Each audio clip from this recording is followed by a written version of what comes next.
My name is Xianzhen. I lived a quiet life in the lush Taiying Mountains at the Temple of Seeking Truth.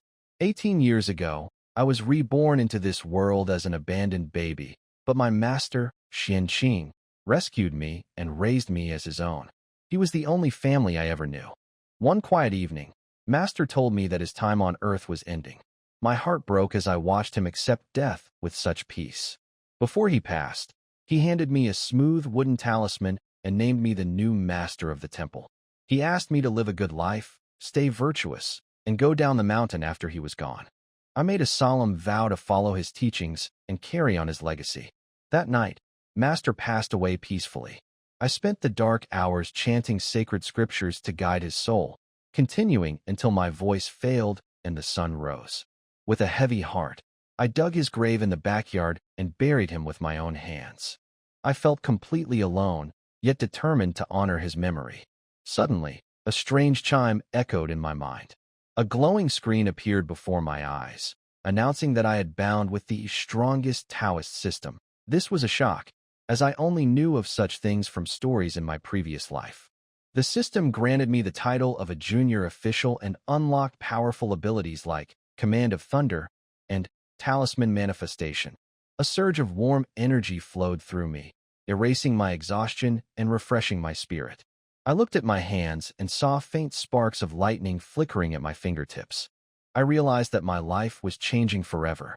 With these new powers and my master's lessons in my heart, I was ready to leave my mountain home and face whatever challenges this dangerous world had in store for me.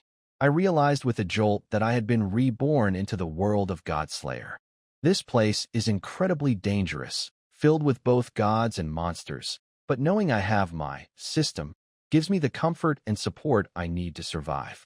I knew that to stay safe and grow stronger, I had to earn merit and improve my spiritual level. With a heavy heart, I left my master's temple and began the journey down the mountain. I eventually arrived in Sangnan City, dusty and exhausted. My situation was desperate.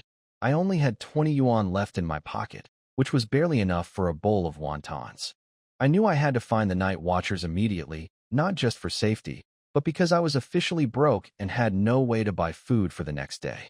While I was eating, a massive beam of light shot into the sky, turning the night into day. I suspected this was the power of the seraph, Lin Qiye. I followed the light and managed to find a man holding a knife, whom I recognized as Zhao Kongcheng. I approached him and told him I wanted to join the Night Watchers because I possessed a forbidden ruin. He was thrilled to find another person with special powers and quickly led me to their base. At the headquarters, I met the rest of the team. They were curious about who I was, especially since I was dressed as a Taoist.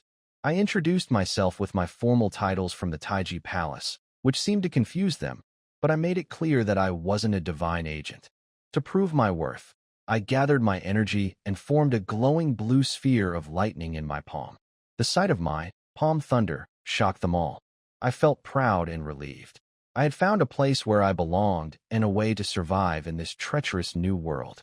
I demonstrated my lightning power to Captain Chun Mai, and though it exhausted me quickly, he was impressed enough to welcome me into Night Watcher Squad 136. However, joining officially requires a year of military training starting in September. Until then, I am only a temporary member. This news worried me deeply because temporary members do not receive free food or a place to stay. With only 10 yuan left in my pocket, I realized I was essentially homeless and broke. Thankfully, the team showed me great kindness. When they learned I was an orphan with no place to go, a beautiful fighter named Hong Ying offered me a room in her large villa. I met the rest of the squad, including Wen Qima, Si Xiaonan, and Lung Xian, before heading to my new home. During the car ride, Si Xiaonan asked about my past and my palm thunder ability. I tried to joke and tell her to believe in science despite just seeing me use magic, which left her quite confused. When we arrived at the villa, I was amazed by its size. It was even bigger than my old temple. Hong Ying showed me my new room and set some ground rules, playfully warning me to behave even though I am a Taoist. I teased her back by mentioning that Taoists can actually get married, which led to a light-hearted moment before we all turned in for the night. Lying on a soft mattress for the first time in 18 years, I felt a deep sense of relief and gratitude. Despite the dangers of this world and my lack of money, I finally had a roof over my head and a group of people who seemed to care about me. It truly felt like a blessing. In the morning, I practiced my meditation in the backyard. While Hong Ying and Si Xiaonan watched with some doubt, I explained that it helps calm my mind. Later, we went to the Night Watcher's base, where I borrowed 500 yuan from Zhao Kongcheng. I needed the money to buy materials like yellow paper and cinnabar to draw talismans. I wanted to help Brother Zhao because I knew he would soon face a dangerous enemy. Although the girls thought my talismans were just old superstitions, I focused deeply and successfully created 5 thunder talismans. Each required total concentration, and finishing them left me mentally exhausted. I tucked them away, planning to give them to Zhao Kongcheng later for his protection. At lunch, I enjoyed a delicious meal, feeling grateful for the simple luxury of good food after my lean years on the mountain. That afternoon, Hong Ying began teaching me about forbidden ruins. I told her my power is called commanding thunder. She classified it as a high-risk ability, similar to the captain's. We had a small disagreement about fighting styles. I wanted to stay at a distance like a mage, but she insisted I learn close combat. To prove her point, she set up a sparring match between me and Wen Qima. The fight ended in a second. As Qima charged at me, I released a sharp burst of electricity. The shock froze him instantly, leaving him standing like a statue until he collapsed. Hong Ying and Si Xiaonan were shocked by my speed and power. I explained that my lightning currently has a range of about 10 meters. While they found the range awkward, they were impressed by how effectively I handled a close-range attacker. I'm starting to realize that whether I like it or not, my path involves a lot more than just standing safely in the distance. Xianjun said nothing, silently agreeing. Just wait. Right now, his control over lightning was only about 10%. Once he improved, he could strike down enemies from miles away. Maybe one day, he could sit safely at the base, receive the exact coordinates, and summon heavenly lightning to strike. If that really became possible, he didn't even dare to imagine it. Suddenly, Wu Xiangnan hurried over. A masked ghost has been spotted at an abandoned factory on the outskirts. We need to handle it quickly. I'll go. Wen Qima said instinctively. I'll go. Hong Ying followed, pressing a hand on Wen Qima's shoulder. You should rest. Xiaonan and I will take Xianjun to deal with it. I'm ready. Xianjun could hardly wait to face the masked ghost. He had to find out how to earn merit. Maybe defeating the masked ghost would do it. Wu Xiangnan glanced at Xianjun and asked, Have you ever seen a ghost-faced person? No, Xianjun replied. Wu Xiangnan hesitated. Xianjun had just arrived and hadn't even gone through basic training yet. If he went into battle so soon, something unexpected might happen. Don't worry, everyone has a first time. With Xianjun's ability, nothing will go wrong, Hong Ying said, glancing at Wen Qima. She remembered how Wen Qima had just been shocked by electricity and looked rather embarrassed, and she couldn't help but smile. Feeling her gaze, Wen Qima said, What are you looking at me for? I just let my guard down. Xianjun, we'll fight again next time. Xianjun bowed slightly and said seriously, No, peace is better. All right, stop bowing and let's go. Hong Ying pulled Xianjun along as they left. An abandoned factory. Xianjun, stay close to me and be careful, Hong Ying said, holding her spear and scanning the area ahead. Don't worry, I won't leave your side, Xianjun replied cautiously. This was about his own safety. He couldn't afford to be careless. If he wasn't careful and a ghost-faced person suddenly jumped out from some dark corner, he'd be in big trouble. Si Xiaonan held her pistol and smiled.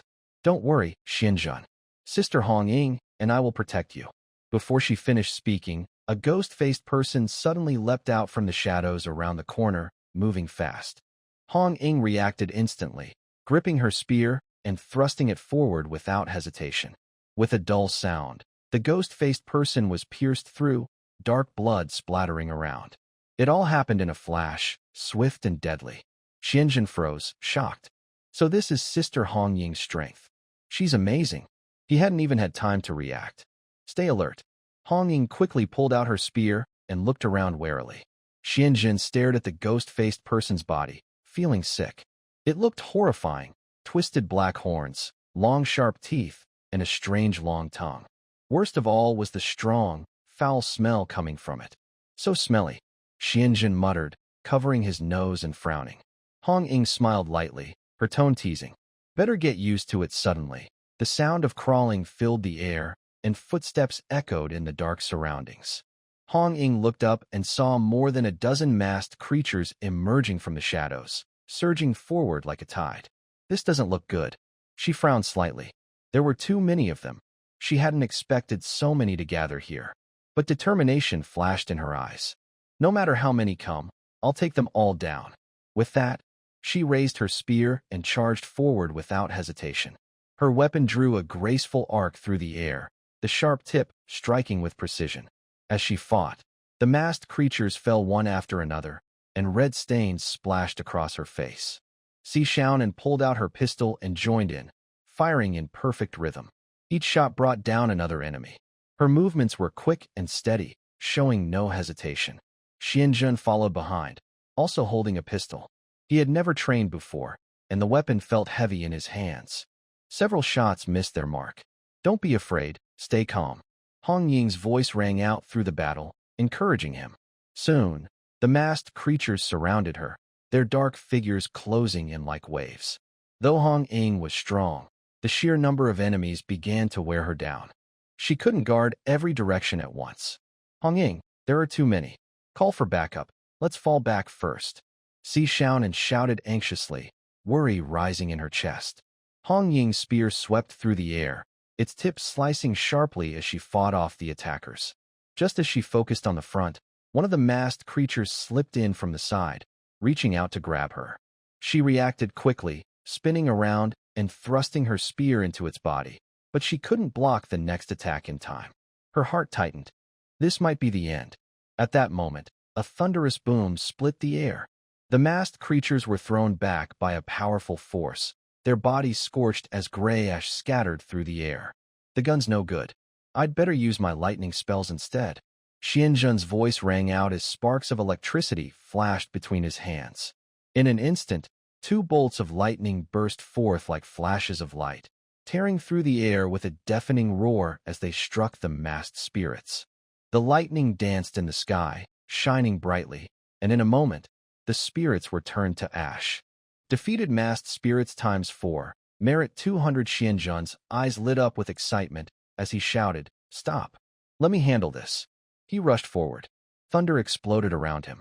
Raising his hand, he summoned a bolt of lightning from the heavens that struck a masked spirit directly, tearing it apart in a flash.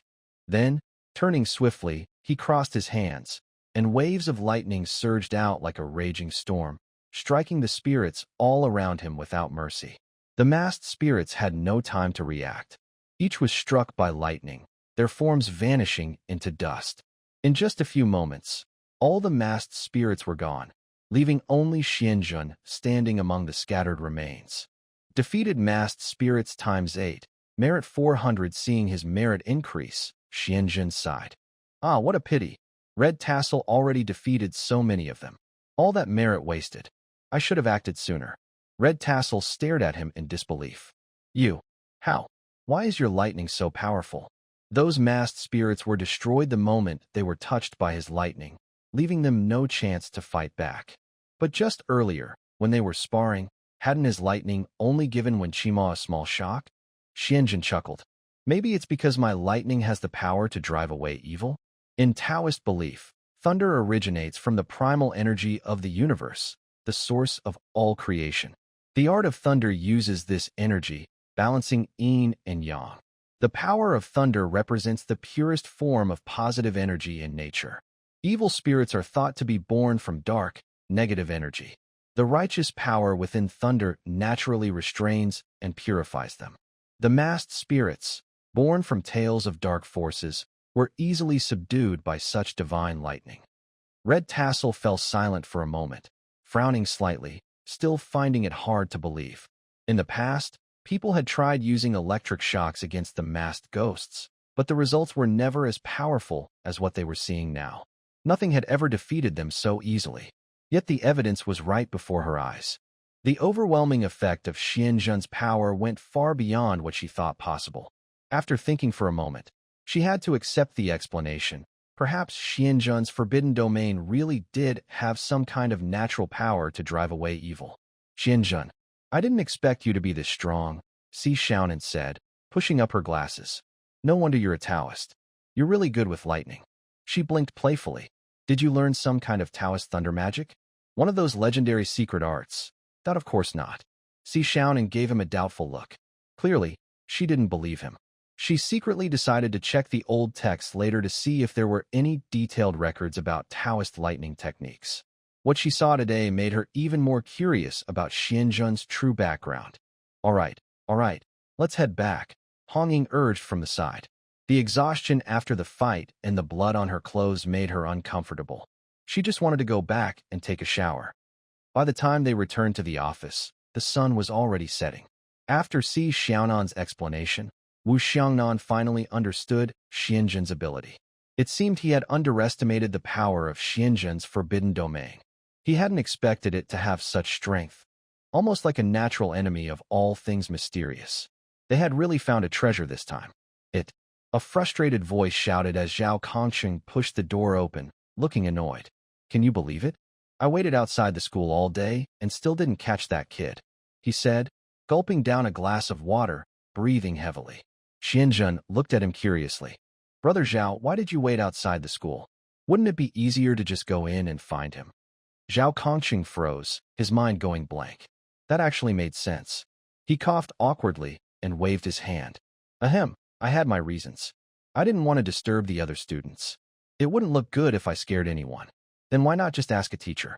You could find out which class Lin Qiye is in, Xianzhen suggested seriously. Zhao Kongcheng. He opened his mouth but couldn't find the right words. He quietly thought about how to respond without looking foolish. Also, Xianzhen added sincerely, wouldn't it be easier to just go to his house directly? Be quiet. Xianzhen blinked and wisely stopped talking. Young man, do you think I don't know that? I'm just trying to avoid bothering others. Zhao Kongcheng straightened his face, trying to find a way to save his pride. Yes, exactly. That's what I meant, he said firmly, as if that had been his plan all along. Yes, you're very thoughtful, Xianzhen nodded, then took out a carefully drawn talisman and handed it over. Brother Zhao, this is a 5-thunder talisman I made. It's for driving away evil spirits, especially those ghost-faced ones. Keep it for protection. This afternoon's battle had greatly boosted Xianzhen's confidence. He had defeated a ghost-faced creature with a single strike of lightning, so these 3 talismans might prove surprisingly useful. Zhao Kongcheng took the bundle of talismans and looked down. The paper was covered with intricate symbols that glowed faintly with dark ink, giving off an unusual feeling. He didn't really believe in such charms, but seeing Xianzhen's serious expression, he didn't want to reject his kindness. All right, thank you. Zhao Kongcheng nodded, put the talismans away, and slipped them into his bag. Dinner's ready. Everyone come eat. Si Xiaonan shouted excitedly. Let's go, Xianzhen. Uncle Chen cooked himself tonight to welcome you. Come on. With that, Si Xiaonan pulled Xianzhen along. Brother Kongcheng, you come too. Zhao Kongcheng smiled as he watched them go. Looks like Xianzhen fit in pretty quickly. In the activity room, Chen Mai carried a plate of cola chicken wings and gently placed it on the table. The delicious smell filled the air. Wow, my favorite chicken wings. Si Xiaonan's eyes lit up, and she almost started drooling. She hadn't gotten any at lunch, and now they were finally here for dinner. Uncle Chen, this is great. Chen Mai smiled. Come on, everyone, take a seat. Soon, everyone sat down one by one. The table was filled with all kinds of dishes, braised pork ribs, stir-fried vegetables, spicy crayfish, and a few bottles of chilled beer. All right, everyone's here. Let's officially welcome Xianzhen to Team 136. Chen Mai raised his glass. Everyone cheered and clinked their glasses, the sound crisp and lively. Xianzhen held his glass with both hands, smiling brightly. Thank you, everyone. I'll drink first. Please, take your time. With that, he finished his beer in one go. Good. Fill it up again, Zhao Kongcheng said quickly, pouring him another glass. Chen Mai smiled. All right, let's eat. Xianzhen couldn't wait any longer. He grabbed a chicken wing and took a big bite. The skin was soft and crisp, the meat tender and juicy, filled with a sweet and savory flavor that made his appetite soar. He didn't stop to talk, eating quickly and happily, finishing several wings in no time. This is amazing. Slow down, no one's taking it from you. Hong Ying laughed and placed a piece of rib on his plate. She had noticed that although Xianjun usually looked calm and composed, he became completely different when food was involved. Resting her chin on her hand, Hong Ying watched him thoughtfully. So, this young monk was quite the foodie. Yeah, take it easy. Si Xiaonan had only eaten one wing, and half the plate was already gone. Chunmai watched the scene with a faint smile. Cooking, too, was a kind of cultivation. And seeing others enjoy your food, perhaps that was the best reward of all. After several rounds of drinks, the table was covered with empty bottles, and everyone was full and content. At that moment, Chenmai set down his chopsticks and looked at Xianjun with approval in his eyes. Xianjun, I heard you did really well on your mission this afternoon. That's right. Hong Ying perked up immediately, tapping the table excitedly. He took down more than 10 masked spirits. His lightning strike was incredible. Those spirits were defeated instantly. What? Seriously? Zhao Kongcheng's eyes widened in surprise. He clearly hadn't heard about it before and looked completely amazed. Zhao Kongcheng couldn't help but exclaim, this guy was really that strong? He looked at Xianjun with a mix of curiosity and admiration in his eyes. Xianjun waved his hand modestly and said with a smile, it's nothing, really. Sister Hong Ying and Xiaonan worked perfectly with me. It was everyone's effort. Hong Ying gave him a gentle push and interrupted. Oh, come on, Xianjun, don't be so modest. With your lightning power, you could have handled it alone. Chenmai nodded with a smile. Xianjun, credit where it's due. Around here, you don't need to be humble, just say it. When Qima added, that's right. The stronger you are, the safer we all feel. Exactly. Hong Ying agreed, and everyone looked at him with encouragement. Xianjun grinned warmly, feeling a wave of comfort in his heart. Joining Team 136 had truly been the right choice. The atmosphere here was friendly, like a big family. Everyone got along well, and he felt deeply at home. After dinner, as night fell, they said their goodbyes and prepared to head home. Before leaving, Xianjun reminded Zhao Kongcheng, Brother Zhao, don't forget the talisman I gave you if you run into the masked ghost. I know. Zhao waved with a laugh and walked away. At the gate of Hong Ying's large villa, finally home, Xianjun let out a long breath of relief. Hong Ying glanced at him and couldn't help but laugh. What's with the sigh? Xianjun looked serious. I've been away from my blessed place for over 12 hours. I must return immediately. Your blessed place? Hong Ying blinked. You have one of those. My big bed. Xianjun replied without hesitation. Hong Ying chuckled, her eyes curving playfully. Who said it's yours? I'm the one who let you stay there. Xianjun straightened up and said solemnly, I'm protecting your home. It's my duty. Ha ha. Hong Ying burst out laughing at his serious nonsense. You think you're some kind of guardian beast? Si Xiaonan giggled. Xianjun, maybe you should guard the house by lying at the door. Xianjun. After taking a shower, Xianjun stretched lazily and lay comfortably on the bed. Suddenly, there was a knock at the door. Come in. The door slowly opened, and Si Xiaonan walked in wearing soft pajamas. Her short hair rested casually on her shoulders, making her look fresh and natural. She wasn't wearing her glasses, and her clear eyes made Xianjun pause for a moment. It was the first time he had seen her like this, and it felt different. Xianjun, come here, look at this. She handed him her phone excitedly, her eyes full of anticipation. Xianjun looked closely. It was filled with secret Taoist texts about thunder techniques. Xiaonan, why are you looking at these? Which one do you practice? Si Xiaonan blinked, clearly interested. Xianjun sighed. I don't practice them. That's the forbidden domain. How can a forbidden domain be used the way you do? Si Xiaonan pouted, clearly unconvinced. You're only at the lamp realm, but you've used it so many times today and don't even look tired. What? Who said I'm not tired? Xianjun protested. You look full of energy. You don't seem like someone who's overused the forbidden domain, Si Xiaonan said bluntly. Seeing her disbelief, Xianjun lowered his voice. Let me tell you a secret, but you mustn't tell anyone. Si Xiaonan's eyes lit up. Okay, I actually use up my energy based on time, not the number of times I use it. He was telling the truth. He had already tested it. With his current ability, he could summon thunder for only 1 minute at most. After that, it would no longer respond to him. Xianjun realized he wasn't creating thunder, he was borrowing it. Yes, borrowing. The thunder didn't belong to him. He was only using it temporarily. What? Really? Si Xiaonan looked completely shocked. Yes, that's my weakness. Only heaven, earth, you, and I know this. Si Xiaonan patted her chest confidently. Don't worry. I'm the most trustworthy person you'll ever meet. Satisfied with her curiosity, Si Xiaonan happily left the room. As she reached the door, she said, "Good night." "Good night." After closing the door, Si Xiaonan quickly walked to Hong Ying's room, barely able to contain her excitement, and knocked eagerly. "Xiaonan." Hong Ying opened the door, her brows slightly furrowed as she looked at her with a bit of confusion. "What's wrong?" Before she could react, Si Xiaonan eagerly stepped into the room, her eyes sparkling as she stared at Hong Ying. "Sister Hong Ying, I just found out a huge secret." Hong Ying raised an eyebrow, pretending to stay calm, and said nothing, just quietly watching her. Seeing this, Si Xiaonan grew anxious and urged, "Come on, ask me already, Sister Hong Ying." Hong Ying chuckled softly and finally spoke. All right, tell me then, what's secret?" "It's about Xianzhen." Si Xiaonan lowered her voice, looking very serious.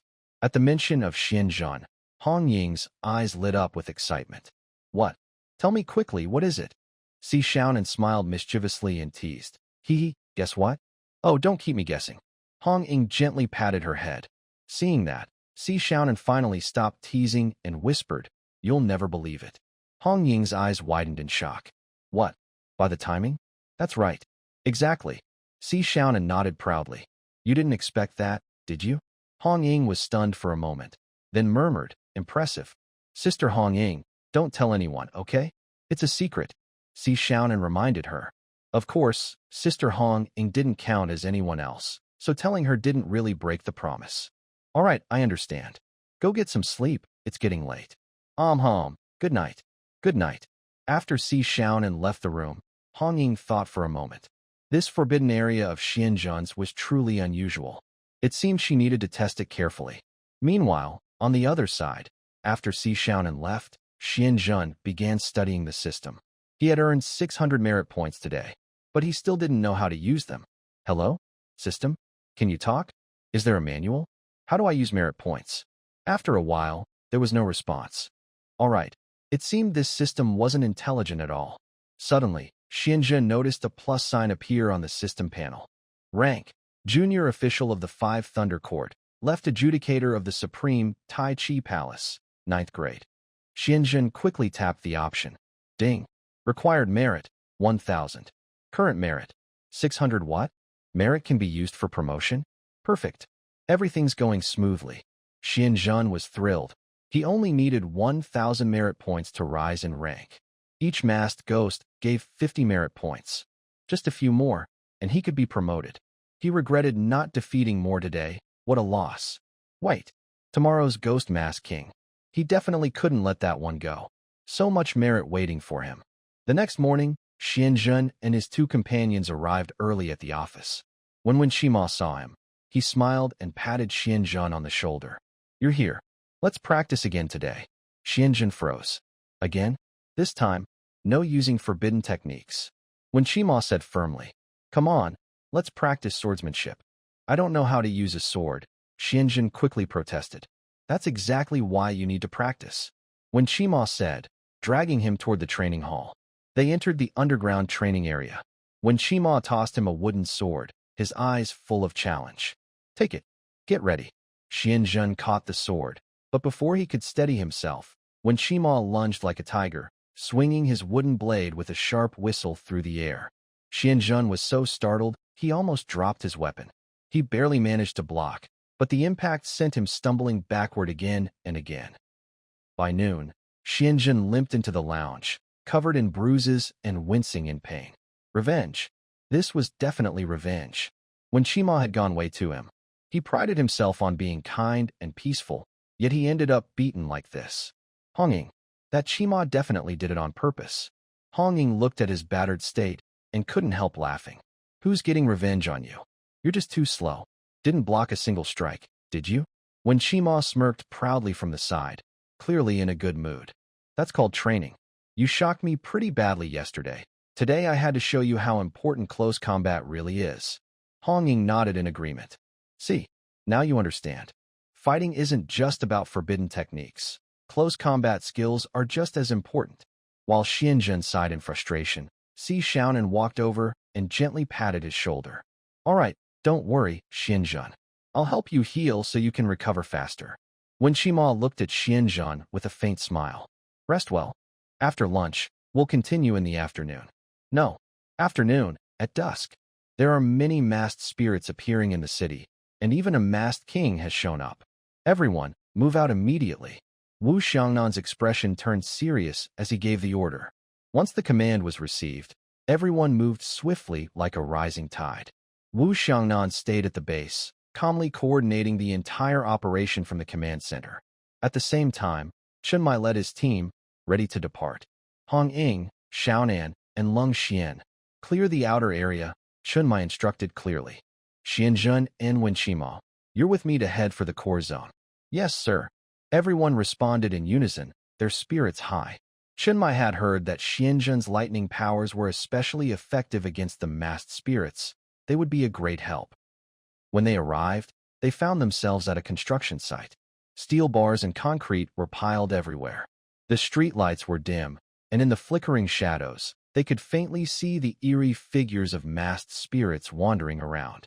A foul stench filled the air, as if something rotten was seeping up from underground. When Qima saw several workers already fallen and, filled with anger, drew his sword and charged forward. With a flash of steel and a sharp sound cutting through the air, his blade struck true, defeating one of the masked spirits instantly. Chen Mai quickly scanned the area, his sharp eyes searching for any sign of the masked king. But the masked spirits moved like scattered dark clouds, drifting everywhere and hard to track. Xianzhen frowned, muttering to himself, they're too spread out, and the distance is too far. I need to think of something. Suddenly, an idea struck him, reward and punishment of good and evil. He focused his mind, and a bright light flashed in his eyes. Chen Mai, noticing the glow, looked at him in surprise. This guy can do that. After activating judgment of good and evil, dark energy began to rise from the masked spirits before Xianzhen.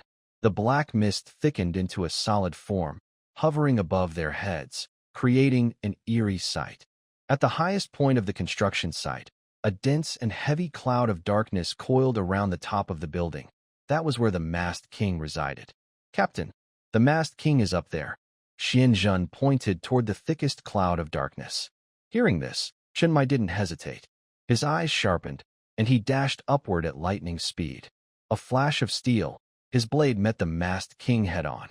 The masked king swung its sharp claws and roared as it lunged at Chen Mai, but his blade moved like lightning, giving no ground. In an instant, the two were locked in a fierce battle. Xianzhen turned his gaze and saw Wen Qima surrounded by a swarm of masked spirits. By heaven's will, reward the good and punish the wicked. Xianzhen shouted, forming a hand seal. He raised his hand and commanded, Thunder, strike. At his words, dark clouds rolled across the sky, and strong winds howled. A powerful pressure filled the air. With a deafening crash, several bolts of lightning tore through the clouds, striking down around Wen Qima. The masked spirits were hit before they could even scream, turning to ash and falling to the ground. Wen Qima stood frozen, staring at the scorched ground in shock. What just happened? That was unbelievably powerful. Xianzhen's lightning could do that? A system message appeared. Masked spirits defeated times 10, merit 500. Xianzhen suddenly felt his mental strength drain away. His body swayed, and he nearly fell. Xianzhen. Wen Qima rushed forward to catch him. Are you okay? Xianzhen forced a smile and waved his hand. I'm fine. Just used too much energy. I'll be okay after a short rest. Wen Qima patted his shoulder, admiration in his eyes. All right, take a break. Leave the rest to me. As the number of masked spirits quickly decreased, Wen Qima's pressure eased. His movements became smoother, his eyes sharp. With each precise swing of his blade, he swiftly cut down the remaining enemies. The situation on the battlefield began to change. The remaining masked creatures clearly sensed danger and started to scatter in all directions. However, their efforts were useless under the tight encirclement. Hong Ying, Si Xiaonan, and Lung Qiye had already set up a formation around them, trapping all the fleeing masked creatures within a fixed area. Hong Ying, get ready. Wu Xiangnan's calm and firm voice came through the earpiece, as if everything was under control. Hong Ying gave a cold smile, twirled her spear lightly, and dashed forward like an arrow toward the escaping enemies. Go! Several masked creatures were desperately trying to flee, but before they could get far, Hong Ying caught up with them. Her spear flashed, striking one of them through the chest in an instant. Her movements were swift and fluid, her spear technique as smooth as a shooting star. Before the enemies could react, they were already defeated. Meanwhile, Lin Qiye stood on a rooftop, his back against the wall. His rifle was like the scythe of death, aimed steadily at several fleeing masked creatures. He held his breath, steadied his aim, and pulled the trigger without hesitation. Bang! A few sharp gunshots echoed, and 3 masked creatures fell to the ground instantly. Let's go help the captain, Wen Qima said as he prepared to rush forward. Qima, stop. That masked king isn't someone you can handle. Leave it to the captain. Wu Xiangnan's voice came through the earpiece. What? Wen Qima froze, confused. The masked king is from the Chuan region, and it possesses a forbidden domain called Ghost Mask Territory. It's already in a fierce battle with the captain. If you go, you'll only get in the way. Wen Qima paused. Though unwilling, he finally accepted the truth and sighed softly. All right, Xuanjin, let's keep clearing out the remaining masked creatures, Wen Qima said, turning to Xuanjin. Xuanjin nodded. What about the masked king? Leave it to the captain. Xuanjin nodded again. He knew the captain probably wouldn't be able to defeat the masked king completely. It would likely escape in the end. But he had already exhausted his mental energy. For now, there was nothing more he could do. He sighed. There was no other choice. My current stamina is very low. I need to upgrade quickly. With a thought, Xianjun opened the system panel and clicked the ding. Consumed 1,000 merit points. Congratulations, the host's rank has increased. A clear chime sounded, followed by a series of messages appearing in Xianjun's mind. He quickly summoned the system interface. Most powerful Taoist system name. Xianjun rank.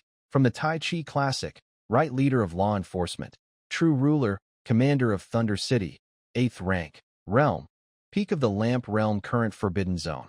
Command Thunder, 15%. You can use the power of thunder to summon lightning and guide it to attack nearby targets. Rewards and punishments for good and evil, 15%.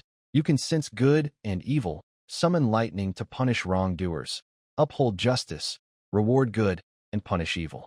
Draw symbols to make reality, 15%. As a Taoist, your talismans have mysterious and powerful effects, each containing the way of heaven and earth along with magical power. Cloud movement and rain, 0%. To be unlocked merit points, 100 realm upgrade. Full enhancement of the Forbidden Zone. Seeing this panel, Xianjun felt a surge of joy. The abilities of the Forbidden Zone were further strengthened, especially the advanced levels of command, thunder, and rewards and punishments. Xianjun could clearly feel he could use these powers longer now. His eyes sparkled, all fatigue instantly vanished, and his mental energy seemed to recharge, recovering very quickly. Let's go first. Xianjun clenched his teeth, deciding not to wait any longer. He wanted to cooperate with the captain and eliminate the Ghost-Face King as soon as possible. Just as he was about to step forward, an unexpected change occurred. Suddenly, seeing that he couldn't defeat Chen Mai, the Ghost-Face King turned around sharply and quickly fled toward the underground tunnel. His speed was so fast, like a ghostly shadow flickering, almost disappearing from sight in an instant. Ghost-Face King escaped. Everyone, be careful. Chen Mai's voice immediately sounded through the earpiece, urgent and serious, warning all team members. Xianjun's heart tightened. Without hesitation, he wanted to chase after him. However, the Ghost-Face King's speed was too fast, and he chose to run without hesitation. It still got away. Xianjun gritted his teeth in frustration. Chen Muyu's brow was furrowed as he calmly commanded, split up and stay in contact. We must find out where it went. In Lin Qiye's room, a tense atmosphere filled the air. Zhao Kongcheng looked at the young man in front of him with complicated eyes. Since you don't want to join the night watch, I respect your decision, Zhao said quietly, without any forcefulness, but with a sense of helpless acceptance. He took out a stack of money from his pocket and handed it to Lin Qiye, his gaze fixed steadily on his face. The benefits of being in the night watch have always been good. I've saved some money over the years. Lin Qiye was slightly surprised, looking at the money, a hint of doubt in his eyes. What do you mean? Zhao's eyes turned to the window as if recalling something. You've made your choice. Just go your own way. Protecting the world is something we do. You young people have your own path, and the older generation will carry the burden. Zhao lowered his head again and handed the money to Lin Qiye. Take it. You need this money for your future or at least to get through your current difficulties. Lin Qiye smiled. Thank you for your kindness, but I don't need this money. He spoke calmly but with firm resolve. I have my own way to go, and I don't accept rewards for nothing. This is for your aunt. That's what she taught me. A silence fell between them. Zhao opened the door and stepped out, taking a deep breath. He looked up at the sky outside. The rain was falling harder and harder. Zhao, holding an umbrella, walked toward the black van outside. He opened the door, quickly got in, and closed it. He reached into his pocket, took out a cigarette, and lit it. Just as he was about to take a puff, a sharp call came through his earpiece. Zhao paused, smoke swirling between his fingers. He raised an eyebrow, then threw the cigarette into the ashtray inside the van and stepped out. The rain kept pouring. In the old city district, a figure ran through the rain. Are you sure the Ghost-Face King is nearby? Zhao frowned. They had just searched around but hadn't seen any sign of the Ghost-Face King. In the headset, Wu Xiangnan's voice sounded. Not sure. Based on its movement pattern, it's very likely the old city district. Or the downtown area. 2 possible destinations? Exactly. Too many people in the downtown area. Most forces are currently focused there. Zhao Kongcheng interrupted Wu Xiangnan. What about the old city district? Fewer people there, but it's still crowded. Zhao Kongcheng was a bit angry. These are all real people. Old Zhao? Stay calm. Wu Xiangnan's voice came through. Hong Ying is already heading here with people. Your current task is to evacuate the residents of the old city district. After hearing Wu Xiangnan, Zhao Kongcheng felt a bit annoyed, but he knew this was the best option. When he was about to go to Lin Qiye's house, step, step, step, step, a sound came from a manhole cover nearby. At the same time, a strong foul smell wafted over. Zhao Kongcheng was slightly stunned, swallowed hard. He knew exactly what this meant. Without hesitation, he opened his headset. Report, Watcher Zhao Kongcheng has spotted the Ghost-Face King.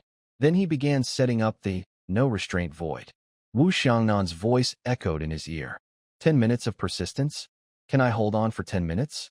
Zhao Kongcheng wasn't sure, but he knew he had no choice. If he retreats now, the Ghost-Face King will run wild, and the entire district could suffer even greater disaster. That kid and his family will also be in danger.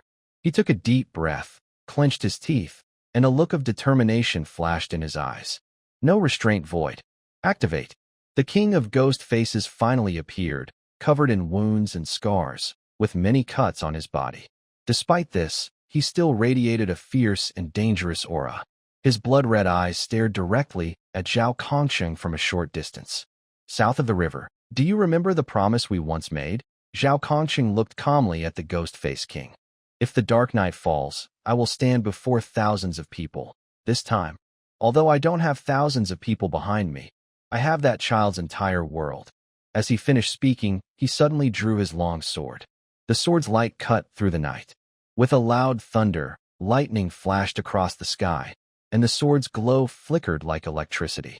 The Ghost-Face King sneered fiercely, claws rushing forward.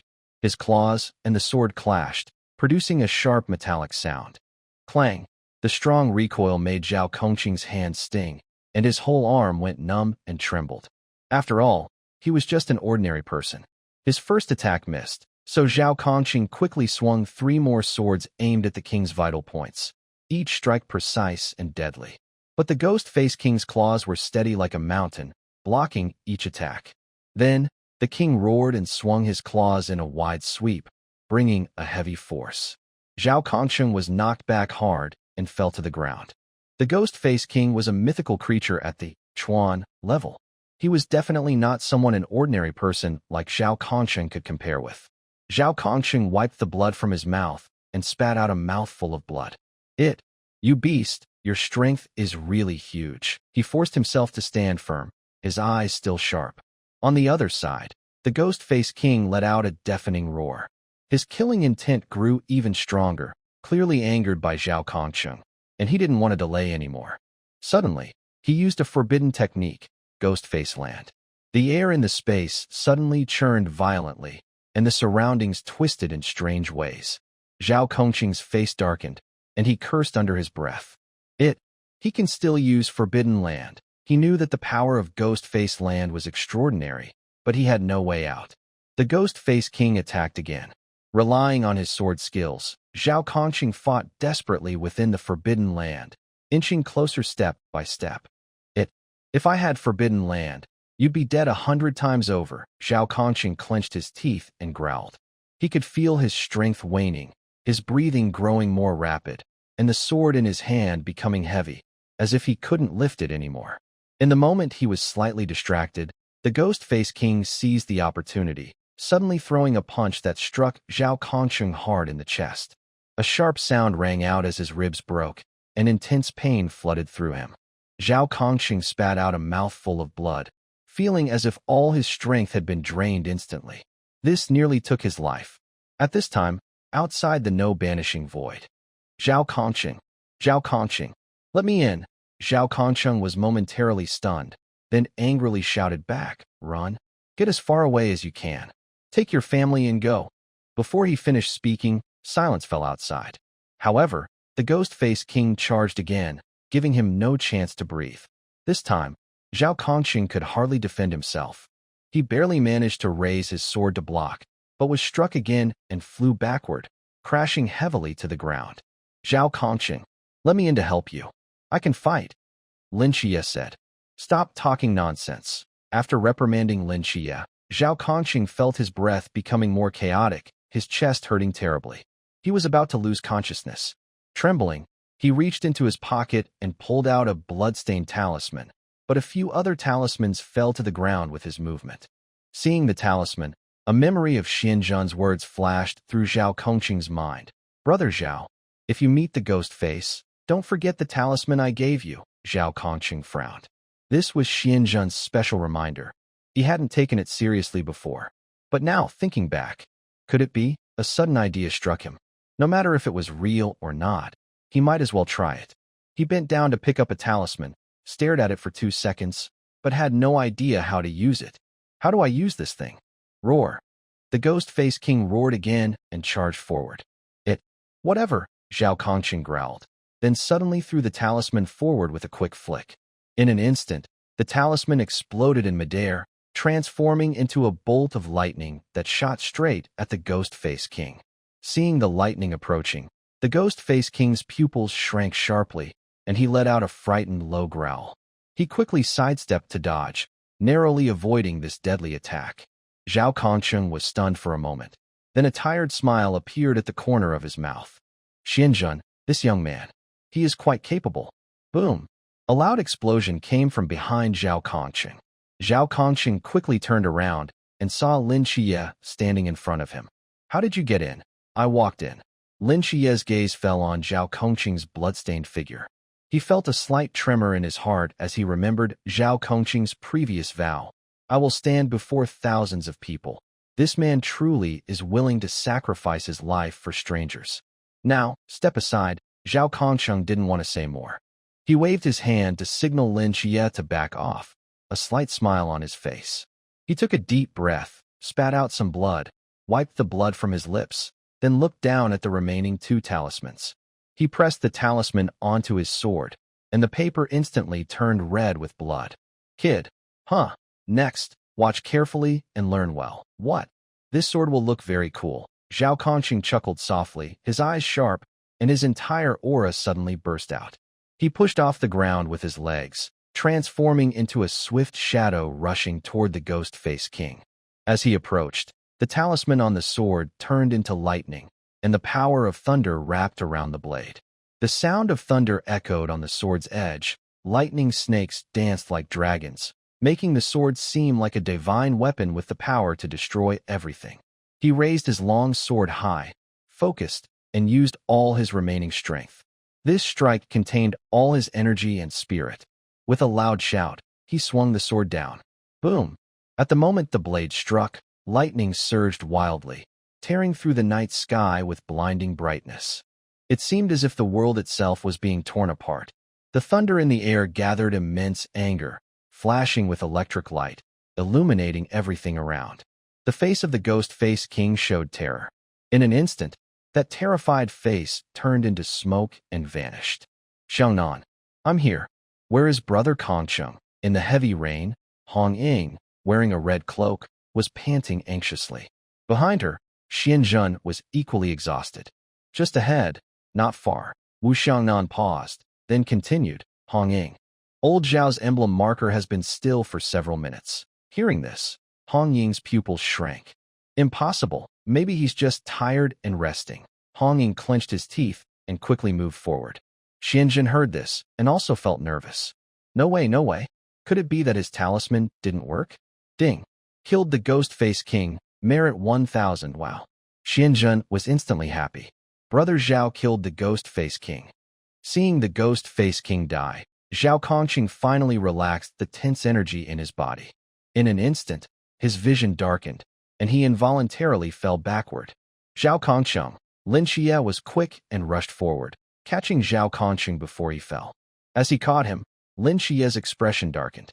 He was shocked to see that Zhao Kongcheng's body was almost shattered, ribs broken, internal S injured, and scars all over. He had just been able to stand, which was a miracle. Now, even top doctors would gasp and say, no hope, prepare for the worst. Your body. Zhao Kongcheng's consciousness was already blurry. Everything in front of him became hazy, but the voice in his ears was still clear. He forced a faint smile and muttered softly, don't worry. You and your family are safe now. Lin Qiye trembled all over. He looked at the dying Zhao Kongcheng, his lips trembling slightly, overwhelmed by shock and emotion. He couldn't understand. He was just an observer, refusing to join the night watch, and had never promised any protection duty. But this man, with his own life, protected him and his family from deadly danger. Why? He asked softly, filled with confusion and excitement. Why did you risk everything like this? Zhao Kongcheng's breath was faint. Hearing Lin Qiye's question, he showed a weak smile. He struggled to open his eyes, his gaze filled with unwavering determination. He softly said, protecting isn't because of others, but because we chose this path, and we must protect those we can. Even if Zhao Kongcheng was too exhausted, so tired that he couldn't finish his words and fell asleep. Lin Qiye was stunned, fists clenched tightly. The cold barrier in his heart began to break down as he listened to Zhao Kongcheng's words. He had never thought that someone would be willing to pay such a heavy price for people who didn't matter. Zhao Kongcheng. Hong Ying arrived at the scene and saw Zhao Kongcheng, covered in blood and lying in Lin Qiye's arms. Tears welled up and suddenly burst out, unable to be held back. She almost collapsed onto Zhao Kongcheng and whispered, no, it can't be. Old Zhao, you can't die. Nearby, Xianzhen, who had been slightly relaxed, suddenly tensed up, his face turning pale. He stared blankly at Zhao Kongcheng's pale face, feeling like a heavy stone was pressing down on his heart. His heartbeat quickened, and even breathing became heavy. Big brother Zhao, is he really gone? Just as despair took over, Lin Qiye's deep voice broke the silence of grief. Call an ambulance. He's not dead yet. He could feel Zhao Kongcheng's faint but still beating heart, a small spark of life that hadn't been extinguished. Hong Ying was stunned for a moment after hearing this. Then, as if she had found a lifeline, she quickly took out her communicator and called for help in a hurried, trembling voice, requesting emergency support. Zhao Kongcheng is seriously injured. The situation is critical, and immediate medical aid is needed. Received. The next day, outside the hospital ward, the air was heavy with tension. Everyone leaned against the walls or sat on chairs, waiting. Every second felt especially long. Time seemed to stand still, and everyone's mood was extremely tense. Suddenly, the door to the ward opened, and a military doctor came out. Everyone immediately gathered around. Chun Mai was the first to speak, his voice urgent. How is he? The military doctor took off his mask and said tiredly, the injured person's condition is temporarily stable, but, he paused, frowning deeply. His injuries are very serious, and he needs close monitoring. That's good to hear, That's good to hear, Hong Ying whispered softly, with a hint of forced relief, as if trying to comfort herself. However, the doctor shook his head and interrupted her seriously. Good? No. The patient has multiple broken bones all over his body, fractured ribs, and severe internal injuries. Right now, his life is barely saved, but even if he survives, he will need to stay in bed for 3 or 5 years. Full recovery is almost impossible. He paused for a moment and added with a heavy, helpless tone, so he can never do intense physical activity again in his life. The corridor fell into complete silence, everyone silent. Hearing this, Hong Ying's eyes welled up with tears, which quickly rolled down her cheeks. This meant Zhao Kongcheng could never return to the battlefield, could never wield his sword against enemies again. The fearless person who always stood at the front. He can no longer be a night watchman. Hong Ying choked, tears blurring her vision. Chun Mai clenched his fists tightly, his knuckles turning white, silent but filled with an indescribable pain and frustration. Why didn't I kill the ghost-faced king? Why did I let it escape? Lin Qiye stood nearby, silent for a long time after hearing Zhao Kongcheng's injury report, his expression complex. He had just learned that Zhao Kongcheng's mission was actually to prioritize evacuating civilians and avoid direct confrontation with the ghost-faced king. Yet, Zhao Kongcheng still chose to fight bravely. A bitter feeling rose in Lin Qiye's heart, mixing guilt and gratitude. He understood that if Zhao Kongcheng hadn't acted, the ghost-faced king would have directly threatened his family. Even if he could protect himself, his aunt at home would definitely not escape unscathed. Zhao Kongcheng knew the danger, but chose to face it alone to protect him and his family. Lin Qiye's hands trembled slightly, overwhelmed with unspoken emotions. Looking at Zhao Kongcheng, covered in wounds, he suddenly understood this man's persistence, his unwavering dedication to protect. At that moment, a heavy sense of responsibility quietly settled on his shoulders. The duty of protection earned with Zhao Kongcheng's life, now also to be borne by him. Peace Affairs Office. The atmosphere was heavy, and everyone sat in silence. All right, cheer up, everyone. Although old Zhao is badly injured this time, we can see it as an honorable retirement. I'll make sure he gets the best treatment possible. His efforts will not be forgotten. Chun Mai looked around the room. Seeing everyone's low spirits, he clapped his hands lightly, trying to lift the mood. Hong Ying's eyes brightened. Captain, do you think old Zhao might get the Spark Medal? Chun Mai thought for a moment, then nodded. It's very possible. With his contribution and sacrifice, I'll do everything I can to win that honor for him. Go for it, Captain. Hong Ying smiled, her face showing a bit of hope. Watching this, Xianzhen silently made a promise in his heart. Don't worry, Brother Zhao won't stay down like this. I'll find a way to heal him someday. Still, Xianzhen couldn't help feeling guilty. If only he had been faster, stronger. Maybe he could have defeated the ghost-faced king earlier and prevented all this. Could it be fate? No, he had already changed Brother Zhao's fate once. That's right, Xianzhen clenched his fist quietly. Fate can't control me. Just then, Wu Xiangnan hurried into the hall. Captain, the divine agent has arrived. Oh, let's go meet him. 10 years. Yes, Lin Qiye said calmly. To repay his favor, I'll serve for 10 years. After that, I'll leave the night watchers. Chun Mai was surprised. This isn't a playground. You can't just come and go as you please.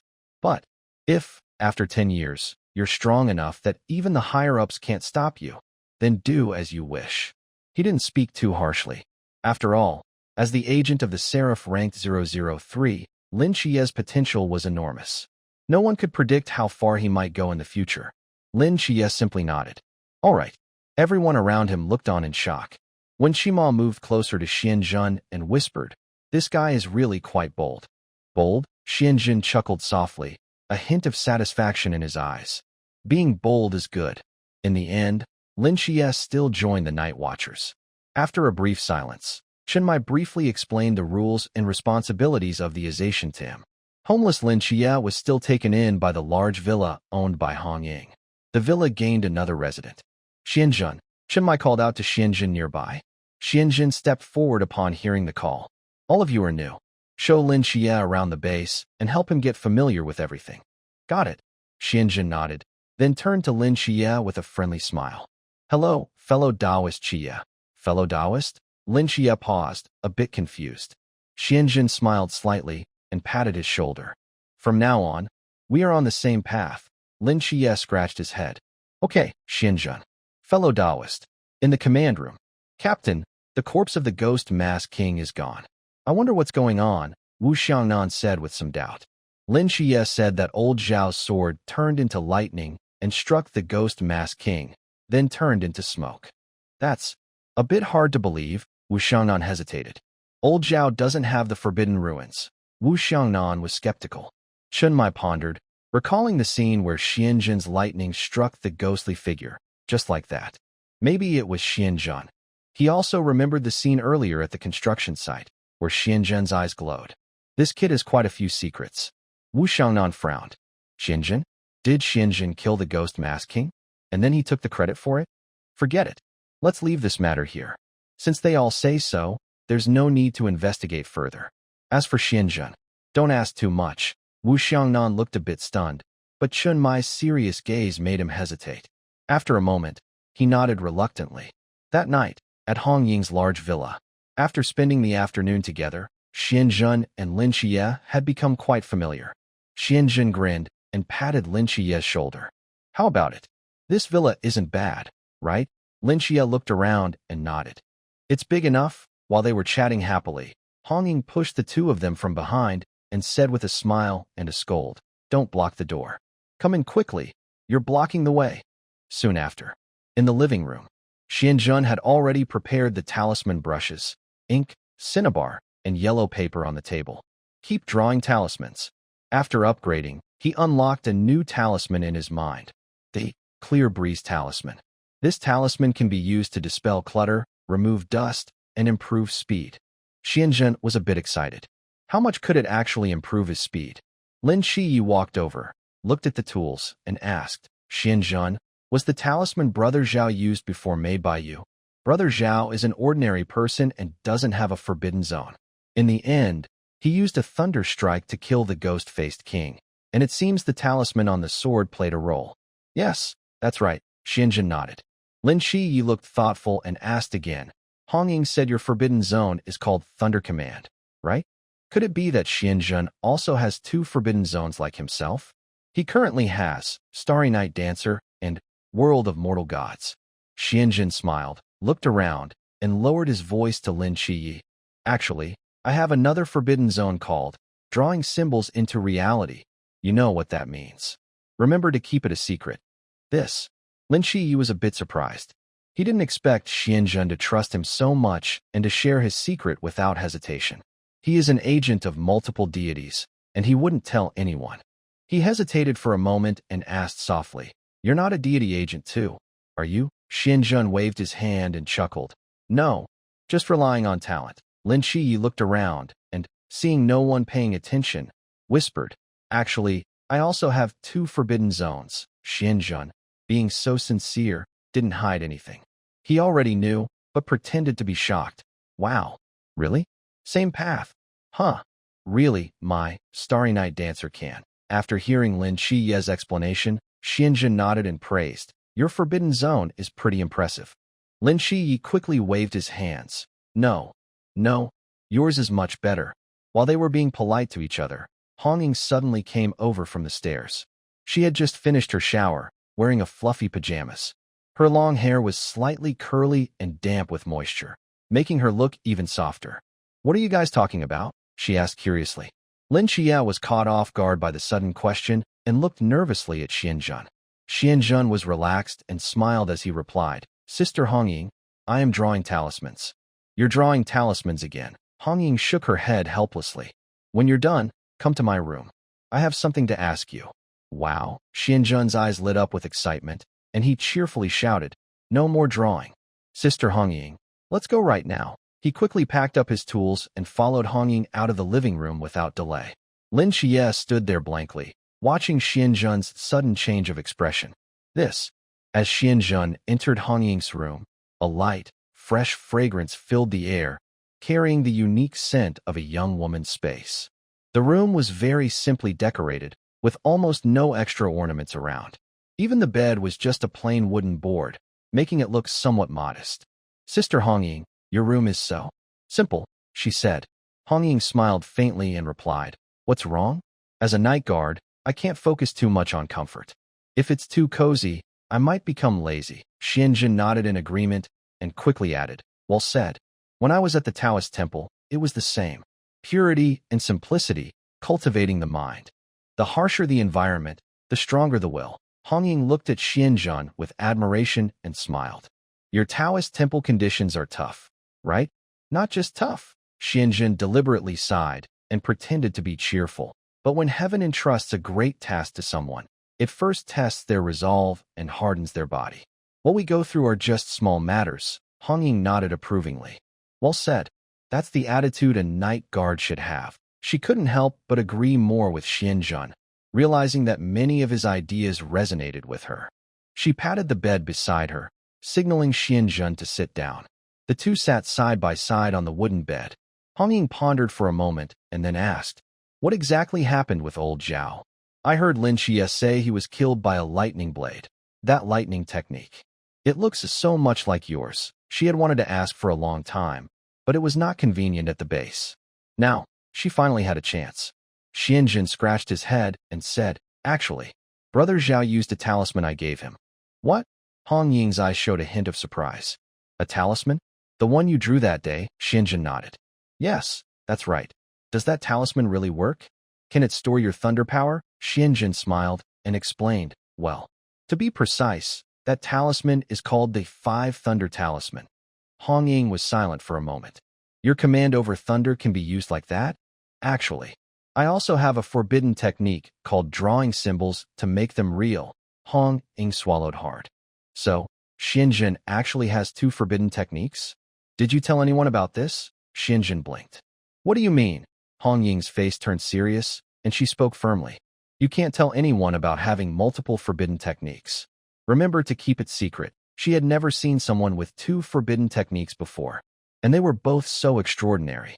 Drawing symbols to make them real, just the name sounds very impressive. And Xianjun is only at the initial stage now.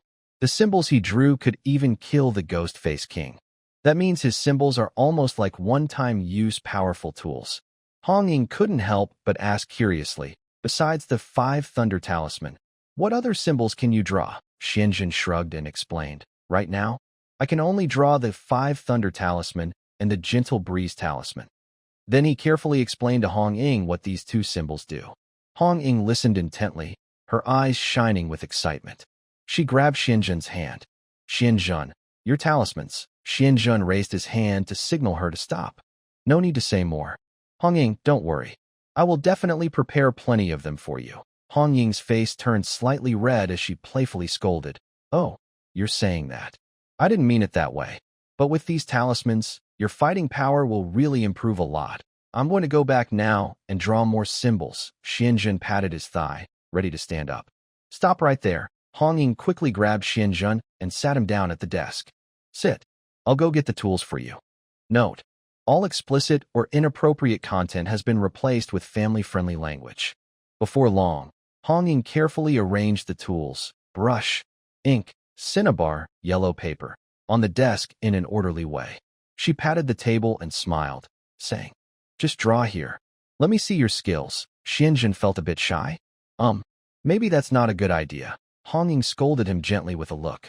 What's there to be shy about? Let me see what you've got. Xianjun felt helpless, but sat down anyway. He lowered his head and could feel Hong Ying sitting beside him. Her warm breath lightly brushed his shoulder, making his heart beat a little faster. To stay calm, he silently recited the pure heart spell in his mind. Soon, he relaxed and picked up his brush to focus on drawing the talisman. His movements were quick and precise. Watching nearby, Hong Ying kept exclaiming in amazement, all full of knowledge. Done. With the last, the talisman emitted a faint golden glow. Wow, it's glowing. Hong Ying was excited. Xianjun smiled and handed her the talisman. Hong Ying, it's finished. Then he quickly drew a 5 Thunder Talisman and 2 Breeze Talismans. His actions were fast, but he paid close attention to every detail, using up his mental energy. Can't do it anymore. I'm completely drained. Xianjun slumped into his chair. His mental energy was gone. Oh, Xianjun, You've only drawn 4 talismans, and you're already done? Hong Ying teased him with a playful smile, a hint of teasing in her eyes. Hong Ying, drawing talismans isn't something you do casually. It takes a lot of mental effort. Hong Ying gently put down the talismans, walked behind him, and pressed her hand on his shoulder with a smile.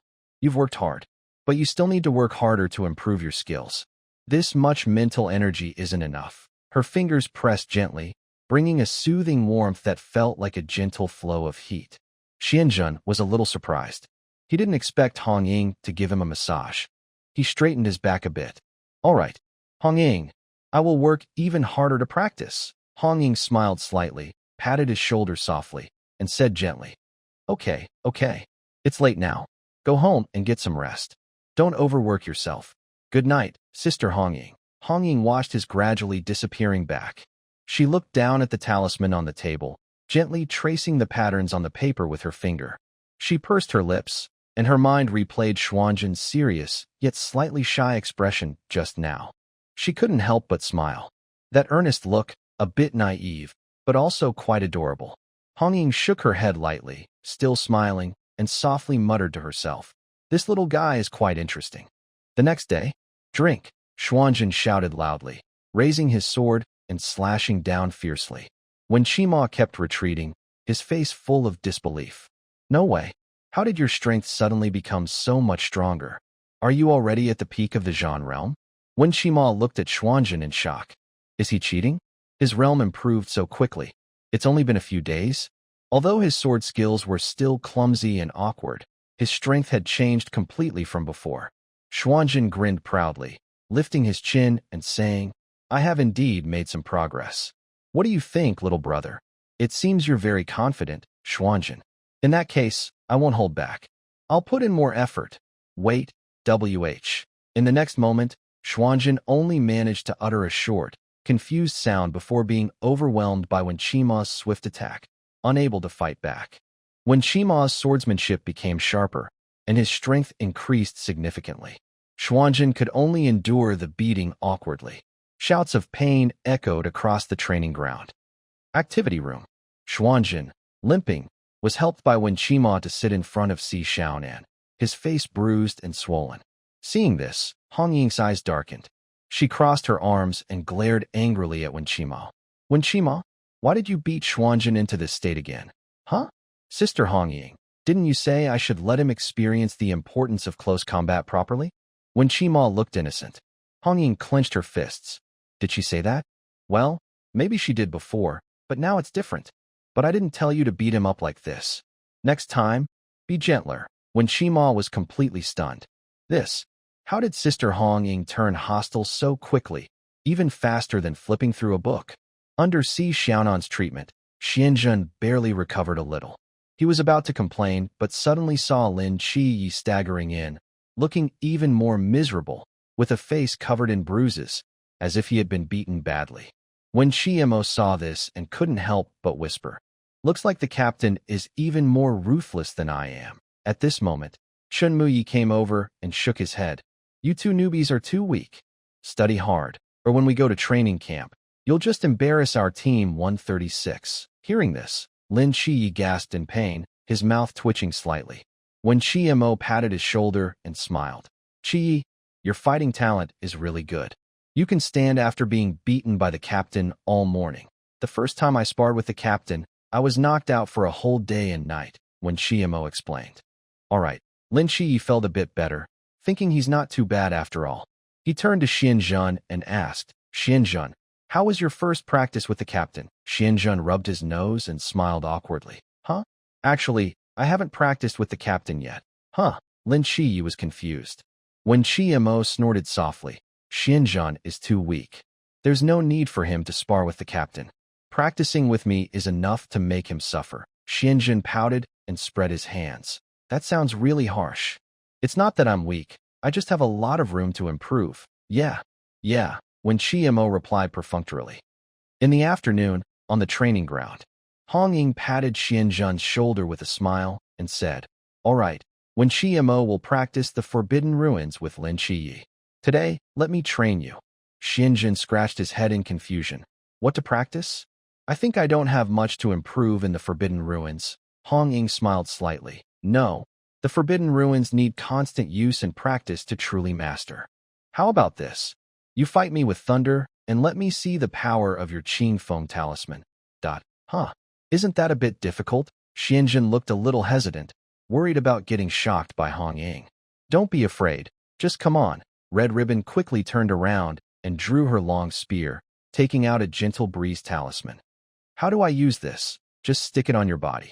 Xianjun signaled her to place the talisman on herself. Red Ribbon did as told, and the talisman instantly transformed into a gentle breeze, softly wrapping around her.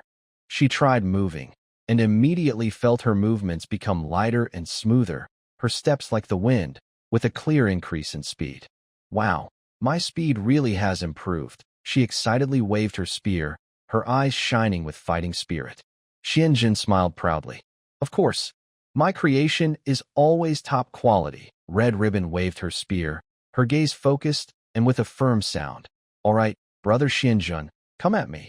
In an instant, she flashed like the wind, rushing toward Xianjun. Xianjun took a deep breath, raised his hand, and summoned a streak of thunder power. His fingertips glowed faintly, and a faint crackling sound of electricity filled the air. Just as Red Ribbon was about to reach him, he waved his hand, and a bolt of lightning appeared, striking toward her path. Red Ribbon reacted quickly, stepping lightly, her body like a swallow, dodging the lightning effortlessly, and almost without hesitation, continued rushing toward Xianjun. Xianjun's heart tightened.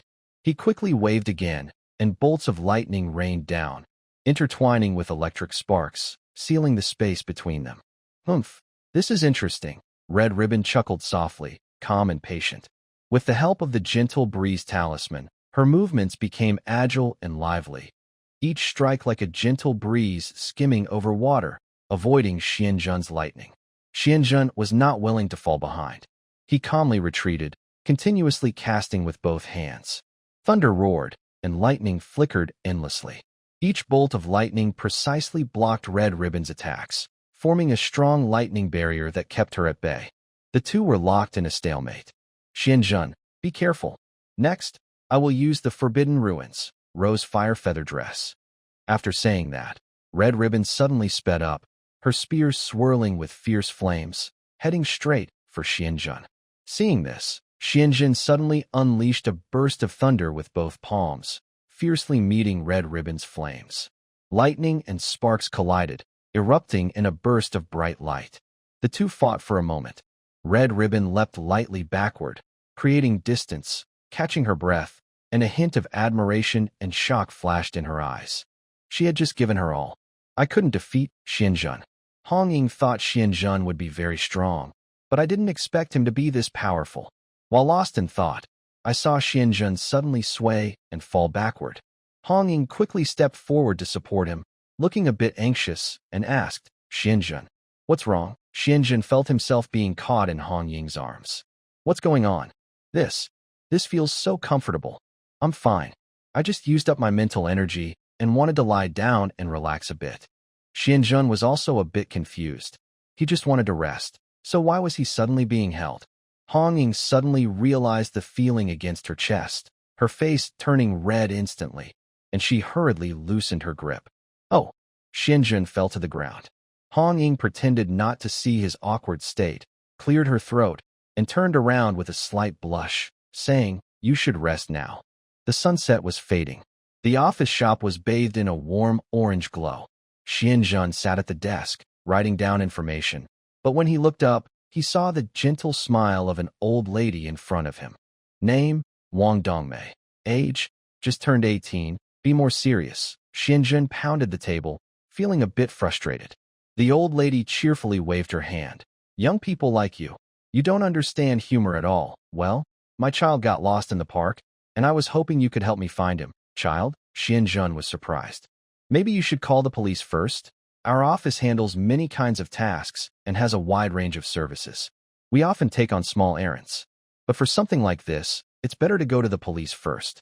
No, they won't take it. The old lady's mood suddenly became emotional, and her eyes started to water. What? The police won't help with a lost child? This must be dealt with. Xianzhen was about to stand up in anger, but Hong Ying held him back. Grandma, what kind of child is your kid? Hearing this, the old lady became very excited. My child is a purebred golden retriever. Just a moment of carelessness talking with old Wang, and then my child disappeared. Please help me, old lady. Hong Ying quickly comforted her with a smile. Don't worry, Grandma. We will definitely help you find him. Rest assured. Yes, yes, yes, hurry up. I have plenty of money. Make it urgent. The old lady sighed in relief, nodded quickly, took out her wallet, and threw a few red bills onto the table. On the way to the office, the sunset dyed the street red, and Xianzhen felt very happy. Senior Hong Ying, this money is so easy to earn. We just arrived at the park and saw that golden retriever wandering under the tree. We didn't have to work hard, Xianzhen said happily. Good luck, Hong Ying smiled and waved casually. Just a walk. When they reached a phone shop, Hong Ying suddenly stopped and called out to Xianzhen. Wait. Huh? Xianzhen looked back in confusion, but in the next second, Hong Ying pulled him into the shop. I'm buying you a phone, Hong Ying said seriously. You don't even have a phone now, so it's hard to stay in touch. Xianzhen was stunned for a moment and quickly waved his hands. No, no, Hong Ying. That's too expensive. I'll buy one myself when I have money. Don't refuse, Hong Ying interrupted firmly. Just this one. It's cheap, durable, waterproof, shockproof, and has a big battery. Without hesitation, she took out her wallet, paid quickly, and handed a brand new phone to Xianzhen. Holding the phone, Xianzhen felt a warm feeling inside. This was the first gift he received from someone other than his master since arriving in this world. The small phone felt especially heavy in his hand. Xianzhen took a deep breath and looked at Hong Ying gratefully. Thank you, Hong Ying. Oh, don't thank me so much. Hong Ying patted his shoulder with a smile. Quickly save my number and see if it works well. It works very well. Hong Ying amazed face, the office activity room. Yay! The captain cooked again today, Si Xiaonan cheered excitedly, eyes shining brightly. Wu Xiangnan smiled slightly and asked, Is this meal specially prepared for Lin Qiye today? Chen Mai chuckled and shook his head, saying, No, it's just a meal for everyone to celebrate together. Lin Qiye happened to arrive, so he's lucky. Si Xiaonan squinted and stretched her voice. Oh, if it weren't for the fact that Lin Qiye hadn't arrived yet and the captain didn't allow everyone to eat. She almost believed it. Just then, Xianzhen and Hong Ying returned. Si Xiaonan immediately went to greet them. Sister Hong Ying, you're finally back. Hong Ying patted Si Xiaonan's head. What's wrong? The captain won't let us eat. Si Xiaonan pouted and complained. Cough, cough. Chen Mai cleared his throat and pretended to be serious, correcting. What nonsense are you talking about? We're just waiting for everyone to arrive before eating. Si Xiaonan muttered quietly and reluctantly sat down to the side. Cough, cough. Xianzhen stepped forward, casually taking out a brand new phone, coughed once, and waved the phone in his hand. Si Xiaonan looked at Xianzhen with confusion. What are you waving that phone around for? Wait, is this phone? She looked and realized it wasn't Sister Hong Ying's phone. She looked at Sister Hong Ying, who now also had a similar phone in her hand. Did you buy a phone just like Sister Hong Ying's? Si Xiaonan asked. Oh, I didn't buy it. Sister Hong Ying gave it to me. Si Xiaonan fell silent. She felt her position as the favorite in the team was no longer secure. No one loved her anymore. Finally, Lin Qiye arrived. Let's eat. Chen Mai looked at everyone starting to eat instantly and felt a bit speechless. Cough, cough. Just a quick note. Today we officially welcome Lin Qiye to the 136 team. Everyone paused their chopsticks and clapped to welcome him. Lin Qiye smiled and said, Thank you, everyone. Once the welcoming ceremony was over, everyone immediately returned to the battlefield and continued eating. Xianzhen, the last chicken wing is mine, Si Xiaonan declared. Xiaonan, you can't just say that. Is your name on it? Xianzhen tried to grab it. Si Xiaonan silently held her chopsticks horizontally, blocking Xianzhen with a firm look. Two people's chopsticks clashed in the air, neither willing to back down. Si Xiaonan said, Do you understand what respect for elders means?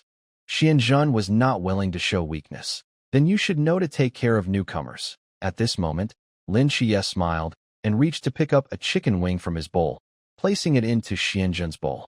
Xianzhen, this one's for you. That's too kind of you. As Xianzhen spoke, Si Xiaonan had already taken a chicken wing from the plate and eaten it. No worries. I'm full, Lin Qiye said with a smile. Good brother. Brothers in heart. Hearing this, Xianzhen immediately showed off. After dinner, Lin Qiye approached Lin Qiye and Xianzhen. Let's go. Tonight we're practicing shooting. In the shooting room, Lin Qiye put on safety glasses, picked up a pistol, and moved with calm, practiced motions. He raised the gun, aimed, and pulled the trigger smoothly. Bang, bang, bang.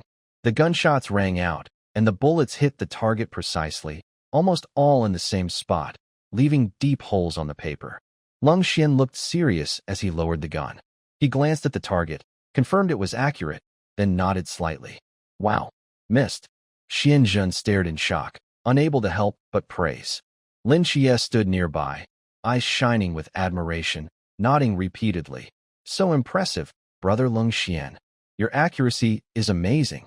Lin Qiye looked at them quietly, a slight smile on his face. Don't just watch. It's your turn now.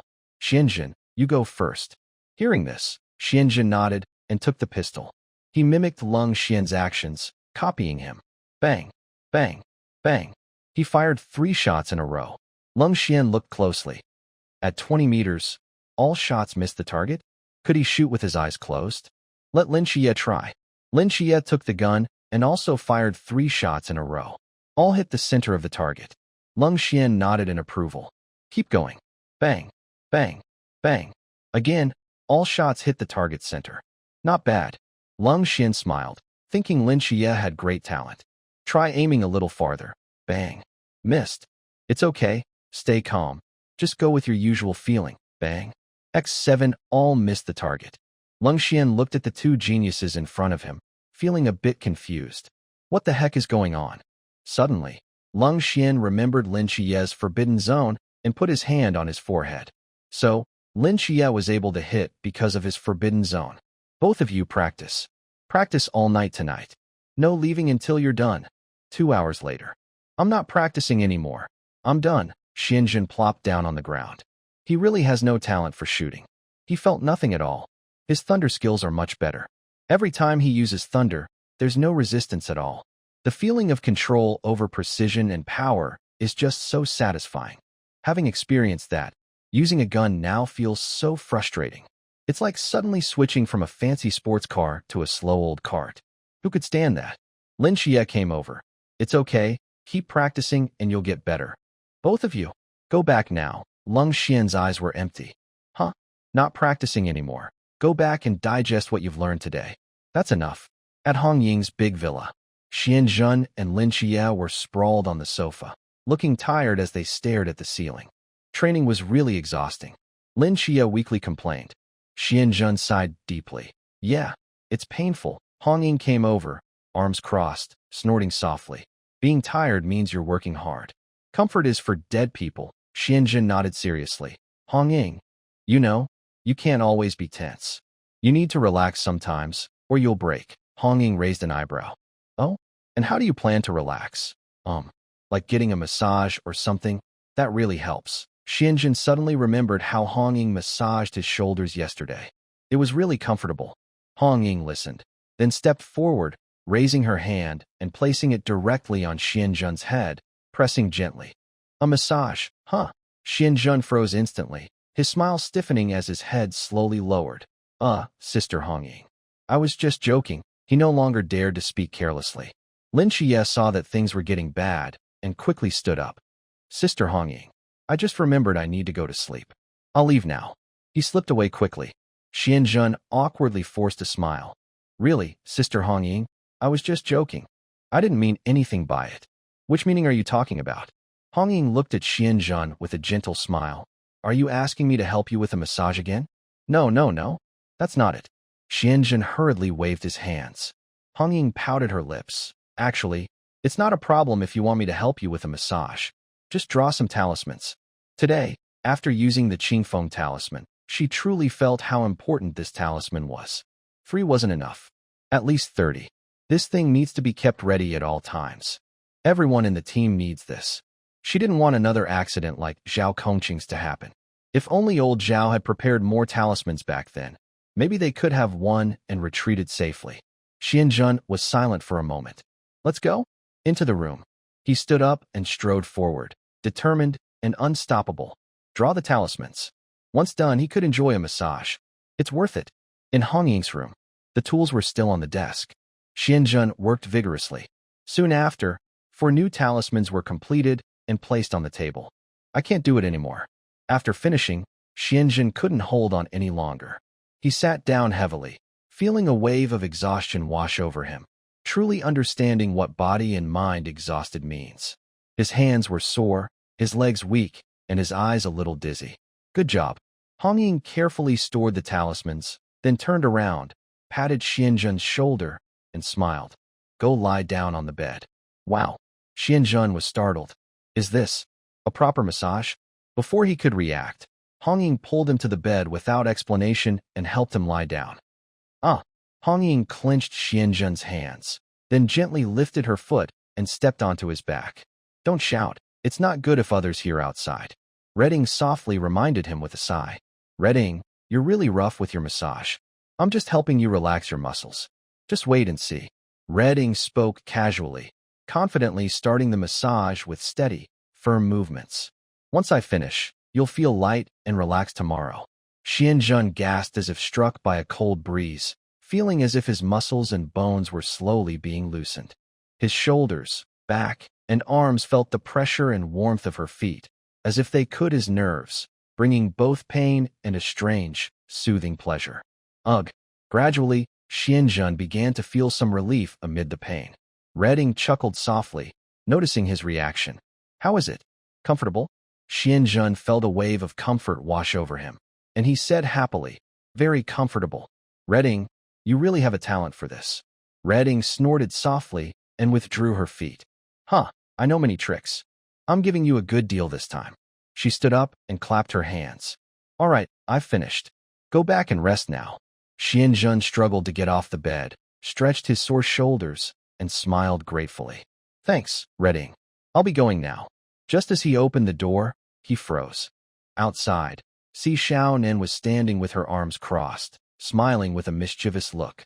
Xianzhen quickly closed the door and pulled Si Xiaonan aside. Did you hear everything? Si Xiaonan nodded, her smile playful. Of course. Xianzhen, be honest. Do you have something going on with Sister Redding? No wonder she bought you a phone. What? Xianzhen looked stunned. Where was her mind going? Xiaonan, don't talk nonsense. What's something going on? So tell me, what is it? Si Xiaonan squinted. I was just getting a massage from Sister Redding in her room. Really? Pure and simple. Si Xiaonan looked unconvinced. Really? Then why is it that Sister Redding only massages you? Why doesn't she do the same for me?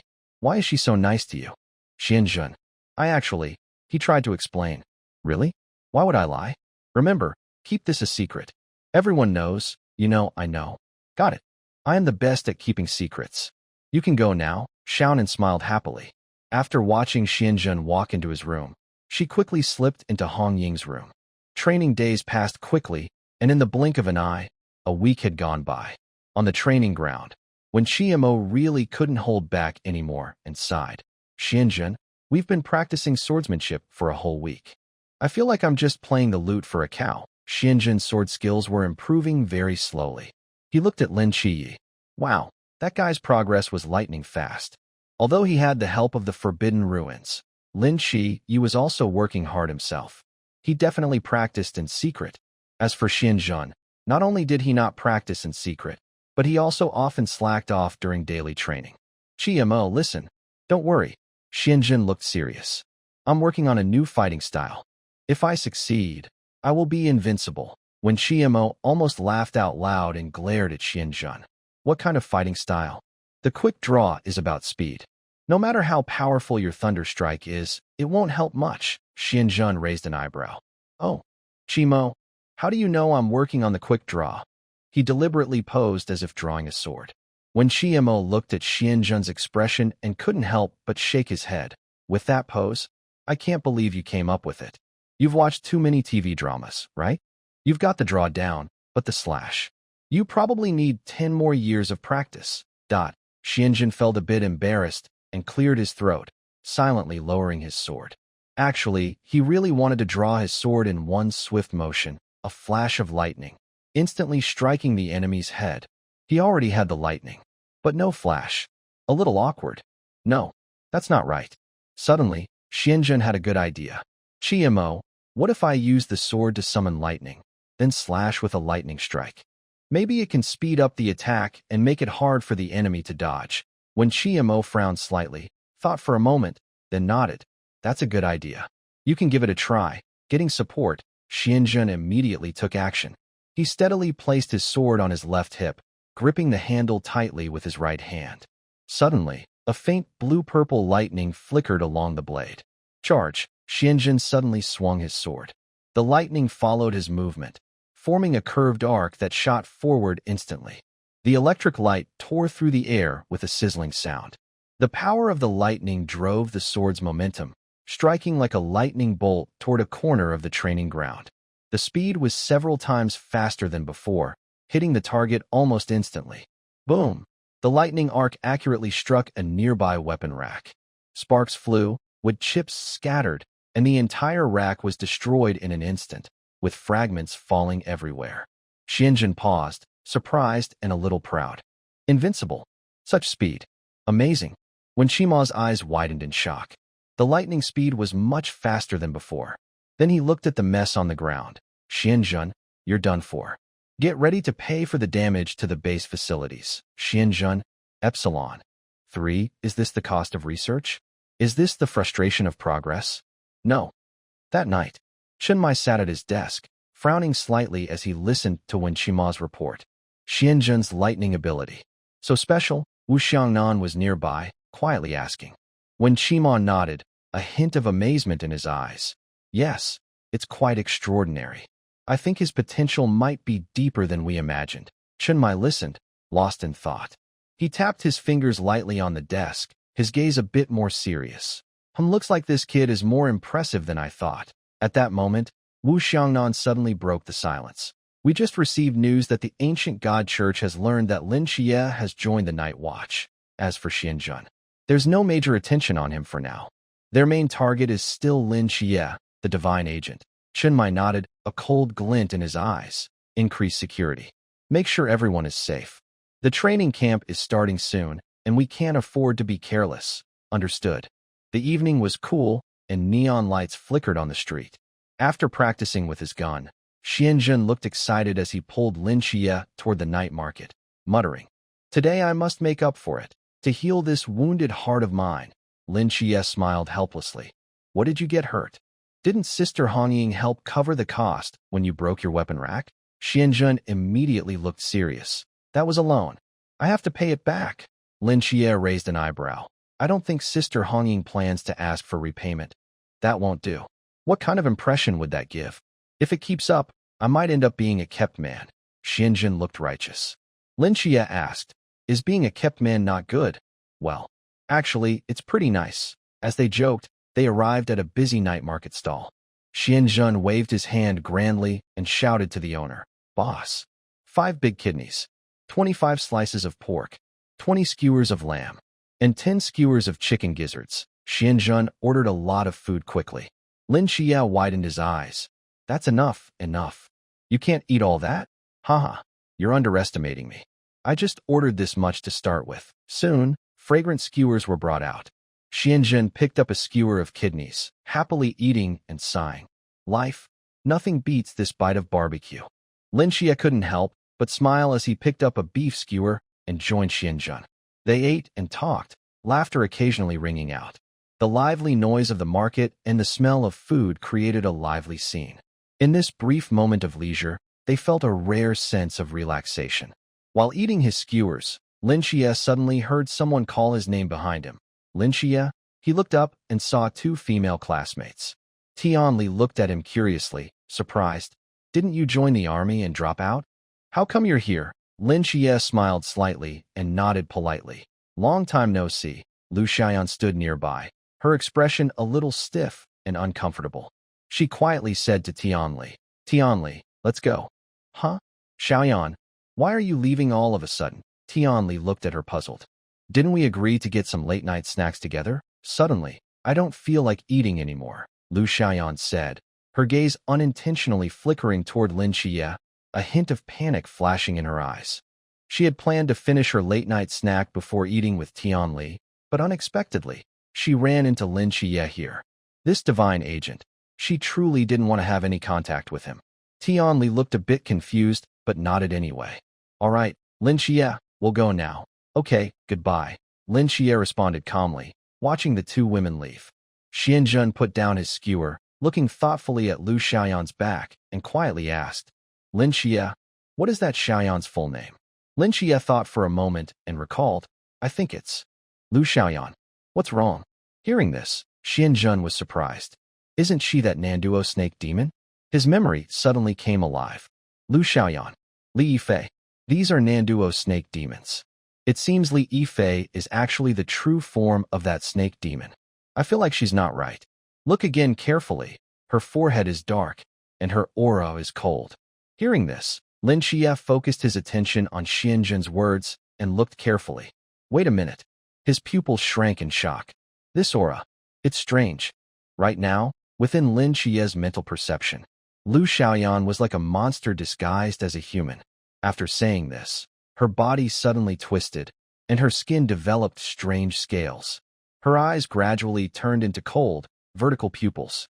Lu Xiaoyan's mouth curled into a smile, and her entire jaw suddenly opened wide, transforming into a large, bloodthirsty mouth filled with sharp teeth, like a terrifying giant snake, emitting a foul smell as she lunged at Tianli. Just as she was about to swallow Tianli, a swift figure rushed in from the side. Lin Qiye moved quickly like the wind, kicking her in the body. Bang! With a dull sound, Lu Xiaoyan was knocked backward, crashing hard into the alley wall.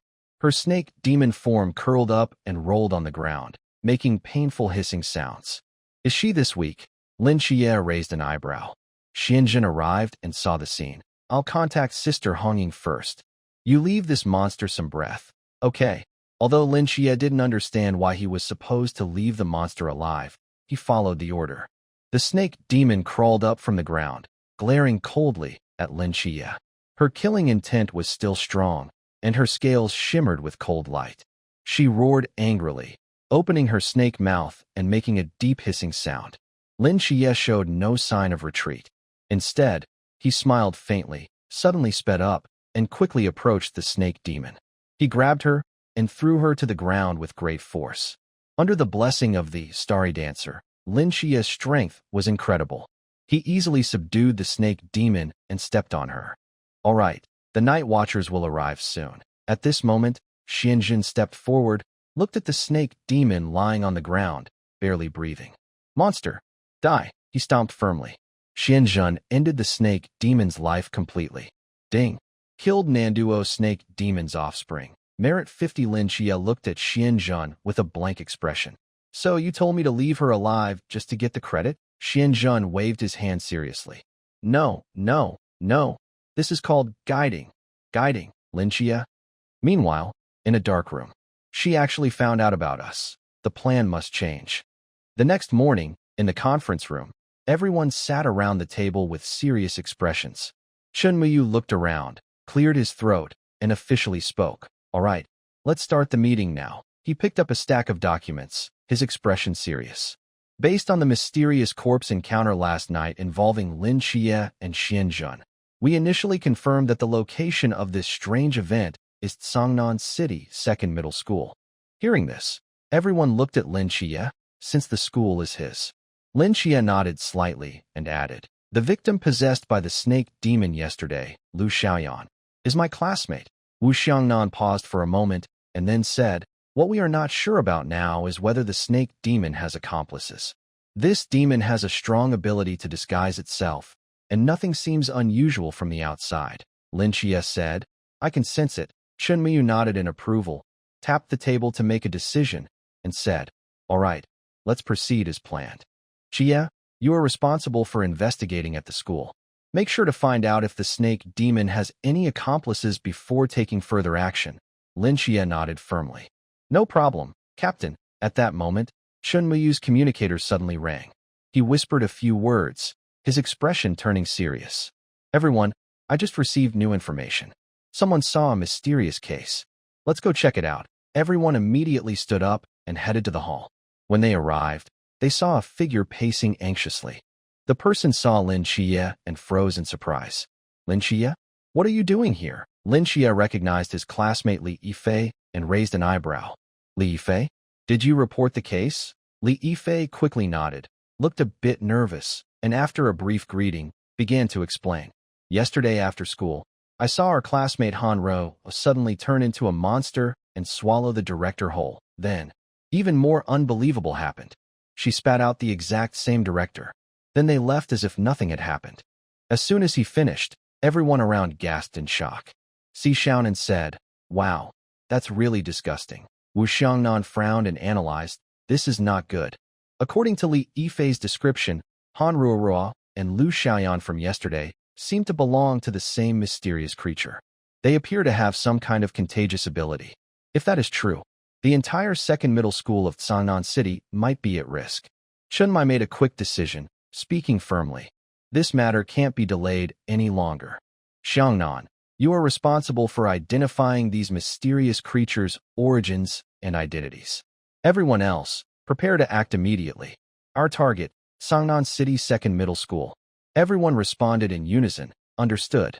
In the car, Li Yifei sat next to Lin Qiye, looking at him excitedly. "Qiye, how did you join this association?"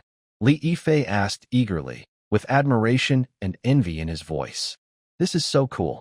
Like those hero groups in TV shows that deal with monsters. You're basically a hero in real life." Lin Qiye smiled helplessly. "It's not that exaggerated." Li Yifei looked at him eagerly, asking, "Can I join too?" Lin Qiye shook his head. "That's not up to me. It depends on the association." Nearby, Xianjun watched Li Yifei with interest. This Nanduo snake demon's main body is really quick to act. They found the Nanduo snake demon yesterday, and today it already made a move. It even wanted to infiltrate the Night Watchers. But unfortunately, the idea was too idealistic. Reality is harsh, little snake. As for this main body, Xianjun decided to leave it to Lin Qiye. After all, this is Lin Qiye's first caregiver at the psychiatric hospital. If he kills the Nanduo snake demon's main body, who will make up for its development?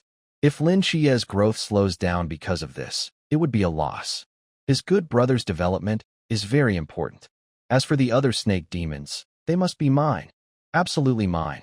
Not a single one can be missed. All for the sake of great merit. Outside Cangnan's second middle school. Before getting out of the car, hold your guns tightly.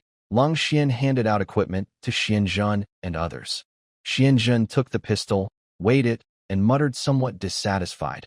"Why not give me a machine gun? Do you have a Gatling gun? This pistol's firepower isn't strong enough. It makes it hard to get kills."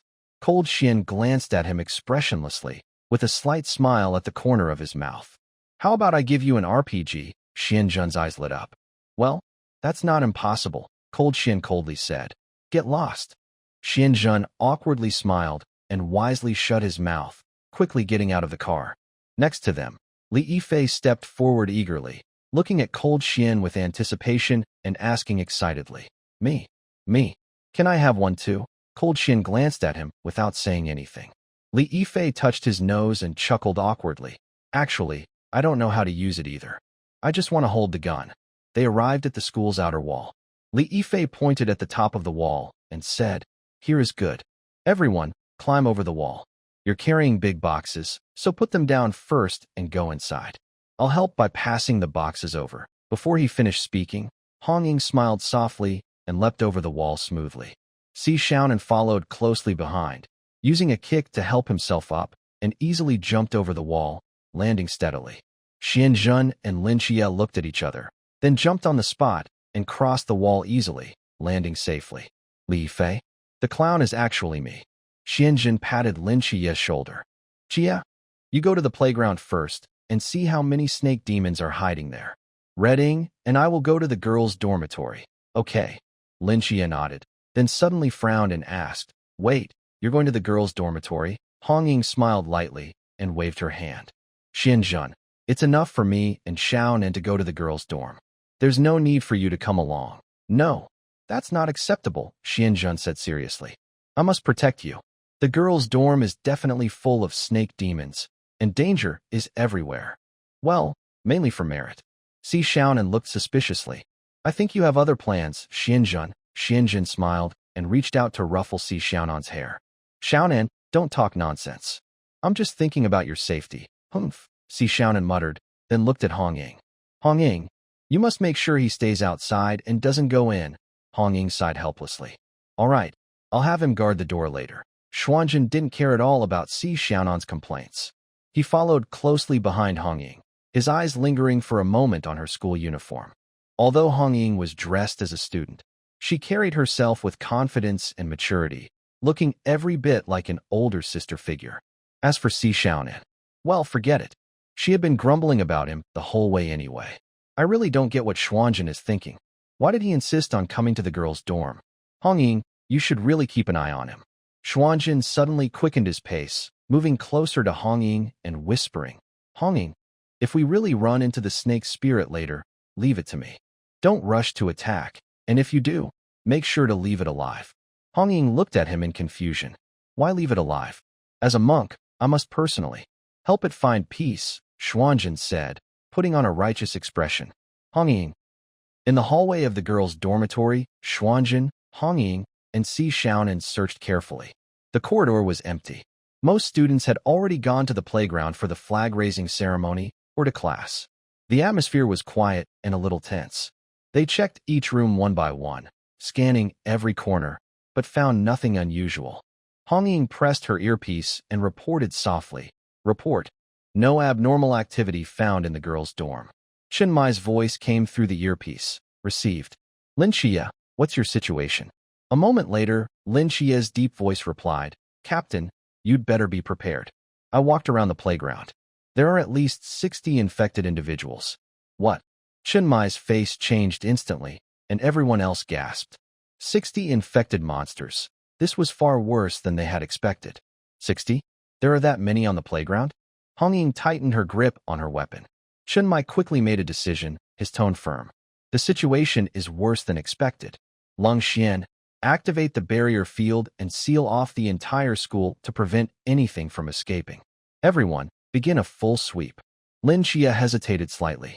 Captain, that might cause panic. Don't worry. We have a forbidden item called Dream Whisper, which can erase memories without leaving any traces. Go ahead and do it, prioritizing the source of infection. Understood. Hong Ying and Si Xiaonan exchanged a glance and tightened their weapons. Xianzhen took a deep breath and finally began. The moment of hunting had arrived. Honestly, if the range of the good and evil rewards and punishments system were bigger, I could have taken them out instantly. Let's go. We're heading to the playground to support. Hong Ying looked at the two of them. Okay. Xianzhen nodded, and Si Xiaonan followed. The three of them were about to leave the girls' dormitory building.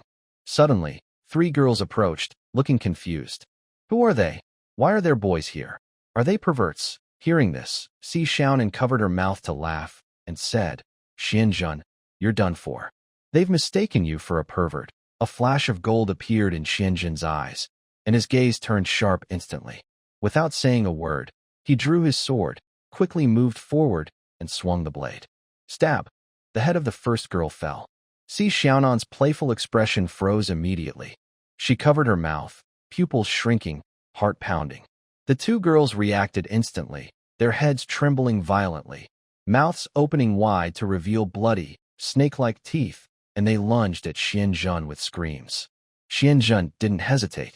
He took a step forward, the sword flashed, and he deeply stabbed the first snake demon. In the next moment, he pulled out a pistol, aimed at the other monster, and fired. 2 shots, 2 bodies. Within seconds, 3 monsters fell to the ground, their bodies turning back into black remains, lifeless. Ding. Killed Nanda snake demon offspring times 3.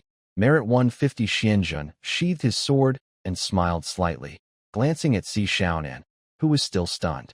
Next time, remember not to call someone a pervert so easily. Hong Ying watched Xianzhen's quick and clean actions and couldn't help but clap and laugh. Wow, Xianzhen, your sword skills are improving fast. Xianzhen chuckled and waved his hand modestly. Just being humble. Standing nearby, Si Xiaonan tugged at Hong Ying's sleeve and whispered, Hong Ying, she's just threatened me. Xiaonan, don't talk nonsense. I didn't threaten you. Si Xiaonan snorted coldly. You say you didn't?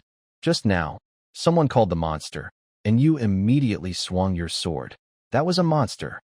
I was just defending myself. As they argued, suddenly, they heard a series of hurried footsteps around them.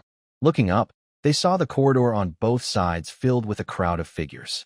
They were dressed in school uniforms or casual clothes, with cold eyes and a strange killing intent, staring fiercely at the three of them. Hong Ying quickly looked around and whispered, 1, 2, 18. There are 18 in total. Holding her spear tightly, her eyes lit up with fighting spirit. Si Xiaonan silently drew her twin guns, ready to fight. Suddenly, Xianjun opened the door of a nearby dormitory and waved to the two, saying, Sister Hong Ying, Xiaonan, go inside first. I'll handle this. No way. Hong Ying's gaze was firm. Her fighting spirit was already high, and she wouldn't back down easily. Xianjun sighed, a slight smile on his face, and whispered, draw symbols tonight. Hong Ying's eyes flickered. She bit her lips slightly, and finally agreed. All right. Fine. As the two entered, Xianjun stood still, scanning the surroundings as the approaching girls drew closer, a look of disdain on his face. Little snakes, come and die if you dare. As he finished speaking, the figures in front of him roared and suddenly transformed. Their school uniforms and casual clothes tore apart, revealing scales beneath their skin. Their eyes turned into narrow snake-like slits, and sharp fangs appeared as they lunged at Xianjun. Xianjun remained calm. He spread his hands slightly, lightning crackled around him, and his sword shimmered with flashing thunder. He darted forward, rushing at the attacking monsters, and swung his sword. The first monster hadn't reached him yet when his lightning-infused blade struck it. A deafening roar followed, and the creature's body was instantly pierced by lightning, blackened and collapsing to the ground with a burnt smell. Xianjun didn't pause. He spun around quickly, moving like lightning between the monsters, with thunder following his sword. Every strike emitted bright flashes of lightning. When a snake demon reached out with its claws, Xianjun cut it in half with one sword. Its scales and flesh burned and scattered in the lightning. Several monsters tried to attack from behind, but Xianjun turned back, raised his palm, and shot out 2 bolts of lightning, piercing through their heads like serpents.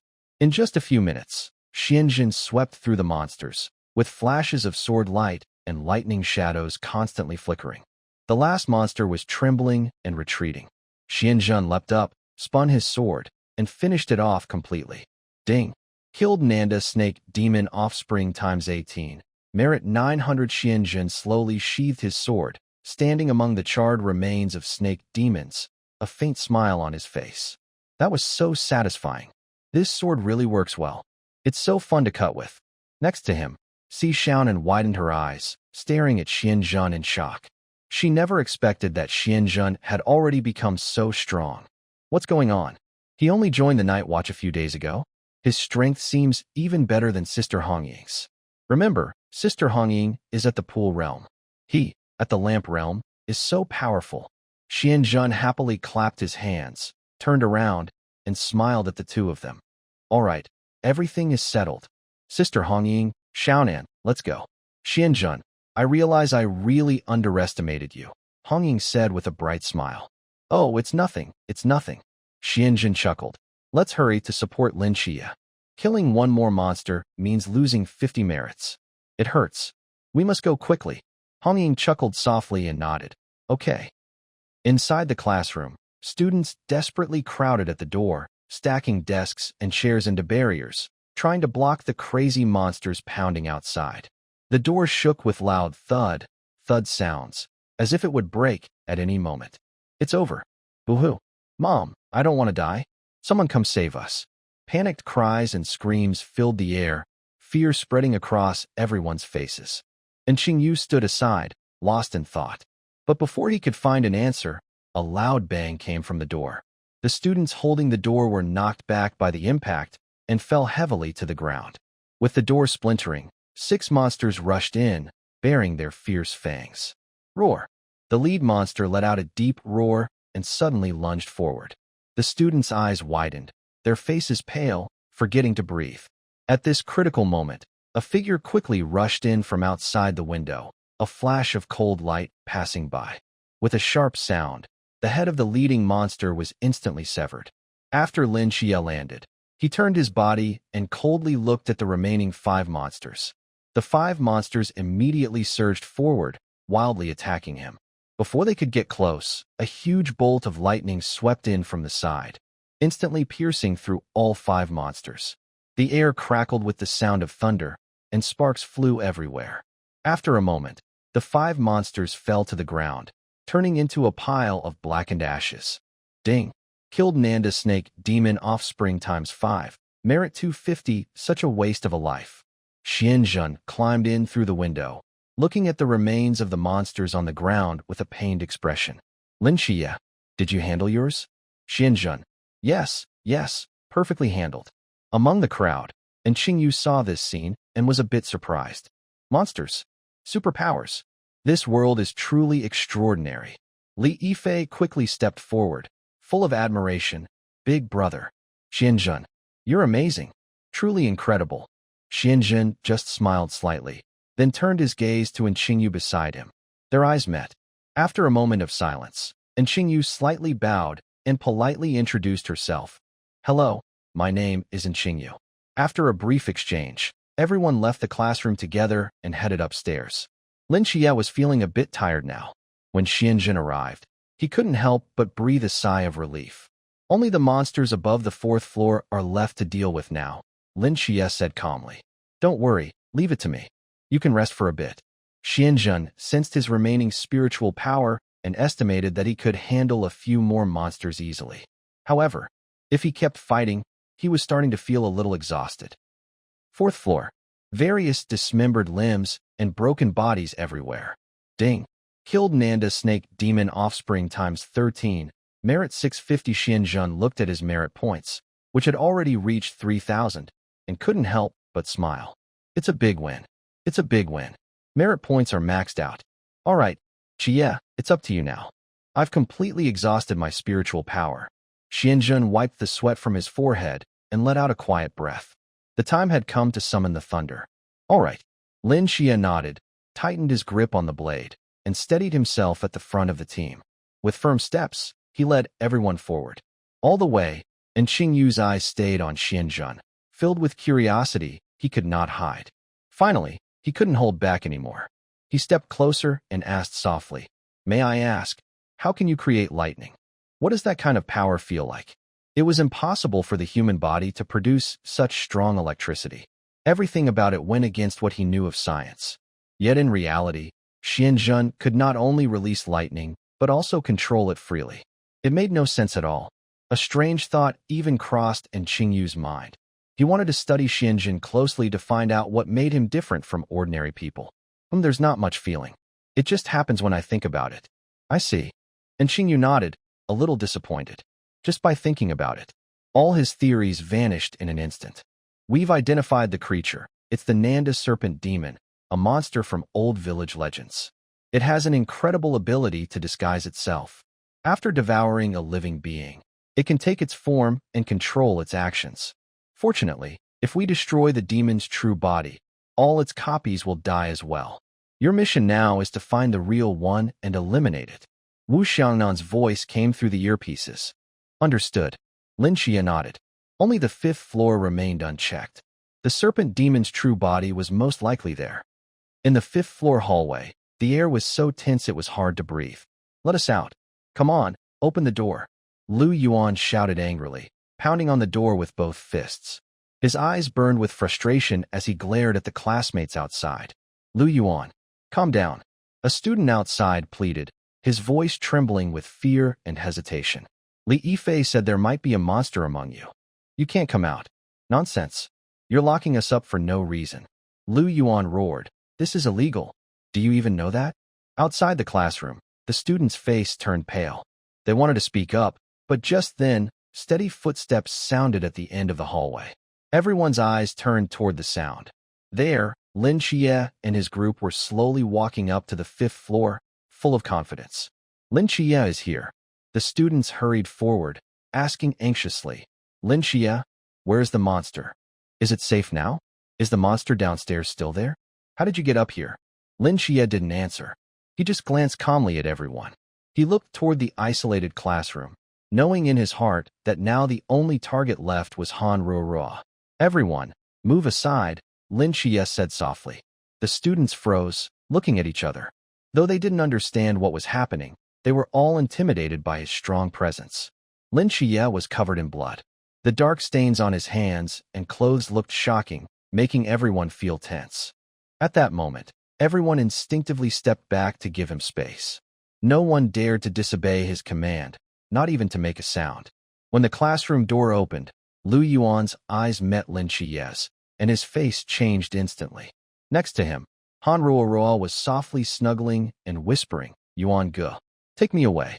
He clenched his teeth, trying to stay calm as he shouted, "What are you trying to do? I tell you, fighting monsters is okay, but hurting people is against the law. Han Ruoruo is my girlfriend now. Try to hurt her." Lin Qiye showed a cold smile and said calmly, "Oh?"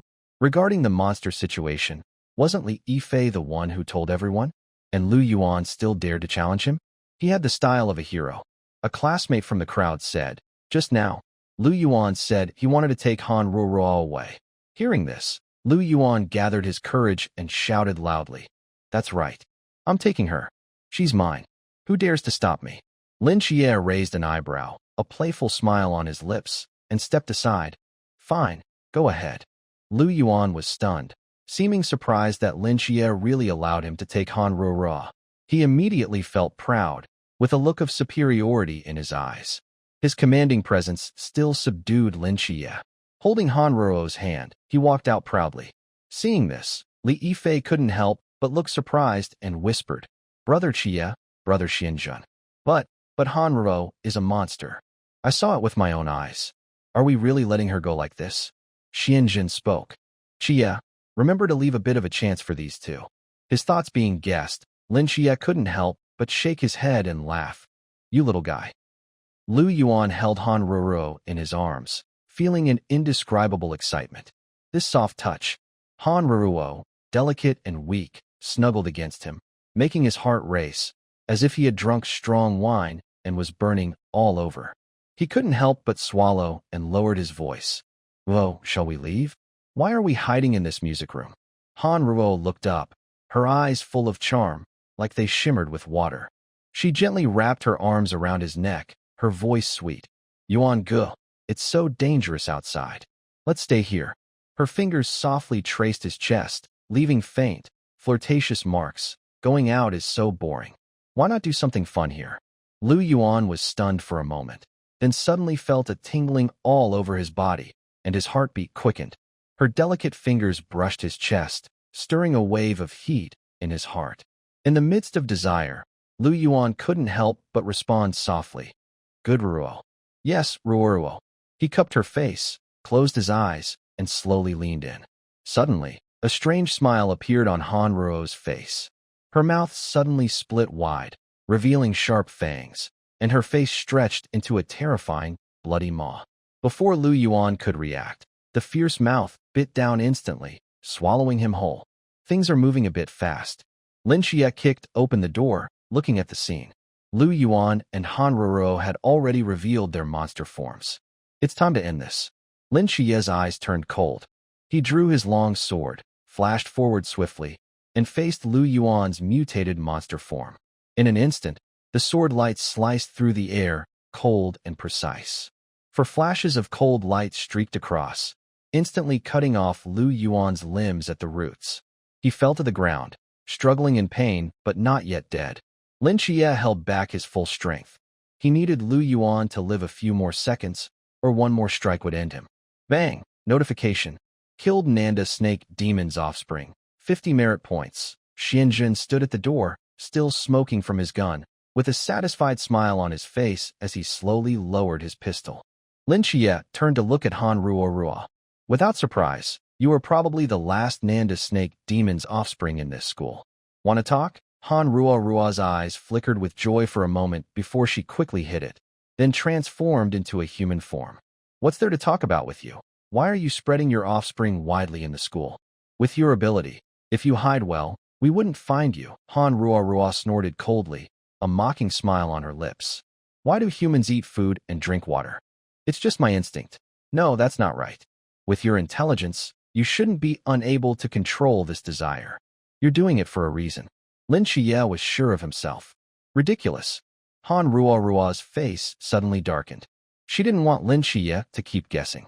Her eyes flashed with fierce light, and her body suddenly changed into a monster with a human upper body and snake tail, with cold, shimmering scales under the cold light. She suddenly lunged at Lin Qiye, her tail whipping like a whip. Bang! Lin Qiye was hit, stepping back several paces but stabilizing himself. His arm, blocking the attack, went numb instantly. Wow! This appearance, this strength. Is this the true form of the Nanda snake demon? Report. The Nanda snake demon has been found in the piano room of the arts building. As soon as the words finished, Lin Qiye tightened his grip on his long sword, his eyes sharp. Xianjun, this is tricky. We shouldn't hold back. Let's attack together, Xianjun. You said you'd handle it next. Lazy, huh? All right. Facing this snake demon in the pool realm, Lin Qiye knew he couldn't hold back. Reluctantly, Xianjun had no choice but to draw his sword and join the fight. At the same time, Hong Ying's voice came through the earpiece, urgent. Be careful, everyone. Don't fight alone. I'm coming right away. Lin Qiye and Xianjun exchanged glances. Then, their figures split apart, quickly surrounding the snake demon who had transformed into Ruo. Lin Qiye was the first to rush forward with his sword, the blade flashing with cold light. Xianjun followed closely, moving like a shadow. Seeing this, Ruo's fierce snake eye showed a hint of bloodthirsty madness. Her snake tail suddenly swung like a giant whip, howling through the air, trying to knock the two back. Lin Qiye's expression grew serious. He swung his long sword diagonally, blocking the tail's attack. Sparks flew as the blade clashed with the scales, making his hand tingle. At the same moment, Xianjun quietly moved to the other side of the snake demon. A stabbing attack. His sword shot like lightning into the snake demon's waist and belly, slicing through scales and drawing a streak of blood. Ruo let out a painful roar, then swung her tail fiercely at Xianjun. Xianjun leapt nimbly, quickly stepping back to avoid the deadly strike. They protected each other, attacking back and forth. Each strike aimed precisely at the snake demon's vital spots, gradually wearing down her strength. Ruo kept howling angrily. Her scales were cracked and bleeding, her movements slowing. Her fierce attacks started to weaken. Seizing the chance, Lin Qiye struck her shoulder with his sword, causing her blood to spurt out. Xianjun, attack now. Got it. Xianjun sneered coldly. He gathered his energy, rushing like lightning to her side. With a flash of his blade, he struck down firmly. Puff! The snake demon's head rolled to the ground. Ding! Defeated Nanduo snake demon, residual, merit 250. Xianjun's lips curled into a smile. A big harvest. But the fight wasn't over. The real body of the demon was still alive. Xianjun quickly stopped smiling and looked at the corpse on the ground, frowning slightly. Lin Qiye, did you notice? This Nanduo snake demon died too easily. Lin Qiye nodded, scanning the body and deep in thought. Yes, as a high-intelligence creature, it wouldn't risk itself so easily. Even if it was defeated, it should have tried to escape. Before he finished speaking, there was a loud explosion. The door was shattered by a long spear, and a fierce figure with a red tassel stormed in. Seeing the two people inside the house and the fallen snake demon on the ground, she paused for a moment. Red Sistering, you're here, did you? Defeat the Nanda snake demon? Redding looked at the two of them with disbelief. This Nanda snake demon was at the pool realm, yet it was killed by two people at the lamp realm. These two little freaks. Not necessarily, Lin Qiye muttered, a sudden idea flashing through his mind, catching on to a key point. Redding looked suspicious. Huh, this is only part of it. The main body is probably somewhere else, Lin Qiye said seriously. It's not over yet. I'll go handle it. As he spoke, Lin Qiye headed toward the door. Qiye, you handle it yourself. I won't join in the fun. I'm exhausted. Xianjun waved his hand, showing no interest in what was happening next. He knew Lin Qiye probably realized something was wrong with Li Yifei. He decided not to get involved. Anyway, he wouldn't get Li Yifei's head. Okay. Lin Qiye smiled slightly and walked out. Redding looked at Xianjun with a puzzled face, frowning and asking, what's going on? What are you guys talking about? The Nanda snake demon isn't dead yet. Yes, he's going to find the real body of the Nanda snake demon. This is just a remnant. Redding looked stunned. Then why didn't you go help Lin Qiye? He can handle it himself. Xianjun shrugged indifferently. Redding, degree to degree. Her face showed a look of defeat, and a strong sense of frustration suddenly welled up inside her. She was supposed to be the second strongest member of Squad 136 after the captain. Everyone usually relied on her strength. Could it be that her fighting power has now become just a decoration? Red sistering, let's go. We'll go support the captain, Xianjun said. All right, Redding hesitated. Are you sure Lin Qiye can handle it alone? Xianjun looked at the darkening sky. I'm sure.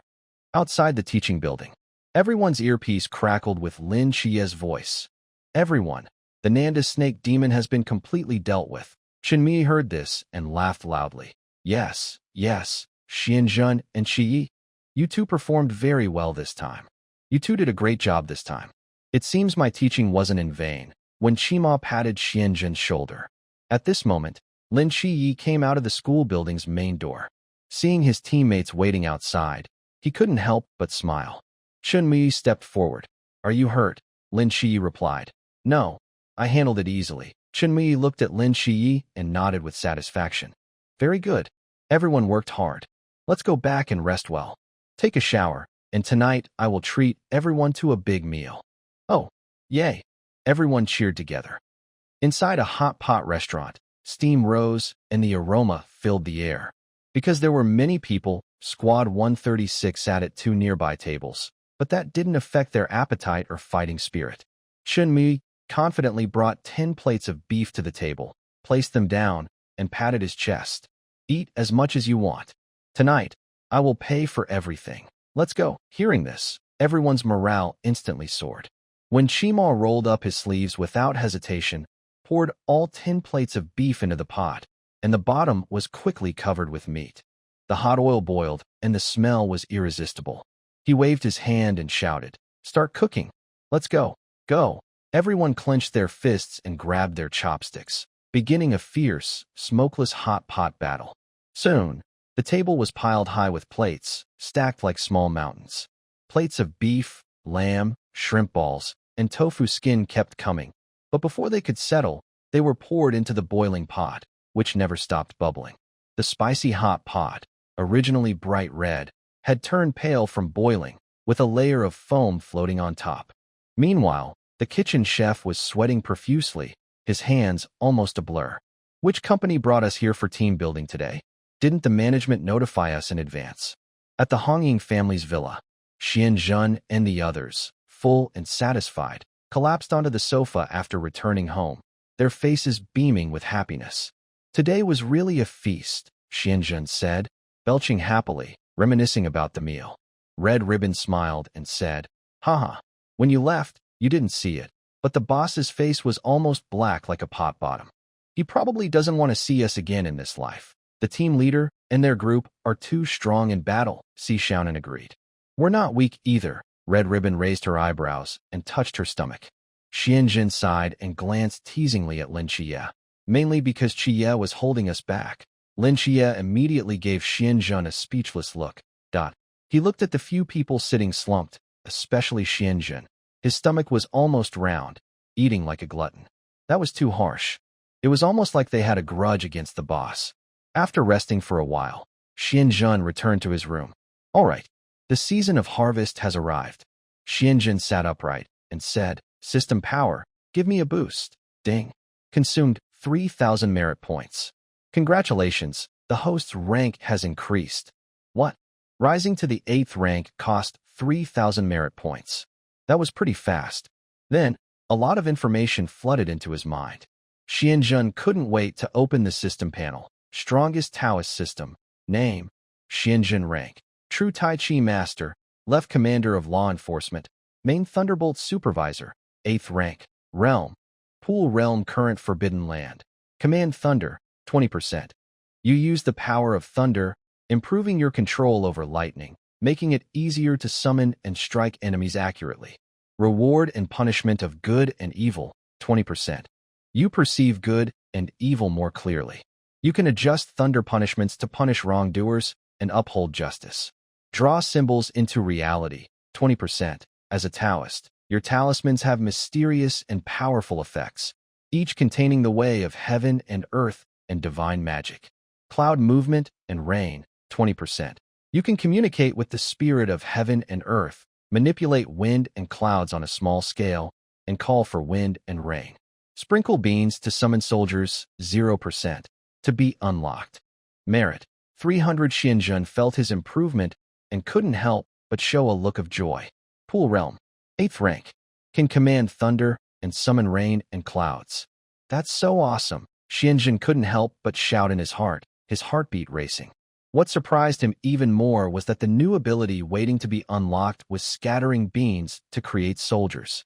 That was one of the most powerful Taoist techniques in Legends. He swallowed hard, imagining the scene. During battle, he could simply toss a handful of beans onto the ground, and in an instant, they would turn into an army of spirit soldiers, standing tall with weapons in hand, ready to follow his command. That image was simply amazing. This time, I'm truly unbeatable. Xianzhen was overjoyed, almost floating with excitement.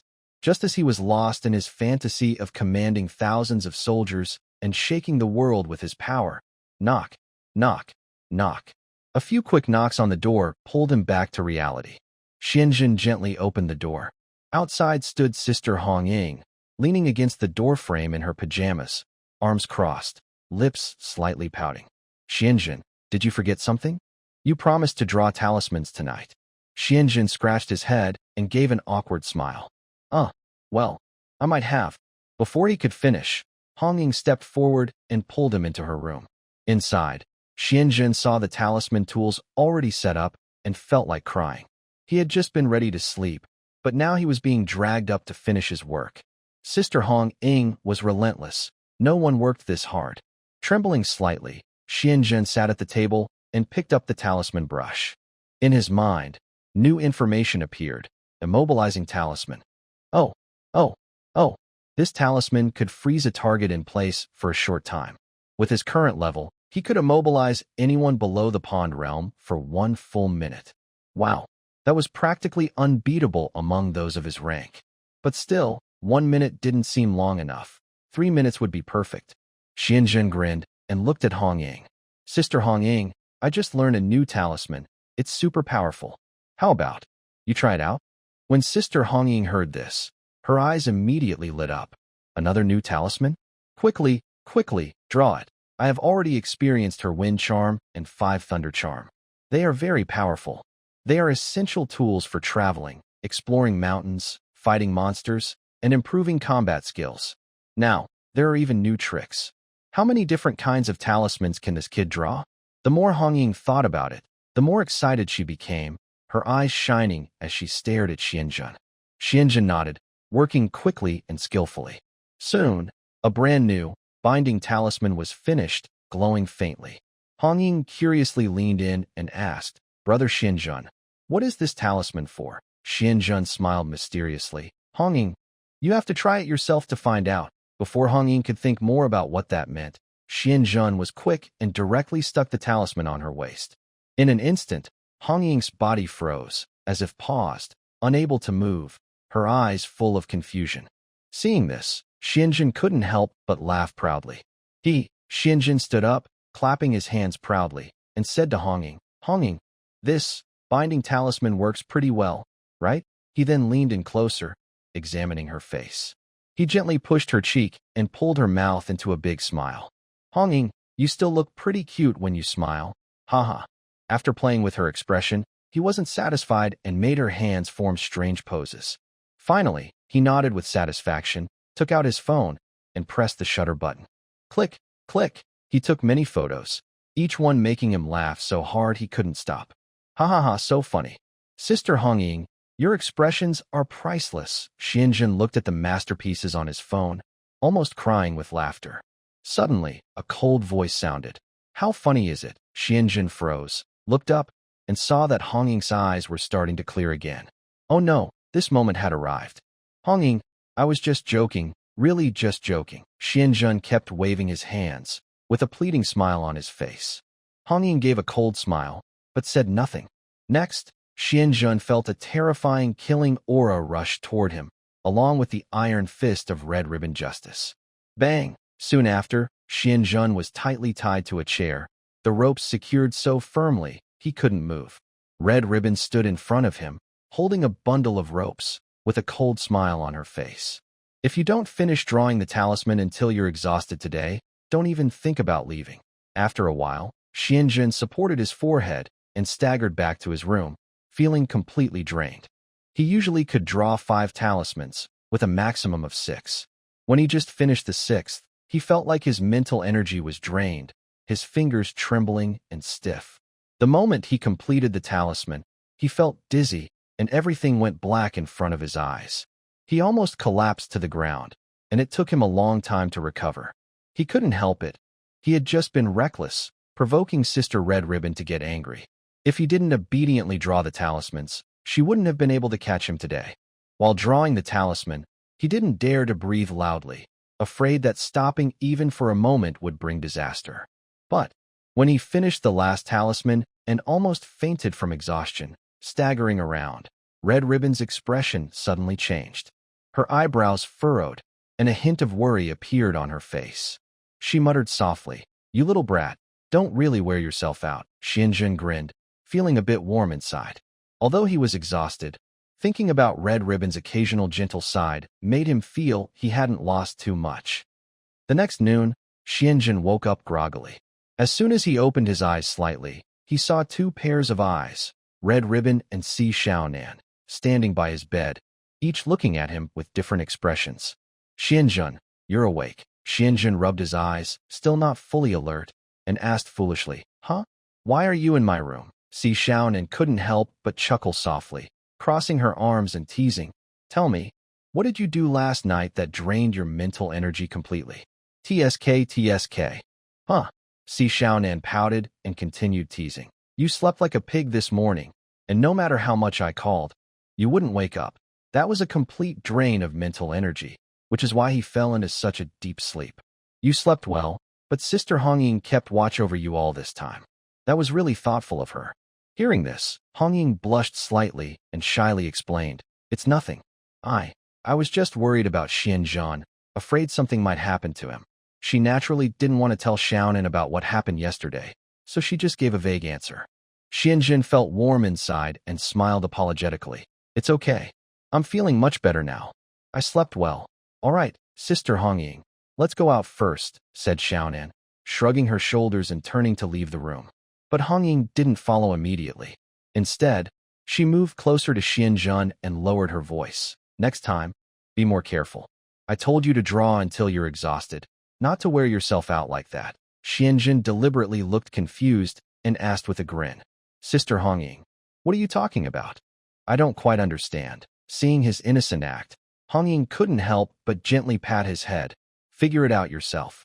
Don't pretend to be innocent. Hurry up and eat." Xianjun touched his head where she had patted him, staring blankly as Hongying's figure disappeared at the door. He muttered to himself, "This woman flips her mood faster than flipping a book. She was worried about me just now, and now she's scolding me." After waking up, Xianjun still felt a bit tired all over. He decided to take a shower to wake himself up. As he entered the bathroom and looked at the shower head above, he suddenly had an idea, a curious glint in his eyes. Maybe I should try the effect of cloud moving and rain falling. In an instant, a small dark cloud slowly gathered above his head. Water vapor surged within the cloud, and then gentle rain began to fall, delicate drops softly landing on his face, bringing a natural coolness. Xianjun enjoyed this magical experience, feeling amazed. This forbidden zone is really over the top. It's like a must-have magic trick for home travel. Although it's not very powerful, its practicality is incredible. If I stayed in the desert, I'd probably be called the Little Prince of the Desert. Happily, he finished his shower with the rainwater and then left the room. In the dining room, Jinjin picked up his bowl and took a few bites. He looked around and suddenly asked, "Where's Qiye? Where did he go?" Si Xiaonan was chewing her food and glanced at him, smiling. "Did you think he's lazy like you?" Qiye got up early to train at the base. "You're still sleeping soundly." Hearing this, Jinjun was unhappy. He put down his bowl and raised his eyebrows. "Hey, I have a fiery temper, But I'm not lazy.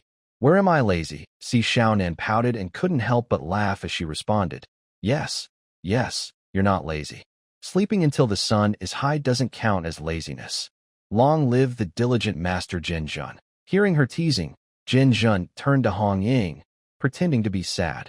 Miss Hong Ying, listen to what Xiaonan said. It really hurts my feelings. Hong Ying looked at Jin Jun and couldn't help but smile. All right, Xiaonan, say a few less words and eat your food properly. What? Xiaonan looked at Hong Ying in disbelief, her eyes wide. Hong Ying actually defended Jin Jun? Her mind rang with alarm. She secretly cursed inside. She was doomed. The two of them definitely had something going on. Xiaonan lowered her head in frustration, ignoring Jin Jun. She silently ate her meal, feeling angry inside. Jin Jun. He stole her Hong Ying. This morning, she was anxiously watching over Jin Jun. And now, she was even defending him at the table. In the afternoon, at the martial arts training ground. Something's wrong, something's wrong. When Qiye was sparring with Jin Jun, the more they fought, the more he felt something was off. Today, Jin Jun was unusually energetic. He couldn't hold back anymore. He stopped and frowned at Jin Jun. Jin Jun, what level are you at now? Jin Jun smiled easily and replied, at the pool realm. How about that? When Qiye was stunned, his mouth opened wide, looking like he'd seen a ghost. Huh, a demon spirit? There's a monster here. Quick, someone take this guy away. He looked up and down at Jin Jun, full of disbelief and a hint of frustration. Earlier, Jin Jun had broken through to the peak of the lamp realm, when Qiye could barely accept it. After all, it was not unusual for a genius to improve quickly.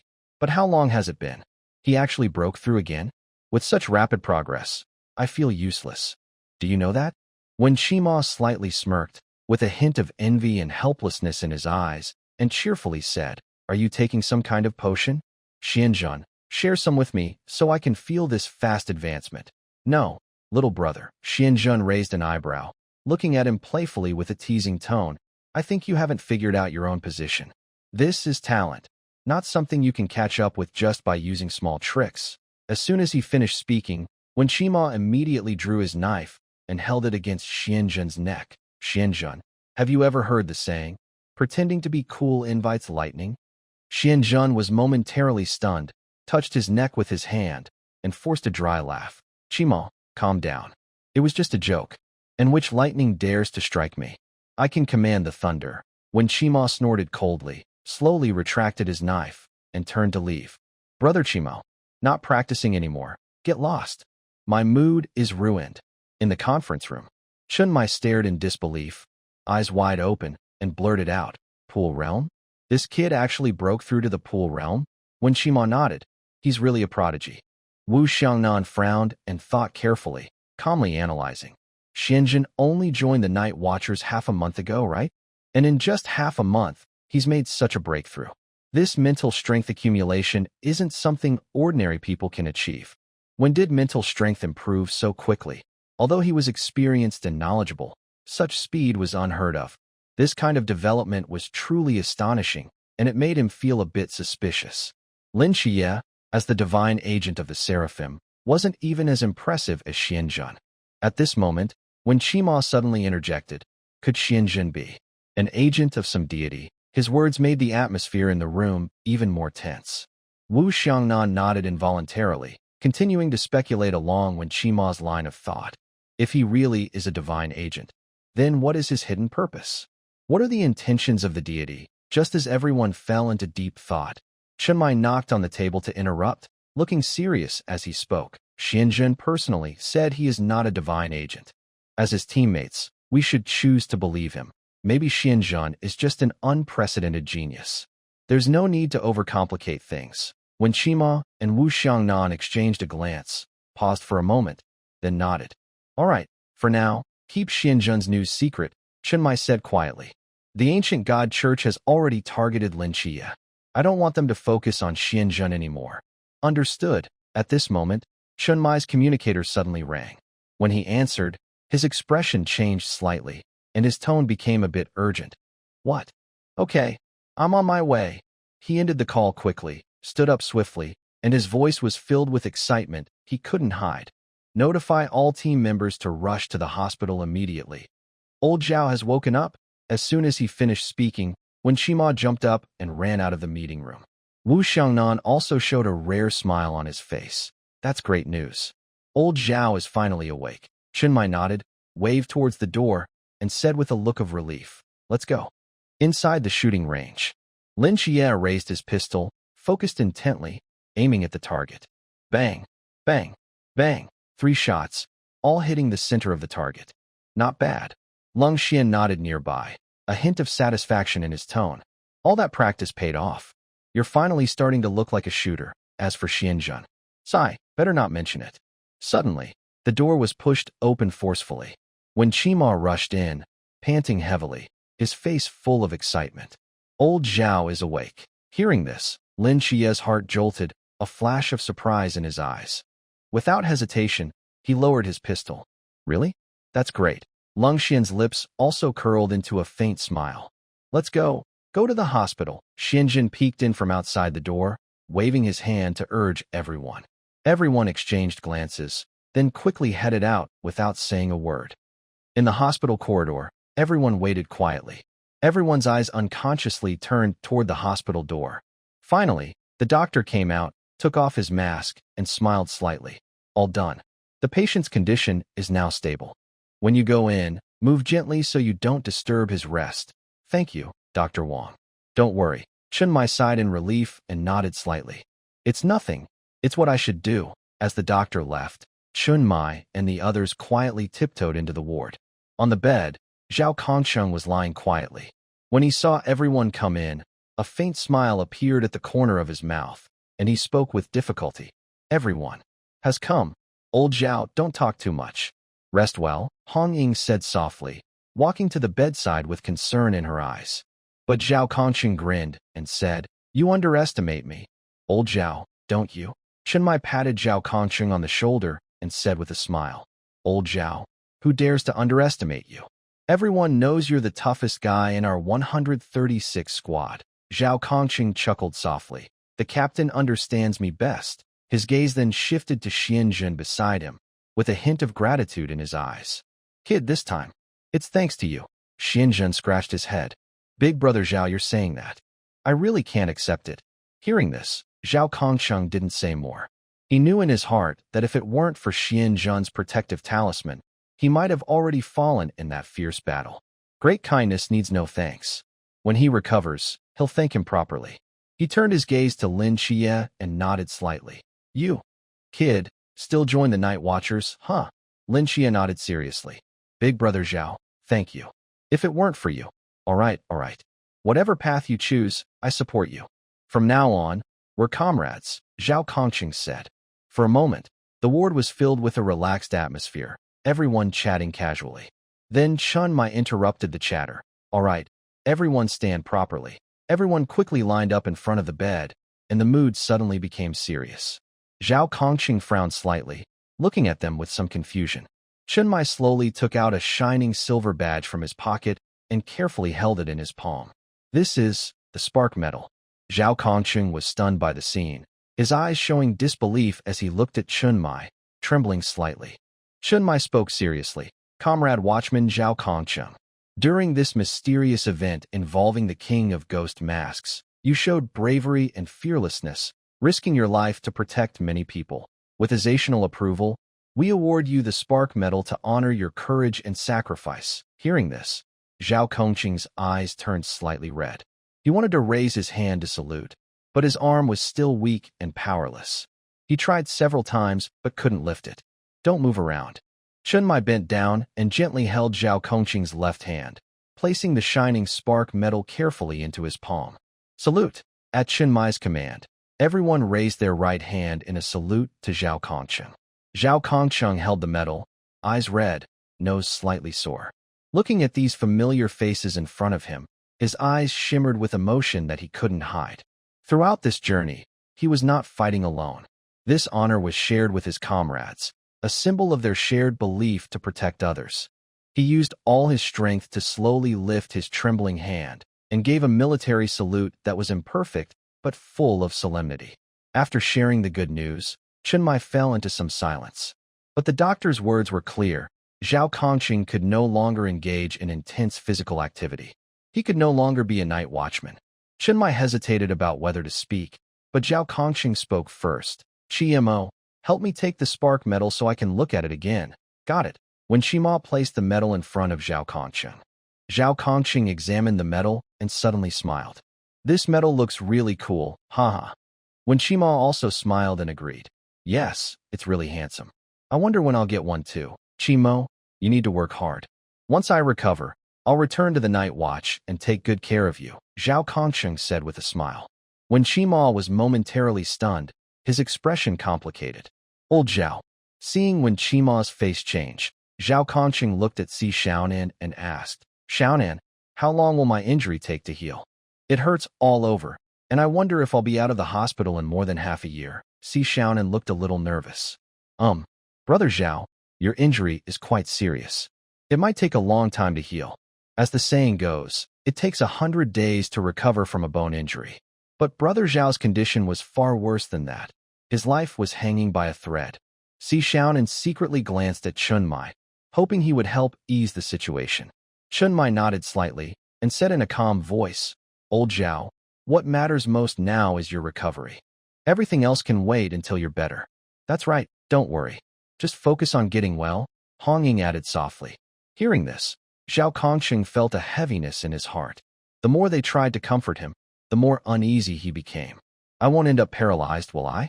Zhao Kongcheng joked. Of course not. It's not that bad, when Qima quickly waved his hand. Then Zhao Kongcheng turned to Xianzhen. Xianzhen, tell me the truth. Xianzhen looked at him, thought for a moment, and said, Brother Zhao, you'll need to stay in bed for at least a year. And after that, you shouldn't do any intense physical activity. In other words, you might never be able to fight with a blade again. As soon as he finished, the room fell silent. Everyone gasped in shock. Was Xianzhen trying to get himself in trouble? That was way too blunt. Hong Ying almost fainted. Couldn't this guy choose his words better? Wouldn't that kind of talk make old Zhao pass out from anger? But Xianzhen suddenly leaned closer to Zhao Kongcheng and whispered something in his ear. After hearing it, Zhao Kongcheng's eyes lit up with surprise and joy. Really? Why would I lie to you? Xianzhen said confidently with a nod. Zhao Kongcheng froze for a moment, then burst out laughing, so hard that he started coughing. Old Zhao, don't get too excited. When Qima quickly patted his back, afraid he might hurt himself, everyone else looked puzzled. What on earth did Xianzhen say to him? It was getting late. Not wanting to disturb Zhao Kongcheng's rest, everyone quietly left the hospital room. Once the door was closed, when Qima couldn't hold back, he rushed to Xianzhen and asked eagerly, Xianzhen, tell me quickly, what did you say to old Zhao just now that made him so happy? Everyone's eyes focused on Xianzhen. Even Chen Mai looked curious and stared intently at him. Hong Ying stood nearby, hesitating to speak. Xianzhen shrugged casually and said, I just told him that I will heal his injuries in the future. He doesn't need to worry about the night watchman's tasks anymore. With the talisman I gave him, he can handle mysterious events easily. It's even more effective than him wielding a sword. Chen Mai frowned and asked suspiciously, Talisman? Hong Ying couldn't help but smile. Actually, she already had nearly 10 talismans given by Xianzhen, but she hadn't told the team leader or anyone else. After all, it was Xianzhen's secret. If he didn't mention it himself, she wouldn't say anything. Now, Xianzhen had spoken openly. Everyone could use the talismans from now on. Thinking of this, Hong Ying felt a bit happy. When Qima listened, scratching his head in disbelief. No way, Xianzhen. Are you joking? Xianzhen didn't say much. He simply took out a yellow piece of paper from his pocket. He directly stuck the talisman onto Wen Qima and gently patted it. Snap! Suddenly, Wen Qima's whole body stiffened, like a statue, motionless. Everyone see? This is the effect of the binding talisman. Once attached, it can instantly freeze the target, Xianzhen explained with a proud smile. Chen Mai and the others widened their eyes, looking shocked. This, binding, isn't that a magic spell of immortals? The effect of this talisman could rival that of forbidden magic. That? Chen Mai hesitated for a long time, unable to speak, his face full of disbelief. Lin Qiye also felt a wave of amazement in his heart. He had long known that Xianzhen possessed the forbidden magic of drawing symbols into reality. and that Zhao Kongcheng's lightning was caused by Xian Zhen's talismans. But he never expected it to be so powerful. Even the effect of binding could be achieved. Wu Xiangnan excitedly stepped forward. Xianzhen, what is the range of this binding talisman? Xianzhen smiled slightly and said calmly, someone at the same level as me can be frozen for 1 minute. The same level. Wu Xiangnan looked a little disappointed, but then his eyes lit up. He suddenly realized that Xianzhen didn't just have one forbidden domain. He had two. With such powerful talisman skills, he could always keep the upper hand in battle. If only Xianzhen had been born 5 years earlier. No, 10 years earlier. Si Xiaonan stood nearby, completely stunned.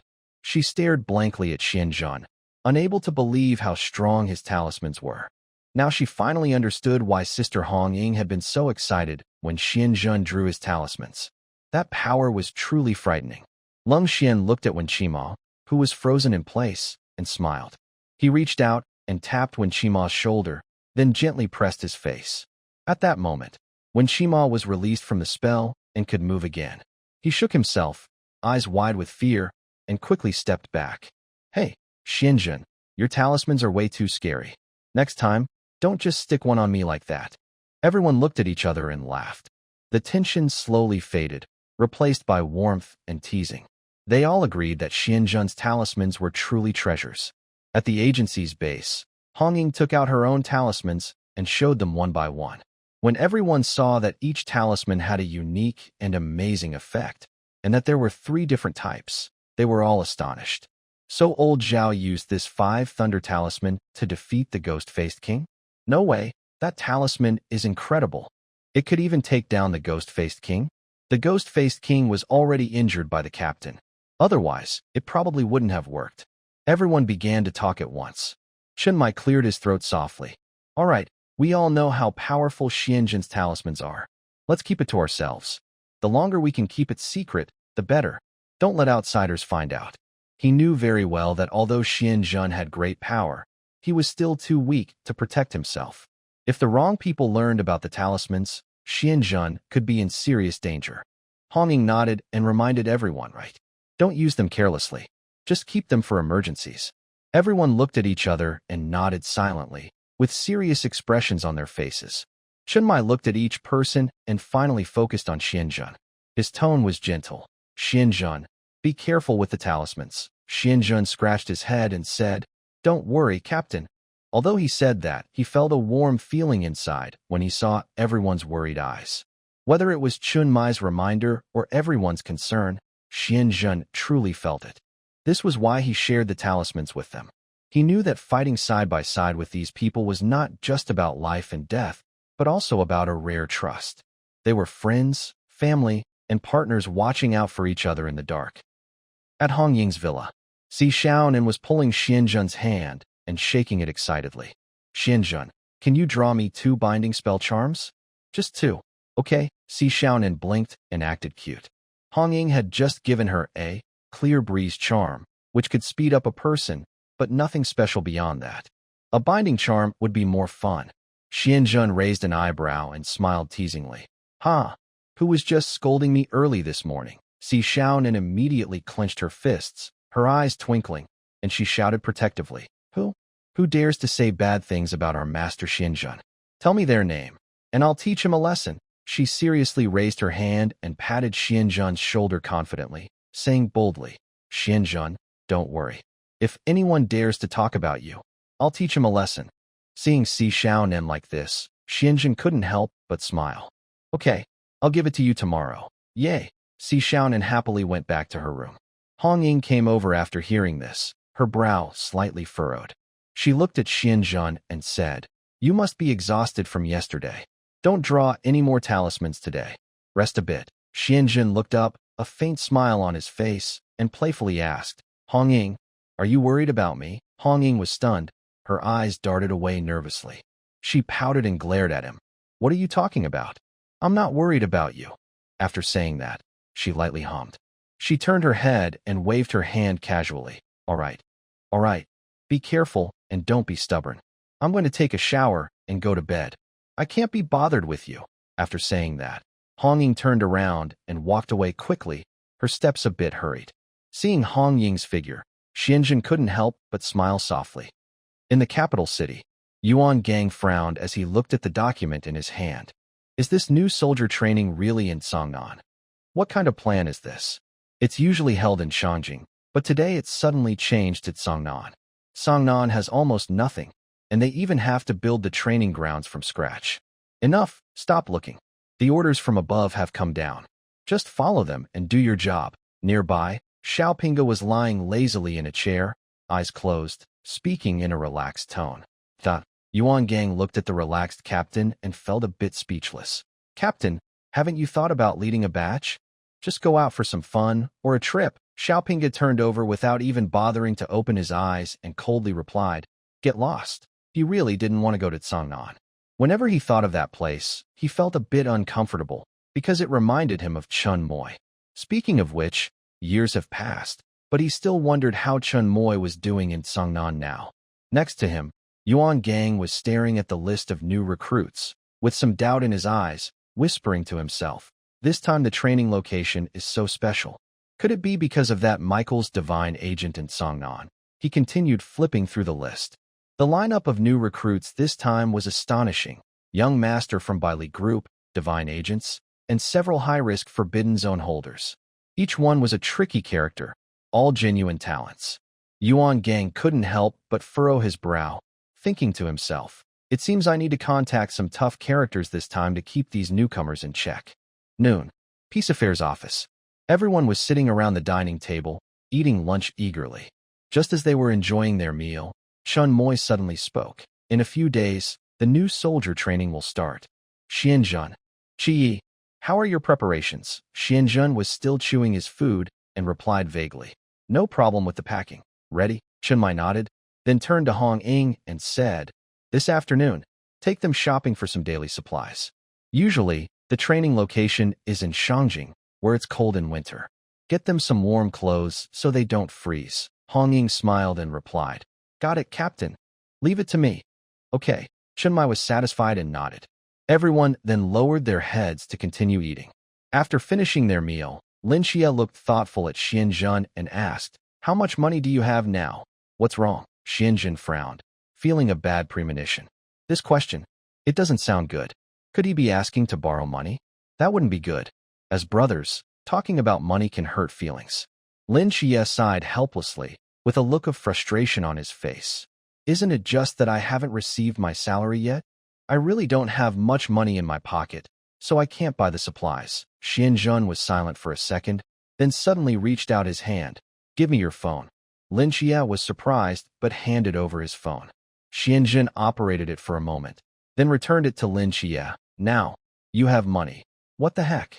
Where did the 150,000 come from? Lin Qiye looked at his account balance and saw it had suddenly increased by 150,000. His eyes cleared up instantly. I borrowed it for you. Hearing this, Lin Qiye felt his vision go dark and almost fainted from anger. You scoundrel! Quickly pay me back. After some operations, he returned the money. Lin Qiye took a deep breath, looked at Xianzhen, and showed a serious expression. He patted his shoulder and asked sincerely, Come on, brother. Tell me, do you love your brothers or gold more? Xianzhen was stunned, his eyes flickering as he thought silently. He was conflicted inside. How should he answer? He really couldn't say it out loud. Brothers are important, but gold is valuable too. Could he love both? But when faced with Lin Qiye's sincere gaze, Xianzhen felt embarrassed to say it. He could only helplessly scratch his head and squeeze out a sentence. Cough, cough. Of course, brothers. Brothers are the most important. At this moment, Hong Ying walked over and saw the two still lingering in place. What are you two wasting time here for? Hurry up and go. Xianzhen immediately looked up, finally seeing the savior. Senior sister Hong Ying, Qiye doesn't have any money. He's too shy to go buy things. Hong Ying waved her hand generously and said, Oh, no money? Don't worry. I'll treat you. I'll cover your stuff. Xianzhen's eyes lit up, and he quickly flattered her. Senior sister Hong Ying is so awesome. He pulled Lin Qiye aside to signal him not to just stand there. Lin Qiye finally snapped out of it and hurriedly nodded. Thank you. Thank you, senior sister Hong Ying. Inside Xianda shopping mall, Hong Ying led the way, with Si Shaon and closely following her, looking around excitedly. Behind them, Xianzhen and Lin Qiye walked side by side, casually following. Senior sister Hong Ying, look. That shop over there seems pretty good.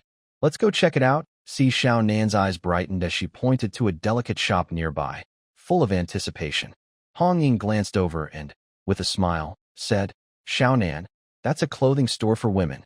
We're here to buy clothes for them. After saying that, she looked back at the relaxed Xianzhen and Lin Qiye and urged, Hey, what are you two dawdling for? Hurry up and follow. First, let's go to the men's clothing store. Got it. Xianzhen and Lin Qiye quickened their steps. Next, the four of them visited almost every men's clothing store, with Hong Ying showing endless enthusiasm for picking out clothes.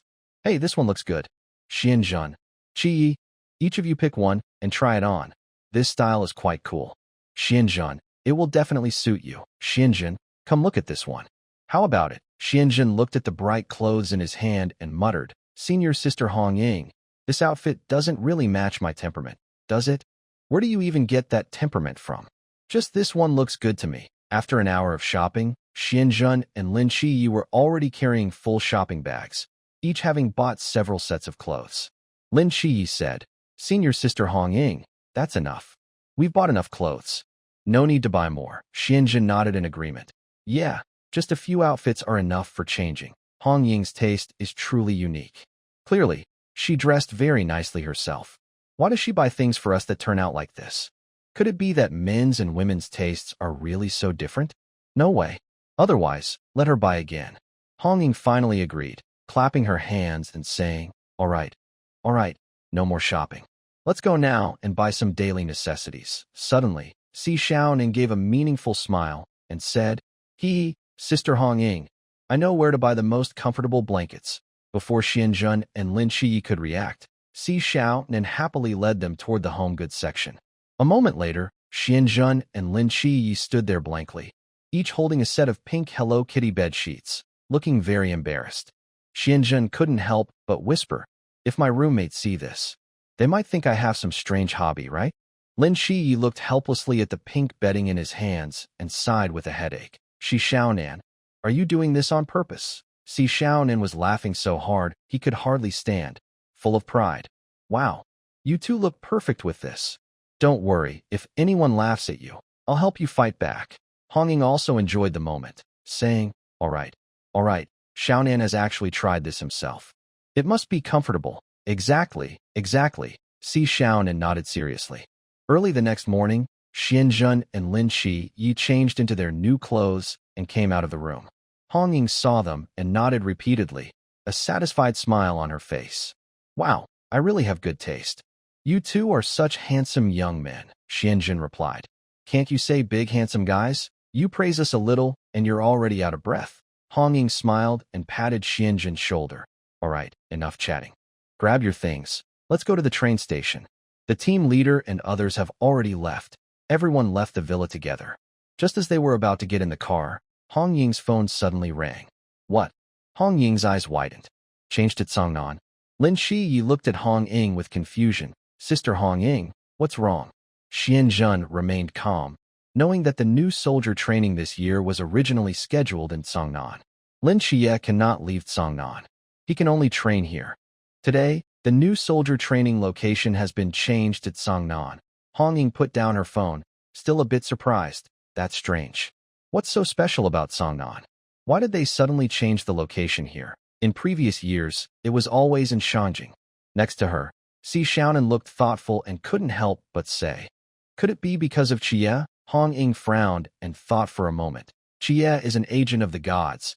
His status is indeed extraordinary, but it's unlikely they changed the training location just for him. Wouldn't it be more convenient for him to train in Shanjing? Xianzhen smiled and interrupted her thoughts. Enough, Hong Ying. Why think so much? Moving to Songnan is actually more convenient for us. Hong Ying nodded. That's true. Just as everyone was relieved, Hong Ying suddenly seemed to remember something, her face changing drastically. Oh no, I already bought train tickets for you to go to Shanjing. The training site was set in a remote area outside the city. Two cars jostled along the muddy road and finally stopped in front of a makeshift checkpoint. There was a strict inspection ahead. Only new soldiers participating in the training could pass. Everyone else was not allowed through. Xianzhen, Lin Qiye, and the others got out of the cars and looked toward the faintly visible training camp. Chenmai patted their shoulders and said seriously, "All right, Xianzhen, Qiye, we've brought you here. From now on, everything depends on you." Xianzhen and Lin Qiye nodded. Honging looked at them with reluctance and couldn't help but remind, "You two must train hard in the camp. If you need anything inside, just contact me. The outside matters will be handled by us. A year might not seem long, but it's definitely not short." Honging felt a bit sad and a little melancholic. During this past month of close contact, she had come to see Xianzhen and Lin Qiye as brothers. Especially Xianzhen. Without this mischievous kid, life wouldn't be as fun. "That's right. Keep it up, you two," Si Xiaonan echoed. When Shima patted Xianzhen's shoulder and jokingly said, "Later, if your sword skills get messed up, don't say I taught you." "Don't embarrass me, understand?" Xianzhen smiled and replied, "Oh, who even knows you? Go to."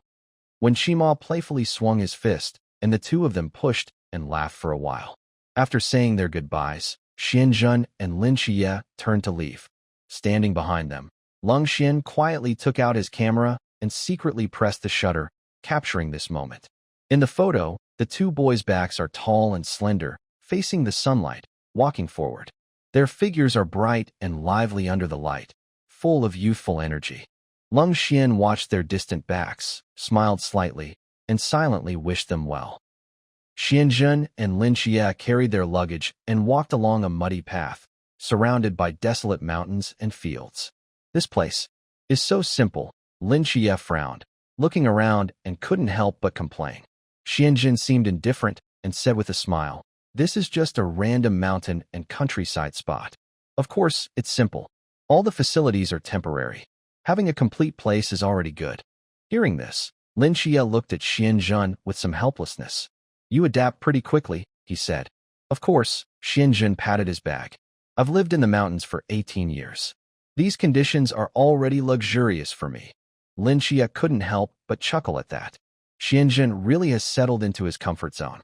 Just then, a cloud of dust rose from afar as a pickup truck approached and finally stopped in front of them. The door opened, and a soldier dressed in uniform with a serious expression stepped out, sharply inspecting them from head to toe. "Why are you here? Training?" The soldier raised an eyebrow in surprise. "You're pretty quick to arrive," Xianzhen shrugged. "We're locals, so no long journey." The soldier nodded and looked at Lin Qiye again, confirming, "Are you both?" "Yes." After checking their IDs and confirming everything was in order, the soldiers signaled for them to get into the pickup, and they headed toward the training camp. The car jolted along the bumpy mountain road, gradually approaching a base surrounded by tall barbed wire fences. After a few minutes, the pickup finally stopped in front of a tall iron gate. The two got out of the vehicle and looked up at the gate, where a prominent sign was clearly displayed, 039 New Recruit Training Base. The bold letters shone coldly in the sunlight. Lin Qiye looked at the empty camp and glanced around, then quietly said, "Are we the first to arrive?" Xianzhen nodded and smiled. "Yes, of course. It's just the two of us here. The others from outside will take some time on the way, probably arriving tomorrow." He looked away from the gate and stared at the heavy iron door.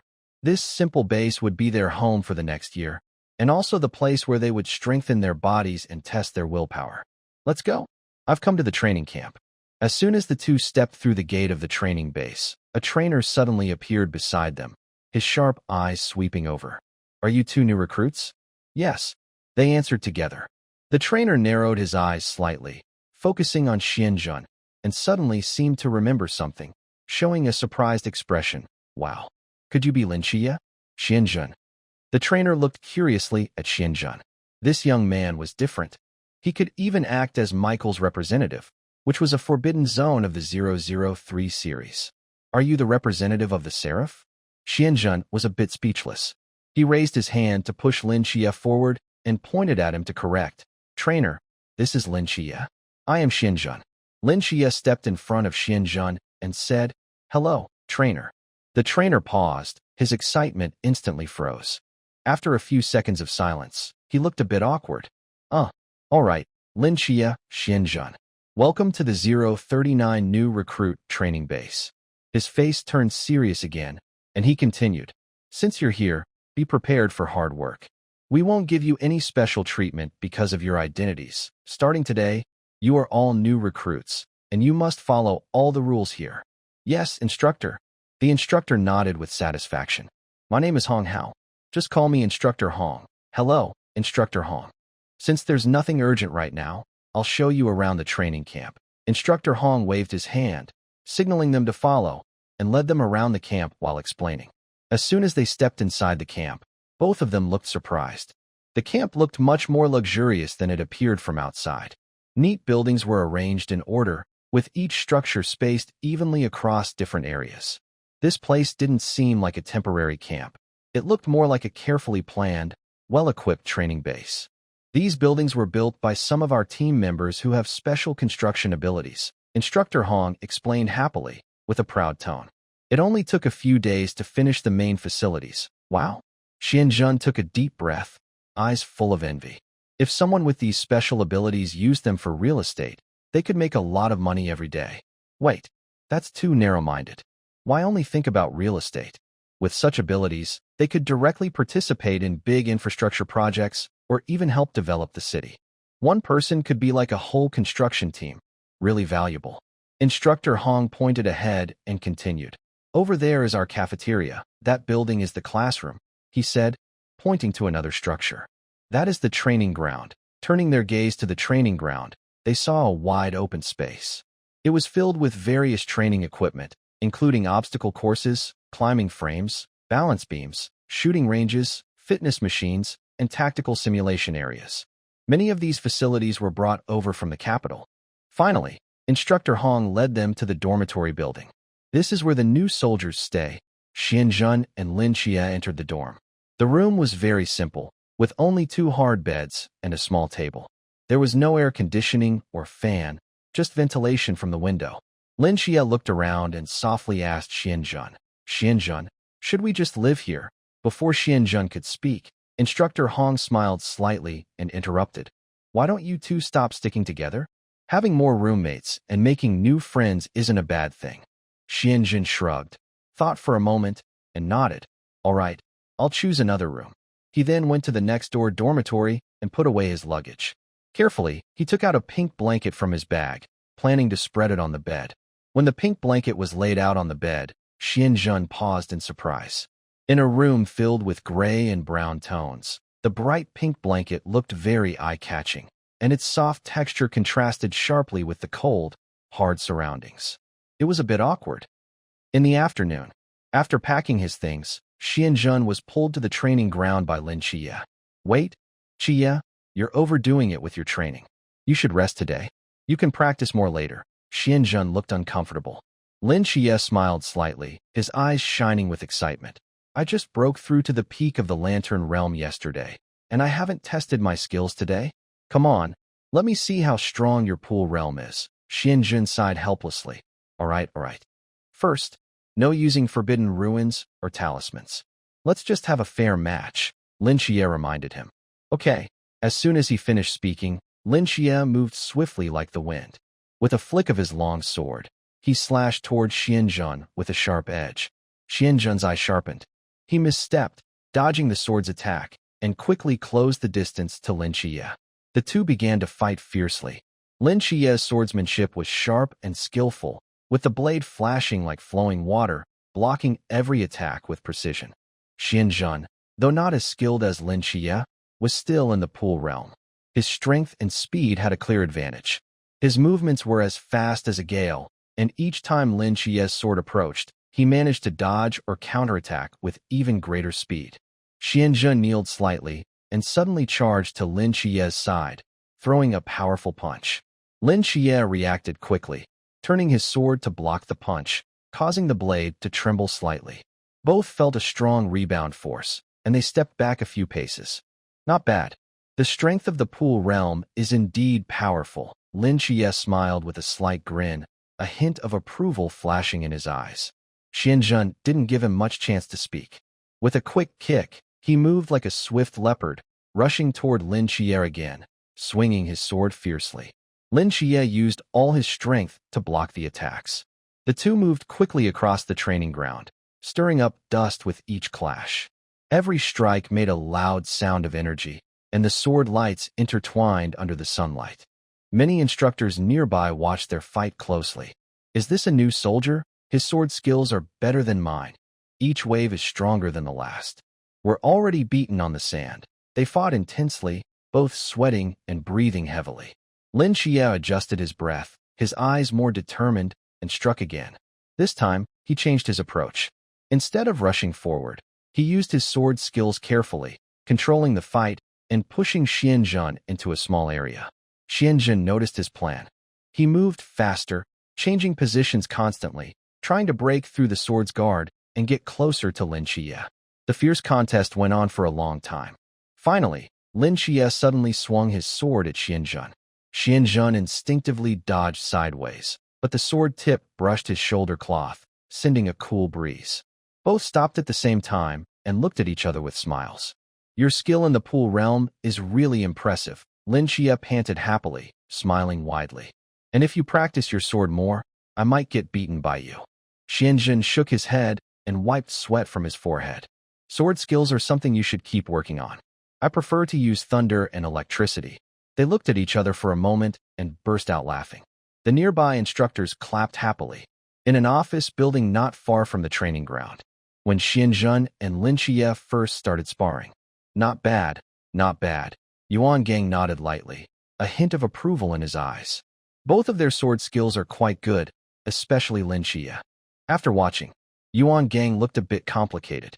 Lin Qiye's sword skills were fierce and sharp, not inferior to the seasoned instructors. And the other guy was even more incredible. He was already at the pool realm. Yes, he could tell. The kid fighting with Lin Qiye was definitely at the pool realm. What was his name again? He recalled briefly, Xianzhen. According to the records, his forbidden zone is called Command Thunder. It's a new forbidden zone, assigned a high-risk level. This can't be right, can it?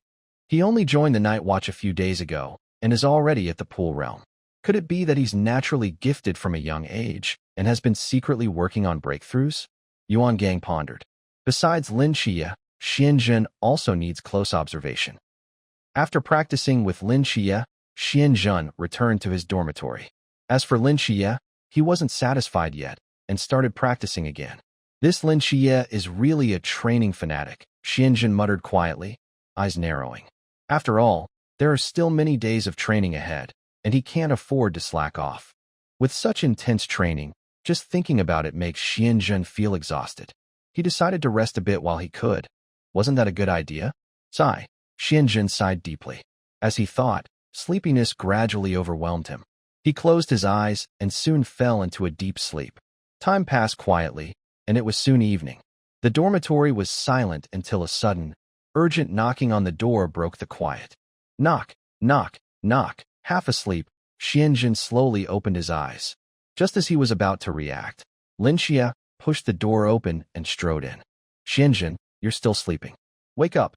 It's time to eat. Lin Qiye grabbed his arm and pulled him out of bed.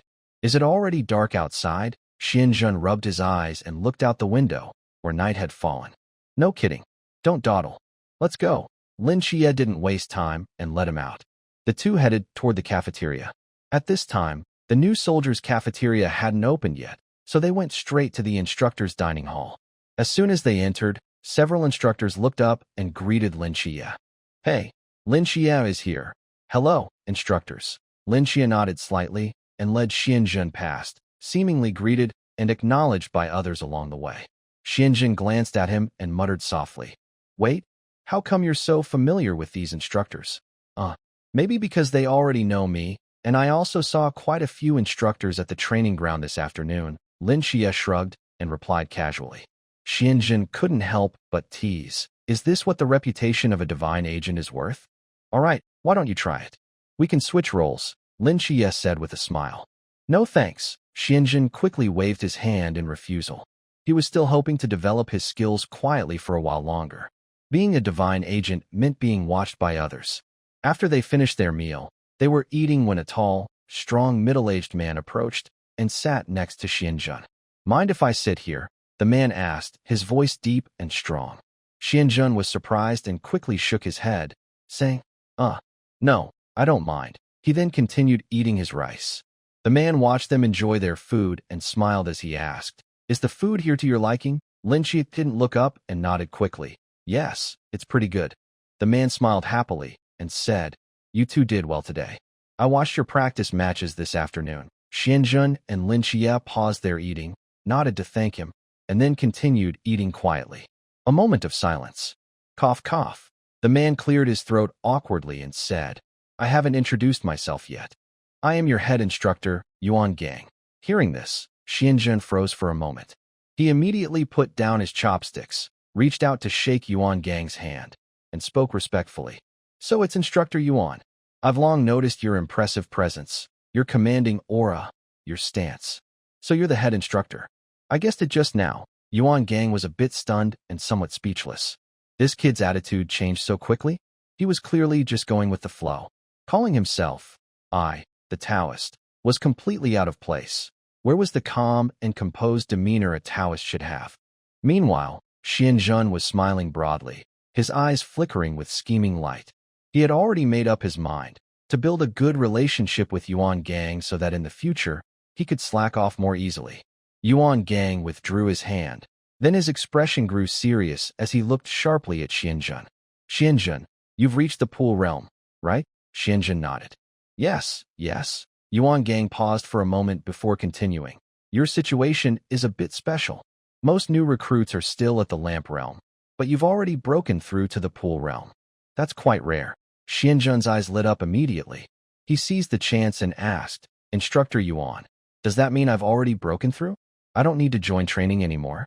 Since my level is higher now." Yuan Gang raised an eyebrow and sneered. "Breakthrough? What's the use of that?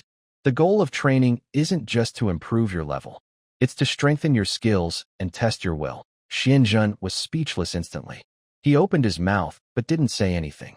Yuan Gang looked at him with a half smile and added, "Your situation is quite special. Honestly, I'm worried the training isn't tough enough for you." He paused before suggesting, "How about I give you extra practice sessions later to help you train even more?" Xianjun's face fell, looking a bit uncomfortable. This guy? How could he say such a thing about extra training? He quickly waved his hands. No, I'm already training with everyone else. That's enough. I really don't need extra practice." But Yuan Gang wasn't giving up. He raised an eyebrow and asked, "Really? Don't you want to go further and improve yourself?" Lin Qiye couldn't help but interrupt. "Instructor Yuan, I want to improve. How about I do extra practice?" Yuan Gang shook his head firmly. "No, just stick to the regular training." Lin Qiye was left speechless. Seeing this, Xianjun quickly smiled and said to Yuan Gang, "Instructor Yuan, I have a special method of cultivation. I don't want to trouble you. Rest assured, I'll train my own." Yuan Gang's eyes flashed with approval as he nodded secretly. This kid truly has exceptional talent and his own way of training. "All right, then follow your method and train well." Yuan Gang nodded, then turned to Lin Qiye with a more serious tone. "Lin Qiye, you also need to work hard." The last person to come out of the training camp became the captain of the masked squad. Lin Qiye vaguely remembered that when Qima had mentioned this small team, each member was among the top experts in the night watch. Is he also a messenger of the gods? Which god's messenger is he? Lin Qiye couldn't help but ask. Yuan Gang showed a mysterious smile. "That's something you'll find out later. Now, go ahead and keep eating." After saying that, he turned and left the dining hall. Yuan Gang's departure left Lin Qiye staring thoughtfully at his back. After a moment, he turned to Xianjun with a teasing smile. "Xianjun, you say you have your own training experience, so why not share it with me? Or are we not friends anymore?" Xianjun grinned. "Read more books, watch more news, eat fewer snacks, and sleep more." Lin Qiye, duh. The next morning, after breakfast, Xianjun and Lin Qiye returned to their dormitory. As they reached the door, they saw a few people gathered in front of Lin Qiye's room, arguing loudly. A chubby boy stood at the front, flanked by some obedient followers. The man leading the group said flatteringly, "Oh, little master, who is this? Someone who carelessly took your room. Quickly, let's get rid of his stuff." He signaled to the bodyguards beside him, who immediately prepared to act. Lin Qiye frowned, his eyes sharp. He was about to step forward, but Xianjun pulled him back. At that moment, the chubby boy angrily shouted, "Who the do you think you are? This is a private space. You bunch of losers, get out of here. As soon as he finished speaking, he caught sight of Lin Qiye and Xianjun standing nearby. He paused, then looked at them curiously. Who are you two? Lin Qiye scratched his head. This scene was different from the story he knew. It wasn't the villainous little troublemaker he expected. He smiled calmly. Hello, I am Lin Qiye. I live in this dorm. The chubby boy's eyes lit up immediately. He bowed enthusiastically and said, Hello, Brother Qiye. My name is Bai Li Tu Ming. Just call me Fatty. From now on, we're roommates. Please take care of me. Then, he turned his gaze to Xianjun and asked, Who is this? Xianjun slightly bowed and respectfully replied, I am Xianjun. This chubby man from Bailey is probably the reincarnation of the spirit treasure Heavenly Lord. As a Taoist priest, I still hold great respect for the spirit treasure Heavenly Lord.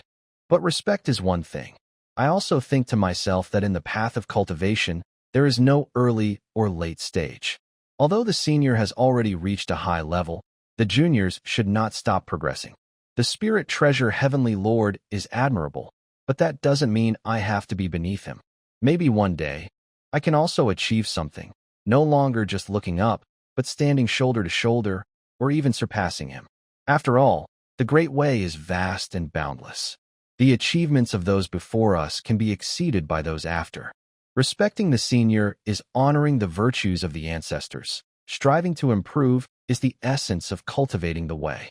Xianjun thought to himself, smiling slightly with a hint of determination. You're too kind. Too kind.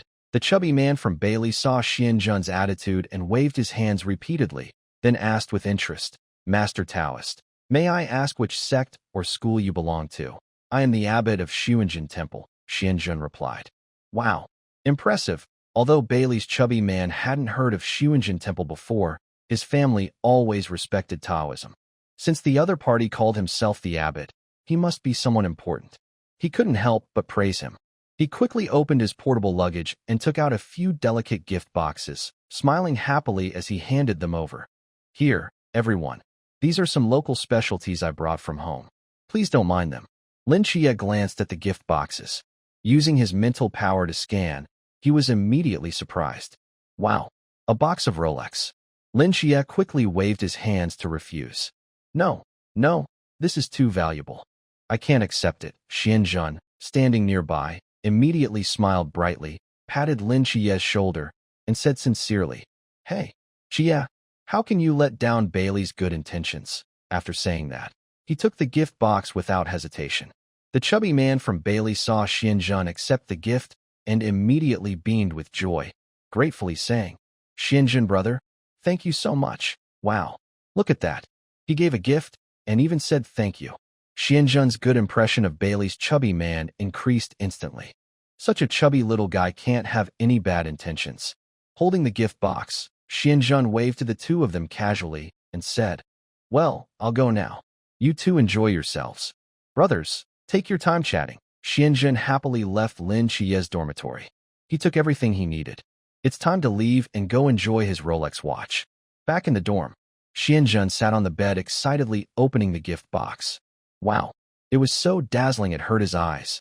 Inside the box were 12 Rolex watches, in various styles and colors, a true display of luxury. Xianjun smiled so broadly his eyes nearly closed, eager to put all the watches on his wrists, instantly turning into a Rolex enthusiast. It felt great. Now he considered himself quite wealthy.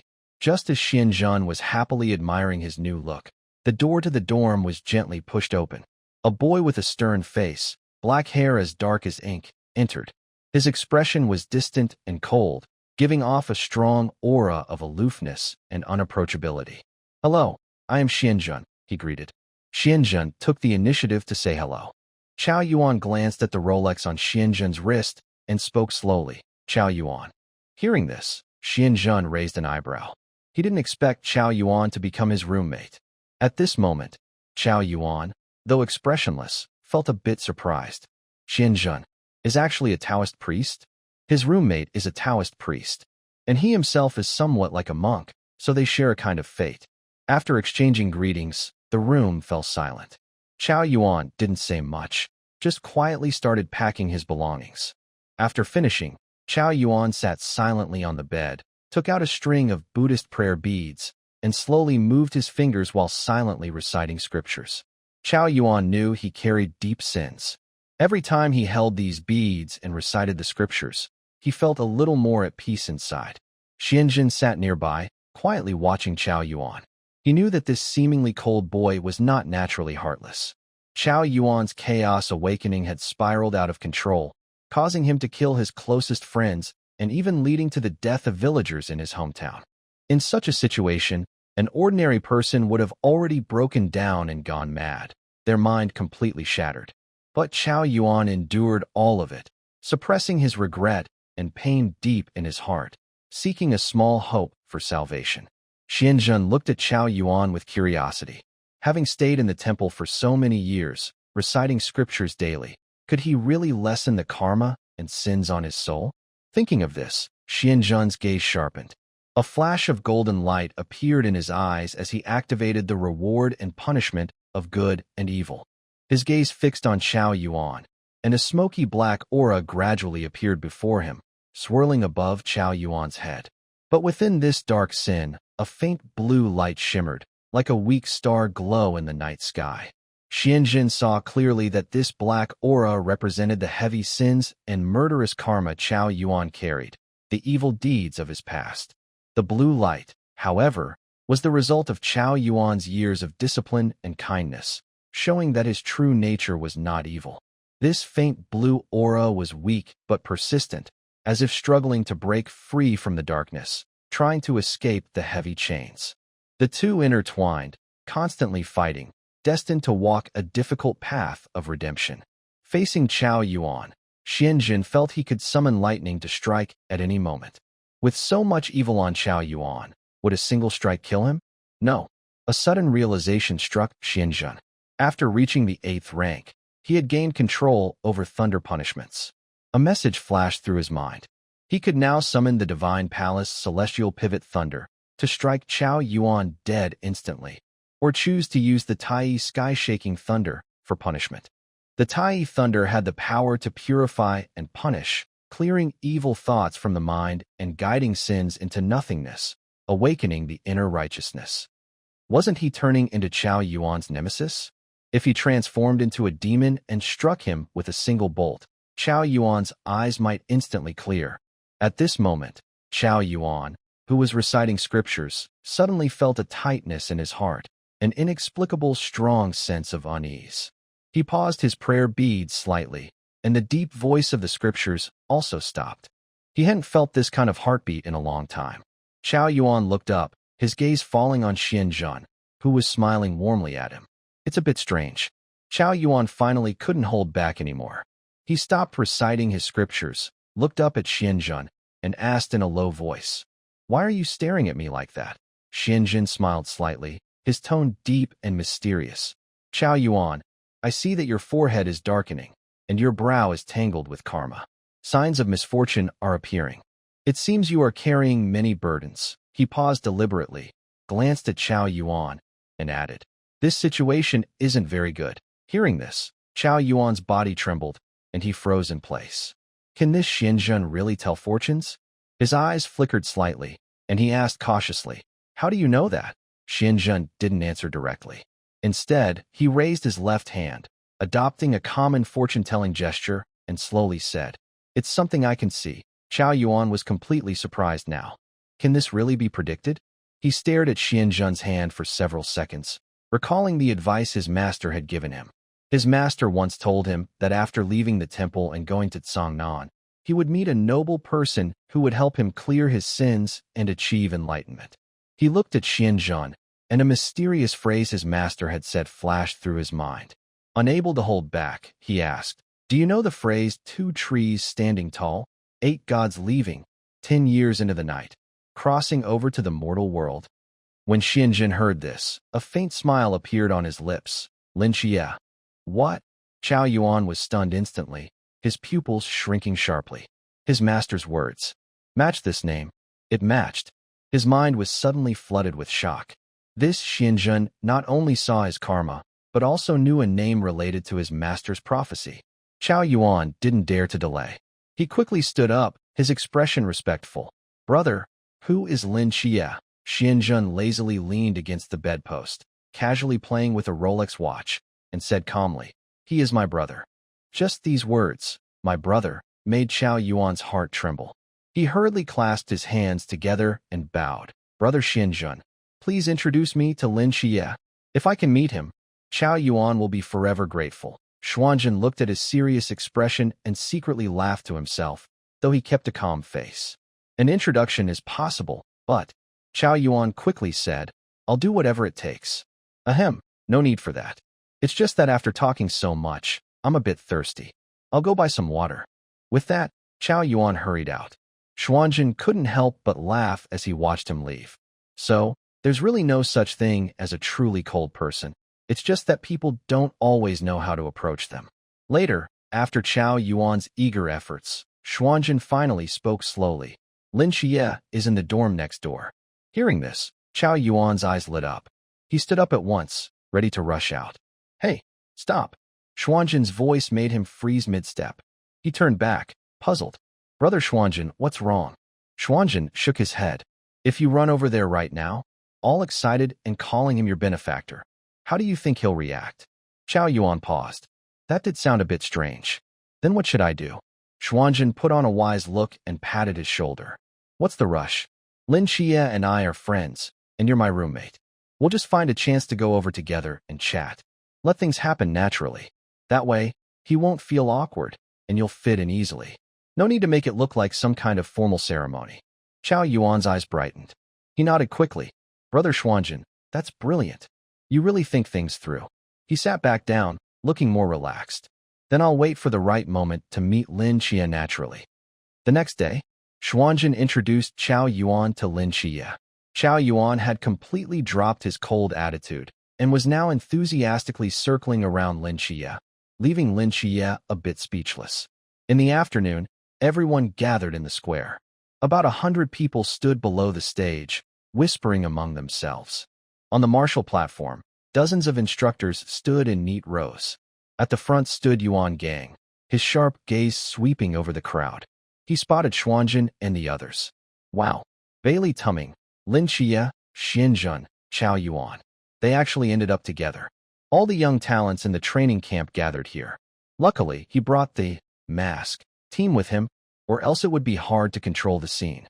Everyone be quiet. Yuan Gang suddenly shouted loudly, causing the area to echo. All the new soldiers below immediately fell silent and looked up at the tall man on stage. Their eyes showed confusion, respect, and some dissatisfaction. Yuan Gang looked over everyone with a cold, sharp gaze, and his voice was deep and strong. I know you all think you're geniuses.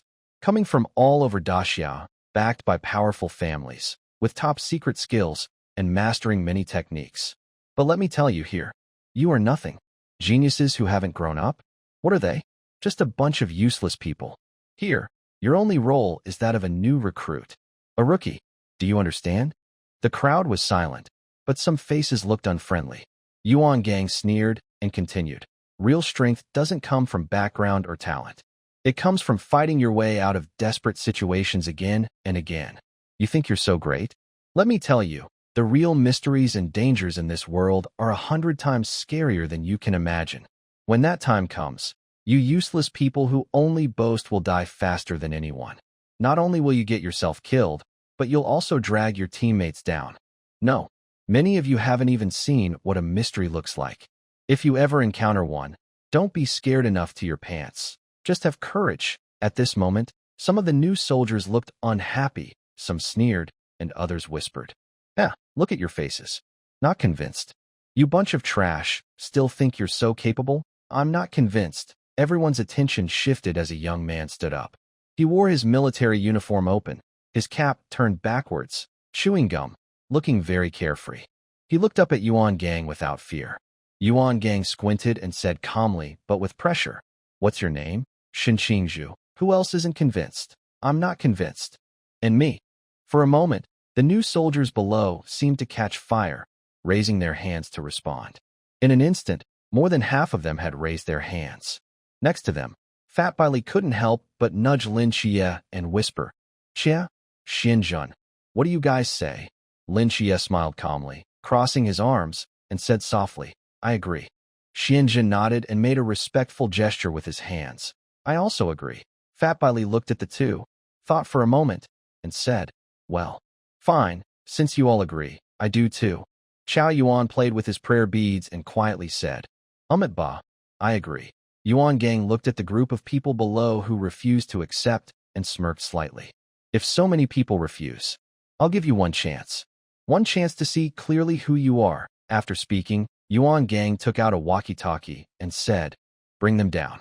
Yuan Gang looked up at the sky. Everyone saw this and also looked up. For a moment, the sky remained calm and still, nothing happened. Suddenly, wow, something is falling from the sky. Someone shouted in surprise. Wait, no, it's people. In the distance, 7 figures descended quickly from high above. All 7 wore black cloaks, their flowing hems fluttering in the air. They fell without any protection, looking stylish as they descended, gazing down at everyone from above. In the sky, help, boss. I can't do it anymore, I need to. Vortex. Shut up. Rose's angry shout followed. If you keep yelling, everyone below will hear. All right, quiet down. We're almost on the ground, Wang Mian said calmly, trying to maintain the team's dignity.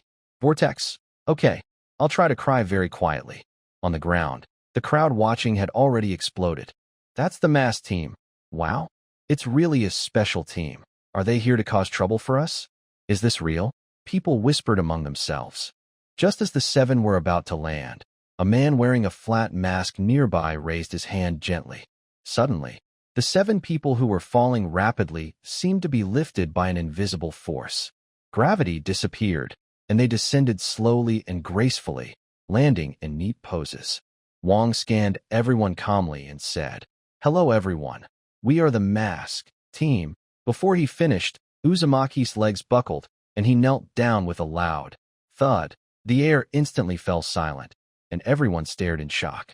Under the mask, Uzumaki's face twisted into a look of pain. Oh no, I said I was afraid of heights, and now I've completely exposed myself. I've lost face. Wang's mouth twitched uncontrollably, feeling utterly overwhelmed. Everything was falling apart. This act was seriously flawed. Yuan Gang looked at their reactions with a stiff expression. Is this really the mask team?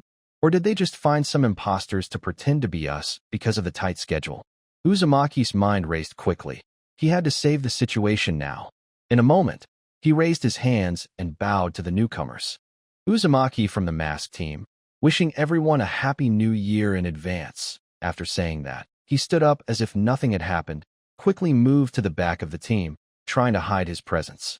Xianjun watched the scene with interest. At this moment, Lin Qiye's gaze was fixed on Wang Mian, who was also looking back at him. They exchanged glances. Wang Mian frowned slightly, feeling a ripple in his heart. He sensed a very strong pressure from Lin Qiye, an aura of Michael. This Lin Qiye's divine energy was stronger than his, subtly suppressing him. No wonder he's part of the 003 series. Wang Mian didn't say anything. He paused briefly, then looked away and calmed himself. We are the mask team. As soon as he finished, the crowd below erupted. People gasped in surprise, contributing silently to the cause of global warming. The name mask team was well known among all night watchers. Yuan Gang, standing below, saw the stunned expressions of the new recruits and smirked. He waved his hand, and his voice boomed like a bell across the scene. Are you all rookies not convinced? Now, I will give you all a chance. An opportunity to face top geniuses. Before 9:30 tonight, no matter what method you use, as long as you can remove the mask from any member of the fake face team, you win. Immediately finish the training. Yuan Gang's voice grew louder, with a teasing tone. But, what if no one can do it? Then just honestly admit you're rookies, useless. Obey my commands and stop wasting time. The new soldiers below looked at each other in confusion. Finally, someone couldn't hold back and shouted, we're only at the initial stage. How can we beat your fake face team? That's not fair. Wang Mian smiled slightly, speaking calmly. We will keep our levels at the initial stage. And, he paused, scanning the crowd below, and lightly added, to deal with you guys, we don't need 7 people. 5 are enough. As soon as he said this, the crowd erupted in surprise. Are these fake face team members really so arrogant? There are over 200 of us here. 240 people versus 5. We have the advantage. Bailey Pang Pang scratched his head, looking confused. No way? Is this handsome guy really so cocky? 240 initial stage fighters against 5. Just overwhelm them with numbers. Lin Qiye smiled softly upon hearing this. It's not arrogance. They're actually at an advantage. They just avoided 2 members who aren't good at fighting, so their combat power is even stronger. And does having more people really help? At this point, he looked at Xianjun and said casually, Xianjun, did you bring the immobilization talisman? Use it on them later, make them immobilized, and easily deal with them. Xianjun rolled his eyes, helpless. The immobilization talisman only works on the pool realm. They're not at the pool realm, just suppressed to the initial stage. Not really at the initial stage. Lin Qiye sighed. Oh, right, I almost forgot. Bailey Pong Pong's eyes lit up, seeming suddenly interested in the immobilization talisman. Wait, what is that? A forbidden item? Can it immobilize people? Before he finished speaking, he grabbed Xianjun's hand, smiling flatteringly. Brother Xianjun, if you have such a good thing, you must sell it to me. Money's not a problem. Name your price. Seeing the situation, Xianjun felt happy inside and kept a calm face. Ahem. Well, we can talk about that later. Bailey Pong Pong's eyes lit up, and he nodded repeatedly. Yes, yes, yes. Be sure to contact me when the time comes. At this moment, he was already thinking about how to use the binding spell. Bailey Pang Pang chuckled with a meaningful smile. Xianjun looked at Bailey Pong Pong's smile and felt a bit uneasy. Isn't he planning something inappropriate? Yuan Gang looked around and saw that the atmosphere was tense enough. He spoke to announce, all right, the weapons are in the warehouse. You have the next 7 hours. Don't worry about damage or loss. Use all means necessary. Just go all out. No more excuses about not enough equipment or not prepared if you fail. After speaking, he turned and walked away. Then, when exactly, before he finished, a loud boom sounded.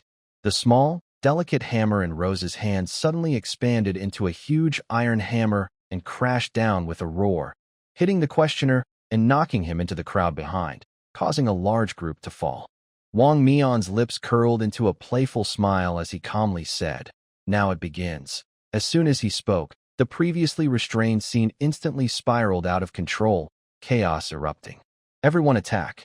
Kill them, someone shouted, like igniting a powder keg. Dozens of people rushed toward the masked team in a swarm, full of fury. One of them gathered a ball of fire and threw a fireball directly at the masked team. Rose scoffed disdainfully, swung her giant hammer, and forcefully knocked the fireball away. Before the fireball dissipated, she struck back with her hammer, smashing the leading attacker into a heap. Behind her, Tianping simply raised a hand, and a slight movement of her fingertips caused dozens of rushing people to suddenly lose their balance. Some suddenly became too heavy to move, as if weighed down by tons of iron. Others seemed to lose gravity instantly, floating in midair, flailing helplessly and unable to move. Xuan stood at the back of the team, raising both hands. Instantly, a huge whirlpool windstorm formed. A strong wind swept through, gathering all the slow-moving people affected by the balance into one place, creating chaos. Just stick together, and it'll be easier, Rose sneered coldly, carrying her huge hammer. Without hesitation, she charged into the crowd, swinging her iron hammer to sweep everything aside. The loud roar that followed made it impossible for anyone to block her strike. Like a bulldozer, she pushed the crowd back and forth, with screams ringing out constantly. Don't panic, stay calm. Someone tried to eyes a counterattack, but before they finished speaking, a floating figure struck them directly. The two of them tumbled together. You're so weak, the balance said, pushing up his mask with a look of disdain. Is this what you call over 200 people? Vortex stood nearby, yawning boredly. Is it too easy? Should I give them a little more time? Wang didn't answer. He simply looked calmly at the chaos of the new soldiers, speaking softly. This is just the beginning. Enjoy it. On the field, the masked team easily dominated the situation with overwhelming strength. The others watching were already stunned. What seemed like an advantage looked more like a one-sided slaughter. Seeing this, Lin Qiye and Xianjun exchanged glances and quickly headed toward the warehouse. Chao Yuan silently followed behind. Hey, Wait for me. Baili Pang Pang chased after them wildly. In front of the warehouse, Xianzhen and his group arrived first. Lin Qiye reached out and pushed the iron door, but it didn't move at all. Can't open it. He spoke calmly, but his mind was already quickly thinking of solutions. Xianzhen, go. Xianzhen was stunned for a moment, then pointed at himself. Me? Are you kidding? I definitely can't pick locks. I want you to use your thunder to blast the door open, not do some fine lockpicking. Oh, I see. Okay. Xianzhen shrugged. He had planned to keep a low profile this time, to sneak around and wait until the mission was over. But opening a door was a small task he didn't want to bother refusing. Xianzhen took a step forward, slowly raising his hand, with sparks of lightning swirling at his fingertips. After a moment of focus, a lightning ball quickly formed in the palm of his hand, shining with bright blue and white light. Everyone move aside. I won't be responsible if anyone gets hit. Boom! The lightning ball accurately struck the iron door. With a loud bang, the heavy door cracked open, shattering into pieces that flew around. Black scorch marks were left on the ground. Baili Pang Pang stared in shock at what he saw, unable to help but shout, Xianzhen, your forbidden zone is really amazing. Next to him, Zhao Yuan raised an eyebrow and looked surprised. He had thought that Xianzhen's forbidden zone was some kind of fortune-telling ability related to magic or the Tao. He didn't expect it to be such a powerful lightning attack. Enough talk. Let's go, Xianzhen said calmly, waving his hand and stepping into the warehouse first. As everyone followed inside, a red-haired woman watched quietly from a distance. Her eyes stayed on Xianzhen's back. After a moment, she looked away silently and followed them inside. Xianzhen picked up several straight swords and handed them to the people around him. Here, take these. Use them if they're useful, or just make do if they're not. Baili Pang Pang scratched his head and waved his hand to refuse. I don't really need these, and I don't know how to use them either, haha. Lin Qiye asked curiously, then what can you do? Baili Pang Pang shyly rubbed the back of his head. I can't do anything. There was a moment of silence in the air. Lin Qiye rubbed his forehead and said, all right, just take care of yourself. Hearing this, Baili Pang Pang immediately perked up, patting his chest. Qiye, you're talking about my strong suit. I may not know how to handle swords, spears, or sticks, but I'm top-notch at protecting myself. Don't worry, I'll definitely make it to the end. Lin Qiye glanced at him lazily and didn't bother to say more. Xianzhen handed a sword to Zhao Yuan. Here, take this. Zhao Yuan hesitated, caught between taking it or not. He couldn't use a sword, but Xianzhen handed it over so directly. If he didn't take it, wouldn't that be a little awkward? After thinking for a moment, he took the sword but didn't hold it in his hand. Instead, he tucked it under his arm. Seeing this scene, Baili Pang Pang couldn't help but laugh. Zhao Yuan, your way of holding a sword is really unique. What is this? Arm-squeezing sword style. Zhao Yuan glanced at him calmly. If I hold a sword, the forbidden ruins will go out of control. Lin Qiye raised an eyebrow slightly. Out of control? Yes, Zhao Yuan nodded. It's the kind of loss of control where I can't even manage myself. Lin Qiye. 6. It seems that besides Xianzhen, none of the teammates are reliable. After hearing this, Baili Pang Pang quietly took a few steps back, creating some distance from Zhao Yuan. In case this guy accidentally swings his sword toward him, that wouldn't be good. At this moment, a woman with red hair approached from afar, carrying a long katana with a calm expression. She walked straight to Xianzhen, with a look of admiration in her eyes. Hello, my name is Molly.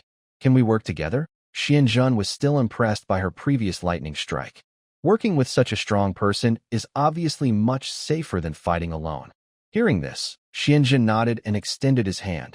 Hello, I am Xianzhen. Molly shook his hand and then let go. Before she could speak, Baili Pang Pang, full of excitement, hurried over and solemnly extended his hand. Hello, Molly. My name is Baili Tumming. I come from an ordinary family in Guangshan City. Since I was young, Molly glanced at him without shaking his hand, directly ignoring him. Baili Pang Pang silently withdrew his hand but didn't feel awkward. She is really cool. So awesome. Lin Qiye looked at Molly and casually asked, what is your forbidden ruins? Molly frowned. She just wanted to work with Xianzhen. Others. It seemed they weren't much of a threat. Xianzhen added, Ahem. This is Lin Qiye, the agent of the gods.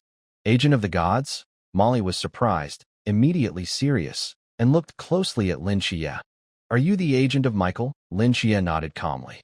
Yes. Molly paused for a moment, then put away her previous casual attitude and spoke more formally. My forbidden zone is vast phenomena, sequence 076, which can control the vibration frequency of objects within a certain range. Hearing this, Lin Qiye raised an eyebrow.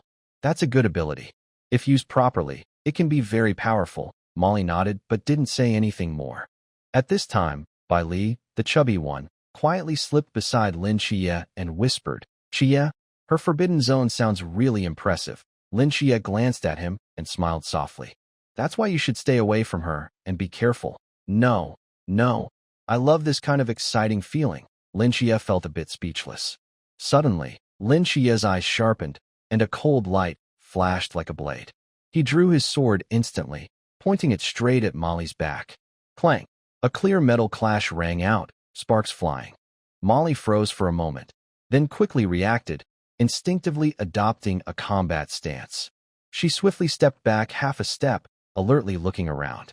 She saw a blurry figure slowly appear, as if mist under the moon had condensed into shape, gradually forming into a tall man. He wore a moon-shaped mask, with eyes peering out from behind it, fixed on Lin Qiye. Can you see me? Lucky guess. The masked man's eyes flickered slightly, then he let out a low laugh. Oh, I see. I understand now. You're the envoy of the fiery angel, right?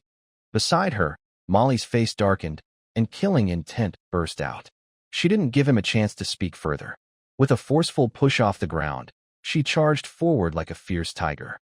Her greatsword sliced through the air in a sharp arc, aiming straight at the moon demon's vital points.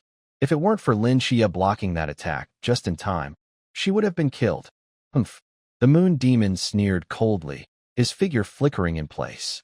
Molly's sword missed, and the opponent's trace disappeared. Gone. Molly's heart tightened. She clenched her sword with both hands and quickly looked around. Lin Qiye remained calm, tilting his sword slightly and softly warning, everyone be careful. He hasn't left yet. Sure enough, in the next moment, the moon ghost appeared again. Angel's representative, and this one too. Haha, you're pretty quick. Lin Qiye looked around, a cold smile on his face. He pointed his sword at the moon ghost and loudly said, the masked squad only sent him. Everyone stay strong, attack together. If we take off his mask, we win. As soon as he finished, the noise around grew louder. The new soldiers nearby clenched their weapons, their fighting spirit ignited. Brothers, attack him. Everyone rushed toward the moon ghost. The moon ghost stood still, his eyes twitching slightly as he watched groups of aggressive soldiers charging at him. This is not good. So many people. I can't use my advantage at all. Faced with dozens of different attacks, the moon ghost dared not fight head-on. His figure suddenly flickered, turning into a streak of moonlight and disappearing in front of everyone. Don't think you can run. Lin Qiye narrowed his eyes. Then his eyes suddenly shone with a bright golden light. He looked around quickly and locked onto a faint shadow of the moon. A cold smile appeared on his face. He charged forward with his sword.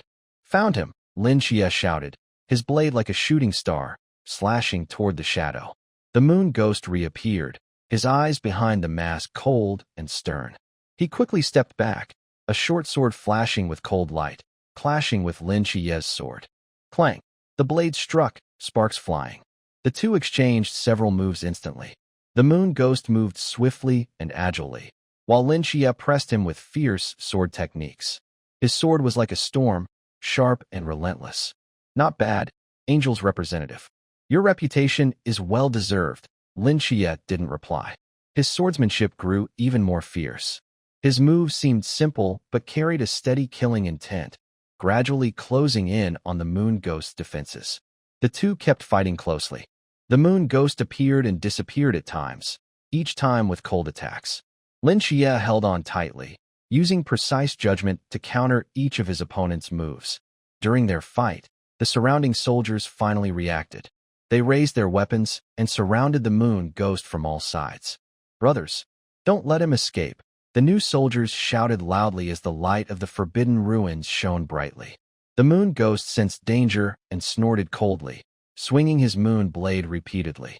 However, With so many enemies, he couldn't avoid all attacks. Though quick, he was gradually overwhelmed. His movements slowed, and his breathing became more obvious. We're surrounded, the moon ghost muttered angrily, sweat already forming on his forehead. His current strength was suppressed within a limited realm, making this intense battle hard to handle. He was starting to feel overwhelmed. Just as he was about to give in, a powerful force suddenly struck from the side. Bang! With a loud crash, the gravity around the moon ghost changed drastically. The new soldiers felt their feet sink, and everyone was pressed down so hard they almost kneeled. An increased gravity field. Lin Qiye's expression darkened. It's the balance. The balance approached slowly from afar, wearing a black cloak, with his hands slightly raised, controlling the gravity field. He looked at the disheveled moon ghost and said, "Lazy moon ghost, you've been pushed to this by a bunch of rookies." At the same time, a huge hammer shadow fell from the sky with a loud bang, smashing into the soldiers and knocking several of them flying. Rose carried her big hammer and walked over. "Looks like we arrived just in time." Then, the vortex's voice rang out. "Everyone, you're surrounded." He waved casually, creating a spinning energy field that pulled the soldiers into it, making it hard for them to escape. Wang Mian stood on a high spot, hands casually in his pockets, watching the chaos below with a cold gaze. His eyes fell on Lin Qiye, who was rushing south with others, and a faint smile appeared on his lips. Things are getting bad. Lin Qiye frowned, quickly scanning the surroundings. The mass team's coordination was perfect. Their connection within the Forbidden Ruins was seamless, forming an airtight attack and defense cycle. In such a small space, this tactic was almost unstoppable. He had to find a way to break their formation. He quickly looked back at Xianzhen and the others, speaking decisively. "Prepare to break out." No time to hesitate. Lin Qiye led his team toward the south exit, swiftly launching a breakout. A figure leapt down from above, standing firmly in front of them. "Where do you think you're running to?" Wang Mian smiled slightly. He stood in front of the exit, calm and steady, like an unbreakable barrier. Lin Qiye squinted, clenched his sword tightly, and slowly moved forward. Xianzhen reached out and grabbed Lin Qiye, whispering, "Run ahead first. I will stop him." Lin Qiye was slightly surprised and looked back at Xianzhen. "Okay, be careful." Molly looked at Xianzhen with a hint of hesitation. "Can he handle this alone?" Lin Qiye turned back and said, "Don't worry, Xianzhen is much stronger than you think." Hearing this, Molly clenched her teeth, no longer hesitating, and quickly followed the others to leave. Wang Mian watched Lin Qiye and the others leave, then turned his gaze back to Xianzhen. He raised his eyebrows. "Oh, playing the hero and risking everything? What a pity, it's pointless. You'll be eliminated, and they can't escape either." Xianzhen heard this and just smiled calmly, saying nothing more. He raised his hand, and a faint flickering lightning ball quickly gathered in his palm. Wang Mian's expression changed slightly, his brows furrowing. "Thunder Forbidden Ruins? Interesting." Xianzhen didn't say anything and directly threw the lightning orb at Wang Mian. The lightning ball tore through the air, flashing with dazzling electricity, rushing toward Wang Mian. Wang Mian sneered, stepped back skillfully, and dodged the lightning ball. But he soon realized something was wrong. The lightning ball wasn't aimed at him. Not good. Soon, the lightning ball hit a pile of supplies in the corner of the warehouse, where there were grenades, detonators, and gunpowder. Boom! A deafening explosion erupted, and flames instantly engulfed half the warehouse. A huge shockwave swept through, shaking the ground, filling the space with smoke and flying dust. The members of the masked squad staggered out of the thick smoke, looking disheveled, their clothes covered in dust from the explosion. "Cough, cough, cough. Who did this?" Uzumaki shouted angrily, stomping his foot. "Almost got me blown to bits." "This is too much," Rose frowned, brushing dust off her clothes. Others also looked confused, as the explosion just now was too sudden and unexpected. Wang stood silently in place, his gaze sweeping into the distance. He watched the figure of Xianzhen quickly escape. He squinted and said in a low voice, "I was careless. Young people these days are more cunning, often using unexpected tricks." This move did make him somewhat passive. Meanwhile, Xianzhen shook off the fake mask team and chose not to meet up with Lin Qiye and others, but leisurely headed toward the dormitory. After destroying the warehouse, the mission is over. What's next? Xianzhen muttered to himself. Of course, I'll go back to the dorm and sleep. Sleep until nightfall, and when all this is over, wouldn't that be wonderful? As the saying goes, no matter how storms come, I stay calm on my cloud. Anyway, the outcome wouldn't change because of me, so why waste energy on unnecessary worries? He pushed open the dormitory door and quickly noticed countless eyes on him. Don't be nervous, comrades. Shin Qingzhu, the leader, stepped forward with a serious face. What's the situation outside? What happened with the explosion? Xianzhen shrugged. The warehouse was blown up. Shin Qingzhu was stunned. What about the fake mask team? No worries, Xianzhen said lightly. They're so strong, they must have escaped. Shin Qingzhu's expression darkened and immediately ordered, everyone prepare for an ambush. The fake mask team might already be on the way. Yes. Others responded in unison. Your sister. Who? Before the words finished, a blurry figure struck him down like lightning. The figure of Moon Ghost appeared, holding a short sword, eyes fixed on Xianzhen. The explosion at the warehouse was your doing, right? Shin Qingzhu stepped forward to act, but Xianzhen raised his hand to stop him. No, don't move. Xianzhen shook his head. With a helpless tone, I don't want to experience any suffocating feeling. Shin Qingzhu frowned and stepped back. Since this group of fake mask team was bothering him, he would make them understand that he was not someone they could mess with. Finish this and then go to sleep. Xianzhen raised his palm, quickly gathering several bolts of intense lightning. Almost instantly, thunder roared like a furious dragon, rushing straight toward the Moon Ghost. The Moon Ghost reacted quickly, trying to dodge, but the lightning covered too wide an area, leaving nowhere to escape. Helpless, he broke the window and fled the dormitory building in a hurry. Shin Qingzhu stood there, stunned. Wow, this lightning is really powerful. Xianzhen ignored Shin Qingzhu's amazement. He casually took out a breeze talisman, slapped it on himself, and immediately felt lighter. He jumped out of the window and landed softly on the ground. As soon as he steadied himself, Xianzhen looked toward the dormitory building across. Wang Mian noticed Xianzhen and slightly raised his hand, whispering, the Moon Ghost has met a tough opponent. Let's go over. The four of them moved quickly and appeared right in front of Xianzhen. Far away, Lin Qiye and others hid on a high ground, watching this scene from afar. Bailey Pang anxiously said, it's over. Xianzhen is surrounded. Should we go help him? Lin Qiye looked serious but didn't act rashly. Don't worry. I know Xianzhen. He's not someone who likes to show off. Molly frowned and asked, what if he can't handle it? Lin Qiye replied in a deep voice, let's observe first. If things really get bad, we'll go support him. On the ground, Xianzhen looked at the 5 members of the masked team. Let's make this clear, Xianzhen said with a smile, spreading his hands. If you can't defeat me, don't bother me anymore. I want to go back to my dorm to rest. Wait, buddy, Vortex exclaimed in surprise. Just you alone, trying to fight 5 of us? Listen, if you can hold out for 30 seconds, I'll consider you the winner. You can graduate then. Xianzhen shook his head gently. That's not necessary. I didn't think too much. How about this? If I can hold for 30 seconds and you don't defeat me, I get to go back to sleep. Deal? Sleep? Vortex couldn't help but laugh. You're pretty confident. Wang Mian was silent for a moment, then suddenly spoke. Interesting. I accept. Hearing this, Xianzhen smiled softly, raised his palm, and a strong surge of thunderous power erupted around him. Bright lightning like a raging sea of storms surrounded him, causing the ground nearby to tremble slightly.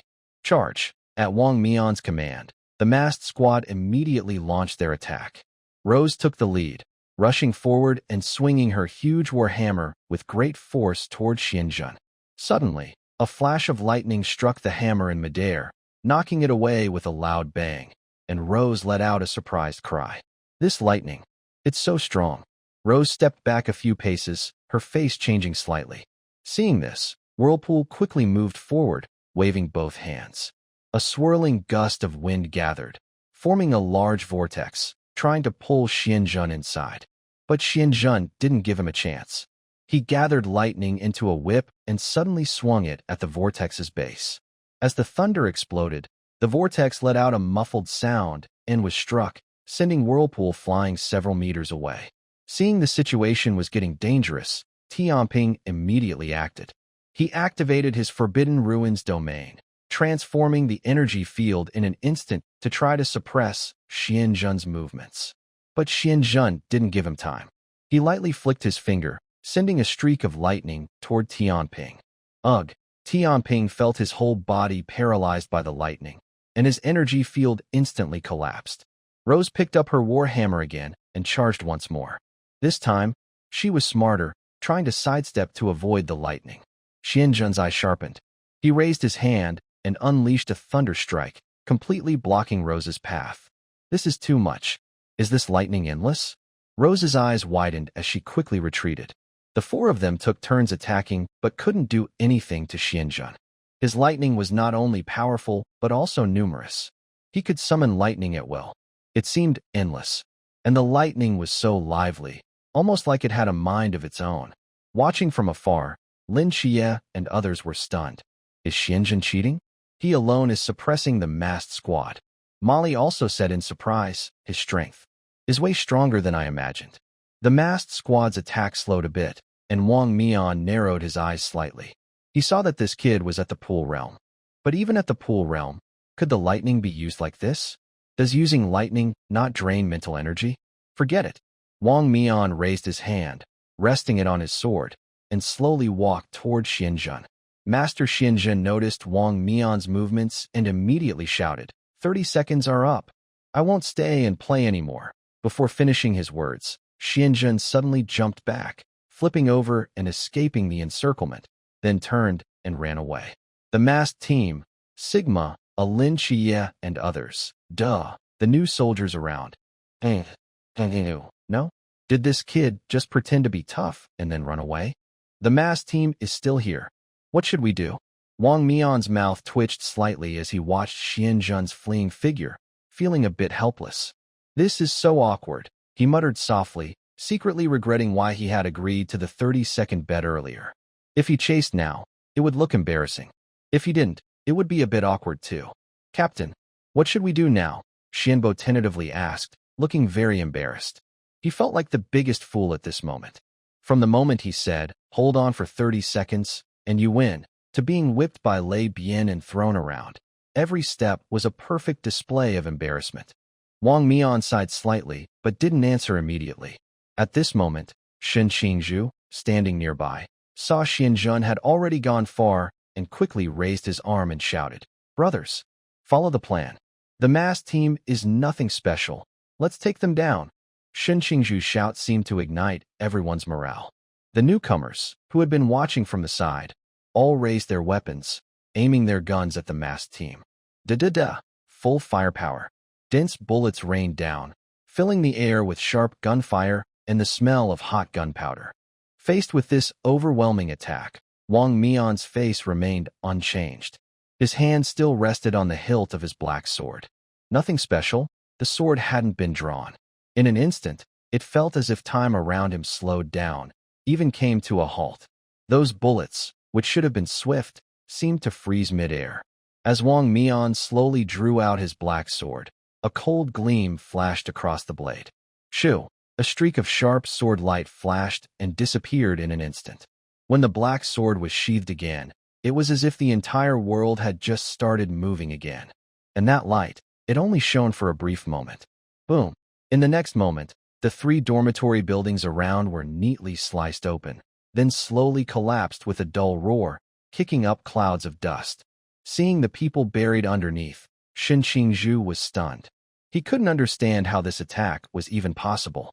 How could a simple technique produce such a terrifying move? Wang Mian put away his black sword. Time to clear the area, now, in the underground base. All the instructors fell silent. Yuan gang kept replaying the footage of Xianzhen fighting. Is this a high-risk forbidden zone? Even Zhao Yuan's Black King Slash couldn't do this. Sequence 031's Black King Slash is truly a move below the gods, above all others.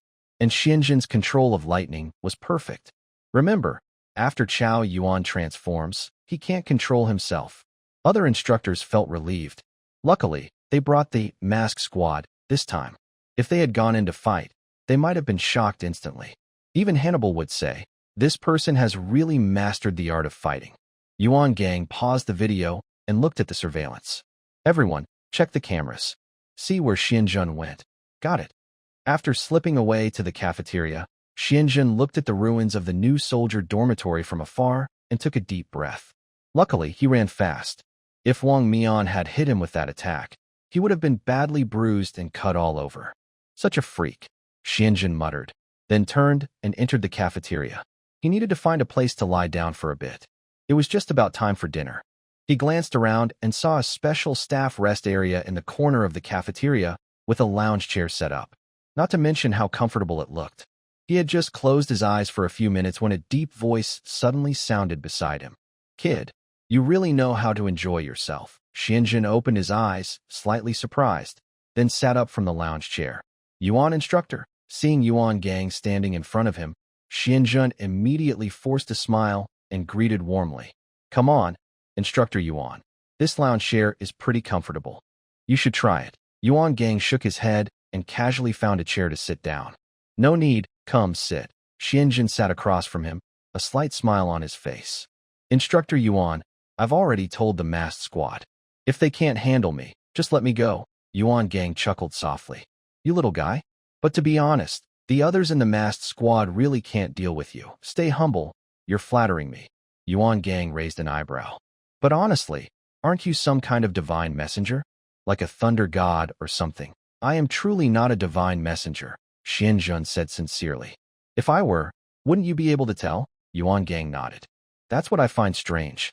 The strength of your forbidden zone feels just as powerful as a divine zone. No, it's still not quite there. That strike from Wang Mian earlier.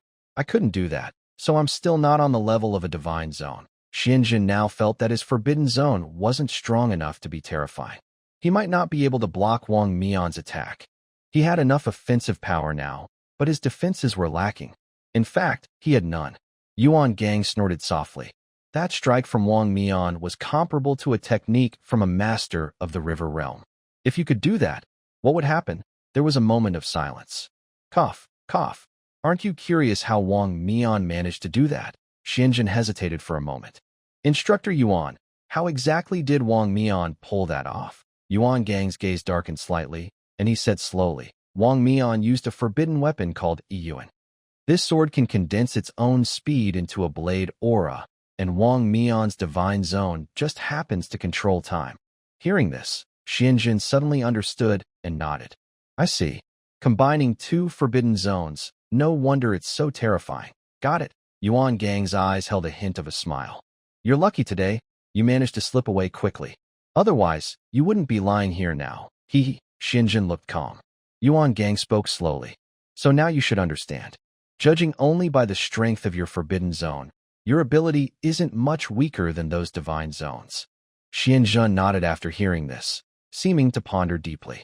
Yuan Gang changed the topic and continued. Your high-risk forbidden zone assessment has been upgraded to an ultra-high-risk level. I've applied for this change to the higher authorities. You have no objections, right? Xianjun paused, slightly raising his eyebrows.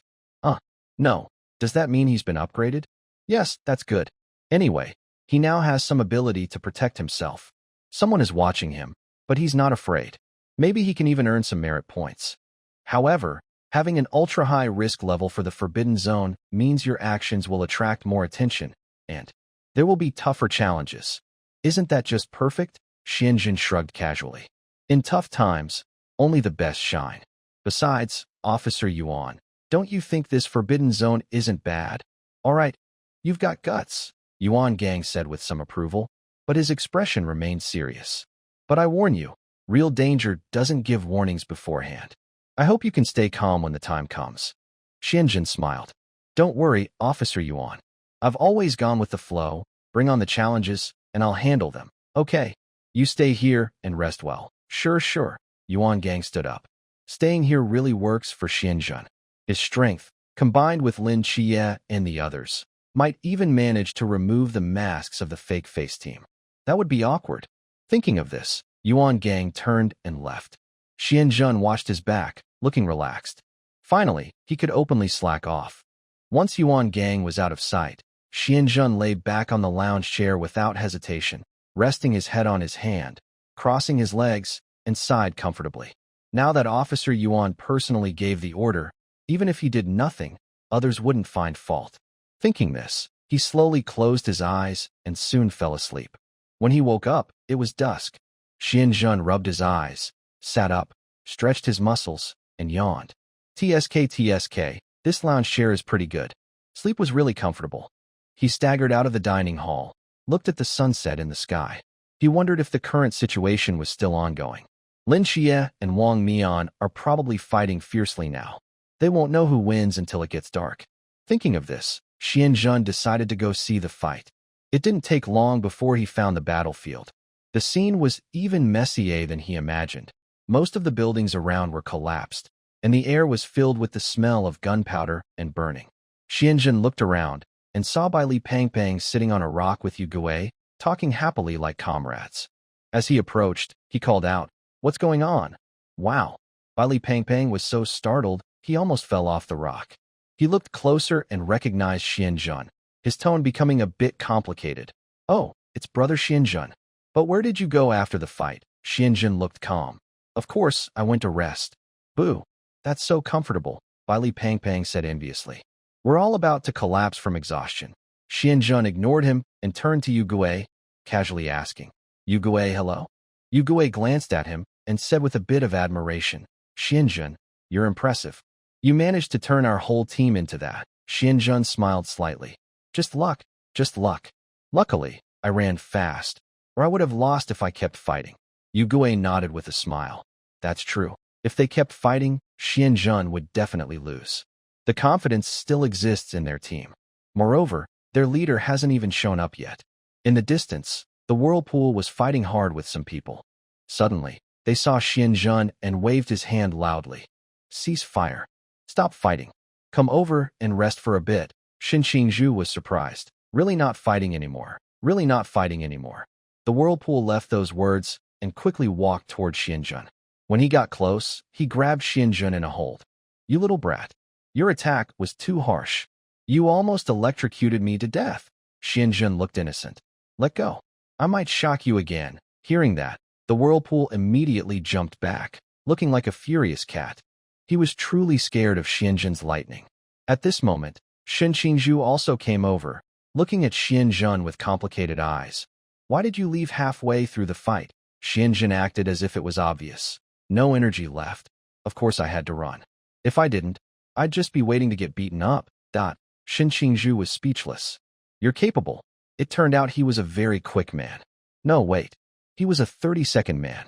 At this moment, Molly and the others stopped fighting and came over. "Xianzhen, you're really strong," Molly said with a hint of admiration. Xianzhen waved his hand modestly.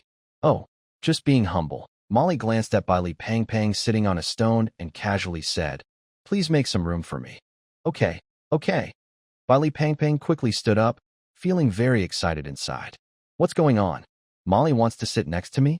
Could she be interested in me? If Molly actively pursues me, should I agree or not?" Thinking of this, Bai Li Pangpang couldn't help but smile. He tentatively said, "Miss Molly, may I?"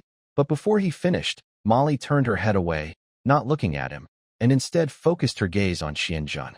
"Xianzhen, are you now at the pool realm?" Molly's tone was full of disbelief.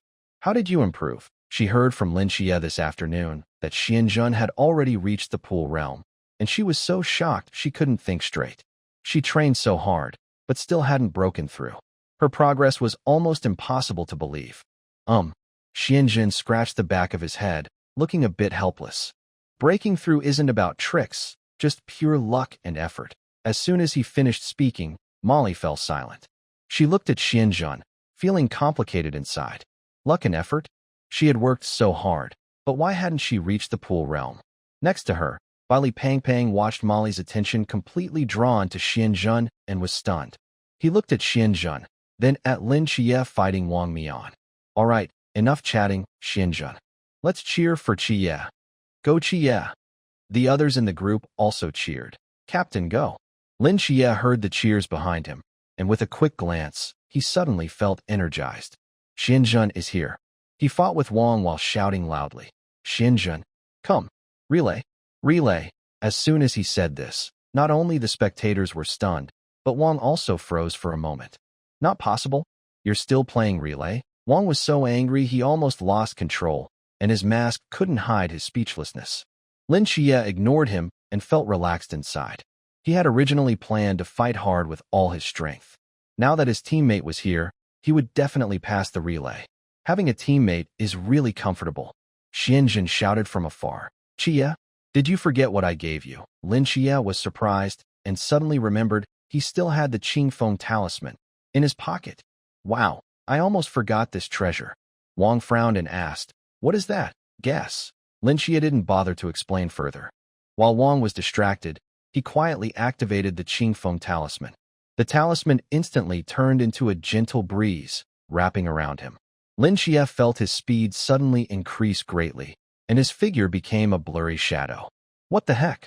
Wang's eyes widened. Before he could react, Lin Qiye's sword was already coming at him. Bang! The sword light flashed, and Wang's black sword barely blocked it, but because he was slightly slow to react, he was forced back several steps. Lin Qiye didn't give him a chance to breathe. Using his speed advantage, he struck again with his sword, sealing all of Wang's escape routes with sharp edges. With a crisp breaking sound, Wang's mask was split open, breaking into two and falling to the ground. Wang's eyes widened as he looked at Lin Qiye, full of disbelief. The members of the masked squad, who had been shouting, suddenly fell silent. Masked squad. Omega to Omega. Take this. Besides the members of the masked squad, Li Pangpang and others looked equally shocked, speechless. Did Lin Qiye really defeat the captain of the masked squad with such a lively attack? What did Xianjun give him? Molly was about to speak, but Xianjun had already stood up and walked toward Lin Qiye. Hey, Xianjun. Molly frowned but could only follow helplessly. Everyone quickly moved forward. Vortex approached Wang Mian and asked in a low voice, Captain, what should we do now? Can you still use time reversal? Wang Mian stared at the broken mask on the ground, silent for a moment, then suddenly smiled. Lost is lost. He looked up at Xianjun and Lin Qiye, speaking with a hint of admiration. A new generation replaces the old. Not bad. At this moment, Yuan Gang walked slowly from behind, scanning everyone, finally stopping at Xianjun and Lin Qiye. Can you give me some face? Yuan Gang asked calmly. Shin Qingzhu raised an eyebrow. Face? I remember this afternoon was. Before he finished, Xianjun waved to stop him. Instructor Yuan, the new soldier training must continue. Otherwise, why did we come here? Xianjun smiled and said to Yuan Gang. Yuan Gang nodded slightly. Good. This time, you won, and I take back what I said about you being useless. He then looked at Shin Qingzhu and others, his tone serious. But the training must go on. Lin Qiye was the first to nod. My goal here is to get stronger. I have no objections. Yes. Qiye has no objections, and I don't either. Zhao Yuan quickly agreed. If everyone's fine with it, then I have no objections either. Li Pangpang raised both hands happily to show his support. Molly also nodded silently. Shin Qingzhu looked around, pouted, and reluctantly said, All right then. Yuan Gang was pleased and nodded. Very good. No matter if you win or lose this training, you've all proven yourselves. Xianjun crossed his arms and smiled at Lin Qiye. Say, do you want to celebrate at the cafeteria tonight? We've worked hard all day. It's time for a good meal. Lin Qiye smiled upon hearing this. Let's go. At 3 a.m., the sharp sound of a whistle shattered the quiet night, waking up the entire dormitory building. All personnel, gather at the training ground within 3 minutes. Latecomers will be responsible for the consequences. The loudspeaker downstairs made the windows hum. Zhao Yuan jumped out of bed, quickly put on his training clothes. Just turning his head, he saw Xianjun still wrapped in a blanket, sleeping peacefully without even frowning. Is Xianjun sleeping so soundly? Can't wake him up at all. He reached out and patted Xianjun's shoulder. Hey, Xianjun, wake up. Xianjun was actually already awake. But getting up was really a struggle. He closed his eyes, torn between staying asleep or getting up. Finally, he sighed and turned out of bed. What time is it? Xianjun asked reluctantly. Zhao Yuan, putting on his shoes, replied, 3 in the morning. Xianjun rubbed his face and muttered a word. The night was deep and dark. From the direction of the training ground, hurried footsteps could be heard. Lin Qiye led the way, surprisingly the first to arrive. Instructor Hong stood in the middle of the field, nodding with satisfaction. Look at him. His talent in the Forbidden Ruins is outstanding, and he works so hard. Soon after, Chao Yuan and Xianzhen, just within the last seconds, arrived. Xianzhen still looked sleepy, gasping for breath as he stood still. Lin Qiye teased with a smile. Xianzhen, not bad. You actually came so quickly. Nonsense. Xianzhen was too lazy to explain, leaning on his knees to catch his breath. If I'm late, the punishment is even worse. As expected, Instructor Hong shouted loudly, now?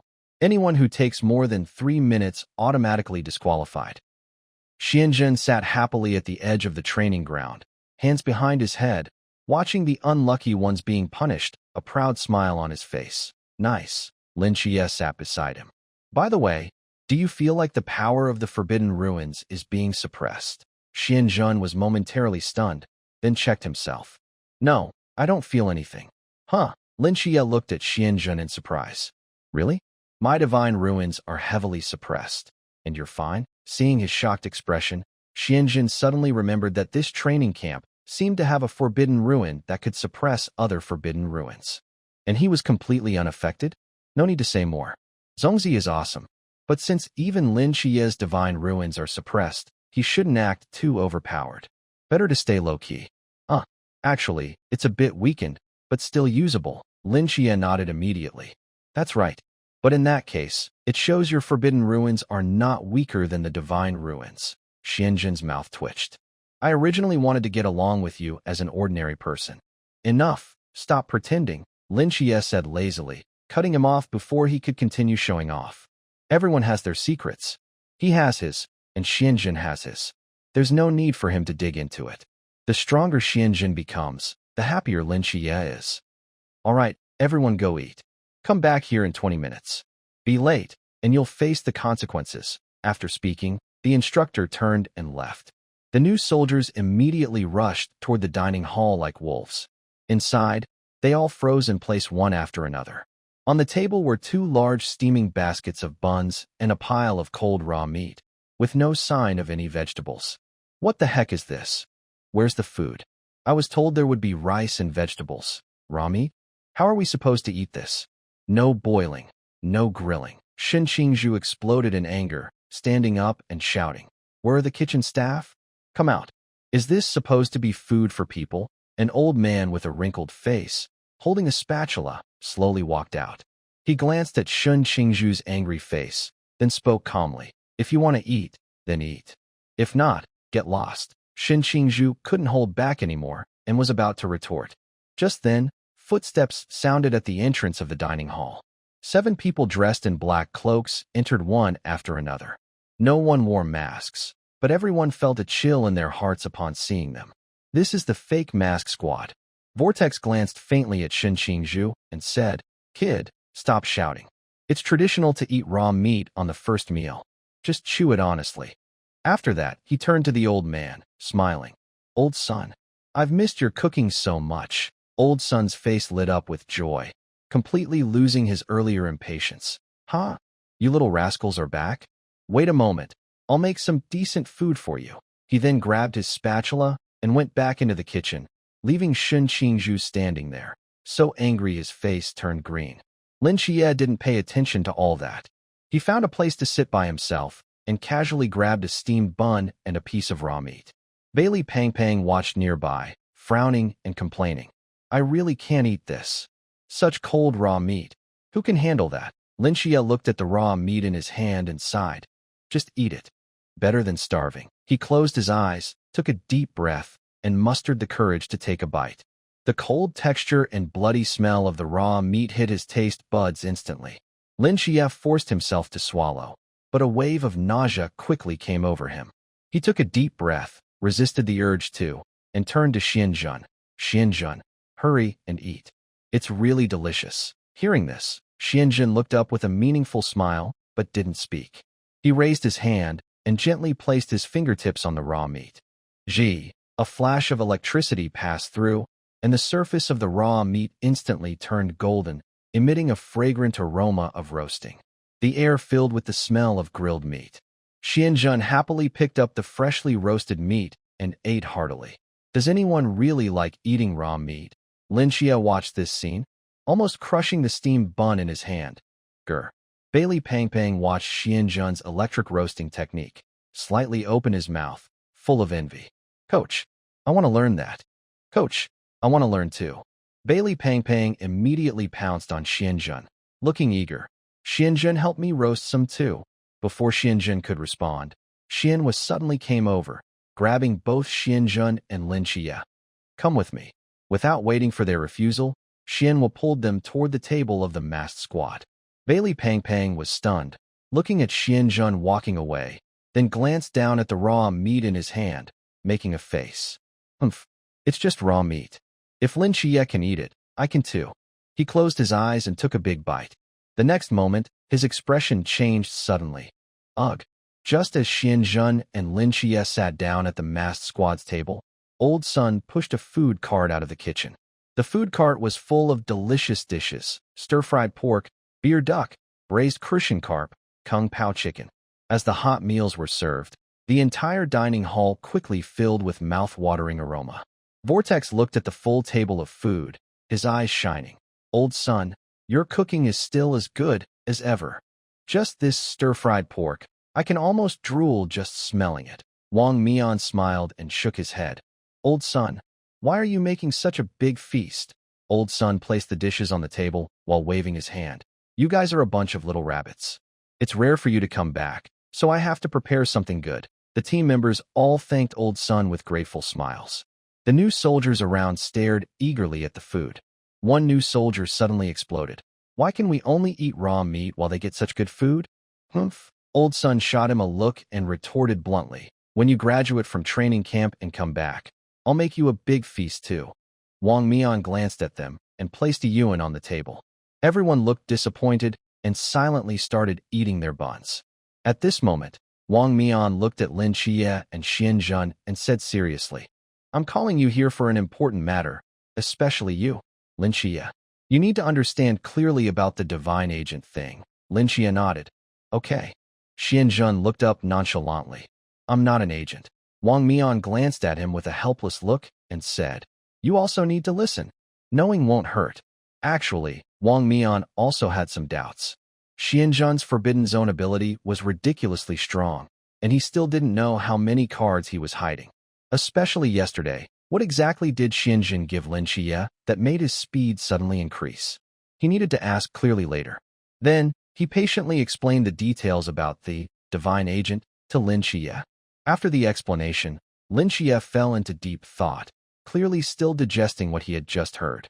Wang Mian turned to Xianzhen and tentatively asked, Yesterday, what exactly did you give Lin Qiye? How did his speed suddenly improve so much? Of course, it was something good. But I've already used it up. Xianzhen smiled casually. Want some? Wang Mian raised an eyebrow. Can you give it to me? Xianzhen nodded. Of course. I'll give it to you next time we meet. Wang Mian smiled. Next time? I think it will be outside the training camp. Lin Qiye was surprised. Are you leaving? Wang Mian nodded. Yes, there's a mysterious incident in the north. We need to go quickly and handle it. We'll leave after this meal. Lin Qiye paused for a moment, then said, All right. Good luck. Just then, a sharp whistle suddenly sounded outside the dining hall. The whole hall immediately erupted in chaos. The new soldiers hurriedly stood up and rushed outside. The shadow of being punished for running earlier in the morning still lingered, so no one dared to be late again. Lin Qiye stood up and patted Xianzhen's shoulder. We have to go now? Don't delay. Xianzhen looked longingly at the food on the table and sighed. Ah, such good food. And we haven't even eaten much before we have to gather again. Wang Mian smiled. Go ahead and train hard. When we meet again, I'll treat you. Lin Qiye nodded and quickly ran with Xianzhen toward the gathering point. Training ground. Mystical. From various myths and legends. So their powers are strange and their forms are different. But one thing is certain. They are all stronger than ordinary humans. Now, tell me, what do you rely on to fight these monsters? Instructor Han stood on the training platform, looking at everyone and speaking. Shen Qingzhu raised her hand. Forbidden ruins, powerful forbidden ruins. Instructor Han sneered. Forbidden ruins are important, but you can't rely on them completely. Combat skills and your own fighting ability are the keys to victory. Do you think you can win just by relying on forbidden ruins? It's true, Xinqingzhu nodded. What forbidden ruin are you using? He pointed at Emoli. Emoli looked up calmly. Sequence 068, Qi Min. Hearing this name, Instructor Han's face twitched slightly. Do you think everyone can have such a powerful forbidden ruin? Most people's forbidden ruins are far weaker. Then, what forbidden ruin do you have? Instructor Han pointed at Emoli. He took a deep breath, then turned to look at another person and asked questions one by one. Every answer he received made him feel more upset. These guys' training grounds were really tough. Instructor Han couldn't help but wipe his sweat. Is there anyone else with a different answer? The area fell silent for a moment. Then suddenly a voice spoke up. Report. It's all about money. Instructor Han was surprised for a second. Then a sly smile appeared on his face. Oh? You're quite wealthy, huh? Bailey Pang Pang scratched his head and smiled honestly. I'm just an ordinary kid. Come on, step up. Let me see how good your money skills are. Hearing this, Instructor Han's eyes lit up, and he clapped his hands. Bailey Pang Pang felt a little shy, but stepped onto the stage. All right, show us how your money skills can beat the mysterious one. Instructor Han took out 2 wooden swords and handed one to Bailey Pang Pang. Pretend I'm the mysterious one. Let's practice. Bailey Pang Pang held the wooden sword and said, Instructor, I don't know how to use a sword. You don't know how to use a sword? Instructor Han raised an eyebrow with an even bigger smile. That's okay. I'll teach you. He turned around and spoke to the students below. Listen carefully. Most of the night watchmen use standard weapons, starry swords. Mastering it is your first step to becoming a night watchman. Instructor Han looked back at Bailey Pang Pang, patting his shoulder. Don't worry. I'll teach you the basic skills of using a straight sword. You can learn and practice right now, no problem, right? Bailey Pang Pang held the sword nervously. Instructor, are you really going to fight for real? Of course. Instructor Han shouted loudly. Training needs to feel real. How can it be effective if it's not real? Listen up, this isn't a game. It's life and death. The sword in your hand is your hope to survive. Bailey Pang Pang instinctively swallowed, and his hand, holding the starry sword, trembled slightly. He thought, I shouldn't have said anything. Instructor Han swung his wooden sword and began to seriously demonstrate the basic techniques of the straight sword. Every move was clean and sharp. The sword wind howled. Did you see that clearly? It's simple, right? After finishing the last move, his gaze swept intensely over Bailey Pang Pang. Bailey Pang Pang stood still, scratched his head, and whispered, Instructor, I don't think I have learned it yet. Instructor Han raised an eyebrow and smirked coldly. Not learned? That's okay. Just use your money power. Before Bailey Pang Pang could respond, Instructor Han took a step forward and suddenly swung his wooden sword down. Smack! The wooden sword broke into 2 pieces the moment it touched Bailey Pang Pang. At the same time, a bright golden light radiated from Bailey Pang Pang's body. Wow! This is amazing! The forbidden item of the Bailey family. No wonder it's a wealthy family. The new soldiers below stared wide-eyed and couldn't help but gasp. Seeing this, Bailey Pang Pang hurriedly waved his hands and said, Sorry, Instructor Han. I forgot to turn off the protective Yao light. He quickly adjusted the forbidden item, and the golden light slowly faded away. Instructor Han clenched his teeth, his face twitching slightly, and his voice turned cold and firm. Again, he changed to a new wooden sword and swung it toward Bailey Pang Pang again. But just as the sword was about to hit, a burst of flames suddenly erupted around Bailey Pang Pang, burning the wooden sword to ashes. Instructor Han was stunned for a moment, his fist trembling slightly. What is going on? Bailey Pang Pang looked innocent and took a step back quickly, explaining, Oh, I forgot to turn off the firewall. It's an automatic feature. Get down. Instructor Han couldn't hold back anymore. He roared angrily, veins bulging on his face. He looked around the stage and finally fixed his gaze on Xianjun standing next to Bailey Pang Pang, pointing his finger. You? Come up. Ugh, Xianjun almost couldn't keep a straight face. Why me? Shouldn't it be Lin Qiye? But since he was called, he had no choice. Xianjun had to walk onto the stage stiffly. Do you have any strange forbidden items on you? Xianjun quickly waved his hands. No. Good. Instructor Han sighed in relief. He spun his wooden sword and suddenly swung it down. Take this. Xianzhen reacted quickly, raising his hand to block the attack. Instructor Han squinted and changed his angle, swinging again. Xianzhen stayed calm and blocked the attack smoothly. Again, Instructor Han struck several more times, each move sharp and fast. But Xianzhen handled them easily, as if he were practicing a familiar routine. He even took a moment to adjust his stance. This technique looks familiar. While defending, Xianzhen suddenly thought of Wen Qima. Wasn't this the same pattern that got used for practice? Instructor Han frowned as he noticed something was off. His movement slowed, and finally, he stopped. He stepped back, looked at Xianzhen, and asked, "Have you learned this before?" "Yeah, just a little," Xianzhen replied honestly. He really had learned just a bit. "Who taught you?" "Wen Qima, from Squad 136. Instructor Han fell silent for a moment, then said quietly, "All right, you can step down."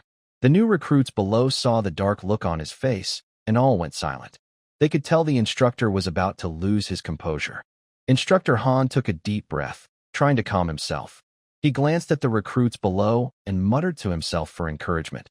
"Come on, Hanli. You can do this. They're just new recruits. Third time's the charm. This one will go well." His eyes swept across the group until they landed on a thin boy who looked completely harmless. "You." Han pointed at him, his voice full of hope. "Yes, you, come up here." Zhao Yuan froze for a moment, clearly surprised, but slowly walked up with a puzzled look. "You've never practiced with a blade, right?" "No." "Good." Han finally relaxed. At last, a normal recruit. He handed over the wooden sword and said more gently, "Here, take it. Let's start." But Zhao Yuan didn't reach for it. Instead, he pressed his palms together and gave a small, helpless smile. "Instructor, I can't touch a blade." "What?" Han blinked. "It's just a wooden one." "Even a wooden one won't do," Zhao Yuan said seriously. Commander Han frowned and patiently asked, "Why?" "I can't control myself." A series of question marks appeared above Commander Han's head. He raised his hand and rubbed his forehead, taking a deep breath. "Pick it up." "This is an order." Zhao Yuan sighed, showing a look of difficulty on his face, but he knew he couldn't disobey the order. He slowly reached out and grabbed the handle of the wooden sword. Just as his fingertips touched the sword, a surge of dark, fierce energy suddenly burst out from his body, like a huge wave crashing onto the shore, instantly sweeping across the entire arena. "What the?" His forbidden zone isn't suppressed. What's going on? This is so impressive. The new soldiers around widened their eyes in shock. Zhao Yuan's pupils turned blood red, and a nearly crazy expression appeared on his face. His body trembled slightly, as if something from deep within his soul had been awakened. "Ah!" He roared loudly, and the wooden sword in his hand suddenly burst into fierce flames. The firelight reflected red on his face, and also on Commander Han's increasingly stiff expression. Commander Han was completely stunned. What the heck is going on? Is there no normal person left in this training camp? But Commander Han, having seen many storms, quickly adjusted his state. His panic was replaced by a cold, stern look. He clenched the starry sword in his hand, his gaze becoming sharp. "Come on, kid," Commander Han whispered to himself, with a tone full of rare excitement and caution. "Let's see if I can hold you back, you wild bull." Zhao Yuan suddenly looked up, his fiery red pupils fixed on Commander Han, as if he were a hunting beast. He didn't waste any words and directly swung his sword toward Commander Han. The first strike. The flaming sword sliced through the air, stirring up a rolling wave of heat. Commander Han sidestepped quickly, narrowly avoiding this deadly. But as he regained his footing, the second strike followed immediately, faster than imaginable. Commander Han gritted his teeth, raised his sword to block, and the blades clashed, sparking brightly. He felt a huge force coming from the sword, making his arm numb, and he was forced to step back half a step. Zhao Yuan didn't give him any chance to breathe. The third strike was already coming. This time, the flame blade's path was even more strange, completely blocking Officer Han's escape route. Officer Han shouted softly, suddenly exerting force with his feet, leaping into the air, narrowly avoiding the flames. But before he could land, Zhao Yuan's blade light came rushing toward him again, so fast it was hard to breathe. "This kid's strength and speed are abnormal," Han muttered angrily. He also couldn't sense his own forbidden zone. In just a few moves, Han was already retreating step by step, cold sweat forming on his forehead. I can't delay any longer, Han's eyes darkened. He suddenly changed his step, lowered his body, and moved close to Chao Yuan's side, with his blade shining coldly, aiming at Chao Yuan's weakness. But Chao Yuan seemed to have expected this. His left hand suddenly swung out, a fiery fist rushing toward Han. "Oh no!" Han exclaimed silently. He quickly drew his sword to block, but the punch was even more violent than the sword. Bang! Han was knocked flying and crashed heavily against the edge of the arena. "Everyone, retreat quickly from the training ground," Han shouted as he got up. Feeling helpless, he couldn't win. The newcomers on the field immediately panicked. It's over, it's over. What do we do now?" they cried. Seeing this, Li Pangpang hurriedly took off his protective, Yao Guang. The golden light flickered in his hand. He suddenly threw Yao Guang toward Chao Yuan, shouting, "Yao Guang, go!" Yao Guang instantly transformed into a dazzling golden rope, flying swiftly toward Chao Yuan and tightly binding his hands and feet. But in the next second, Chao Yuan roared angrily, his murderous aura erupting like a volcano. The golden rope was instantly burned apart by the intense flames, turning into tiny fragments that vanished into the air. Chao Yuan's blood-red eyes suddenly turned to Li Pangpang, filled with violent, killing intent. He growled low, raised his flaming blade, and took a step toward Pangpang. "Oh no! Oh no!" Pangpang was so scared he kept retreating, turning to hide behind Lin Qiye and Xianjun. He stuck out his head, trembling and shouting, "Qiye! Xinjun, save me!" Lin Qiye glanced at him with a helpless shrug, then looked at Xianjun beside him.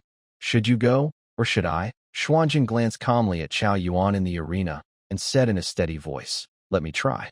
"All right, it's your turn," Lin Qiye said, stepping back to give Xuanjun space. Xuanjun clasped his hands behind his back and called out calmly, "Chao Yuan, come and take your beating." In his frenzied state, Chao Yuan's blood-red eyes narrowed slightly, as if he sensed the provocation.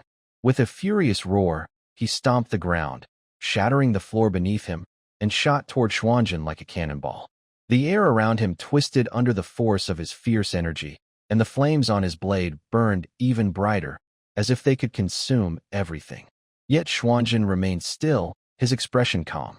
Just as Chao Yuan was about to reach him, Xuanjun raised one hand and said quietly, "By heaven's will, reward the good and punish the wicked. Heavenly thunder, strike." Boom! A deep rumble echoed from the sky, followed by a blinding flash of white light that struck straight down at Chao Yuan. The lightning roared like a furious dragon, carrying the power of the heavens as it crashed toward him. Flames and lightning clashed violently, filling the air with deafening noise. Under the thunders, Chao Yuan's flaming blade dimmed instantly. His whole body was wrapped in lightning as he let out a cry of pain. The dark energy around him seemed to be purified, slowly fading under the white light. "It's still not gone," Xuanjun murmured. As soon as he spoke, the thunderclouds above grew even wilder. Bolts of lightning poured down one after another like a storm, completely engulfing Chao Yuan. His figure became faint within the light until he finally fell to his knees. The dark aura vanished, and the red in his eyes faded, replaced by confusion. "Phew!" Xuanjun exhaled softly. "Chao Yuan's tougher than I thought. Or maybe my lightning's too weak." Chao Yuan slowly lifted his head, his gaze now clear. He looked at his hands, then at Xuanjun, and said with a complicated expression that he could still remember the moment the lightning struck him, the feeling of being pierced from head to toe, and how, in that instant, all his anger and darkness were swept away by the light. It is a feeling that cannot be described with words. Although it felt like lightning was striking my body, causing intense pain, at the very moment of the pain's peak, I also felt a strange sense of relief. It was like finally releasing long-held anger or cleansing deep-seated dirt from my heart. I felt my once restless soul become lighter after being washed by the lightning. Just now, it was actually pretty comfortable, Chao Yuan muttered softly. "No, wait. Isn't Master supposed to say that Lin Qiye is the one guiding him? Why can Xianjun control the Black King's destruction? And this feeling of lightning. Right now, Chao Yuan even has the urge to experience it again." Instructor Hong was surprised. What's going on? Instructor Han sighed with frustration. The students here are all so unpredictable. Then Instructor Han explained the situation in detail. Hearing this, Instructor Han chuckled. I'm not sure if you're just lucky or unlucky. Why do you keep picking the most difficult trainees in the training camp? Instructor Han patted his shoulder to comfort him. Relax, Han. After all, these kids are still new recruits. Only you can help them grow into real soldiers. But, Instructor Han hesitated. But what? Instructor Han said seriously. When it comes to close combat, we're not as versatile as you. You're skilled with all kinds of weapons. Don't you want to see these young guys grow up and become true warriors? Instructor Han pursed his lips, thought for a moment, then nodded. Instructor Han smiled happily. That's the spirit. Reignited with motivation, Instructor Han turned to face the eager new recruits, waving his hand and pointing. All right, enough messing around. Stand properly. Training continues. More training. Fat Bailey whispered in the team. Instructor, can we take a break? I'm hungry. Instructor Han shot him a glance. Sure, run 5 kilometers to warm up. I promise you'll be even hungrier. Never mind. The morning training finally ended with the instructor's whistle, and everyone felt relieved. Lunchtime, the large group rushed toward the dining hall like a tidal wave. But their excitement was quickly dampened. Lunch was still raw meat with steamed buns, just like yesterday. The only difference was an extra plate of pickled vegetables. Guys, pickled vegetables. Extra snack? Someone was so excited their eyes turned red. The dining hall erupted in cheers. Compared to yesterday's complaints, today's atmosphere was much more harmonious. That's the benefit of lowered expectations. With pickled vegetables, I feel like I can eat 2 more buns. Yeah, pickled vegetables are the real treat. Everyone took a bite of steamed bun and pickled vegetables. Interesting Zhao Yuan sat at the table, looking down at the plate of pickled vegetables with a complicated expression. Should I give these pickles to Qiye or Xuanzhen? He hesitated for a while, then pushed the pickles toward the middle of the table. I'll give them to you too. Lin Qiye was stunned. Xuanzhen's eyes widened, almost choking. Whoa. Bailey Pang slapped the table. Please don't lick them. Zhao Yuan is too harsh. Such a devoted admirer. Then, in the cafeteria, everyone was eating quietly while joking around. Although the food was simple, everyone was happy and no one complained anymore. In a way, the satisfaction from these pickles was enough to beat a full banquet. Attention, everyone. While eating, the instructor entered the room. This afternoon, we have extreme training. Finish your meals and gather behind the cafeteria. Got it. The afternoon sun shone on the land, casting a golden glow over the forest. The bus moved smoothly along the mountain road, the inside quiet. Wow, we're actually going outdoors. Lin Qiye leaned against the window, watching the scenery rush past, and couldn't help but comment. He turned to look beside him, and Xuanzhen was already dozing off with his head tilted. Xuanzhen's consistent napping habit always amazed him. Whenever there was a chance, he could fall asleep instantly. After a while, Lin Qiye also felt sleepy and closed his eyes, leaning back in his seat. Half an hour later, the bus suddenly braked, waking everyone up. They rubbed their sleepy eyes and got off the bus. As soon as they stepped out, Lin Qiye looked up at the mountain in front of him and froze. Jinan Mountain? Being a local from Cangnan, he knew this mountain very well. After getting off, Xuanzhen took a deep breath of the fresh mountain air, stretched lazily, and a satisfied smile appeared on his face. Nice, feeling nature. Next to him, Bailey Pang looked utterly hopeless and said, The instructor probably wants us to climb the mountain, right? Probably not that simple. Lin Qiye whispered back, and sure enough, in the next second, Instructor Hong's smiling voice rang out. Now, everyone must carry 35 kilograms and cross the Jinan Mountain before dawn. When these words were spoken, the group didn't feel as nervous as expected. Instead, they sighed in relief. It's just a mountain climb. Who's afraid of whom? Instructor Hong looked at their relaxed faces and sneered as he waved his hand. Suddenly, a deep humming sound came from the forest. Many drones flew in from afar and hovered neatly in the air. Each drone was equipped with a paint-filled mock gun, with a dark barrel pointing directly at the group. Your gear has tracking devices, and the drones will chase you all the way. If you're hit, you're out, Hong said sharply, pausing briefly. Being eliminated means facing very harsh punishment. Hearing this, Everyone felt cold inside. The smile on Instructor Hong's face made them shiver. That smile of his, definitely not a good sign. Hong raised 3 fingers. There are 3 rules. First, you can swap gear with others, but you must not discard it secretly. If caught, you fail immediately. Second, do not attack the drones or hide. The only thing you can do is run. Third, you can form teams, but you must not interfere with other teams or attack each other. Is that clear? Yes, it's clear. Soon, the instructors began handing out gear and tactical equipment. When Zhao Yuan stepped forward, he was handed a small fork. He froze. Instructor, did you give me the wrong thing? Hong glanced at him sideways, confidently saying, you have special conditions, so getting this fork is good enough. If you don't like it, you can go empty-handed. Zhao Yuan stiffly took the fork and silently stepped back, muttering, this is so half-hearted. When Bai Li Pang Pang was called, Instructor Hong pointed directly at him. Bai Li Tuming, take out all your prohibited items and hand them over for safekeeping. That's not very good, Instructor. I can take care of them myself, Bai Li Pang Pang said reluctantly, trying to bargain. Stop wasting time. Use your prohibited items in training? Are you here to cheat? Hand them over now. Under Officer Hong's pressure, Bai Li Pang Pang had to look sad and take out each forbidden item from his belongings. Officer Hong looked at the strange and unusual items he pulled out, and his mouth twitched in annoyance. All right, so many forbidden items. Someone might think you're here on vacation. Hong waved his hand. Go ahead. After everyone put on their weighted gear, the intense training officially began. In the jungle of Jinan Mountain, Xianzhen and others carried 35 kilograms of weight, moving through the dense trees. Jinan Mountain is undeveloped, with thick branches and leaves. Sunlight filters through gaps in the trees, and you can sometimes hear birds singing in the distance. Bai Li Pang Pang was walking, gasping heavily. This is too much. I can't do it anymore. These things are too heavy. Can you two help me share the load?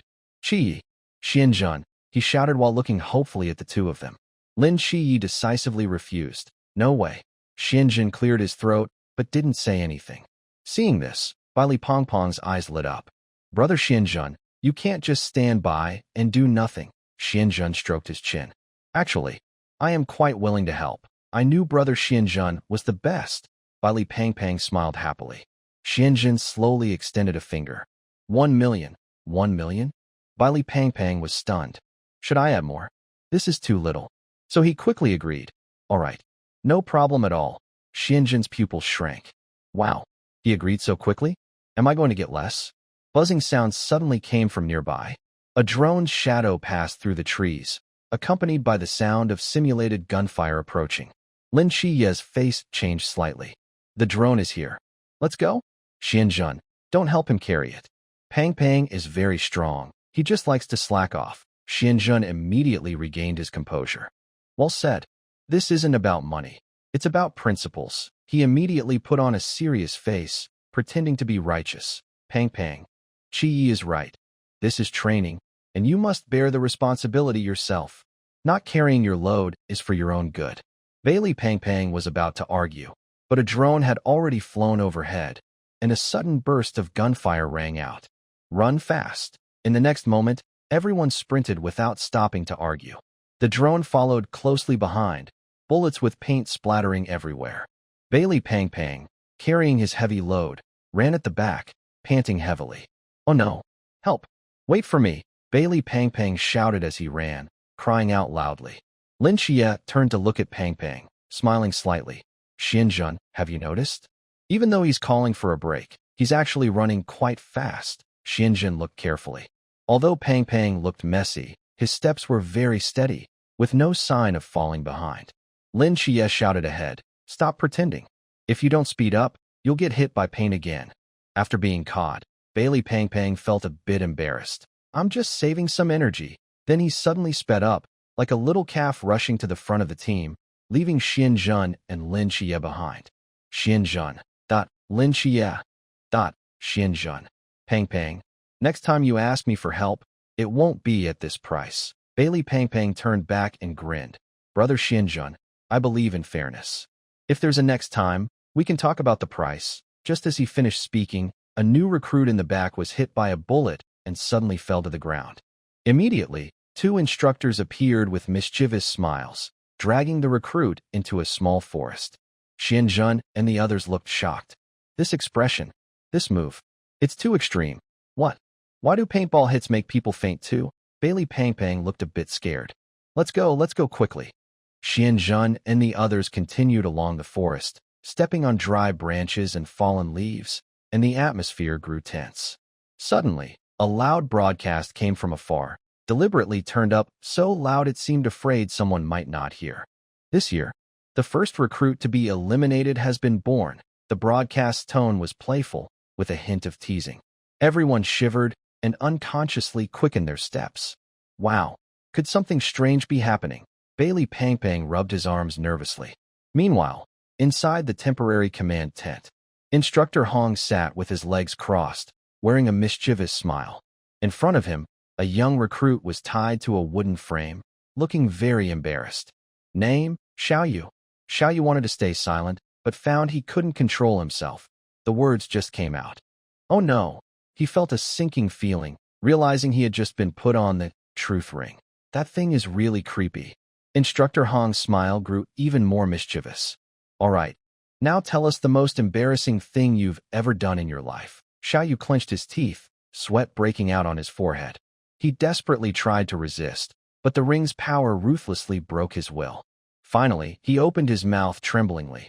I saw a girl at the swimming pool pretending not to care, but secretly diving underwater to peek.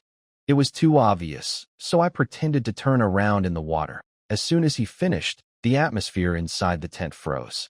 Instructor Hong raised an eyebrow, and several instructors looked stunned. After a moment, they burst into loud laughter. Ha ha, this kid is something else. Ha ha, keep going. Instructor Hong's eyes sparkled with excitement. Tell us more juicy details. The broadcast sound carried through the trees, revealing Xiao Yu's embarrassing story word for word. The new soldiers training in Jinan Mountain stopped in their tracks, stunned. Then, this guy is amazing, so relatable. Ha, diving to peek, then pretending to turn around. The male soldiers couldn't stop laughing, rolling around in amusement. The reactions of the female soldiers varied. Is that Xiao Yu? Yes, that's him. He's so weird. We have to be careful, he might peek at us. Suddenly, someone realized. Wait, if he gets caught, do we have to answer questions like that? Ugh, getting caught isn't just elimination. It's social death. We absolutely can't let him catch us. So, the already competitive teams sped up even more, running like wild dogs. Bailey Pangpang ran while wiping sweat, saying, Xiao Yu brother has given us a heads up. This elimination isn't about physical pain. It's a mental attack, Lin Qiye said. If you keep hesitating, the next broadcast will be about you. The mysterious master nodded and said, I see a sign of shame on your face today. Go away. Bailey Pangpang was so angry he stomped his feet, but dared not stop. He rushed straight to the front of the group. The drone's buzzing echoed through the trees, but the broadcast voice was even more annoying, making everyone's scalp tingle. I wear short sleeves in summer, and when girls lift their arms, I sneak a peek at their cuffs. During class, I pretend to drop my pen but actually look at the girls' shoes. The broadcast tone was cheerful, but the content was like a sharp knife, stabbing everyone's hearts. In the mountains of Jinan, the original happy chatter gradually changed. Some couldn't help but lean on trees to rest. Just as they caught their breath, they heard this speech and shivered. Wow, same here. Don't stop. Run. Others pushed him hard. If you hesitate, next time it will be you. Everyone sped up, breathing hard, footsteps pounding one after another. As more people were eliminated, the broadcast content became more interesting and lively. Once a classmate invited me for milk tea. I pretended I didn't get any, so she asked me again. While no one was around, I secretly drank the water I liked that was for boys. I was afraid to confess openly, so I secretly slipped a love letter into the teacher's notes. Each sentence was like a heavy bomb, making the remaining fleeing soldiers tremble. Bailey Pangpang ran and gasped loudly, his face jiggling with each step, voice trembling with tears. These people said these things, how can they still have the confidence to survive? Bailey Pangpang wailed. If it's my turn, and the broadcast says I eat 10 buns at midnight. What then? Lin Qiye said. Is that all? You're afraid of buns? Do you have even weirder things hidden? Bailey Pang Pang instantly blushed. No, absolutely not. The broadcast kept echoing, and those eliminated soldiers, chased by drones, kept revealing their embarrassing moments. In the forest, everyone who had been holding on to hope was running faster and faster. Hurry up, if I slow down, I'll be humiliated. Stopping doesn't matter. The important thing is not to get caught. Some even forgot the training rules completely, desperately rushing to the mountaintop, eager to cross the entire Jinan mountain in one breath. Bailey, who was chubby, held his waist with both hands, panting like a cow, but as the drone got closer, he suddenly moved faster than ever before. Yay! Xianzhen and the others ran desperately, finally breaking out of the dense woods and reaching an open field. A small stream was flowing nearby. Xianzhen sat down heavily on the ground, scooped up some cool water to drink, then wiped his face, looking more relaxed, finally able to breathe. Qiye, what should we do next? Lin Qiye looked up at the sky, his gaze resting on the sun for a moment. Did you notice? The sun's position hasn't changed at all. Xianzhen raised an eyebrow. You mean, we're trapped? Exactly. Lin Qiye nodded calmly. It's likely the instructor used some kind of forbidden item. We've been going in circles. Hearing this, Bailey, the chubby one, almost jumped up. What? Is the instructor crazy? Isn't this just forcing us to embarrass ourselves? Zhao Yuan stood nearby, calmly speaking. No. Bailey looked confused. What do you mean? The instructor's goal isn't to embarrass us, Zhao Yuan said quietly. They're draining our energy. Did you notice those who fainted from exhaustion? They weren't punished by the broadcast. Bailey scratched his head. Then why are we still running? Just lie down and collapse already? Lin Qiye chuckled and shook his head. No use, Bailey. Didn't you notice the drone has stopped? It's deliberately giving us a break to recover some strength, so we can be pushed to run again. Bailey opened his mouth wide, struggling to say something after a long pause. This is so unfair. Are they devils? Just then, Xin Qingzhu and a few others emerged from the woods. He looked around and saw everyone sitting by the stream resting. Oh, everyone's here. He walked to the water, cupped some in his hands to wash his face, then took a few sips. Lin Qiye pointed in a direction not far away. Next, we go that way. Xianzhen frowned. Can we get out? Probably, Lin Qiye replied. Xianzhen looked confused. How did Lin Qiye figure this out? That's pretty impressive. Forget it, just follow along. Xin Qingzhu listened quietly, lost in thought. He heard Lin Qiye say, Can you all go out? Lin Qiye nodded. Together? Xin Qingzhu asked. He still had a good impression of Lin Qiye and Xianzhen. The strong people in the new students group were not foolish. Before they could discuss further, a buzzing sound suddenly came from afar. A drone appeared in the sky again. The drone is here. Run, Lin Qiye shouted decisively, and everyone immediately started running. After a short while, Deng Liang tripped while trying to avoid a missile and fell heavily into the creek. The splash attracted the drone's attention. It quickly turned and aimed its machine gun at him. Xin Qingzhu's face darkened. Without hesitation, he turned back, grabbed Deng Liang, and half-supported, half-dragged him away from the creek. Hurry up. Do you want to be caught and embarrassed on live broadcast? Xin Qingzhu growled through clenched teeth. Deng Liang's face turned pale from the pain. His sprained ankle was completely useless. He clenched his teeth, but his steps slowed down. Brother Shun, don't worry about me. Run. I'm holding you back. Xin Qingzhu looked back, frowning as he watched him. You're a strong person. You must survive until the end. Go. Don't risk everything for me. Deng Liang gasped for breath and urged him on. Xin Qingzhu hesitated for a few seconds, then finally nodded. All right. Take care of yourself. After saying that, he turned and ran forward quickly. Not far ahead, the broadcast sounded again.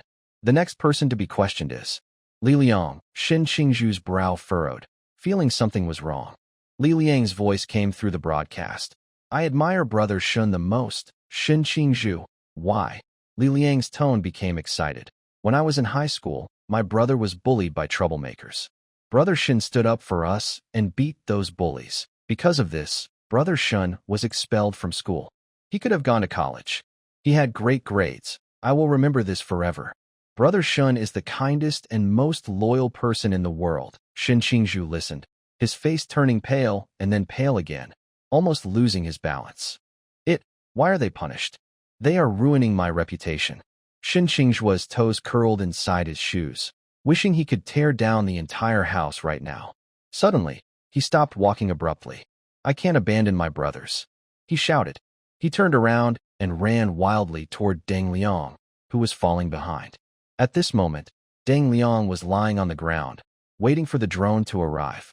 Watching the drone approach step by step, he stayed calm. I just hope I haven't slowed Xinge down. The drone's gun barrel lit up with a red light. Just as the missile was about to launch, a figure suddenly rushed out from the bushes.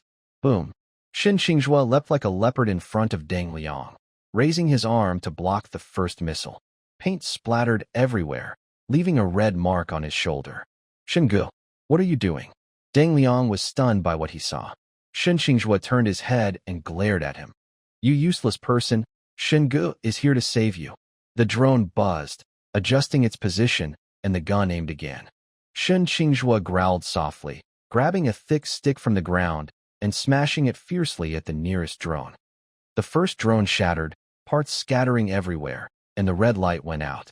The second drone adjusted its angle and fired a series of missiles at him. Shen Qingjue rolled skillfully to dodge, then kicked a stone from the ground hard at the drone's propellers. Bang! The second drone lost balance and wobbled, falling to the ground with sparks flying. Deng Liang watched, wide-eyed. Xinge, you're amazing. Shen Qingjue clenched his teeth, watching several drones approach. Come on. The guns of several drones aimed at Shen Qingjue again, and this time, he had no strength left to dodge. Bang! Bang! Bang! Bang! Paintballs hit his back, spreading red quickly across his clothes. Shen Qingjue staggered slightly and finally collapsed weakly. Then, a broadcast voice sounded. Shen Qingjue, Deng Liang, eliminated. Deng Liang knelt down, helping Shen Qingjue to his feet, with tears in his eyes. Xinge, why did you come back? I don't deserve it at all. Shen Qingjue gasped heavily, showing a weak but defiant smile. Because I am your brother. Shen Qingjue closed his eyes, leaning on the ground. Though he looked battered, a look of relief appeared on his face. Shen Qingjue, aren't you pretty tough? How come you got caught too? I'm not tough anymore. At this moment, Shen Qingjue was wearing the true word ring, so he didn't dare to speak loudly. Who gave you the guts to up the drone? Next time, I won't dare again. I'm curious, have you ever written love letters? Someone like you, who seems soft on the inside but tough on the outside. Yes, I have. How many? 114. Why? When I was 4 years old, Xianzhen and the others ran through the mountains, their ears echoing with the broadcast of Shen Qingjue's punishment. Shen Qingjue, you seem cold and aloof normally, but inside you're so soft. Wow. Wow. Bailey Pang Pang panted heavily, stumbling along, but his face showed excitement as if watching a show.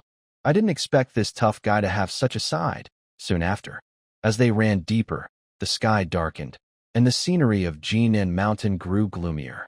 Bailey Pang Pang dragged his heavy steps, his face pale as a sheet. I can't go on much longer. Xianzhen looked back. Keep going. Hold on a little longer. You'll pass out soon. Bailey Pang Pang. Why is passing out so hard? Lin Qiye glanced at Bailey Pang Pang and noticed he looked about to collapse. Don't push yourself. Rest if you need to. Bailey Pang Pang clenched his teeth and waved his hand stubbornly. I can do it. Before he finished speaking, his eyes rolled back, and he tilted to the side, falling to the ground. Lin Qiye quickly knelt down to check him, then relaxed. He's fine, just exhausted. Xianzhen panted heavily, leaning against a big tree, shaking his head. This poor monk is really about to collapse too. Chao Yuan didn't speak, but from his short breaths and stiff movements, it was clear he was also exhausted. Lin Qiye looked around and spotted a hidden cave ahead. Let's go there to rest and recover. Inside the cave, everyone sat cross-legged. Hey, resting for a while makes me even more tired. Xianzhen leaned against a protruding rock and stretched lazily. Lin Qiye, tired is good. Only by breaking your limits can you become stronger. When you're strong enough, you can go back. Well said. Xianzhen gave a thumbs up to encourage him. Just focus on getting stronger. I'll quietly develop behind your back. Lin Qiye shot him a silent look. Chao Yuan suddenly lowered his head and spoke. Where? Are we going back to? Home. Suddenly, the air fell silent. Only the distant sound of wind faintly echoing. Chao Yuan was silent for a moment, then lowered his head and said no more. Lin Qiye looked at Xianzhen. Xianzhen, what about you? Why do you want to get stronger? Xianzhen grinned and answered without hesitation. To live well, live well? Lin Qiye was a bit surprised. That was an unexpected answer. Yeah, Xianzhen said naturally, living comfortably every day, without worries or pressure. Don't you think that's the best? Such a simple wish left Lin Qiye speechless. Seeing Lin Qiye silent, Xianzhen turned to look at Zhao Yuan, who had been quiet all along. What about you? Zhao Yuan. Why do you want to get stronger? Zhao Yuan raised his head and looked deeply at Xianzhen and Lin Qiye. I just want to wash away my sins. Lin Qiye smiled. How do you plan to wash away your sins? Zhao Yuan was silent for a moment, then shook his head.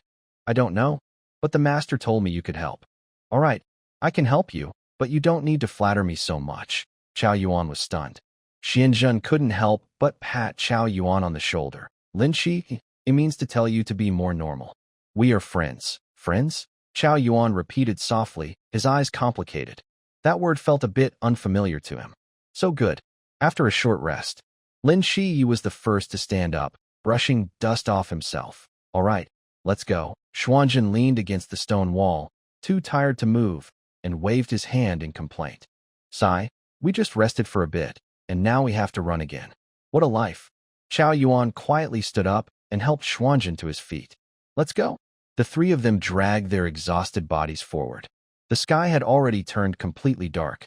Above them, the stars filled the night sky, but the beauty didn't make them stop. The drone had run out of power after flying for so long. The buzzing sound of pursuit was gone, and the silence around them felt even more unsettling. Meanwhile, in the control room, Instructor Hong stared at the three red dots on the screen, a hint of surprise in his eyes. Well, could these three really be about to finish the course? A nearby instructor couldn't help but sigh. In all these years of Night Watcher training, this is the first time new recruits have actually made it through. Indeed. Instructor Hong nodded. In that case, we should get moving too. Where to? Of course, to welcome them. The three struggled through a dense forest, their steps unsteady, their strength nearly gone.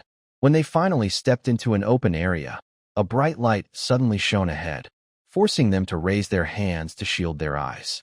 The light softened, revealing a line of instructors standing tall. Instructor Hong stood at the front, wearing his usual smile. Congratulations, he said slowly, his voice filled with pride. You did it. For the first time in Night Watcher history, new recruits have completed the extreme training. You are the first, and the only one so far. As he clapped and walked forward, his eyes swept over the three of them. They were covered in mud, their clothes torn, sweat still dripping down their faces. Even Xuanzhen, though strong, was so tired he leaned on Lin Qiye for support. All right, enough talking. Let's just go back, he muttered. Instructor Hong chuckled. All right then, since you've won, go get some rest. Get in the vehicle. He waved his hand, and several instructors stepped forward to help the three weary recruits. They didn't resist, letting themselves be guided into the vehicle. The moment they sat down, exhaustion washed over them like a tide. Tired. Utterly, completely tired. Then the car started and left the deep forest, heading toward the base with them. Morning. Xianzhen was soaking in a medicinal bath, feeling as if he had merged into the hot water, his bones relaxed. So comfortable this medicinal bath felt amazing. Xianzhen didn't want to get out. Zhao Yuan was brushing his teeth and said, Xianzhen, today the cafeteria has fried dough sticks and buns. Oh, fried dough sticks and buns. Xianzhen opened his eyes. Finally, there was something different. They had been eating barbecue for the past few days and got tired of it. Nice. I'll try something new later. Xianzhen soaked a little longer, then slowly got up, changed clothes, washed up, and went to find Lin Qiye. Lin Qiye had just finished his bath and came out feeling refreshed. Where's Pang Pang? He went to the cafeteria early. So, the three of them went together to the cafeteria. At this time, the cafeteria was crowded. New soldiers who had eaten bread and raw meat saw the fried dough sticks and buns, and their eyes lit up. Especially after yesterday's intense training. Now everyone was eating eagerly and quickly. Qiye, Xianzhen, you finally arrived. Bailey Pang Pang had already grabbed a table, holding a fried dough stick in his left hand, a bun in his right, and had half a block of tofu pudding in his mouth. He chewed and said vaguely, Today's meal is so wonderful. Xianzhen and Lin Qiye sat down and casually started eating. While eating, Lin Qiye suddenly said, "By the way, Xianzhen, yesterday Instructor Hong told us to go see Instructor Yuan today." "Oh, what's it about?" "I don't know. We'll find out when we go." After finishing breakfast, the two headed to the instructor's office. Reporting. "Come in." Xianzhen entered the office, with Lin Qiye right behind him. "Instructor Yuan, why did you call us here?" Xianzhen asked with a smile. Yuan Gang looked up, glanced at the two, and cleared his throat. "Yesterday, you defeated the mask squad, which was a kind of face-saving act for me. As a reward, I have a small gift for you." He then took out two delicate small boxes from under the desk and pushed them toward them. "Instructor Yuan, I also get a part?" Xianzhen was a bit surprised. He hadn't really done anything. Lin Qiye's sudden burst of speed, wasn't that your secret help? Xianzhen froze. "That counts?" Yuan Gang's smile deepened. "It doesn't have to, if you don't want it to." "I'll take it. I'll take it." Xianzhen quickly reached out and opened the box. Inside lay a blue, diamond-shaped crystal, glowing softly. "This is the Azure Heart, a forbidden item recovered more than 20 years ago. Within 1 meter, it constantly releases the Azure Guardian, sequence 278 of the Forbidden Ruins. It can block most mental attacks. Of course, its defense has limits. It can't withstand high-level assaults." Lin Qiye's eyes lit up. What a treasure. He didn't have anything like this. Xianzhen held the Azure Heart in his hand, studying it with growing satisfaction. "Instructor Yuan, are you really giving this to us?" "Of course. Do you think I'd take it back?" Yuan Gang rolled his eyes. Xianzhen grinned from ear to ear, but then seemed to remember something. "Instructor Yuan, I have a small request. Could you reduce my training load a bit?" "Reason?" "I have my own rhythm of cultivation. Physical training doesn't help me much." Yuan Gang frowned. Xianzhen was already at the pool realm, so physical training indeed had limited effect. And with his natural talent, self-cultivation wasn't a problem. "All right, you still have to attend the other classes, but you can manage your physical training on your own." "Thank you, Instructor Yuan." Lin Qiye stood nearby, completely stunned. "What? This guy barely trains at all. His so-called cultivation is basically just sleeping more." Time flew by, and 2 months passed. Early morning. When Lin Qiye heard that Xianzhen was temporarily leaving the training camp, he was dumbfounded. "What? Bro, what did you just say?" He couldn't hold it in anymore. Everyone else was still struggling through tough training, and now Xianzhen was leaving? That felt so unfair. Xianzhen spread his hands. "I already talked to Instructor Yuan about the physical training. No need for me to stay. I'm heading back now." Lin Qiye looked surprised. "Xianzhen, your skill at slacking off is so good that you might as well just run away?" Even Instructor Yuan would agree. That's unbelievable. In fact, when Yuan Gang heard Xianzhen request to leave the training camp temporarily, he was also stunned. "Xianzhen, are you getting carried away?" Yuan Gang frowned and looked seriously at Xianzhen, who always found special reasons to avoid training. He had been lenient with his slack behavior, but now he wanted to just leave? "This is a closed training program." Xianzhen in the office didn't speak, only kept sending out sparks. Suddenly, the air in the office became tense. Bright arcs of electricity jumped along the desk and walls, crackling loudly. Yuan Gang's pupils shrank. Just as he was about to speak, lightning suddenly surged in Xianzhen's hand, filling the entire room with powerful thunder. Yuan Gang, a strong expert at the Sea Realm, couldn't be insulted like this. "Xianzhen, I think you don't understand the difference between big and small." After resisting for a few minutes, Yuan Gang finally couldn't hold on anymore. He forced down the cold sweat on his forehead. The young man in front of him was only at the pool realm, yet his Forbidden Zone power was ridiculously strong, and he could maintain it for so long. Where did this little pool realm kid get so much mental energy to unleash so much thunder? Yuan Gang's mental energy was mostly spent resisting, and he almost couldn't sit steadily in his chair. "Enough. Stop it." The lightning suddenly disappeared, and the office returned to calm. Xianzhen still smiled innocently, as if nothing had happened. Yuan Gang took a deep breath, adjusted his mood, and said in a deep voice, "You don't need to participate in the upcoming physical training." "Thank you, Instructor Yuan," Xianzhen replied politely, then added, "I won't go far. I'm in Sangnan City. If anything comes up, I can come back anytime." Yuan Gang waved his hand. Go on. Watching Xianjun walk out of the office, Yuan Gang let out a long sigh and wiped the sweat from his forehead. What kind of strange people are these? Not long ago, Lin Qiye becoming a dual god agent was already shocking enough. Now Xianjun's Forbidden Zone power is ridiculously strong, almost overwhelming even him. A Sea Realm expert? Yuan Gang leaned back in his chair, recalling the recent confrontation, and couldn't help but feel emotional. I was only defending myself. If I had fought openly, Xianjun definitely wouldn't be my match. Thinking of this, Yuan Gang felt much more relaxed.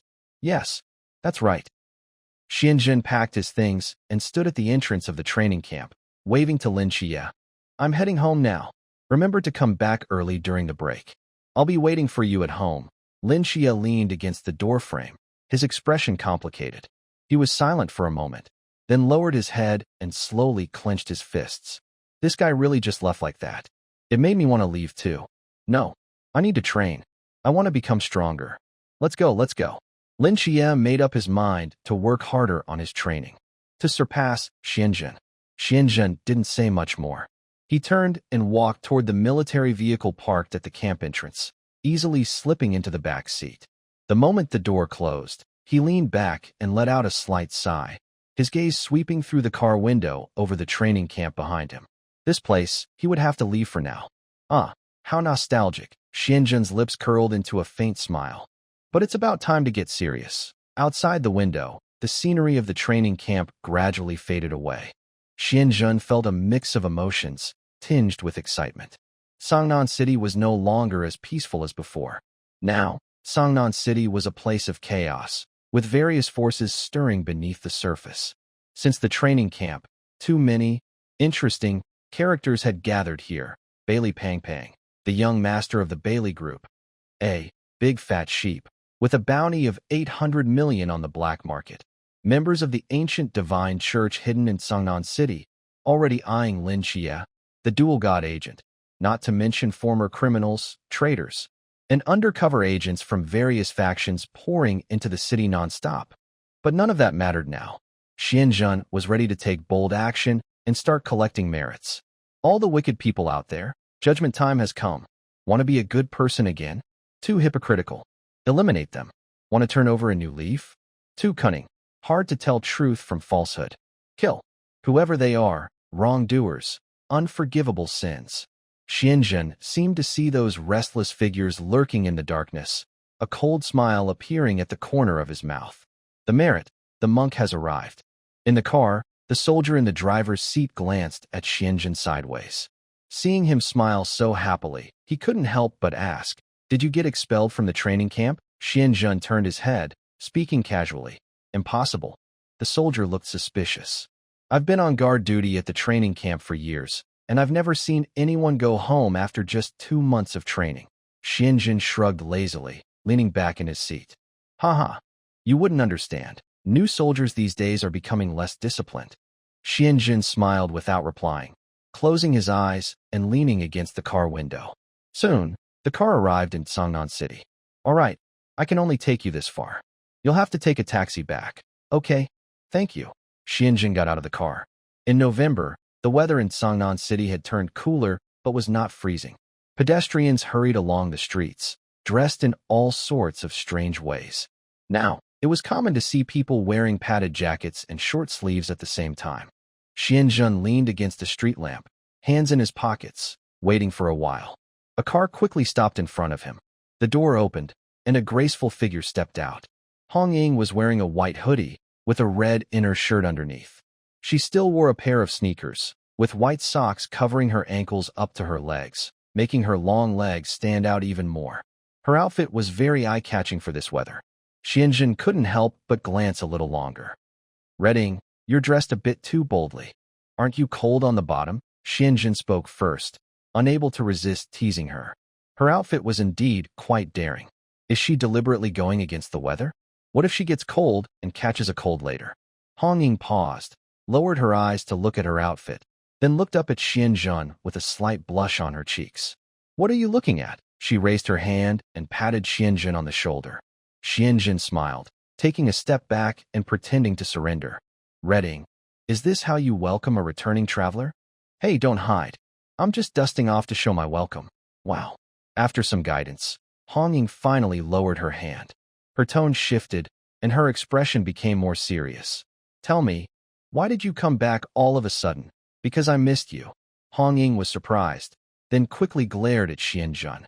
Be serious. Although her tone was stern, she felt relieved inside. When she first received Xianzhen's call, she almost thought something serious had happened. Xianzhen suddenly asked her to come pick him up, but didn't say much. But dropping out of the training camp was definitely bad news. Hong Ying drove all the way here with a heavy heart. It wasn't until she saw Xianzhen standing safely by the roadside that she finally relaxed. It's just that I took a leave and came back, Xianzhen explained calmly. A leave? Hong Ying frowned, full of doubt. Can you take a leave from the training camp? Isn't it a closed training program? My batch was locked up for a whole year before we could come out. That's you guys? Xianzhen said with a proud smile. How did you get a leave? What's your reason? Because I am too strong. The training camp can't hold me anymore. Hong Ying frowned. Hurry up and tell the truth. No one would believe the truth. Xianzhen shook his head helplessly. Life is really lonely as snow. Seeing Xianzhen like this, Hong Ying was half convinced and half doubtful. Could it really be because of this reason that he came back? It's not that she didn't trust Xianzhen, but this reason sounded too unbelievable. All right, get in the car. Hong Ying didn't want to ask further.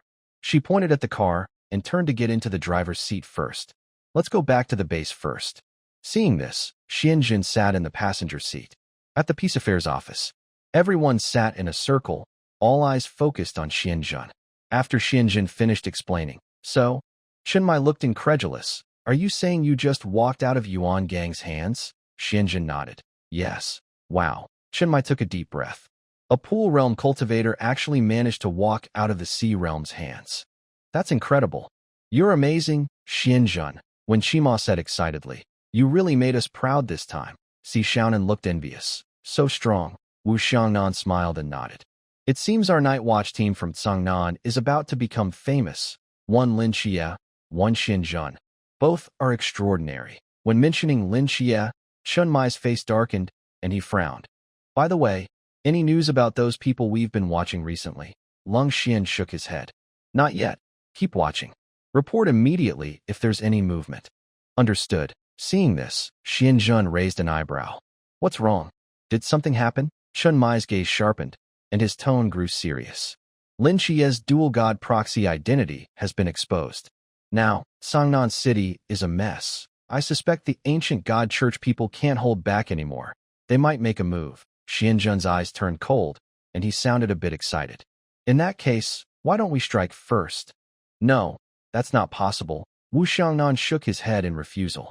Right now, we've only identified some small followers. Acting now might alert the enemy. All right, Xianzhen looked a little disappointed. It seems we have to wait a while. But there's no rush now. Patience is key to catching big fish. What's the point of catching small fry? If we're going to do it, let's go for the big one.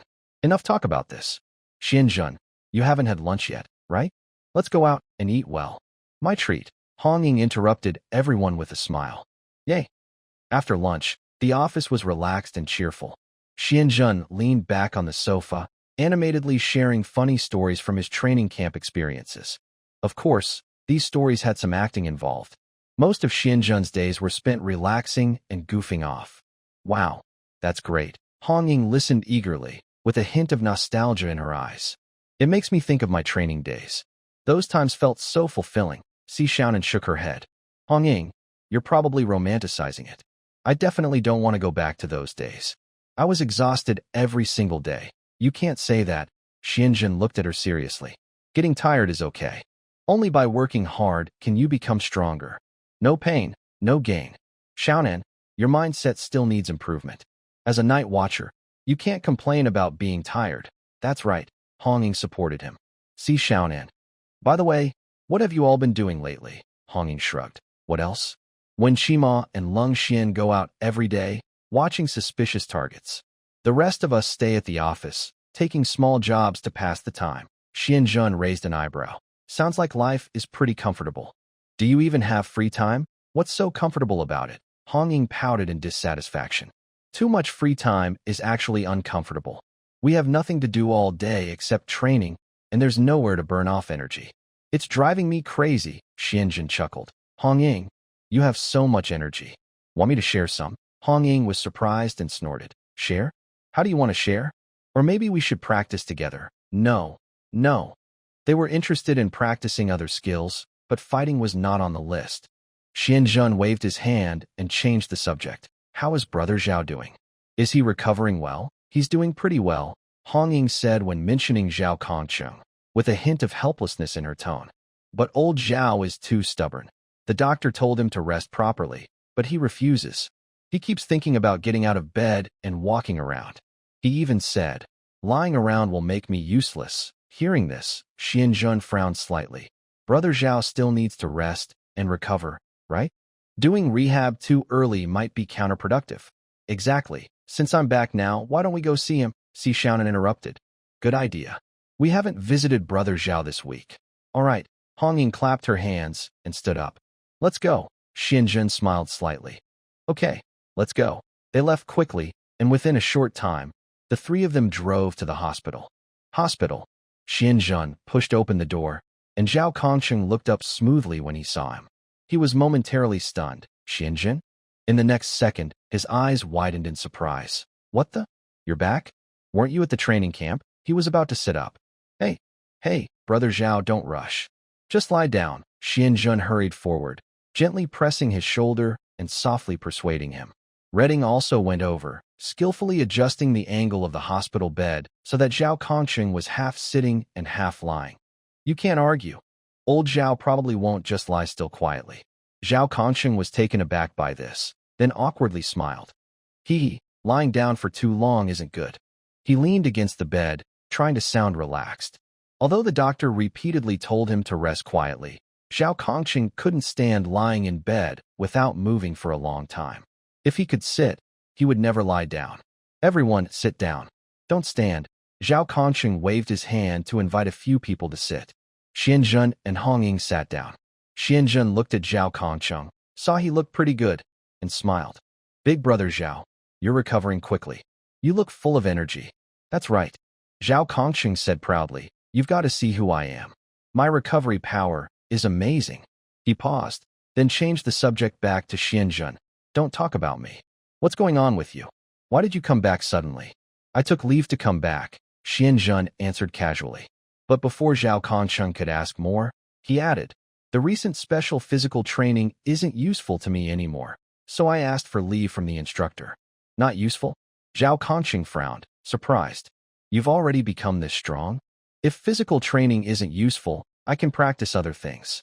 The training camp still has assessments and rankings, which affect your future. Zhao Kongcheng looked worried. Hearing this, Hong Ying's heart skipped a beat. Yeah, Xianjun is so strong, full of potential. Maybe he could be called up to the capital? Even join a special team. Xianjun said calmly. It doesn't matter. I only go to squad 136. Huh. Zhao Kongcheng looked confused, not quite reacting.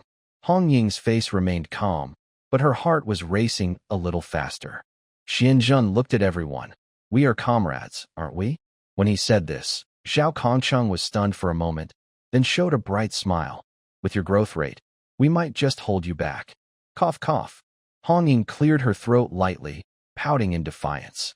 Although Xianjun was very strong, she didn't think he would really hold them back.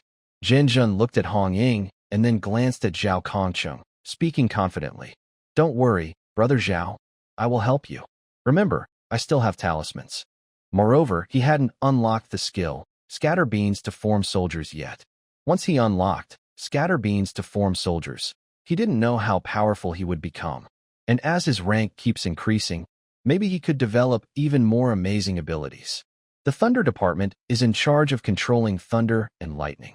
As the leader of the Thunder Department, he is a true official of the Celestial Court. According to this promotion, once he reaches a higher official rank, he could have some subordinates or even summon thunder gods. It's said that when one person gains enlightenment, even their pets benefit. Maybe he will really help them improve. Ha ha. Okay, Zhao Kongcheng laughed. The conversation in the hospital room continued for a long time. Zhao Kongcheng was very excited, and Xianjun relaxed and enjoyed talking. They discussed daily training, work matters, strange stories, and funny events. The mood was light and happy. As the sunset turned the sky golden and red, Jin Jun and everyone left the hospital.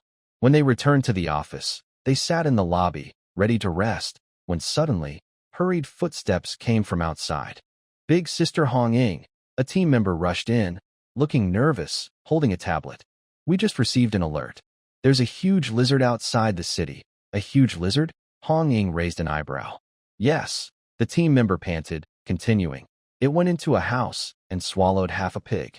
Villagers nearby tried to use axes and pitchforks, but couldn't hurt it at all. It must be mysterious. Hong Ying's eyes lit up instantly, a hint of excitement on her face. Interesting. Send me the exact location. We're leaving now. Yes. The team member nodded and sent the address. Jin Jun was very excited and secretly happy. He just finished training and now encountered something mysterious? Awesome. He stood up and said, Big Sister Hong Ying, I'm going with you. Hong Ying nodded, looked at the map on her phone, and quickly confirmed the location. About an hour's drive. Let's go now. She looked at Si Xiaonan and said, Xiaonan, you stay at the office.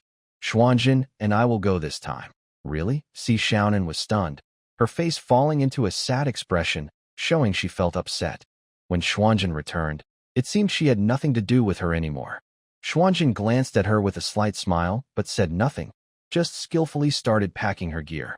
Hong Ying patted Si Xiaonan on the shoulder and said, Xiaonan, be good. Staying at the base is also very important. Si Xiaonan pouted, feeling a bit unhappy, but she knew Xuanjin was indeed more capable than her. She could only wave her hand in resignation. All right, go ahead. Be careful. Hong Ying and Xuanjin quickly packed up and left with their mission equipment. A black SUV sped away, kicking up a cloud of dust. Inside the office, Si Xiaonan watched the car drive farther and muttered, Humph, they come back and steal the spotlight. As night fell, Xuanjin and Hong Ying's car entered the village entrance. The dirt road was full of potholes, and the car's headlights lit up the fields ahead in a ghostly white. From afar, they could hear a few dogs barking now and then. After getting out of the car, they heard loud noises coming from nearby. Why are there so many people gathered here? Xuanjin looked around with a slight frown. Hong Ying also frowned and said, It seems the lizard ran away. Otherwise, everyone wouldn't be so relaxed and gathered together. They exchanged a quick look and hurried toward the crowd. Please make way. The police are coming. Hong Ying called out loudly as they walked, and Xuanjin quietly added, Yes, we're here to handle this. When the crowd heard, police, they automatically parted a narrow path. An old man with a wrinkled face hurried over, speaking anxiously. Officers, you've finally arrived. Please, come look at this. It's a monster. The old man led them straight to the pigsty, still complaining along the way. My family finally raised a pig, and now it's all gone. Nothing left but scraps. A pig over 200 pounds. We were planning to slaughter it for the new year. When they reached the pigsty, a strong smell of blood and earth filled the air. Xianjin looked inside and saw that the shed was scattered with straw and debris. The scattered pig hair and bloodstains on the ground reminded everyone that a recent chaos had taken place here. Only a lonely pig's head remained lying on the ground. That lizard has quite an appetite. A pig weighing over 200 jin was reduced to just a pig's head. If it had been eating a person, it would have eaten one or two. This creature eats very cleanly. Xianjin frowned. Look at this. Old man pointed at the marks on the ground, trembling slightly. It actually ate an entire pig from my farm. This isn't just a lizard. It's a monster. Yes, police officers, you must catch it.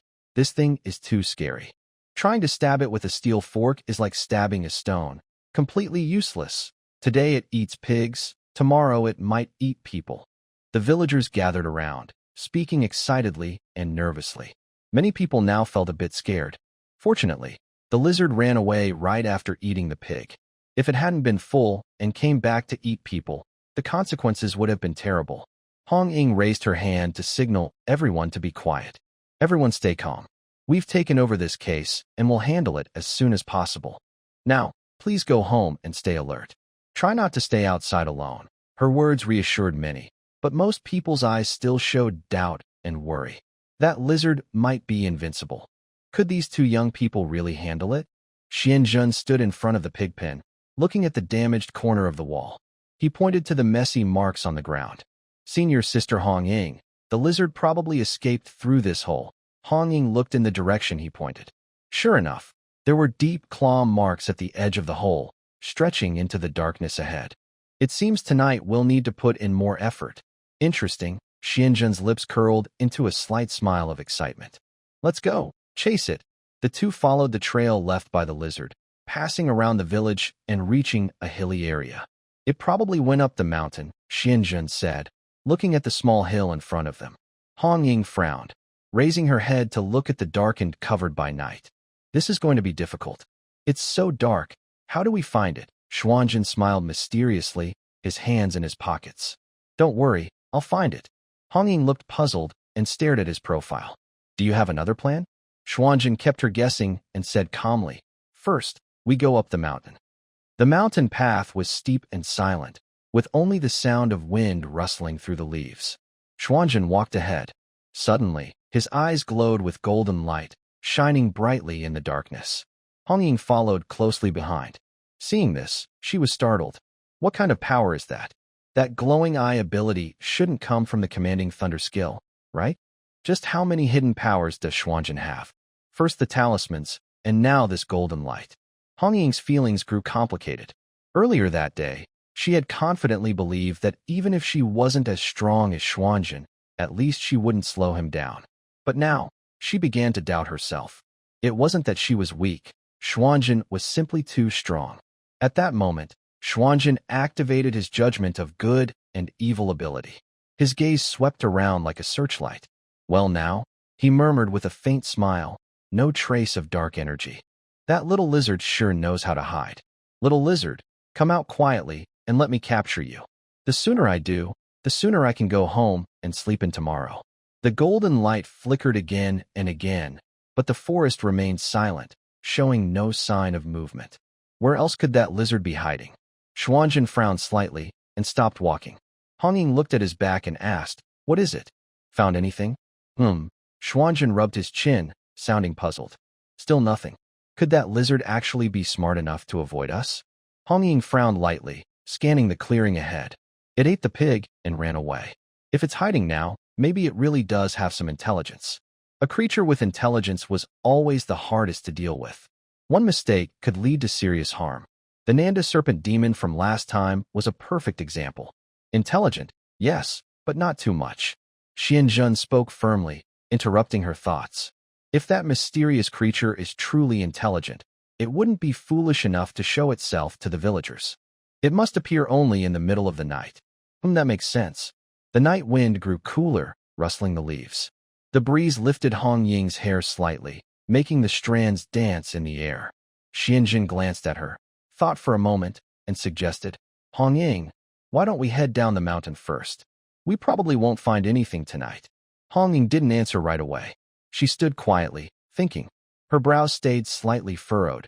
She clearly didn't want to give up, but there really wasn't a better plan. All right, she finally nodded and sighed. Let's go down for now. They followed the same path back down the mountain. As soon as they reached the car, Xianzhen couldn't help asking, So, what now, Hong Ying? Should we go back or? We're not going back, she said firmly. It takes too long to travel back and forth. If that lizard shows up again, we might miss it. This time it only attacked a pig. If it goes after a person next time, the consequences could be serious. So what do we do? Xianzhen asked. We wait for it to come to us. Xianzhen left his contact information with the old man and reminded the nearby villagers to call them right away if they saw the lizard again. Once everything was arranged, he and Hong Ying found a small guest house in the village to stay in. They booked 2 rooms next to each other. Now, Xianzhen was sitting in Hong Ying's room, looking around curiously. I didn't expect there to be a guest house out here. Hong Ying smiled, took a sip of bottled water, and said, The countryside has nice scenery. It's normal for people to open goose houses here. And now it's great, just a 5-minute drive to the site. Xianzhen's eyes lit up. Can we get the lodging reimbursed? Hong Ying paused, looked up at him with a complicated expression, and said, Yes, we can. But why are you always so focused on money? Guess I'm just used to being broke, Xianzhen said with a shrug. Hong Ying sighed. Our benefits as night watchers are already quite good. Wait, her words suddenly stopped, and her gaze shifted to Xianzhen's wrist, causing a slight change in her expression. Huh? Sister Hongying, why are you looking at my hand? Xianzhen looked down along her gaze and saw that Hongying was confidently reaching out and grabbing his arm, pulling up his sleeve. Xianzhen immediately became nervous, his back stiffening slightly. Sister Hongying, we're alone, just us. This might not be very appropriate. Hongying ignored him, her eyes fixed firmly on the watch on his wrist. Rolex? Seeing her focus on his watch, Xianzhen relaxed a little, feeling a bit disappointed. It was just a watch. Yeah, what do you think? Nice, right? Xianzhen raised his hand. Hongying glanced at him and smirked. So this is what you mean by being too poor, right? Poor guy. Xianzhen coughed twice and scratched his head. Well, it was a gift from someone. Someone gave it to you? Hongying looked suspicious. Who would be so generous? Gave you such an expensive watch. Maybe they like you. Absolutely not. Xianzhen quickly waved his hands. It was a friend from the training camp, Bai Li Tuming. Bai Li Tuming from the Bai Li group? Hongying was surprised. Yes, that's him. Why did he give it to you? Hongying asked curiously. She was quite interested. Though Bai Li Tuming was probably very rich, this watch wasn't cheap, so it wasn't a casual gift. If she knew what Hongying was thinking, Xianzhen would definitely sigh. Sister Hongying, your perspective is still too narrow. Bai Li Pangpang really did give it casually. Xianzhen answered seriously. What else? Of course, he was impressed by my wisdom and strength, and deeply admired me. Hongying rolled her eyes and said, All right, stop bragging. Go back to sleep. I need to rest. Okay, I won't bother you anymore. Xianzhen stood up happily and left the room. After the door gently closed, Hongying looked at the empty room, a slight smile on her lips, but she couldn't help but mutter, impressed by wisdom and strength? This kid's face is really thick. In the early morning, sunlight seeped through the gaps in the curtains. Xianzhen stretched lazily and slowly sat up from the soft bed. It was so comfortable. After sleeping on the hard bed during the training camp for so long, lying back on a soft mattress felt incredibly nice. Just as he was about to relax for a little longer, knock. The door was knocked on. Who's there? Xianzhen opened the door. Standing at the door was Hongying, looking fresh and ready, as if she had prepared everything in advance. Xianzhen, it's time to get up. After breakfast, we'll go find the lizard. Didn't we agree to wait and watch for the rabbit? Hongying crossed her arms and raised an eyebrow. Waiting and watching for the rabbit is fine, but searching while waiting is also waiting and watching. Xianzhen sighed. All right, give me a moment. I'll be ready soon. After saying that, he quickly washed up and left the house with Hongying. What's for breakfast? Xianzhen asked while yawning. Downstairs at the bun shop. Looks pretty good. After breakfast, the two returned to the scene of the incident.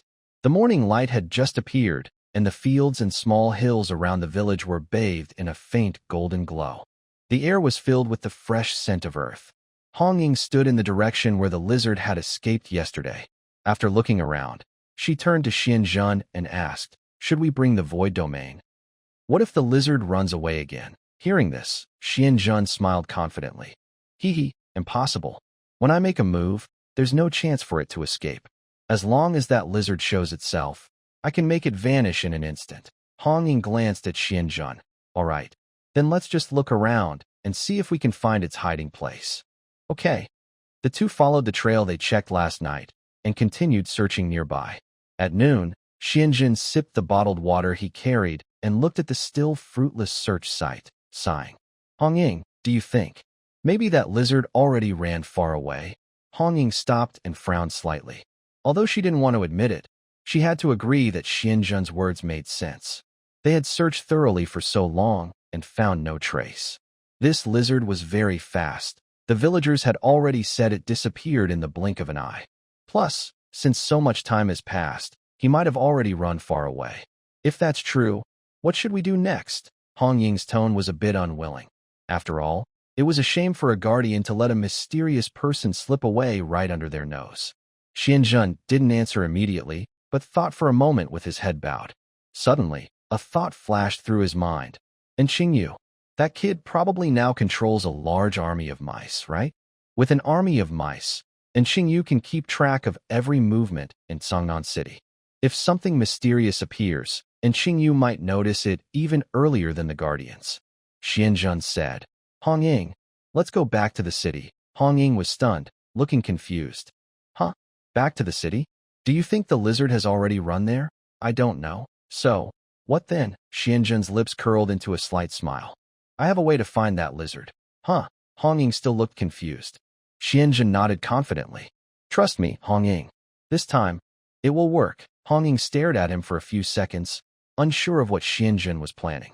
But she remembered his constantly emerging abilities. Maybe Xianzhen really had other skills. She simply nodded. All right, I'll listen to you. After returning to the Peace Affairs office, Xianzhen quickly made an excuse and hurriedly left. He headed straight to a hidden sewer entrance in the city center. Standing in front of the narrow opening, he took a deep breath and then jumped down. A foul smell hit him, and the damp air mixed with decay made his head spin. Xianzhen covered his nose, frowning. This place is even more disgusting than I imagined. It could suffocate someone. In the dim environment, water flowed slowly through the gutters on both sides, and the ground was slippery and covered with green moss. The ceiling was low, and black stains of unknown origin dotted the walls. Some pipes dripped intermittently. Occasionally, a mouse would scurry out from a corner, alertly staring at the stranger, then quickly retreating into the darkness. Xianzhen carefully avoided the water channels and moved forward along the narrow path. As he walked, he shouted loudly, "Qingyu, I need to find you." His voice echoed through the narrow sewer, with waves of reverberation, but no one responded. Xianzhen stood still for a moment, about to speak and call out again. Suddenly, a small, dull-colored mouse emerged from a nearby drain. The mouse's tiny eyes shone brightly, as if it had human-like awareness, and it stared intently at Xianzhen. Xianzhen instinctively looked in the direction of the gaze and met the mouse's eyes. A thought crossed his mind. Is it you? Quickly, lead the way. The mouse squeaked twice, skillfully turned around, and deliberately looked back, signaling Xianzhen to follow. Xianzhen suppressed his disgust and the foul smell, and quickly followed the small mouse. One person and one mouse moved through the winding, complex sewer. They crossed a narrow stone bridge, bypassed two muddy, dark ditches, and went through several tense, tight passages. Finally, they arrived at an open underground cavity. The environment here was completely different from the previous sewer. The ceiling was an arched brick structure, and a few half-burned candles on the walls emitted a faint light. In the center of the ground stood a surgical table covered in dark red blood, looking very out of place. Scattered on the table were several surgical knives, an axe, and even a saw. Blood dripped from the surface, forming a small dark stain. Next to it, a large bucket held a huge snake's head, with sharp fangs clearly visible. Xianzhen shifted his gaze to a nearby stone platform. There, a young boy in a black cloak sat quietly. He leaned against the stone platform, hands folded on his knees, head slightly bowed, his figure shrouded in shadow. Are you here? The cloaked boy looked up slightly. It's really you, Qingyu. Xianzhen squinted and took a step forward. I need your help with something. Qingyu took off his cloak and looked at Xianzhen. How do you know? I, the monk, have used my fingers to calculate and naturally know. Xianzhen stood with his hands behind his back, pretending to his chin, speaking in a mysterious tone, just like a wise master in ancient dramas. Qingyu frowned slightly. Calculated? Is that scientific? But then he remembered. This world had long since gone beyond the bounds of science. The mysterious power he controls over himself, the group of rats that can rule the sewer, and the appearance of the Nanda snake demon. All these things tell him that the world before him has completely gone beyond normal understanding. Since even rats can listen to him, it's not surprising that Xianzhen can predict some events. Qingyu helplessly shook his head but accepted this idea in his heart. Then he spoke seriously. All right, so what exactly do you want from me? Xianzhen's lips slightly curved as he looked at Qingyu. There's a new mystery in Sangnan City, and I need your help to find its trail. A new mystery? Hearing this, Qingyu's pupils shrank slightly, and his heart beat faster. He had just gained a new ability called Fish Type from the Nanda snake demon, and now a new mystery appeared. It's like heaven is helping me, and now I have another creature to study. What kind of mystery? What kind of creature is it? Qingyu tried to suppress his excitement, but couldn't hide the urgency in his tone. Xianjun glanced at Qingyu's excited expression, feeling a bit awkward. Why does this kid seem more eager than me? But on second thought, he probably understood Qingyu's reaction. This guy can extract abilities from mysterious corpses, so he naturally craves these things. Plus, he has a strong desire to research, so he might be even more enthusiastic than himself. Actually, Qingyu and he are a perfect team. Mysteries make him kill, and corpses give Qingyu something to study. This cooperation is just perfect. It's a lizard, fast and highly defensive. Qingyu didn't respond immediately after hearing this. Instead, he closed his eyes slightly and waved his hand gently. The air around him suddenly seemed to quiet down, with only faint footsteps gradually becoming audible. The rats hiding in the dark began to emerge one after another. Chirp, chirp. A few soft squeaks sounded, as if there was some kind of communication between Qingyu and the rat swarm. Then, the nearby rats surged outward in a wave. Xianjun stood nearby, watching this scene with interest, unable to help but think in his heart, wow, that's impressive. If only his own army of rats could be summoned like this, he'd be so happy. Soon, Qingyu opened his eyes. The rat swarm has been sent out. They will watch every corner of Chang'an City for us. If that lizard is still in the city, it definitely can't escape. Xianjun raised an eyebrow, a meaningful smile on his face. Not bad efficiency. Working together like this makes things much easier. Working together? Qingyu was slightly surprised. Xianjun glanced at a corner nearby, where a large snake head of the Nanda snake demon was soaking in a bucket. Shoo, I will handle the mysterious one, and the body belongs to you, really? Qingyu never expected that Xianjun would see through his thoughts. He was still thinking about how to ask Xianjun for part of the body after the mysterious one appeared to study it. But Xianjun seemed to have seen everything in advance and proposed an unexpected cooperation condition. The body belongs to me. But how will you explain to the night watchers? Qingyu quickly calmed down and asked. Xianjun still looked relaxed, casually shrugging his shoulders. He only wanted merit. Everything else didn't matter. I don't care. I just want to kill the mysterious one. As for the body, it's not important to me, and the same goes for the night watcher's achievements. Qingyu fell into silence, but his mind was storming with thoughts. Is this guy really indifferent, or does he have other plans? He doesn't care about the night watcher's achievements? Then what's the point of him going through so much trouble to kill the mysterious one? Why do something that has no benefit? Xianjun's attitude seemed casual, but it gave Qingyu an indescribable feeling.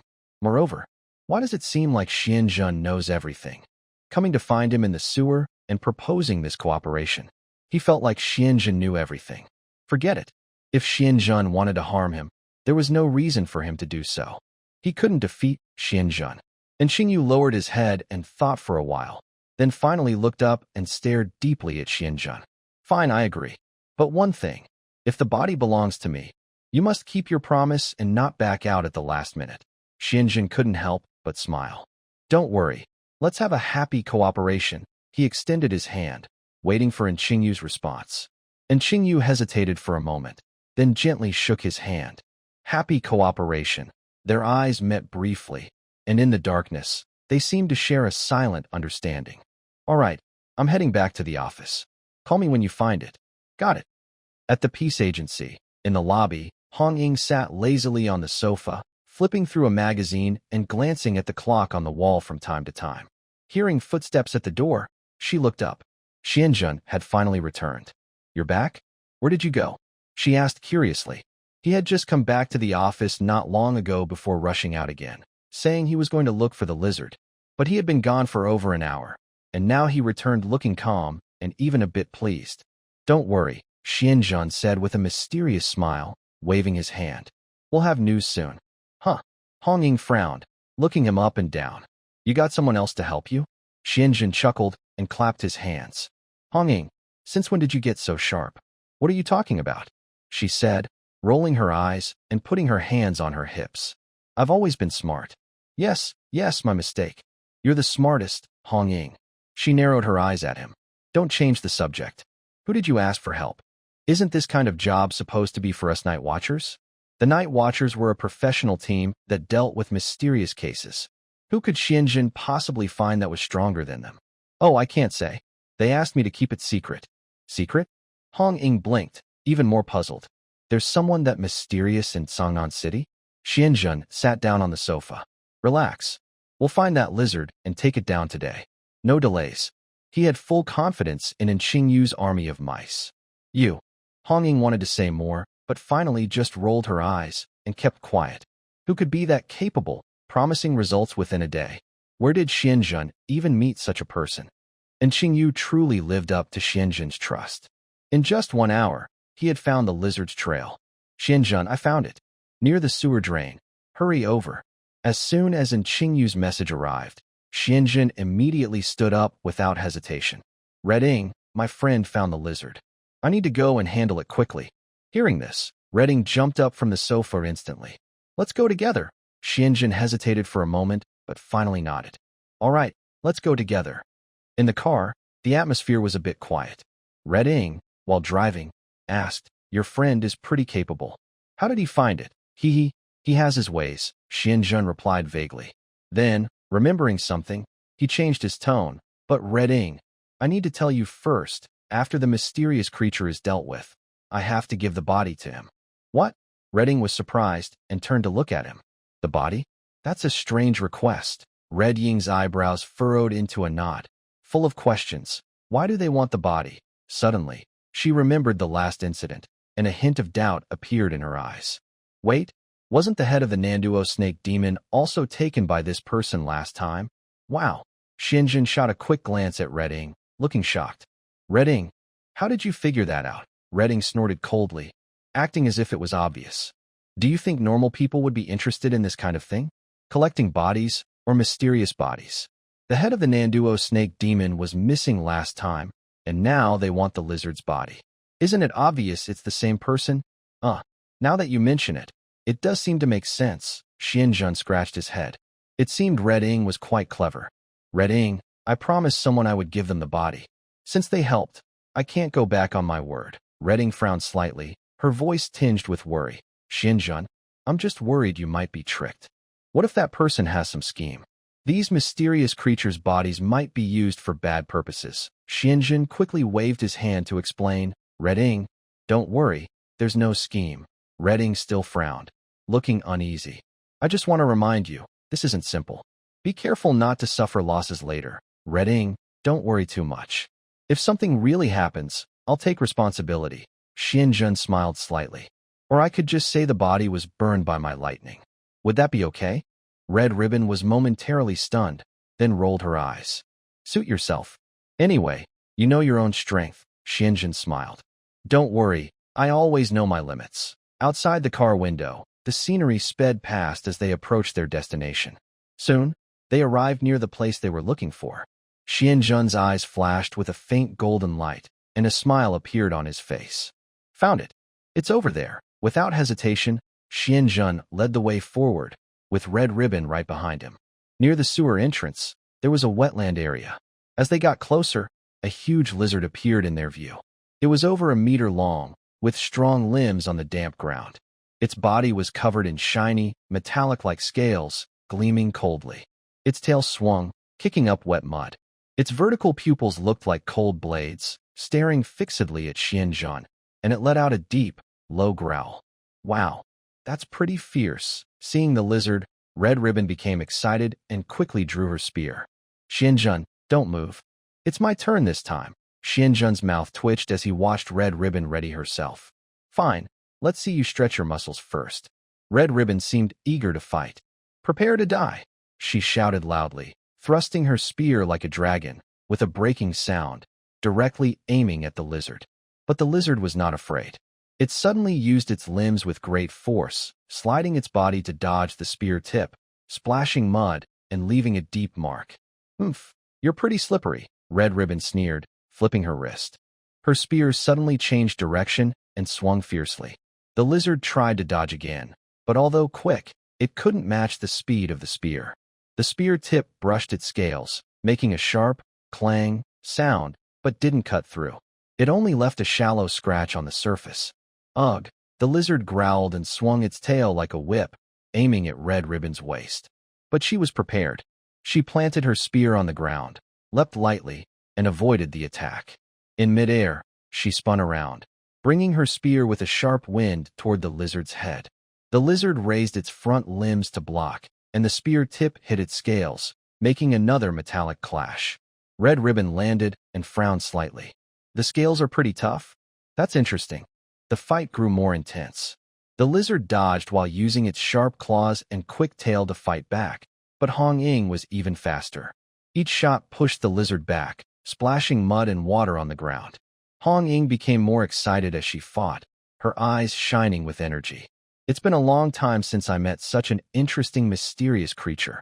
Actually, Hong Ying wasn't using her full strength. This lizard was probably also at the pool realm, so its defense was decent. But it couldn't withstand her gunfire. To get more practice, Hong Ying didn't want to use all her power. Otherwise, she could have finished off the lizard with one shot. After playing for a while, she tilted her gun to make the lizard lose its balance, then aimed her gun at its neck, ready to deliver a fatal shot. Just then, boom, a sudden thunderclap sounded, and bright lightning struck from the sky, hitting directly above the lizard's head. The lizard didn't even have time to make a sound before being struck by lightning. It twitched a few times, and then fell stiffly, black smoke rising from its body. Ding! Killed the shadowy lizard. 500 merit points. Hong Ying froze in surprise and turned to glare at Xianjun, who looked proud. You stole my kill. Xianjun spread his hands and smiled innocently. Hong Ying, don't say that. I was just helping you save effort. We're teammates, so we should work together. You. Hong Ying was so angry she stomped her foot and shot Xianjun a fierce look. But in the end, she sighed helplessly, lowered her spear, and said, Fine, you're ruthless. Don't let me catch you next time. Xianjun grinned even more brightly. Don't worry, next time I definitely won't give you a chance. Humph. Hong Ying stomped her foot in frustration, her cheeks puffing out slightly. Xianjun, you owe me a beating, don't you? She raised her fist, ready to go after him. Xianjun chuckled and quickly dodged to the side. Hong Ying, we're teammates.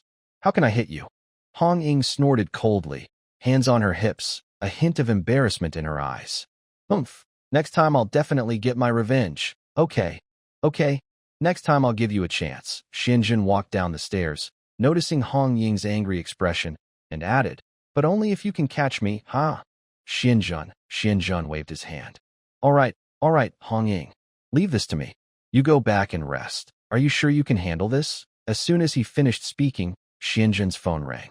He looked at the screen and said, Good news. He only needs half of the body. We can bring the other half back to report. Hong Ying was surprised, not expecting this result. Only half? That. Oh, Hong Ying, don't worry. Trust me. If you don't trust others, why should I? Hong Ying hesitated but finally nodded. All right, I'll wait for you at home. After speaking, she glared at Xianjun again, flicked her hair, and turned to leave. In the sewer, Xianjun dragged the corpse of the swift shadow lizard step by step to Qingyu's base. You don't need to come personally. I can pick it up myself, and Qingyu said, watching Xianjun. Hey, buddy, are you sure you only want half? Xianjun raised his hand and casually threw the corpse onto the operating table with a dull thud. Buddy, a strange emotion flickered in Qingyu's eyes. He and Xianjun had only met twice, but Xianjun's words touched him a little. He looked down, hiding a complex expression, and simply smiled faintly. Half is enough. Xianjun raised an eyebrow. Which half do you want? The top half. After saying that, Qingyu's next move stunned Xianjun. He saw Qingyu pick up a shiny scalpel from the tool rack and precisely cut open the scales of the swift shadow lizard, his technique skillful, like carving an art piece. He cut off the upper half of the lizard, cleanly and swiftly, without any hesitation. Then he placed the upper half into a large glass jar prepared earlier, filled with clear formalin. He gently swayed the jar, and the lizard's remains were instantly submerged. Next, Qingyu began to handle the internal S.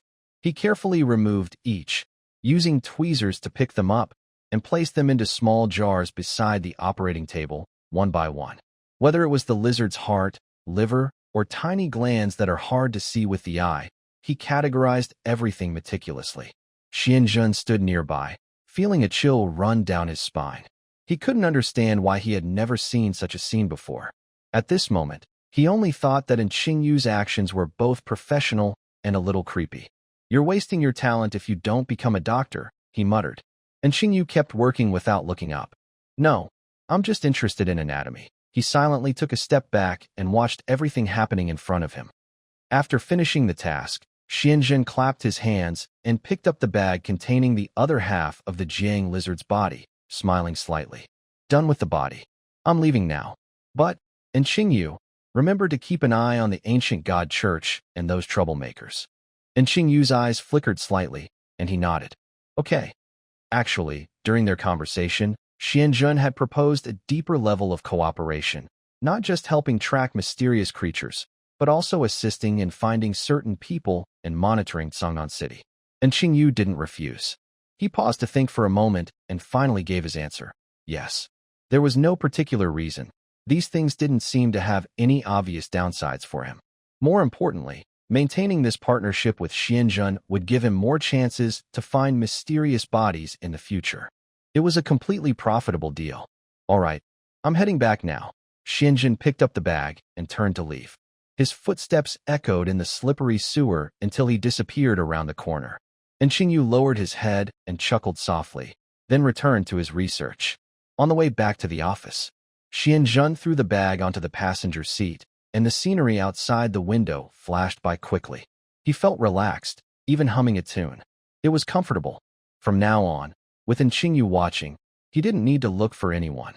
He just had to wait at home for Xingyu to catch those people one by one and then tell him. He would then help them find peace and gather merit. It was simply perfect. But right now, Xianzhen still felt a bit excited. After all, everything was about helping mysterious beings. He hadn't actually helped a person yet. But that didn't matter. It was probably about the same. The office was quiet as night fell. Xianzhen carried the half-dead body of the swift shadow lizard back to the office, just in time for dinner.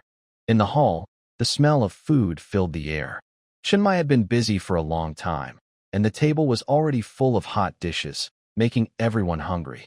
Wow, Xianzhen, you just got back and you've already made a contribution. When Shima had just returned from outside and heard that Xianzhen had handled another mysterious creature from the pool realm alone. Haha, just lucky, Xianzhen casually replied, looking relaxed as he pulled out a chair and sat down. When Shima looked uncomfortable and shook Xianzhen's shoulder. No, you found the mysterious location. Why didn't you tell me? How could you face the enemy alone? That's very dangerous, you know. Next time, don't do it alone. Okay, Xianzhen responded with a smile. When Shima muttered, I keep watching over him every day. My eyes are almost green. Honging looked at Wen Shima's frustrated face and couldn't help but smile, saying nothing more. She knew in her heart that Xianzhen's success in finding the mysterious place was probably thanks to that mysterious friend's help. But she decided to keep this secret for Xianzhen and not tell anyone. Enough. Wu Xiangnan came over with a plate of food and gently patted Wen Shima's shoulder. Xianzhen can find it on his own, and he even took care of the mysterious creature. Why do you need to do anything? Wen Shima pouted, wanting to argue but had nothing to say. Yeah, what was he doing? Just giving him a pep talk? Chenmai looked at Wen Shima and said calmly, focus on your work and don't overthink it. Okay, Wen Shima replied weakly. Watching over him every day was so boring. Chenmai smiled. By the way, there hasn't been much activity from the ancient god church lately. You can take a day off tomorrow. Really? Wen Shima immediately brightened and raised his cup to toast Chenmai. Thanks, Captain. Xianzhen watched Wen Shima's quick change in attitude and couldn't help but tease. I'm really jealous. Wen Shima turned and glared. Jealous of what? I'm just taking a normal day off. All right. Rest well tomorrow. Xianzhen waved his hand and asked Chenmai, Captain, I just got back. Are there any tasks for me? Chenmai looked at Xianzhen for a few seconds, then showed a meaningful smile on his face. Really, I haven't. Xianzhen was momentarily stunned. If you're really free, go back to the training camp to practice, Chenmai said calmly. You ran out of the training camp, so you probably aren't just wandering around for fun, right? Chenmai said, just focus on your own things. Captain is wise. Xianzhen smiled and changed the subject. Next to them, Si Xiaonan looked at the table full of delicious food and finally couldn't hold back, her tone revealing her obvious craving. Captain, Xianzhen is back. Let's eat quickly. Hearing this, Chenmai raised his cup with a slight smile. All right, let's do it. Let's celebrate Xianzhen's return. Everyone heard this and raised their cups. Welcome back. As the words finished, everyone sat down, and the dining table instantly turned into a battlefield. No one held back anymore. Chopsticks flew quickly, attacking their favorite dishes. Xianjun picked up a piece of honey-glazed ribs and started eating, his taste buds immediately enveloped by the rich sauce. This flavor is really the best, thanks to the captain. Although Old Sun's cooking in the training camp was also flawless, Xianjun always felt that Chun Mai's dishes suited his taste better. Whether it was the cooking time or the seasoning, there was a feeling of satisfaction from inside out. Captain, with your skills, you should open a restaurant. You're wasting your talent. Hong Ying bit into a fish head and mumbled, Xianjun is right, Captain. When you retire from the night watch, let's open a restaurant. I'll definitely be a regular customer. Sure, but then you'll have to help me wash dishes every day, Chun Mai joked. Laughter filled the table, and the food was quickly finished off by everyone's eager hands. A week passed, and Xianjun hadn't received any news from Qingyu. With nothing to do, he spent his days at the office, handling some small tasks with Hong Ying, occasionally practicing combat at the training ground to pass the time. That afternoon, at the training ground, the two started sparring again. Drink, Hong Ying shouted softly, her spear like a furious dragon charging into the sea, stabbing straight at Xianjun's chest. The wind from the spear tip was sharp and cold, forcing Xianjun to raise his sword to block. Clang, the clear sound of metal clashing echoed in the air. Xianjun's arm trembled as the force from the spear traveled along the blade. Hong Ying's spear technique was tricky and ever-changing. Missed with the first strike, she quickly turned her wrist, and the spear tip drew a half-arc, attacking from the side again. Xianjun hurriedly turned around, using his sword to block and deflect the spear tip. But before he could stabilize himself, Hong Ying's next strike was already coming. Her spear tip tapped 3 times in the air, leaving no chance for him to breathe. Longer and stronger, as they say, it's not just talk. Xianjun secretly smiled bitterly, only able to step back and defend passively. Although his sword skills had improved quite a bit recently, under Hong Ying's experienced and deadly attacks, he was completely unable to fight back. Hong Ying grew more confident with each move. Her spear seemed alive in her hands, sometimes stabbing straight, sometimes sweeping sideways. Every move aimed precisely at Xianjun's weaknesses. Xianjun clumsily blocked a sweeping strike, slipping slightly and nearly falling. He quickly steadied himself, panting, and said, Big Sister Hong Ying, take it easy. If this keeps up, I won't be able to hold on. Hong Ying snorted softly, a playful look flashing in her eyes. Can't hold on? Xianjun, you need to work harder. Before she finished speaking, she suddenly gathered strength and aimed her spear straight at Xianjun's forehead. Xianjun hurriedly leaned back, barely blocking the spear tip with his sword. But after this move, he had no strength left to fight back and could only continue to defend awkwardly. After dozens more exchanges, Hong Ying finally stopped. Beads of sweat appeared on her forehead, and her breathing was a little hurried.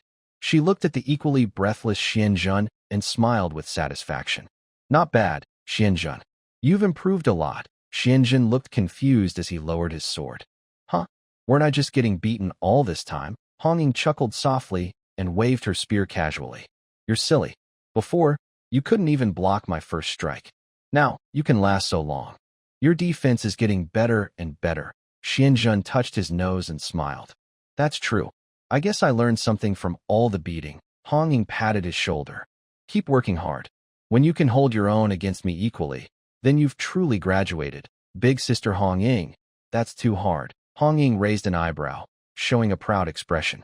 Of course, my spear technique isn't something just anyone can beat. Xianjun nodded in agreement.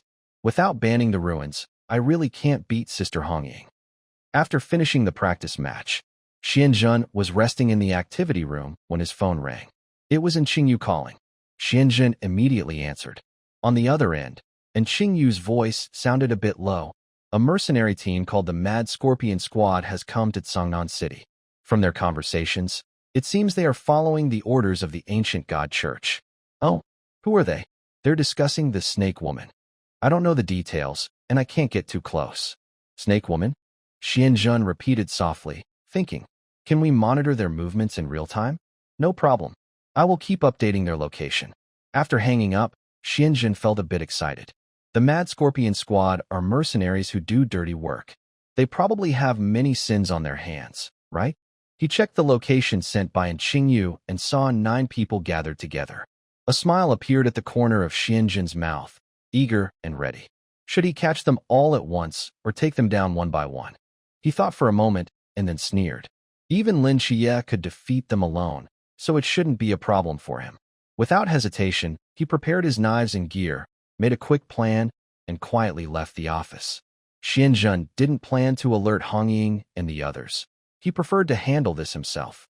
As night fell, in a remote tavern in the city, the atmosphere was stuffy and murky. In the tavern's main hall, a group of burly men gathered, all looking formidable. Scorpion 3 drank a shot of strong liquor fiercely, then slammed his glass on the table, looking impatient. They send us to this place without telling us who the target is. What kind of mission is this? Waiting here for orders? What are we waiting for? His voice grew angrier, with a hint of mockery. What does the ancient god church really want? Scorpion 1 shot him a cold look, speaking in a low voice. Shut up, Scorpion 3. Watch your words. Since they called us here, we just stay put and behave. Scorpion 7 crossed his legs lazily and said casually, no mission? Then we can just play around. Anyway, we're free now. Scorpion glanced at him briefly, clicking his tongue. You seem to go with the flow. But his gaze swept across the hall, stopping at a heavily made-up woman sitting nearby. His eyes became meaningful. The woman was tall, wearing a tight black dress that showed her nice curves. Her long legs looked even more attractive in high heels. Her eyes had a slight upward tilt, and her expression was charming. Bright red lips and shiny nails made her look glamorous. Scorpion couldn't help but lick his lips and whispered with a smile. Tonight, we can have some fun. 8 Scorpion looked in the same direction and whistled. Wow, Scorpion, your taste is sharp. This woman is quite appealing. Scorpion frowned and warned. You can play around, but behave. Don't do anything illegal. Night Watchers are not to be taken lightly. Hearing this, 7th and 8th Scorpion burst out laughing, finding it hilarious. Ha ha ha. The laughter of the crazy Scorpion team echoed loudly in the tavern, loud and wild. The crazy Scorpion team's laughter was loud and reckless, filling the air with noise, made even more intense by alcohol. Scorpion sat at a table, frowning, watching his team members laugh loudly. Stupid fools, just a bunch of drunks. He cursed inwardly but kept a calm face on the outside. If it weren't for using them as sacrifices to help himself get a seat among the followers, these people would have no value. Thinking of this, he suppressed his impatience, adjusted his mood, and decided to keep these guys in check so they wouldn't cause trouble outside. All right, everyone, have you drunk enough? Scorpion put down his cup and said calmly, I invite you all for a good rest, to relax. As soon as he spoke, everyone cheered and stood up, banging on the tables. Oh, Scorpion, you're so generous. Yes, yes. My big knife is already eager for action. Scorpion remained still, sitting calmly in his seat, slowly sipping his drink. Scorpion's eyes narrowed slightly as he looked at him. What's wrong, Scorpion 3? Let's go. Scorpion 3 shook his head lightly. You all go ahead. I don't want to go. Hearing this, Scorpion 8 became interested and a mischievous smile appeared on his face. Oh, Scorpion 3 wants to go wild. You liked that woman earlier, didn't you? The others started teasing. He wants to pick some wild flowers, haha. Scorpion 1 sneered inwardly. This useless person just knew how to cause trouble. Scorpion 1 kept his face calm and showed a modest smile. What wild? The women in the spa are much better than here. Scorpion 3, don't fall behind. Let's go. He stood up and walked straight towards Scorpion 3, reaching out to tug at his clothes. His tone seemed friendly but carried a subtle firmness. Scorpion 3 looked up at Scorpion 1. I've had a bit too much to drink today. I don't want to go to the spa. I just want to go back and sleep. Scorpion 1 sneered. Could he really say that? Does he think I'm an idiot? But he kept his face calm and said, drinking too much is for relaxing. Let's go. Scorpion 3 ignored the hint and picked up his glass, drinking the strong liquor in one gulp. After setting down his glass, he stood up. I really won't go. I'll go back to the hotel and sleep. Scorpion 1 narrowed his eyes. This Scorpion 3 was becoming more rebellious. If they turned against him now, it might ruin his plans. After thinking it over, Scorpion 1 held back. Anyway, they were all going to die, so there was no need to fight with the dead. All right, I'll take you back to the hotel. Scorpion 3 smiled helplessly and spread his hands. Haha, okay. Let's go, guys. After some teasing, everyone followed Scorpion 1 out of the tavern. Scorpion 3 watched them leave, his smile gradually turning into a meaningful grin. He grinned and muttered to himself, haha, spa? A bunch of tasteless things. Those girls can't compare to the good women I choose. He leaned against the door of the tavern, lit a cigarette, and his mind involuntarily recalled his achievements. Has Scorpion 3 ever done less? Has he ever been unnoticed? Has he ever failed to cleanly and efficiently erase all traces? He has never failed before and has never caused any trouble. Haha, I'm a professional, he said. Thinking about this, Scorpion 3 couldn't help but laugh out loud. Outside the tavern, the night breeze was cool. In a black car, Xianjun kept his eyes on his phone screen. And Qingyu's voice came through the headphones. Xianjun, one member of the crazy Scorpion team, is alone. Oh, hearing this, Xianjun slightly smiled, feeling a bit surprised. He had just arrived at the tavern location provided by Qingyu and didn't expect to get such good news. Another 8 went to a nearby foot massage shop. The remaining 1 stayed at the hotel before, but now he's out again. Okay, follow the one who is alone. Watch his movements and send me his location. Xianjun quickly responded, a cold light flashing in his eyes. He already had a plan. First deal with this lone Scorpion. A few seconds later, Qingyu sent another message. He's heading toward the tavern. It's that bald, burly man. Xianjun put down his phone and immediately focused on the street outside the tavern. Sure enough, he saw a large figure walking slowly toward the tavern. His steps relaxed, as if he had been drinking. Bald, burly, wearing a dark coat. That's him, right? Xianjun confirmed. Yes, it's him. Xianjun's pupils shrank slightly. A flash of golden light appeared in his eyes. In an instant, he saw a dense black aura swirling around the bald man's head, almost like a solid cloud enveloping him. Wow, he's got quite a lot of sins, Xianjun whispered in admiration, a smile appearing on his face. This merit feels quite substantial. Without hesitation, Xianjun pushed open the car door and walked down purposefully toward the burly man. First, he would deal with this one, then the rest. Inside the tavern, Scorpion 3 pushed open the door and entered. His eyes immediately locked onto the target, the enchanting woman sitting with her companion at a corner table, whispering and chatting. Her red lips were slightly pursed, and her gaze casually swept around as she smiled and chatted with her companion nearby. Scorpion 3 licked his lips, a fiery passion rising in his heart. He glanced around. There were many people here, making it inconvenient to act. Outside, there was a small alley with surveillance blind spots. I only need to directly and forcefully take this woman away, walking down that small path to a hidden spot to finish the task. Now, I just need to wait for the right moment. Wait until she leaves the house or goes to the bathroom. Anytime she steps away from the crowd, I can easily make my move. Scorpion sat quietly in a corner, watching her figure, patiently waiting for her to fall into his trap. But clearly, he overestimated his patience. A few minutes passed, and Scorpion felt his inner restlessness growing.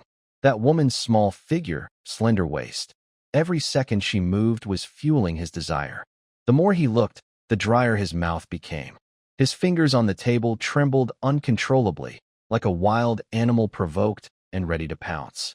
Not far away, at her small table, Jiang Shuyi sat with a few friends, her face glowing with a gentle, tipsy smile. The noisy surroundings didn't matter to them. Their little world felt separate and private. Jiang Shuyi put down her glass, her pale pink lips slightly pursed, her gaze sweeping over snacks and wine bottles on the table. She smiled and shook her head. Shuyi, keep going. Don't stop now. One friend across from her raised her glass, smiling and encouraging. Jiang Shuyi gently waved her hand. No, I need to go to the bathroom first. You guys continue. She stood up, straightening her skirt, slipped into her high heels, and walked cheerfully toward the bathroom. From afar, Scorpion's gaze never left her. Watching her stand up, he secretly chuckled. Was this a gift coming right to him? Scorpion slowly stood, tidied his coat, and fixed his eyes on Jiang Shuyi's back. Her slender waist, graceful steps, all tempting prey. Haha, The time to hunt has come. In a quiet alley, only Zhang Shiyi's soft sobs and Scorpion's heavy breathing could be heard. Scorpion's bulky body pressed her against the wall like a barrier, roughly pinning her shoulders. Ah! Zhang Shiyi looked at Scorpion with terror in her eyes. She had just gone to the bathroom when he suddenly kidnapped her here. His movements were rough and forceful. She had no strength to resist. He slapped her. Don't scream. Zhang Shiyi's cheeks burned with pain as she looked at the man with fear. Big brother, please let me go. I have money. I'll give you everything. Zhang Shiyi's hands trembled as she took out her phone. Xiesin reached out and grabbed her chin, his rough grip making her unable to move. Haha, do I really need your money? If I feel good, I'll let you go. After saying that, he roughly tore at her jacket, starting to rip her clothes. Please, don't do this. I'm still a student. Hearing this, Zhang Shiyi burst into tears. A student? Xiesin paused, then burst out laughing wildly. His smile grew crazier. A student? I like students. He pressed his fingers harder. Tears rolled down Zhang Shiyi's face. She struggled desperately but couldn't overpower Xiesan's strength. Big brother, please let me go. I beg you. Let you go? Xiesan snorted coldly, tearing her jacket apart and then covering her mouth tightly. You're dressed so provocatively, pretending to be innocent? I'll make you feel good. Xiesan's face was full of mockery, and his actions became rougher, completely lost in his animal instincts. However, Xiesan didn't notice the cold figure standing behind him. Xianzhen was quietly standing nearby, his eyes cold, holding a knife handle. He watched what was happening, his anger burning inside, but he kept his movements calm. People like this are even more disgusting than mysterious figures. He's not even worth calling a person. He took a step forward. His footsteps echoed clearly in the empty alley. Xiesan, excited, didn't notice until Xianzhen was behind him. Slightly leaning, he gently tapped his back with the knife handle. Hey! Xiesan froze, instinctively turned around. Before he could see who was coming, a cold flash had already cut across his throat. Puffed! The sound of the blade slicing through flesh was sharp in the quiet alley. Xiesan's movement stopped, and his pupils shrank suddenly. Did I just get my throat cut? That thought flashed through his mind instantly. Suddenly, he felt a cool sensation at his throat. A smell reached him. It was the smell of blood. He was very familiar with this smell. At the moment he realized his throat was cut, Scorpion 3's first reaction was not fear, but anger. His rage overwhelmed his mind, almost making him ignore the bleeding and his vision growing blurry. He roared inwardly, instinctively covering his throat, trying to stop the deadly wound. Who the dares to attack me? He stared fiercely at Xianzhen's cold face, clenched his teeth, and tried to stand steady. His mind raced, trying to find answers. The cult of the ancient gods. Impossible. They need us believers to do dirty work. The others in the tavern? Even if they're not afraid of death, they wouldn't dare attack me. Who is the scoundrel? Who is the scoundrel? He shouted inwardly, his anger almost making him want to fight back, but his legs moved involuntarily backward, and the intense pain in his throat pulled his consciousness toward the abyss. The anger cooled quickly in the cold blood loss, replaced by a familiar yet suffocating emotion, fear. Who is this guy? Scorpion 3's vision blurred more and more. He tried to focus on the figure before him, but only saw Xianzhen's expressionless face, as cold as death. Why? Why did he attack without saying a word? Who is he? Why did he kill me? Why would this stranger be so ruthless? He pressed his hands tightly on his throat, blood flowing through his fingers, staining his palms, his collar, and dripping onto the ground, forming a small pool of crimson. He felt each struggle, blood flowing faster, life slipping away from his body. His heartbeat grew weaker, and his mind gradually fell into darkness. No, I shouldn't die here, not in this humble alley, easily taken out by someone like him. Images of his life flashed through his mind. How could someone like me die? Especially in such a lowly place, in such a shameful way? I shouldn't. He tried to speak, but his voice was drowned out by the flowing blood. His breathing grew rapid, the world before him blurred quickly, and in the end, only darkness remained. He slowly knelt on the ground, his hands slipping from his throat, and his eyes gazed blankly into the deep alley in front of him. Eventually, he collapsed weakly into a pool of blood. Ding! Killed Scorpion 3, Merit 500 Xianzhen stood quietly in the dim alley, sheathing his sword. The sound of the blade sliding into the sheath was especially clear in the night. He looked down at the body of Scorpion 3, blood constantly flowing from his throat, staining the ground, with a strong smell of rust in the air. I thought that killing someone for the first time would make me feel bad. Xianzhen closed his eyes, feeling his heartbeat. But he felt nothing. His hand did not tremble, and his heart was not panicked. In fact, he felt a calm and cool sense of peace. I killed a terrible person, he thought. His mind flashed with Scorpion 3's fierce expression, the suppressed malice, and the desperate crying and frightened eyes of the woman.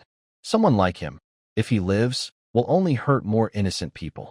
He's dead now, not only saving her, but also saving countless potential victims. I did the right thing, he told himself silently. His gaze moved away from Scorpion 3's body, and he looked up at the street lamp's light at the end of the alley. He bent down and untied Jiang Shuyi, speaking calmly. Let's go. You're safe now. Jiang Shuyi sat trembling on the ground, looking up at Xianzhen with a mix of fear and complex emotions. Who are you? Who I am doesn't matter. Xianzhen turned and disappeared into the darkness. That night, the smell of blood in the alley lingered for a long time, and Jiang Shuyi's memory was forever marked by the figure who came with a knife. Help me deal with the body, Xianzhen whispered into his phone. There was a brief silence on the other end, then a short reply. No problem. Thanks, he said, hanging up. The crazy Scorpion team had 8 members left. Since it had already started, he would see it through completely. Killing doesn't wait until tomorrow. Thinking this, Xianzhen quickened his pace toward the foot bath shop. Xieba leaned against the bed, lighting a cigarette after the event, exhaling a cloud of white smoke, feeling relaxed. That was great. I wonder if Xiesen finished yet. TSK, I should have gone too. The girl at the shop can't compare to the one at the tavern just now. He was lost in smoke and daydreams. Suddenly, thud. The door was kicked open. Xieba's heart tightened. He quickly jumped off the bed, moving smoothly like a slippery snake. As a mercenary, he was alert to sudden events. The only bad thing now was that his gun was still on the sofa, too far away. Who are you? Xieba hid under the bed and shouted loudly, trying to hide his nervousness. All he heard in response was footsteps, steady and rhythmic. Xianzhen entered. He didn't reply, his expression cold as ice, and his footsteps made a deep sound on the floor. Xieba peeked from the shadows under the bed. Did this person dare to come close? Haha. If that's the case, there's nothing to be afraid of. Dog. Die. Xieba suddenly erupted, using the bed frame for support, and lunged at Xianzhen, fists like hammers, aiming straight at his face. He was confident in his close combat skills. Who could he fear at this distance? But Xianzhen was already prepared. He easily sidestepped, and Xieba's fist brushed past his ear. In the moment Xieba hadn't yet adjusted his stance, Xianzhen's sword flashed out like lightning. Shing! The blade, like the moon, cut a precise arc across Xieba's neck. Blood spurted out instantly, dyeing the smoky air red. Xieba's eyes were full of disbelief. He instinctively covered his throat, but the flowing blood couldn't stop death from approaching. No sense of honor, he fell to the ground, making hoarse sounds from his throat. He opened his mouth to speak, but couldn't say a word. Xianzhen stood before his fallen body, wiped the blood off his sword, and looked calm. Smile, he muttered softly, sheathing his sword, then turned and left. In the room, only the smell of blood and unburned cigarette butts remained. Then, Xianzhen began to check each room one by one. The door was pushed open, revealing a messy room. Unaware, Scorpion 5 was busy on the bed. He hadn't yet reached for the gun on the table when Xianzhen swiftly sliced across his throat. 1. Scorpion 6 heard the commotion outside and came out holding a gun. Just then, he bumped into Xianzhen. The blade pierced into his chest accurately, leaving no chance for a scream. 2.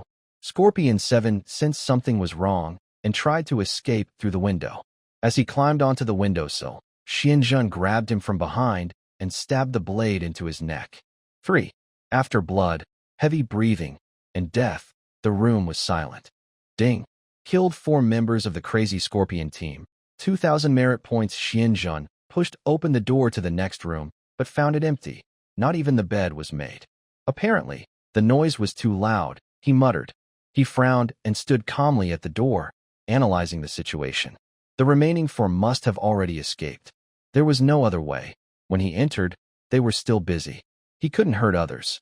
They ran so fast, he thought. But this little setback didn't matter much to him. He picked up his phone. A message from Lin Qiye showed that the remaining four had gathered together. Good, Xianzhen said with a slight smile, a hint of killing intent in his eyes. Catch them all at once. Much easier. Who? Who's after us? Scorpion 4 clenched the steering wheel, his voice trembling with fear and anger. Scorpion 1 sat in the passenger seat, furrowing his brow as he quickly analyzed the situation. Night Watchers? Unlikely. The crazy Scorpion team just arrived in Songnan City. They were low-key, and they hadn't even scouted the target properly. Night Watchers wouldn't come so quickly. Plus, Night Watchers don't usually act like this, suddenly attacking without warning. This was clearly aimed at their lives. Everyone, don't just sit there. Get your weapons ready. Kill him. Scorpion 1 shouted angrily. Whoever it was, if they wanted to kill him, they should be prepared for retaliation. Scorpion 4 couldn't help but ask, aren't we running away? Scorpion, furious, slammed the car door and almost shouted, do you think he found us at the foot massage shop by accident? The car must have been tracked and located. Idiot. Scorpion 4 was speechless, and the atmosphere inside the car was tense and still, like dead water. Soon, the vehicle entered a dim parking lot. Scorpion 1 opened the door and coldly ordered, I'll go set up the three of you hide nearby. After speaking, he picked up the rifle and quickly disappeared into the shadows. Scorpion 4, 2, and 9, armed with guns, scattered around the car, holding their breath and waiting for the target to fall into their trap. Xianzhen stood at the entrance of the parking lot, looked around the dark environment, and a mocking smile appeared at the corner of his mouth. Are they trying to ambush me? A flash of light crossed his eyes. He lowered his body, moving slowly along the shadows close to the ground. Although the crazy Scorpion team was made up of ordinary people without special powers, they had guns, so Xianzhen had to be careful. He knew he was strong now, but he couldn't just withstand bullets. He understood that very well. He kept walking. Suddenly, 3 clusters of black mist appeared before him, flickering like dancing flames, clearly visible. Xianzhen's gaze sharpened, and a smile played on his lips. Haha, these 3 still think they can ambush me here. How laughable. He then took a deep breath and decisively activated the good and evil rewards and punishments. Thunder, come. His voice was like rolling thunder, echoing through the empty parking lot. Scorpion 4, 2, and 9 heard the sound, their nerves tightening instantly. They raised their guns quickly, aiming in the direction of the sound. Who's there? Come out, thunder. What does that mean? Scorpion 4's heart clenched, and he couldn't help but whisper to himself. But before they could react, a muffled bang suddenly sounded above their heads. Dark clouds gathered silently over the parking lot, thick and ominous. What's going on? Scorpion 4 looked up, eyes wide like bells, almost dropping his gun. Thunder roared, and suddenly, a blinding white light tore through the clouds, heading straight for Scorpion 4. In a scream, Scorpion 4 was struck by lightning. He fell to the ground like a torn bag, blackened all over, and his gun dropped nearby. Scorpion 2 looked terrified, his face pale. He kept retreating and shouted, what kind of monster is this? Not human. Not human. He turned to run, but another bolt of lightning struck his back. He collapsed, convulsed, and after a few seconds, he was silent. Scorpion 9 was completely overwhelmed. He threw away his gun and staggered out of the parking lot, running wildly. But under the storm clouds, there was nowhere to escape. A third lightning strike like a sharp sword cut down, covering him from head to toe. He fell instantly without even a scream. They didn't even see what the enemy looked like before being struck down by lightning. After a moment, the parking lot was quiet again, with a faint smell of burnt air lingering. Ding! Killed 3 members of the crazy Scorpion squad. 1,500 merit points. Xianzhen looked at the 3 blackened bodies on the ground. An ambush? Is that all? From afar, Scorpion 1 watched everything inside the parking lot through his scope. Lightning tore through the dark clouds, and 3 strikes of thunder, like divine punishment, hit precisely, taking the lives of Scorpion 4, 2, and 9. They didn't even see the enemy's shadow before being turned into scorched corpses by the lightning. Scorpion 1 clenched his rifle tightly, but he noticed his hands trembling slightly. Cold sweat slid down his forehead, and his throat felt dry as if on fire. Who is this person? He whispered to himself, his heart pounding like a drum. Is this the Forbidden Ruins? No, this power was not something an ordinary Forbidden Ruins could produce. Scorpion 1 forced himself to stay calm, but an idea kept flashing in his mind. This power, even a divine ruins might not match. He took a deep breath and cursed. No one saw him, and he was struck dead by lightning. What is going on? How did they get involved with someone like this? This is probably even more impressive than that. Snake Woman. Swearing under his breath, he slowly lowered his rifle, took out a cigarette from his pocket, lit it, and took a deep drag. The smoke helped calm his chaotic thoughts. He picked up his phone and dialed a number. Hello? Brother Liu, this is Scorpion 1. Is something wrong? It's nothing serious. It's just that our Scorpion team is now down to only me. What do you mean? I'm not sure either. I'm currently at. Scorpion looked around, took a deep breath of smoke, and lowered his voice. Brother Liu, I have one thing to say. If you can come, I can help with the situation. If not, I'll leave immediately. There was silence on the other end of the phone for a few seconds. Somewhere, Lu Liang was half leaning on his bed, frowning. He lifted the blanket slightly and thought for a moment. Thunder. That word immediately made him think of a name. Lu Liang quickly recalled it in his mind, and a familiar face appeared, Xianzhen. He remembered that not long ago, when he was reviewing Lin Qiye's information, he had accidentally seen Xianzhen's record. This young man and Lin Qiye joined the Night Watchman at the same time. It was said that Jinshu controlled thunder. But the problem wasn't Xianzhen training in the camp with Lin Qiye? Why did he suddenly appear? The more Lu Liang thought about it, the more suspicious he felt. And Lin Qiye? Could he also have come out? Their plan was supposed to be carried out when Lin Qiye finished training camp. Lu Liang rubbed his forehead and responded in a deep voice to Scorpion. All right, you can withdraw for now. I'll check the situation. After hanging up, Lu Liang immediately got up. He planned to find Snake Woman to ask about Xianzhen. As someone who had risen from an unknown nobody to his current position, Lu Liang always relied not on strength, but on caution. He would never allow such unpredictable changes to happen in his plans, even if the enemy was just a rookie in the Night Watchman. On the other side, after putting down his phone, Scorpion took a deep drag of his cigarette and let out a long breath. He didn't want to face this person because he knew very well that even with blood boiling, he was no match for him. Scorpion muttered softly, feeling a deep regret in his heart. All his sacrifices had been wiped out. He couldn't use them anymore. This was a total loss. Never mind, as long as I'm still alive. He shook his head, threw his rifle over his back, and turned to walk away. He disappeared into the night. Meanwhile, Xianzhen had already left the parking lot and picked up his phone to call on Qingyu. Is there one last person? He ran away. The location is a bit far. I sent it to you. No problem. I'll go after him. Xianzhen's tone sounded relaxed. Then he hung up. Just one more person. Once I catch him, we're done for the day. Scorpion hurriedly walked through a dark alley. His footsteps sounded very loud in the quiet night. His mind was a mess. Cold sweat soaked his back, sticking to his shirt, making it hard to breathe. He had checked everything. No tracking device, no surveillance. Even his phone was gone. He should be safe. But why was he still so nervous? Scorpion clenched his teeth tightly, trying to stay calm. But his heart was beating faster and faster. Every step he took, he felt like something was watching him from the darkness, making him feel uneasy. After walking through a few blocks, he finally found a place under a bridge. It was a quiet, hidden spot. It smelled old and musty. There was water on the ground, but he didn't care about that now. Just hide here for tonight. Scorpion leaned against the cold wall, took deep breaths, trying to calm his racing mind. He just lit a cigarette when suddenly, a figure silently appeared from the darkness. Scorpion froze, his pupils shrinking suddenly. Xianzhen was standing in the shadows, watching him coldly. He asked, "The crazy Scorpion team?" His throat was dry. He swallowed and stammered, trembling. "Big brother, who are you? Why are you trying to wipe us out?" Before he finished speaking, he suddenly knelt down with a loud thud, his head almost touching the ground. He begged. Big brother, please let me go. I was wrong. I really was. Oh, what did you do wrong? That sentence felt like icy cold needles stabbing into his bones.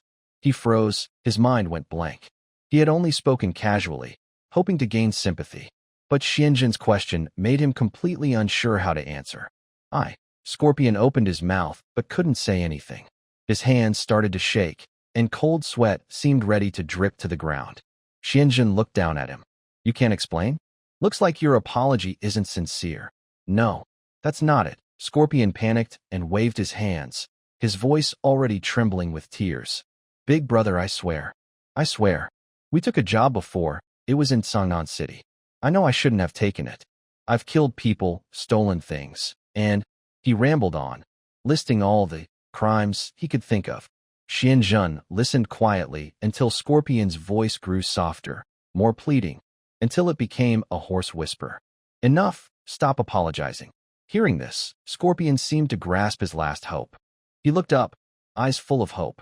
Then, big brother, will you let me go? Xianzhen didn't answer. Instead, he slowly drew his knife from his waist. The moonlight reflected off the blade, shining into Scorpion's eyes. His pupils suddenly shrank in fear, like a wave of terror swallowing him whole.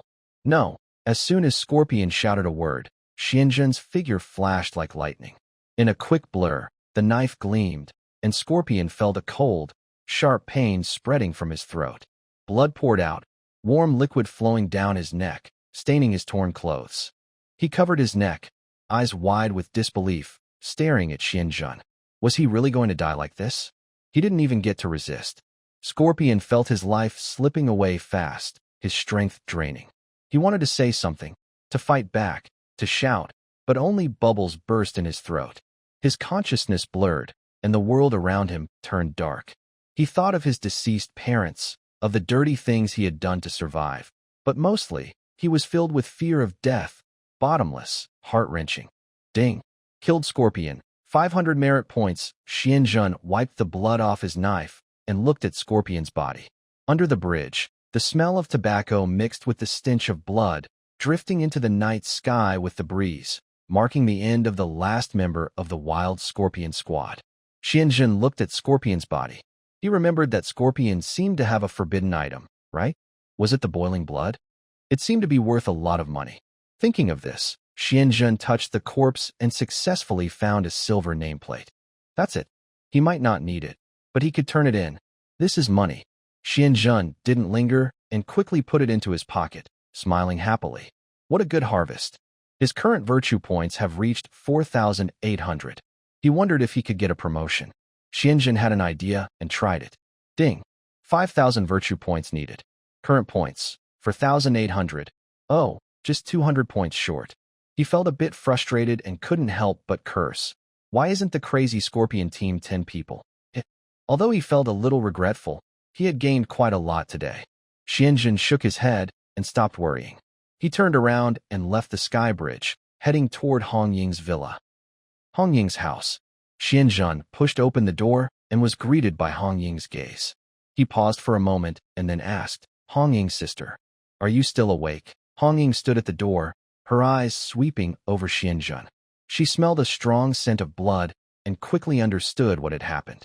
Her eyebrows furrowed slightly, showing a faint, hard-to-notice emotion. It was clear that Xianzhen had gone into battle. Now Hong Ying understood why Xianzhen left the training camp. What did you do? Why didn't you call me? Seeing her reaction, Xianzhen didn't hide anything and told the truth. I went to deal with some believers from the ancient God Church. The ancient God Church. Hong Ying's eyebrows immediately furrowed. Why didn't you tell us? She paused, then stepped forward and got very close to Xianzhen. The smell of blood on Xianzhen was even stronger now. But there was also another strange smell. Hong Ying looked at Xianzhen carefully, her eyes showing a complex emotion. Didn't we agree to be comrades? Why didn't you call me? Xianzhen sensed a flicker of emotion in Hong Ying's eyes. He reached out and pulled her to sit on the sofa. Hong Ying's sister, I was going to do an assassination alone. It's faster that way. Nonsense. Hong Ying suddenly angrily slapped the sofa and pretended to be mad as she glared at Xianzhen. Can one person do as much as all of us together? Although she said this angrily, her eyes showed more concern. She puffed out her cheeks slightly, pretending to be angry. Xianjun looked at her expression, feeling warm inside, and couldn't help but smile. Redding, this is a special situation. You know I like fighting alongside you all, but this kind of thing I have to handle myself. If I can save some trouble, I prefer not to involve you. Xianjun slightly hid his smile and said seriously, this time, not too many people should be involved. Redding didn't seem entirely convinced and pouted a little. Then why didn't you tell us? She gently tapped Xianjun's shoulder as she spoke. The people from the ancient god church are after Lin Qiye and the others. I came out early to deal with them all. Xianjun's tone was calm, but a hint of killing intent flickered in his eyes. Redding nodded, frowning slightly. You're doing fine with this, but why didn't you tell us earlier? Lin Qiye is also one of our night watchmen in Songnan. Just tell the team leader directly next time. Xianjun opened his mouth, but hesitated. First, he wanted to do it for merit. Second, since it involved killing, he instinctively didn't want to say it out loud. But obviously, he couldn't say that directly. Mainly because I can handle it myself, so there's no need to trouble everyone, Xianjun said with a somewhat guilty smile. Redding shot him a glance, shook her head, and deliberately looked a bit wronged. Oh, so you still look down on us? Xianjun helplessly rubbed his forehead. All right, Redding. Next time, I'll definitely inform you. At worst, he would just be more careful about grabbing kills in the future. After all, he had thunder, and not everyone could beat him to it. Redding smiled happily, satisfied. That's more like it. Then she turned her tone, wrinkled her nose, and waved her hand dismissively. All right, your smell is terrible. Go take a shower now. Xianjun sniffed his clothes, which indeed reeked of blood and sweat. Okay, I'll go now. He quickly headed toward the bathroom. After a few steps, Xianjun suddenly realized, now that everything's done, you think I smell bad. Is that what women are like? The next day, at the office, Chunmai leaned against his desk, looking at Xianjun with a tired expression. Xianjun, you really went to someone's foot bath shop and caused trouble. The surveillance footage was sent to me. Xianjun awkwardly touched his nose and forced a smile. Ha! Captain, I had no choice. The Scorpion Squad was all there. I couldn't just ignore it. You know the Scorpion Squad causes a lot of trouble. I was just trying to help the people. Xianjun spoke confidently, trying to justify his actions with a sense of justice. Chunmai rolled his eyes and said, enough about helping the people. You're a hero now? Fine. But I want to know, why didn't you tell me about this earlier? Well, Xianjun scratched his head and quickly explained, I thought I could handle it alone to save everyone trouble. Plus, acting quickly is more efficient. Chunmai snorted and interrupted before he finished. Efficient? Sure. If I hadn't had the logistics team follow behind to clean up after you. Do you know how much trouble you caused? The shop owner called the police. Did you know that? Xianjun fell silent and looked down. He suddenly realized he hadn't thought about the consequences and had acted a bit recklessly. Seeing this, Chunmai softened his tone but still scolded him seriously. Listen, Xianjun, from now on, you must tell me about any actions in advance.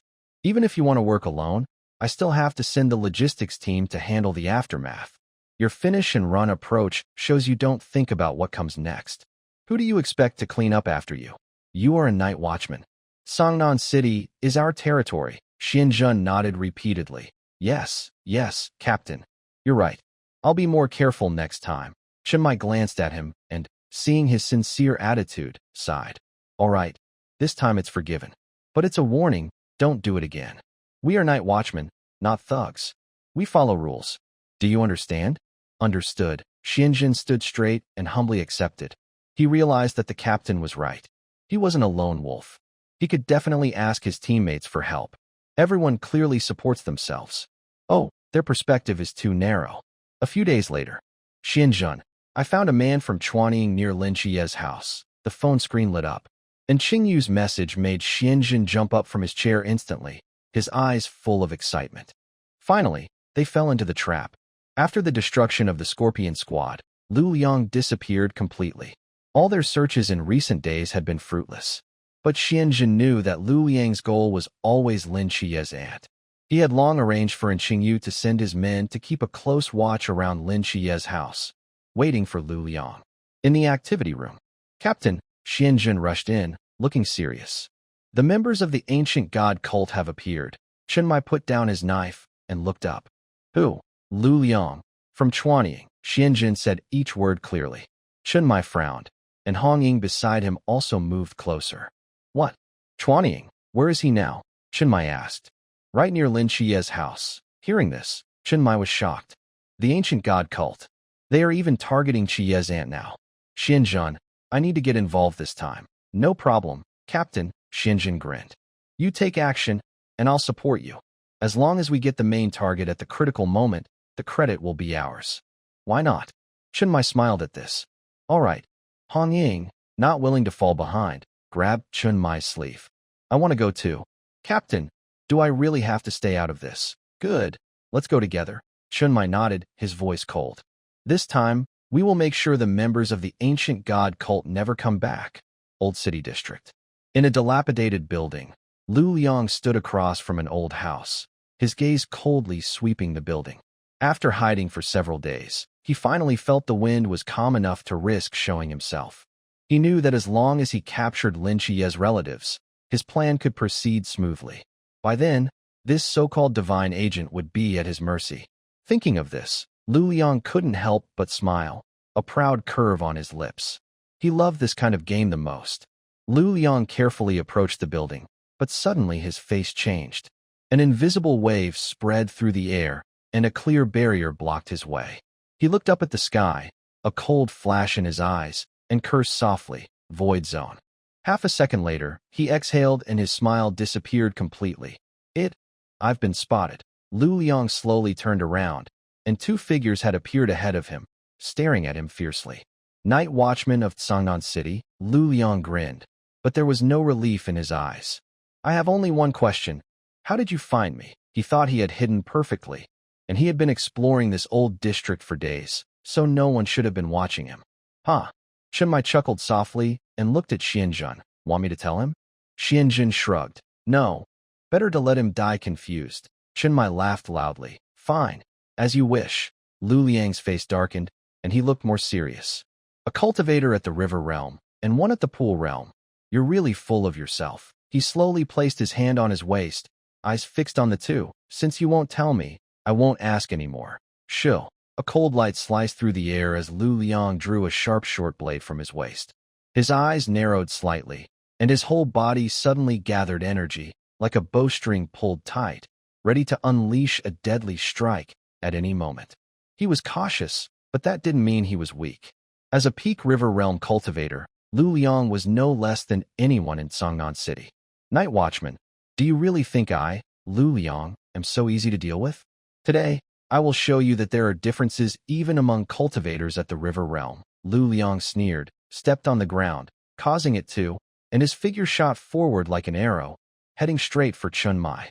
Let's see. Chen Mai snorted coldly, drawing his long sword.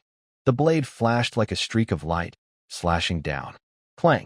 The short blade and the long sword clashed, sparks flying brightly. The aftershock of their fight made the surrounding air thick and sticky. Chen Mai's sword moves were relentless, one after another, like a fierce wind and rain covering Lu Liang. Lu Liang was unwilling to show weakness. His body moved like a snake, and his short blade techniques were clever. He kept blocking Chen Mai's attacks. He suddenly released the energy of a peak river realm cultivator, causing the surrounding air to become chaotic. Although his short blade was small, each strike was deadly. Every counterattack aimed at Chen Mai's vital points, swift like a venomous snake emerging from its hole. TSK, this old guy has some skill. Watching from the side, Xianjun crossed his arms and smiled slightly. His eyes stayed fixed on their fight, always looking for the best moment to strike. Suddenly, Lu Liang's movements slowed a little. Now's the chance, Xianjun whispered, flicking his right hand. A bolt of lightning exploded from his finger, roaring through the sky and heading straight for Lu Liang. Boom! Lu Liang sensed the lightning coming and changed his face. He quickly dodged to the side, but this move made his sword stance falter, revealing a flaw. Chen Mai seized the chance and swung his sword across Lu Liang's shoulder. Blood sprayed out instantly. Ugh! Lu Liang cried out in pain, stumbling back a few steps. The wound on his shoulder was shocking. Huh. So Peak River Realm isn't that impressive, Xianjun laughed loudly. Another bolt of lightning appeared in his hand, and struck fiercely at Lu Liang. Lu Liang gritted his teeth and raised his blade to block the lightning, but the powerful shock made his arm numb and blood seeped from his hand. Are you all so despicable, night guards? Losers, a bunch of losers, and you still fight 2 against 1. Lu Liang's short blade trembled. He was trying to block Xianzhen's lightning while also defending against Chun Mai's sword, falling completely behind. Just kill you, Chun Mai said coldly, his blade dripping with blood as he pointed it at Lu Liang. Lu Liang panted heavily, sweat pouring down his forehead. He struggled, finally dropping his short blade. His knees buckled, and he knelt on the ground. Stop! Stop! Don't kill me! Xianzhen raised an eyebrow. Lightning flickered at his fingertips. What's going on? Why is the ancient god church begging for mercy? I was wrong. Lu Liang gritted his teeth, full of reluctance, but his fear was clear in his eyes. It was the ancient god church forcing me. I'm just a messenger. Please let me go. I'll tell you everything. Chun Mai smiled coldly, pressing his sword tip against Lu Liang's throat. Xianzhen, don't trust him. Please let me go? I beg you. I have told you everything I know. Lu Liang begged urgently, as if clutching his last hope, repeatedly pleading for mercy. I really want to turn over a new leaf. The ancient god church forced me. I truly want to be a good person. Xianzhen slowly walked up to Lu Liang, his hand slightly raised. Want to be a good person? Lu Liang nodded vigorously, his voice trembling with tears. Yes, yes. Please, spare me. I will start a new life, Xianzhen sneered coldly. You are a believer for a day, and a believer for life. A blinding flash of lightning burst from Xianzhen's palm. Thunderous power surged down his hand, instantly piercing through Lu Liang's body. Lu Liang shivered violently, his pupils dilated suddenly. He weakly fell backward, eyes vacant and unblinking, as if he had already died. Ding! Killed Lu Liang. Merit 1000. This is so wonderful. Xianzhen listened to the system notification ringing in his mind, unable to hide his excitement. Finally, enough merit points. Xianzhen took a deep breath, forcing himself to suppress his joy, resisting the urge to immediately click the upgrade button. If he suddenly advanced here, the team leader would be completely confused. Once he reaches the river realm, in the night watchman of Tsangnan, he should be the strongest. Thinking about their surprised expressions when they see his improved strength, Xianzhen smiled secretly, then quickly returned to a calm demeanor. You're pretty good. Chun Mai stood nearby, his face twitching slightly. He had just been thinking about advising Xianzhen not to be fooled by the sweet words of the ancient god church, but it turned out he was overthinking. Xianzhen's decisive and ruthless action just now made even him admire, much more decisive and ruthless than when he first joined the Night Watchman. He patted Xianzhen's shoulder, his tone filled with admiration. You're impressive. Not far away, Hong Ying, who had just finished setting up the void-free zone, hurried over, panting heavily. She arrived quickly, her collar slightly disheveled. But when she stopped and looked around, seeing the lifeless bodies on the ground and the silence around, she froze in place. Redding looked at Xianzhen and Chun Mai with surprise and said, "This is the Sichuan area." She originally thought that even if the captain personally fought, it would take some time to reach a conclusion. But she hurried over, only to find the battle was already over, and she had no chance to help. Chun Mai smiled lightly and said casually, "Xianzhen worked well with me, so it was quick to finish." Redding looked a bit jealous and said, "Captain, what are you talking about? Didn't I work well with you before?" Huh? Chun Mai was surprised for a moment, then rubbed the back of his head helplessly. "No. Why are you thinking about it that way?" Xianzhen watched them argue, but his mind had already drifted away. He couldn't wait and interrupted. All right, the fight is over. Let's go back." "Okay." Chun Mai nodded and led the way out. Redding followed behind, muttering, "We agreed to act together, but it seems like you two are treating me like support staff." Xianzhen heard this, smiled slightly, but replied seriously, "Redding, your work is important. You prevent enemies from escaping." Redding glared at him, wanted to argue, but finally said nothing and quickened her pace to catch up. Training ground. As soon as Xianzhen stepped into the office, he didn't even sit down properly and headed straight to the training area. He walked quickly, a look of uncontrollable excitement on his face. The time had come. Standing in the center of the field, Xianzhen closed his eyes and focused. Level up. With a decisive click on the button on the system interface, he made his move. Ding. Consumed 5,000 merit points. Congratulations, the host's rank has increased. As soon as the system notification sounded, Xianzhen felt a powerful energy burst from deep within his body, like a storm sweeping through him in an instant. He only felt a tremor all over, and his mental strength instantly increased. His mental power, which was like a calm pond inside him, now surged like a floodgate opened, transforming into a rushing river. It filled him, surged through him, flowing endlessly. The Sichuan realm was achieved. Xianzhen clenched his fist, feeling the surging power inside him. This power, both mentally and physically, I feel full and strong. Xianzhen's eyes return to the system panel, and he excitedly switches screens to check his latest status. Strongest Taoist system, name, Xianzhen, rank, from Tai Chi Right Palace, Guardian Official, Upper Clear Department, Signer of Thunder Department, 7th rank, realm, Chuan Realm, current Forbidden Land. Command Thunder, 25%, summon multiple lightning bolts at once, increasing control over thunder, making attacks more powerful and flexible. Rewards and punishments for good and evil, 25%, better perception of morality, allowing adjustments to thunder punishments. Summon lightning to punish evil, uphold justice, reward good, and punish bad.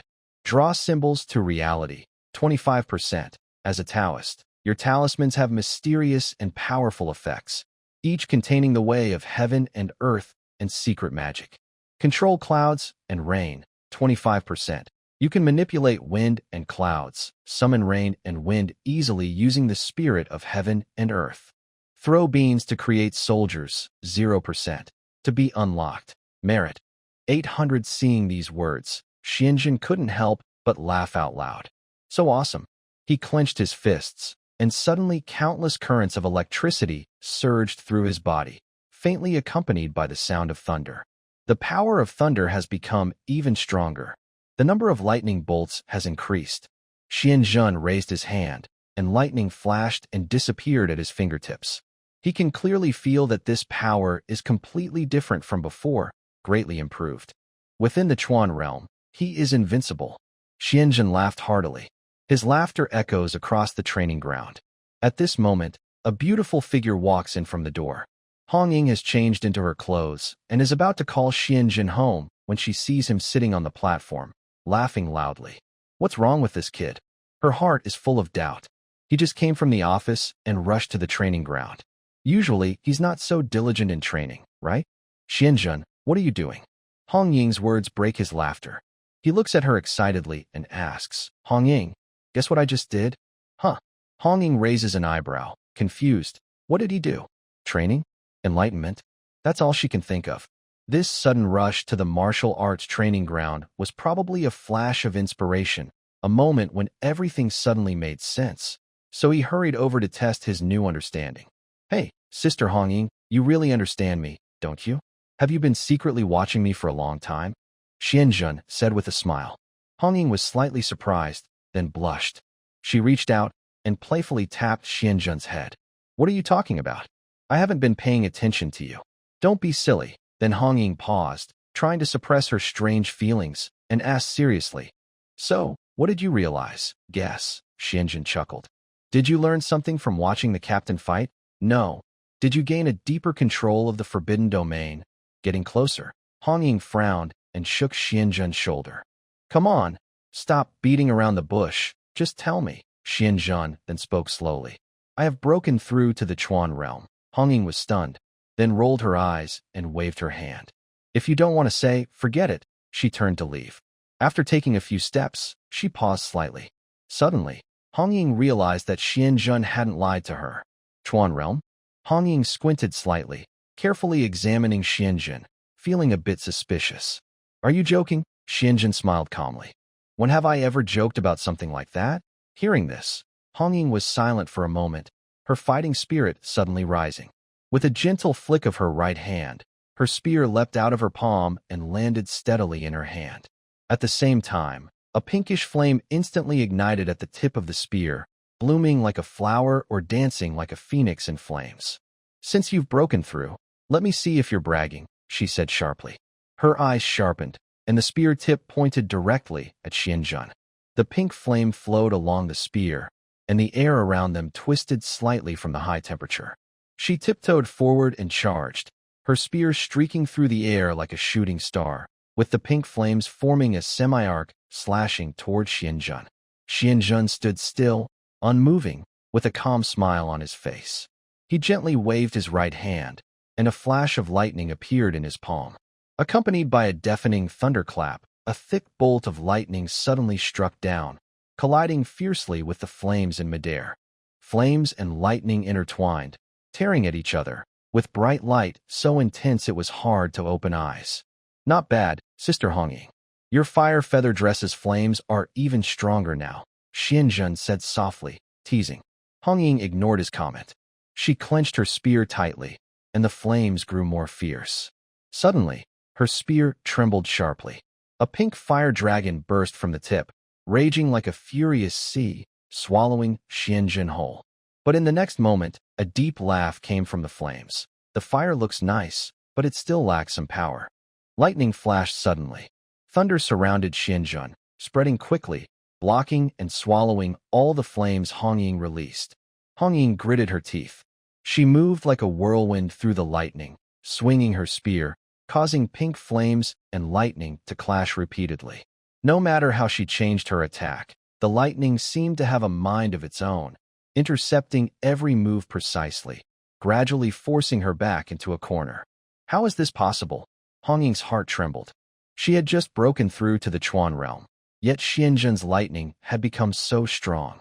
Its power was so great that even her full-strength fire feather dress couldn't fully break through. She had been able to fight back before. Now, she was completely being crushed. Lightning gathered into a net around Hongying, closing in step by step. Sister Hongying, do you want me to stop? Xianjun asked playfully. Hongying didn't reply. She frowned, suddenly pulling back her spear, and flames ignited around her, protecting her inside. Just as she was thinking about her next move, Xianjun's lightning suddenly gathered together, forming a cage of electricity that completely suppressed her fire feather dress. Xianjun hadn't used all his strength. If he attacked with full force, he could have defeated Hongying instantly. Hongying took a deep breath, gripping her spear tightly, and looked up at Xianjun with a rare, complicated expression. All right, Sister Hongying, stop fighting. If you keep going, I'll start to feel like I'm bullying you, Xianjun said, waving his hand. The lightning slowly dispersed, and the surrounding air returned to calm. Hongying was stunned for a moment before she slowly lowered her spear and snorted softly. She wanted to argue but couldn't think of anything to say. Xianjun, don't be too proud. I will break through to the Chuan realm sooner or later. Of course, Xianjun smiled humbly. Reding, with your strength, you should be able to break through to the river realm soon. Reding put away her spear and looked at him deeply, her eyes showing mixed feelings. River realm, you really made it, she said with emotion and shock. She never expected that Xianjun, who seemed a bit inexperienced when he first joined the Night Watch, could grow so quickly in such a short time. In just a few months, he crossed an incredible gap and reached the river realm. Her only word to describe this speed was terrifying. She had seen many talented people in the Night Watch, but someone like Xianjun, who left her stunned, was truly the first. Sometimes, things are just so amazing, Xianjun said, looking at her complicated expression and spreading his hands with a smile. A flash of inspiration, and I broke through. Reding looked at him, opened her mouth to speak, but finally said nothing, only shaking her head helplessly. This kid, what he said made her want to hit him, but then she thought she couldn't win. All right, I'll go tell the captain and the others this good news. Reding turned around. Hey, Reding, be a bit more low-key, Xianjun hurriedly called after her, but his smile couldn't hide. I'm not someone who likes to show off. Reding paused, waved her hand without looking back, and left. Xianjun stood there, watching her figure disappear, a smile curling on his lips. Night fell, stars twinkled sparsely, but the office was still brightly lit. The Night Watch in Songnan City gathered together in a lively hall, the atmosphere as fiery as a bonfire. When the news spread, everyone looked in disbelief. Xianjun? River Realm? When Mo was the first to jump up, his voice full of disbelief. Are you joking? Can this even be fake? Redding smiled, crossing her arms, looking like she was waiting to see the show. But when Xianjun really appeared and showed his strength, everyone fell silent. Wow. When Mo was the first to break the silence, his eyes nearly popping out. Xianjun, you really reached the river realm? Am I dreaming? He suddenly leaned close to Xianjun, circling around him repeatedly, muttering, how did you suddenly reach the river realm? No, brother Mo, Xianjun said helplessly, pushing him away. Can you stop spinning? I'm feeling dizzy. Mo finally stopped and looked seriously at Xianjun. Tell me honestly, do you have some special elixir? Give me a bit. From now on, you're like my real brother. Xianjun felt speechless. Others also gathered around, their eyes full of curiosity they couldn't hide. It's all based on talent. Everyone looked confused. Talent alone? Mo almost spat out his words. You really said that? That makes me feel so bad. Xiaonan looked uncomfortable. Xianjun, don't be so boastful. At this moment, Chen Muyi cleared his throat, successfully drawing everyone's attention. All right, stop joking. Xianjun breaking through to the river realm is a great thing for us, the Night Watchers of Cangnan. Xianjun, honestly, Wu Xiangnan stepped forward, his tone more serious. With your current ability and talent, you could join a special team or even form your own. Chen Muyi nodded and added, exactly. Cangnan is just a third-tier city, so it might limit your growth. Hey, let's not talk about this. Xianjun quickly interrupted, smiling casually. I just want to quietly be a night watcher for now. I have no other plans. Seeing his firm attitude, Wu Xiangnan and Chen Muyi exchanged glances and said nothing more. The hall gradually returned to lively chatter. Everyone still teased Xianjun, and the atmosphere became very relaxed. Xianjun, since you broke through this time, you should treat us. Yes, a river realm celebration. No skipping. Definitely a 5-star restaurant. All right, tomorrow then. Yay! Laughter and joy filled every corner of the office. Cangnan City, a dark place. Lady Snake, Guangxia, Lu Liang. They are all dead. The man knelt on the ground, trembling, large beads of cold sweat rolling down his forehead, soaking his clothes. His head was bowed to the limit. The air was completely silent. After a moment, a delicate, snow-white foot stepped onto the man's head, pressing down with a little force, almost making him crawl on the ground. The man held his breath, trembling carefully. Looking up along that foot, a beautiful woman stood in the shadows. Her black, curly hair flowed like a waterfall, covering her slightly exposed shoulders.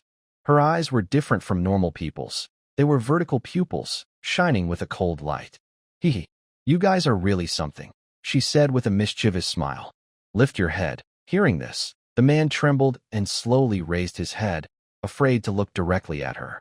The snake woman leaned in closer, her long fingers lifting the man's chin. She smiled and softly said, "They are all dead. Why are you still alive?" This sentence sounded like a thunderclap in the man's mind. His eyes widened in shock, his face turning pale instantly.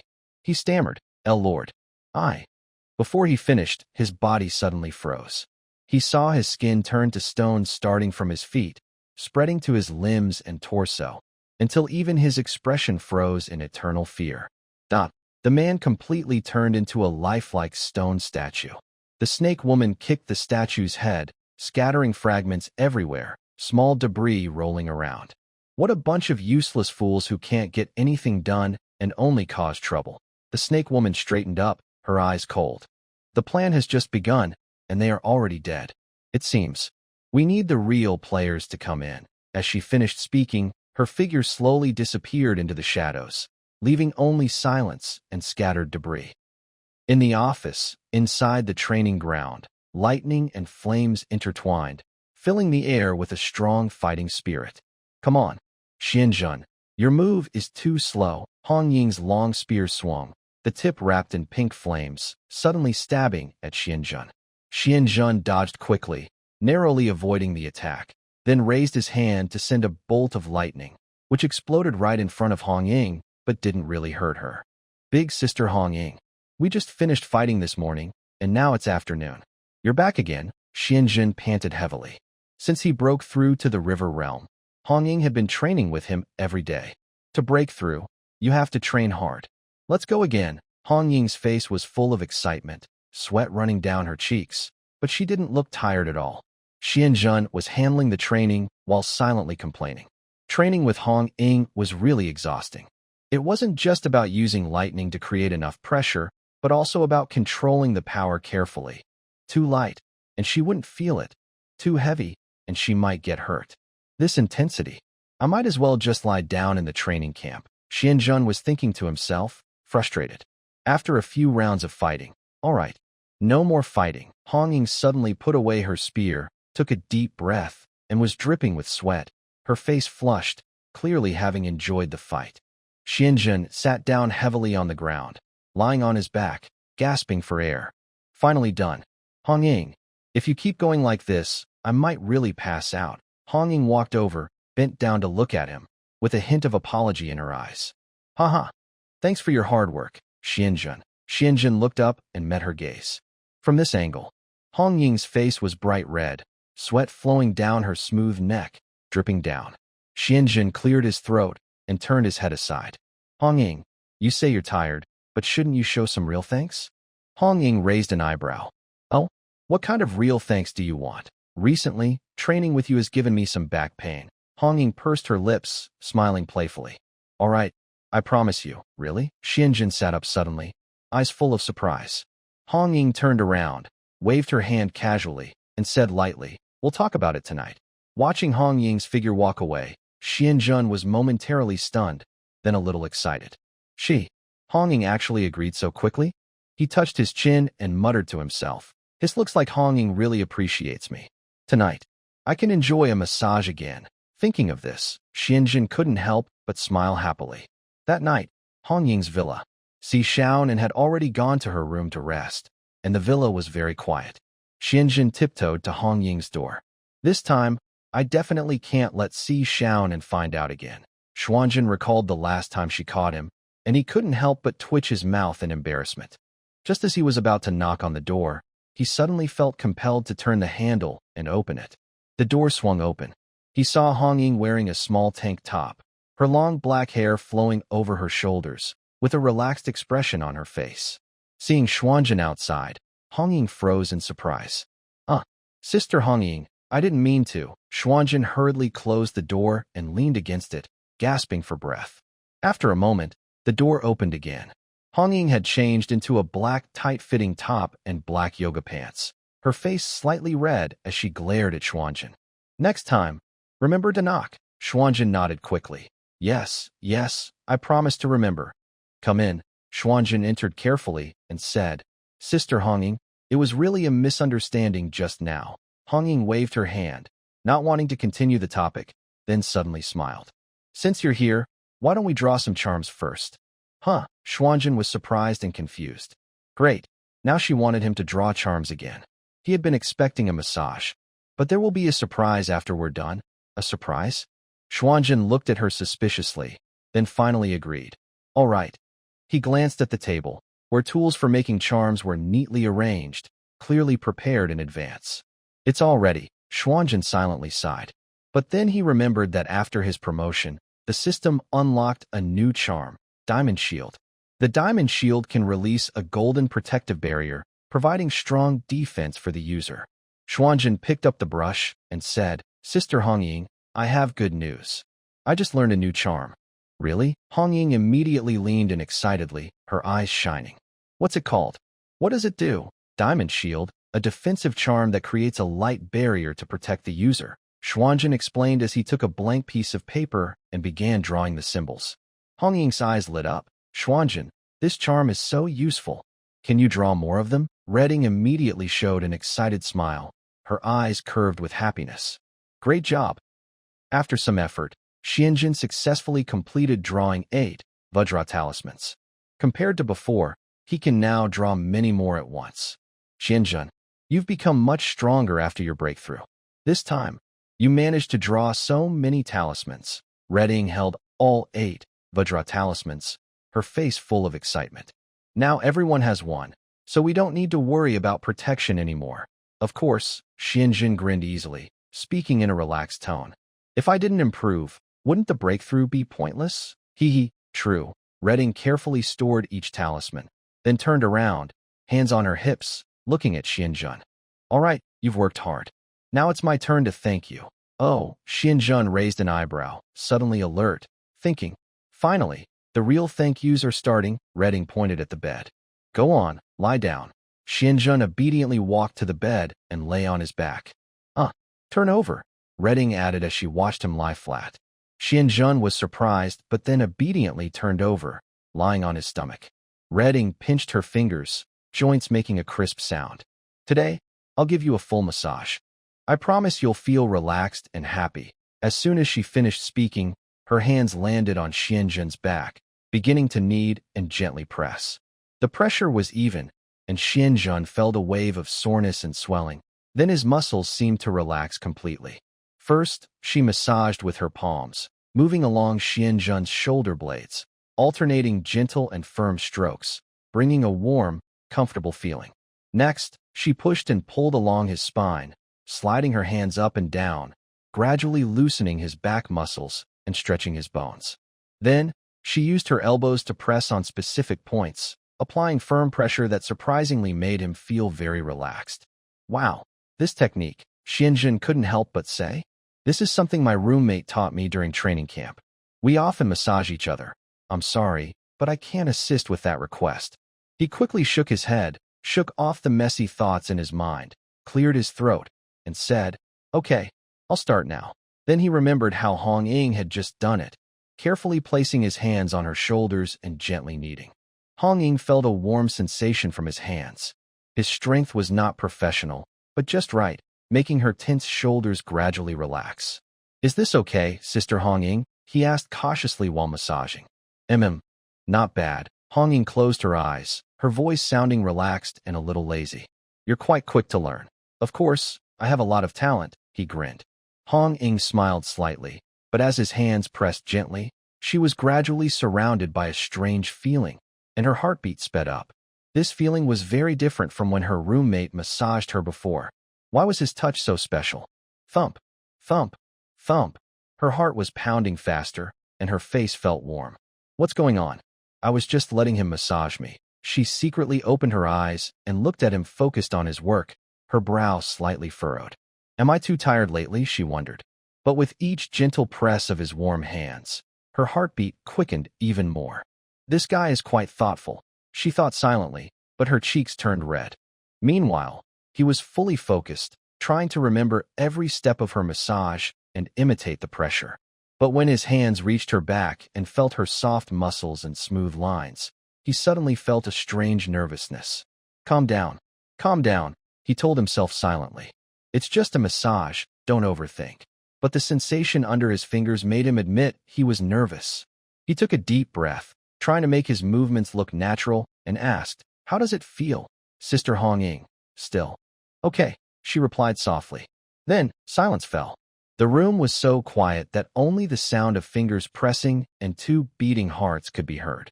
All right, Sister Hong Ying. Xianjun slowly withdrew his hands. Hong Ying stood up, stretched her shoulders, and looked pleased.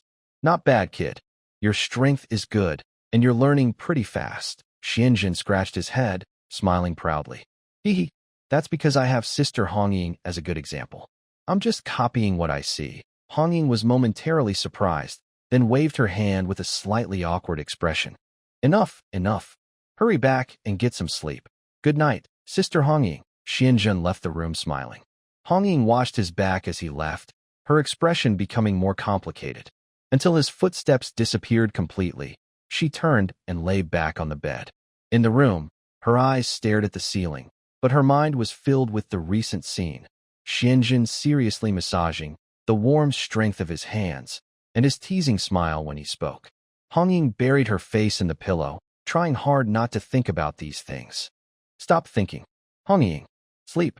A few days later, inside the agency. In the meeting room, Lung Xian and Wen Qima were reporting recent intelligence. Piles of documents on the table made the atmosphere very serious. Captain, the ancient god church has been acting very strangely lately, Lung Xian said, opening a file. And their members have all disappeared, Wen Qima added. It looks like they're planning something big. Chenmai listened, his brows furrowing tighter, eyes fixed on the documents. He whispered, the ancient god church can't hold back anymore. They're about to make a move. Wu Xiangnan pushed his glasses and spoke calmly. Yes, although we still can't see their exact plans, one thing is certain, they will attack the training camp. Chenmai sighed, leaning back in his chair with a serious look. The problem is, Qiye is still in the training camp. If the ancient god church attacks there, it will be very troublesome. Hearing this, Xianzhan interrupted. Captain, I think we should let Qiye leave the training camp first. Disband it temporarily. That way, even if the ancient god church makes a move, they won't have a target. Chenmai's eyes lit up. That's a good idea. If they spread out, it will be harder for them to act. When Qimon nodded in agreement. Yes, since the new year is coming, it's a good time for the training camp members to take a break. It can also serve as a cover. Xianzhan agreed, saying, that's right. The new year is a good opportunity, he added thoughtfully. This way, they can rest and recover. The more secretive the ancient god church's actions are, the more careful we need to be. Chenmai made up his mind and stood up. All right, let's do it. I will personally go to Jinan Mountain to find Lin Qiye and discuss with Yuan Gang. After saying that, he packed up the materials, ended the meeting, and prepared to head to the training camp at Jinan Mountain. Xianzhan watched the team leader leave with a smile, thinking, another chance to earn merit. That Han Xiaoyan seems to be at the Sea Realm? TSK. I can't imagine how much merit he's worth. Xianzhan kept thinking, then Chenmai turned back. Xianzhan, you come with me to the training camp. Okay. Xianzhan stood up and followed. Training camp. Yuan Gang sat in his office chair, looking seriously at Chenmai and Xianzhan. His brows were furrowed as he processed what Chenmai had just said. Captain Chen, are you sure the ancient god church plans to attack the training camp? Yuan Gang didn't doubt Chenmai's words because he understood that the training camp, now with Lin Qiye, the dual god proxy, and by Li Tuming, was very likely to be targeted. After all, when the stakes are high, anyone might take risks. But if the ancient god church really intends to attack, it means there is a traitor inside who has leaked information. Lin Qiye's movements and the camp's defenses are top secret. If all this is leaked, it means someone is secretly working behind the scenes. If that's the case, we need to be even more careful, Yuan Gang said, taking a deep breath with a grim expression. But you're right, Captain Chen. If there is any sign of trouble, the best way is to make them disperse temporarily to avoid gathering and becoming targets. Chenmai nodded. Yuan instructor, let them take a break. Breaking up into smaller groups is the best way, all right. Yuan Gang finally made a decision. He stood up and looked at Xianzhan. Xianzhan, go call the instructor to gather everyone. I have something to announce. Xianzhan nodded and turned to leave the office. He walked to the training ground and found Instructor Hong. Instructor Hong, long time no see. Xianzhan greeted cheerfully. Instructor Hong was surprised when he saw Xianzhan. A hint of shock appeared in his eyes. You little guy, are you willing to come back? Xianzhan had only been in the training camp for a month, yet he was able to ask for leave from Instructor Yuan. Hearing this, Hong was stunned for a moment and even wondered if this kid had been expelled. Since the camp started, no one had ever taken such a long leave. Xianzhan and Instructor Hong caught up briefly, then got to the main point. Instructor Hong, please gather everyone. Instructor Yuan has something to announce. Hong raised an eyebrow, but said nothing. He nodded in agreement. All right, since it's Instructor Yuan's order, I'll go call everyone. As the whistle sounded, the new soldiers quickly gathered. Soon after, Lin Qiye and Li Tuming arrived at the training ground. When Lin Qiye saw Xianzhan, his expression changed instantly. He hurried over. You little guy, are you willing to come back? Xianzhan looked at Lin Qiye, whom he hadn't seen in a while, and smiled. Qiye, long time no see. You've lost some weight. Lin Qiye was silent for a moment before speaking slowly. How can I not lose weight with daily physical training? Li Tuming also came over. When he saw Xianzhan, he stared blankly. Brother Xianzhan, why did you leave us? Xianzhan smiled at Li Tuming, thinking to himself, does this chubby guy really think of me that way? When you left, why didn't you take me with you? Wah. Do you know how hard I've had it these days? Li Tuming recalled this and almost started crying. This physical training was like a nightmare. Seeing Li Tuming's exaggerated expression, Xianzhan couldn't help but laugh. All right, I have good news for you. What good news? Bailey Tumming's eyes lit up immediately, looking a bit excited. Good news? Lin Qiye also looked a little surprised when he heard this. He looked at Xianzhen, clearly very interested in this. Good news. Just as Xianzhen was about to speak, Yuan Gang stepped forward to signal everyone to be quiet. You all did very well. After this period of training, you're starting to look like real soldiers. Yuan Gang's voice was deep and strong, full of praise and confidence. Next, the special physical training will end early. When Yuan Gang said this, everyone was stunned. Then, a wave of cheers erupted on the training ground. Bailey Tumming almost jumped with excitement. Is this good news? Xianzhen, is it real? Of course, it's true. Xianzhen smiled slightly and shook his head. And there's even better news. Really? Bailey Tumming's excitement didn't fade. He stared eagerly at Yuan Gang, clearly unable to wait.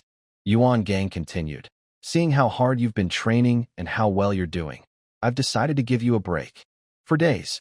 Relax and recover your energy. Hearing this, all the new soldiers' spirits soared. A 4-day break was almost their dream come true. Everyone cheered and jumped, some almost losing control and shouting out loud. Bailey Tumming was so excited he grabbed Xianzhen's clothes, nearly hugging him. Wow, is this the good news you mentioned? Yes. It's really good news, Xianzhen said, feeling a bit uncomfortable under Bailey Tumming's grip. He quickly pushed him away. But there's a condition. What condition? Bailey Tumming looked confused. You can't leave Cangnan City, Xianzhen said. After hearing this, all the new soldiers calmed down instantly, but they still felt satisfied. 4 days was enough for a good rest. At this moment, Lin Qiye frowned and looked at Xianzhen with a hint of doubt in his eyes. A sudden break? What's going on? Xianzhen leaned closer to Lin Qiye and whispered, The ancient god cult has arrived. Lin Qiye's eyes narrowed, and he understood immediately. I see. Meanwhile, the entire training ground was still filled with celebration. Lin Qiye felt a bit heavy-hearted. It was clear that the ancient god cult would focus on him. Based on Wang Mian's experience, the cult wouldn't be able to recruit him, but they would definitely try to kill him. Seeing Lin Qiye's serious expression, Xianzhen patted his shoulder. Don't worry. Lin Qiye relaxed his brow and said, Okay. After the announcement, Lin Qiye and the other new soldiers began packing their things to leave. Xianzhen said goodbye to them and left the training camp first. Are you sure that Snake Woman is at the missile base? Chen Mai asked before Xianzhen got into the car. Of course, Xianzhen nodded. I will go and deal with her right now. Good. Go ahead and be careful. Don't worry, I can handle it easily. Xianzhen smiled, quickly started the car, and sped off like a wild horse. Chen Mai watched him leave, a faint smile on his face, feeling impressed. Xianzhen is now truly capable of handling things on his own. Xianzhen sped down the road, fast and fierce. What? You say I was speeding and my license points might be deducted? Well, you need a license to have points deducted. At missile base number 39, the alarm blared loudly throughout the base, but no one responded. In the control room, the Snake Woman sat gracefully in her chair, legs crossed, her slim waist swaying. Around her, broken stone statues were scattered, bloodstains covering the floor of the control room. The new soldiers actually left the training camp. A flash of anger crossed the Snake Woman's eyes as she muttered quietly. She immediately thought of Lu Liang and the others. A bunch of stupid fools. They leaked information and alerted the guards. Originally, she had planned to destroy the training camp with missiles and end those new soldiers' lives once and for all. But because of these useless subordinates, the plan had a flaw and failed. But, never mind. The Snake Woman sneered, her anger turning into excitement. This makes things more interesting. Haha. She licked her red lips, imagining what would happen next. She chuckled softly, stood up to leave the control room, when suddenly, the door opened on its own without warning. The Snake Woman was stunned, then saw a figure slowly walk in. Xianzhen entered the room and looked around. The scene before him made him frown. Blood everywhere, broken stone statues scattered around. You really are a fool, Xianzhen said coldly. The Snake Woman's eyes flashed with displeasure, then she smirked with a teasing smile. She gently swayed her slender waist as she approached Xianzhen, exuding a charming and alluring aura. Hee, handsome little brother. Who are you? Her voice was playful and teasing. Xianzhen sneered and said, I'm here to stop you. The Snake Woman's smile didn't fade. Instead, it became more enchanting. She moved lightly, her steps flickering like a snake in motion. Stop me? Hee hee. She leaned in closer. I don't know who you are, but I really like how handsome you look. She slowly raised her hand, gently flicking a strand of hair with her fingertips, a seductive smile on her lips. I've decided to forgive your rudeness and reward you by making you my servant, bowing at my feet, and allowing you to kiss my noble left foot. Just imagining it excites me so much. After speaking softly, she chuckled lightly, her face flushing with a blush that made her look even more charming. Xianjun shot her a cold look, showing clear disgust, and his tone was icy. You're so flirtatious. Even a metal brush wouldn't clean you. The snake woman's smile froze when she heard this. Her expression suddenly changed, her previously tempting eyes now filled with anger. Her fists clenched tightly, her knuckles turning slightly white from the force. A hint of anger appeared on her beautiful, enchanting face.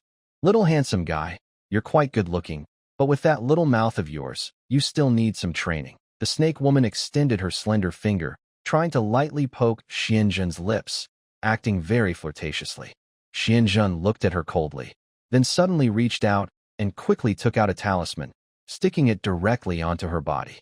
Seeing that Xianjun wasn't holding any weapons, the snake woman relaxed a little, a teasing smile on her face as she prepared to mock him. But her smile froze when she saw the coldness in Xianjun's eyes. Just as she was about to let out a light laugh, suddenly her body froze. The power of the talisman was like chains, tightly binding her, preventing her from moving. A flash of shock appeared in her eyes.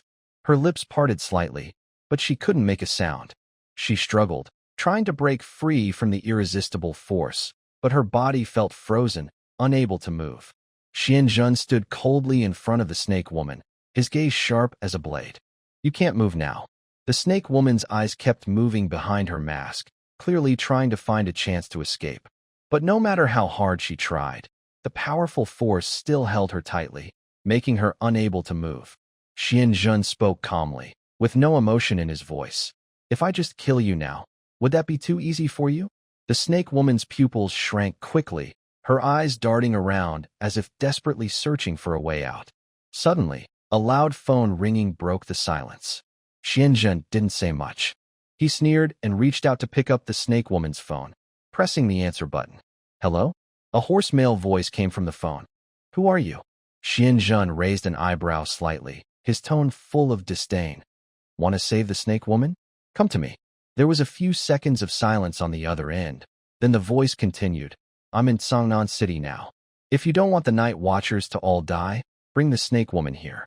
Xianjun was stunned. It? Threatening me? Using such words to threaten him was just asking for death. He suppressed his anger, took a deep breath, and sneered. Fine, send me your location. A cold laugh came from the other side. Then the call was disconnected. Soon, an address was sent over. Xianjun looked down at the screen, his eyes cold. He looked up at the snake woman, a flicker of disgust in his eyes. Without mercy, he grabbed her hair and dragged her up, heading outside. Inside the car, Xianjun glanced at the snake woman leaning against the seat. The duration of the binding talisman was almost up. She would soon be able to move again. Honestly, Xianjun didn't want to waste any more binding talismans on her. Otherwise, he would have used many on this trip. Let's see if I can make her behave for now. Xianjun's expression darkened as he made his decision. Lightning flashed inside the car. The mysterious man's right hand was surrounded by lightning, and his aura suddenly grew stronger. He swung his hand back and stopped in front of the snake woman's eyes. Wait until I lift your immobilization. I advise you to behave, or else. His tone was cold, and the lightning looked like a sharp sword, directly threatening the snake woman's face. I don't mind killing you right now. Before he finished speaking, the lightning exploded like a fierce dragon in front of the snake woman. A strong pressure covered the area, and even the air seemed to freeze for a moment. The snake woman's pupils shrank instantly, and her body stiffened. She felt a terrifying aura, like a heavy weight pressing down on her. Her heart pounded wildly, and cold sweat ran down her cheeks. Chuan realm. This kid is actually in the Chuan realm. Her mind was filled with shock. She couldn't believe that this young Taoist, who looked much younger than her, was actually in the Chuan realm. The snake woman understood that she was only at the pool realm. In front of someone in the Chuan realm, she had no chance to win. The other person could kill her easily. Moreover, this young Taoist had many skills. Not only could he immobilize her, but he also had lightning powers. The mysterious man withdrew his hand coldly, calming his aura as if nothing had happened. He then grabbed the steering wheel, looked straight ahead, and continued driving. Inside the car, only the engine's roar remained, quiet and steady. After a moment, the snake woman suddenly felt the restraint loosen. Her movements finally became free again. She glanced at the focused driver beside her, feeling conflicted inside. Should I make a move? If I do, how confident am I? No, she couldn't. This guy really might kill her. Thinking of his fierce gaze just now, a chill ran down her spine.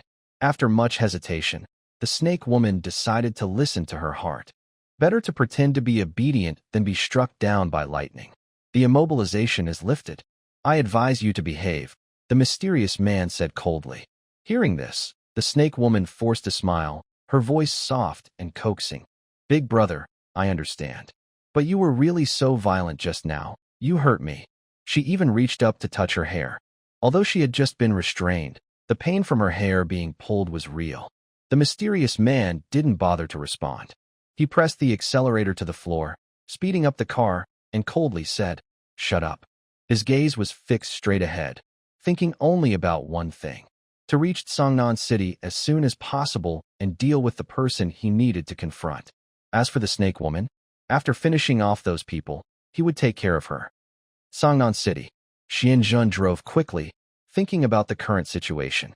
He had already informed Captain Lin Qiye and the others to avoid the gaze of the ancient god cult. Now, they should all be hidden. Since the enemy couldn't find their target, they would naturally focus all their attention on him. Soon, he arrived at the agreed location. He stopped the car, and just as Xianzhen was about to open the door, a silver light shot through the air. Bang! A silver spear descended from the sky and firmly stuck in front of the car, pointing directly at Xianzhen. Xianzhen looked up and saw a figure falling rapidly from above, standing lightly on the spear. "Hello," said the man in a deep but polite voice. He looked down at Xianzhen with a hint of scrutiny. "I am Han Xiaoyan, the 13th seed of the followers." Xianzhen remained expressionless and replied, "Hello." At this moment, the car door was suddenly pushed open. The snake woman stormed out angrily, quickly hiding behind Han Xiaoyan, her tone filled with fury. "Han Xiaoyan, get rid of this kid for me." Xianzhen only smiled coldly. He slightly raised his right hand, and a flash of lightning gathered in his palm, transforming into a blazing bolt of thunder heading straight for the snake woman. Boom! The lightning tore through the air. The arrogance on the snake woman's face froze instantly, and she stood there stunned. The electric light exploded in front of her, and the intense glow made her stand frozen, eyes filled with fear. At a critical moment, Han Xiaoyan made his move. He gently swung his spear, blocking the lightning. The energy burst caused the ground to tremble for a moment. Han Xiaoyan's lips curled slightly, and he quietly commented, "Not bad." Then, he looked at the snake woman with a cold gaze.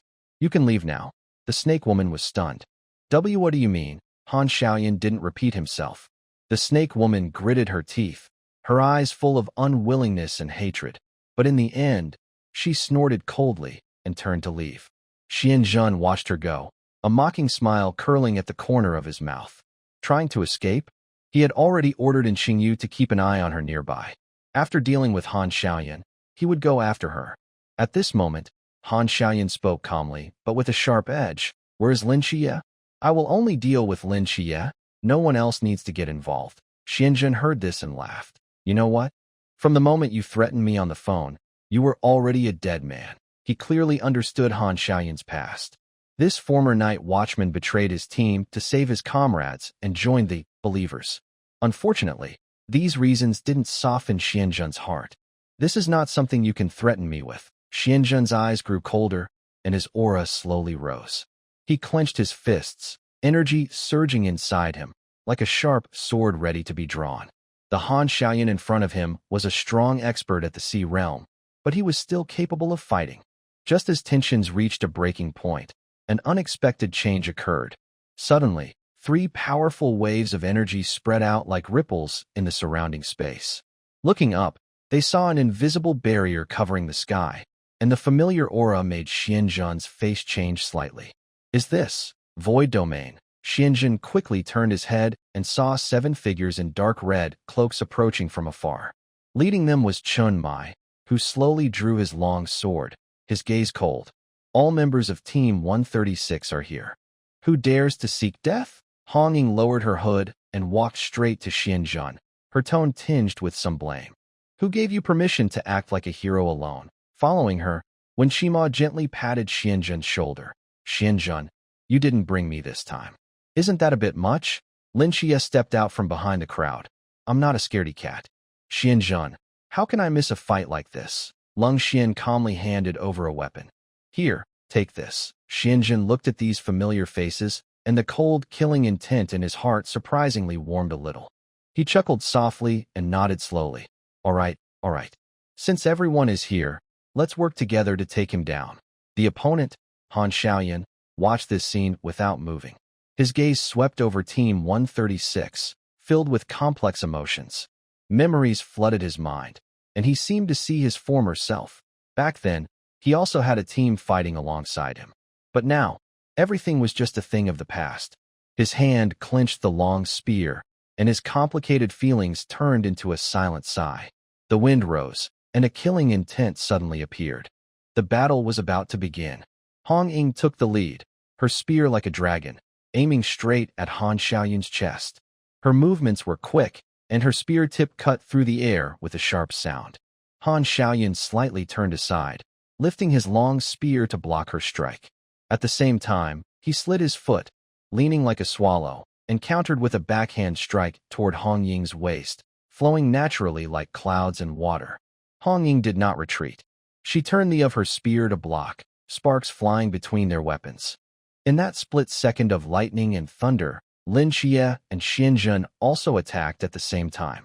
Lin Qiye swung his starry blade diagonally downward, the blade shimmering like a falling galaxy. His strength was not as great as Han Xiaoyan's, but each strike was precise, aiming at Han Xiaoyan's weak points. Han Xiaoyan slightly turned his body, sweeping his long spear to block the blade's edge. Meanwhile, Xianzhen approached from the side, his starry blade carrying a thunderous force, stabbing directly at Han Xiaoyan's ribs. Han Xiaoyan's eyes sharpened. He shook both hands, and his silver long spear swept out, stirring a cold wind that pushed back both blades' attacks. He fought 1 against 3, each strike accurate and fierce. His spear like a dragon emerging from the sea, attacking the gaps between the 3, disrupting their rhythm. Hong Ying's spear again forward, but was blocked by Han Xiaoyan's long spear. The force made her wrist numb, forcing her to retreat several steps. Lin Qiye's blade struck, but Han Xiaoyan easily deflected it. He counterattacked, nearly knocking the starry blade from Lin Qiye's hand. Xianzhen seized the opportunity to attack from behind, his blade shining with lightning, heading straight for Han Xiaoyan's back. But Han Xiaoyan seemed to have eyes on his back. His spear's tail countered, hitting Xianzhen's back, completely deflecting his attack. You 3 are still far behind. Han Xiaoyan sneered coldly. He waved his long spear, creating a gust of wind that forced the 3 back. Hong Ying gritted her teeth, spinning her spear in her hand, and charged again. Xianzhen and Lin Qiye exchanged a glance and followed. The 3 kept attacking together, but each move was easily broken by Han Xiaoyan. His movements were smooth and relaxed.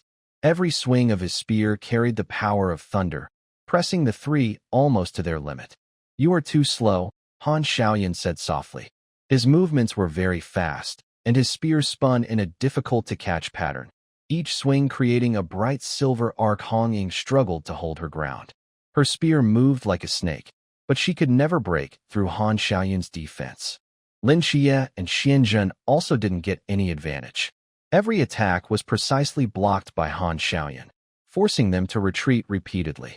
Truly worthy of being from the Sea Realm and the captain of the Night Watch team, Xianzhen clenched his starry blade, secretly gritting his teeth.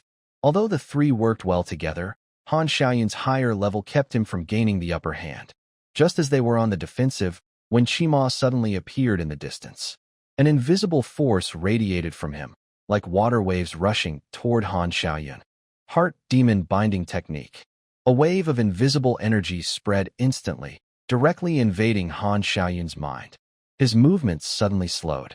A flicker of confusion appeared in his eyes, as if he saw blurry illusions, familiar figures, teammates he had fought alongside, constantly appearing in his mind. His hand trembled involuntarily, and his spear's movement slowed. "Now's the time," Hong Ying shouted loudly, her spear tip suddenly stabbing out with a sharp sound, aiming straight at Han Xiaoyun's throat. Xianjun and Lin Qiye also seized the opportunity, their starry blades crossing to cut down, blocking Han Xiaoyun's retreat on both sides. Not good. Just as their attack was about to hit, Han Xiaoyun suddenly snapped out of his daze. His eyes sharpened, and his aura surged wildly.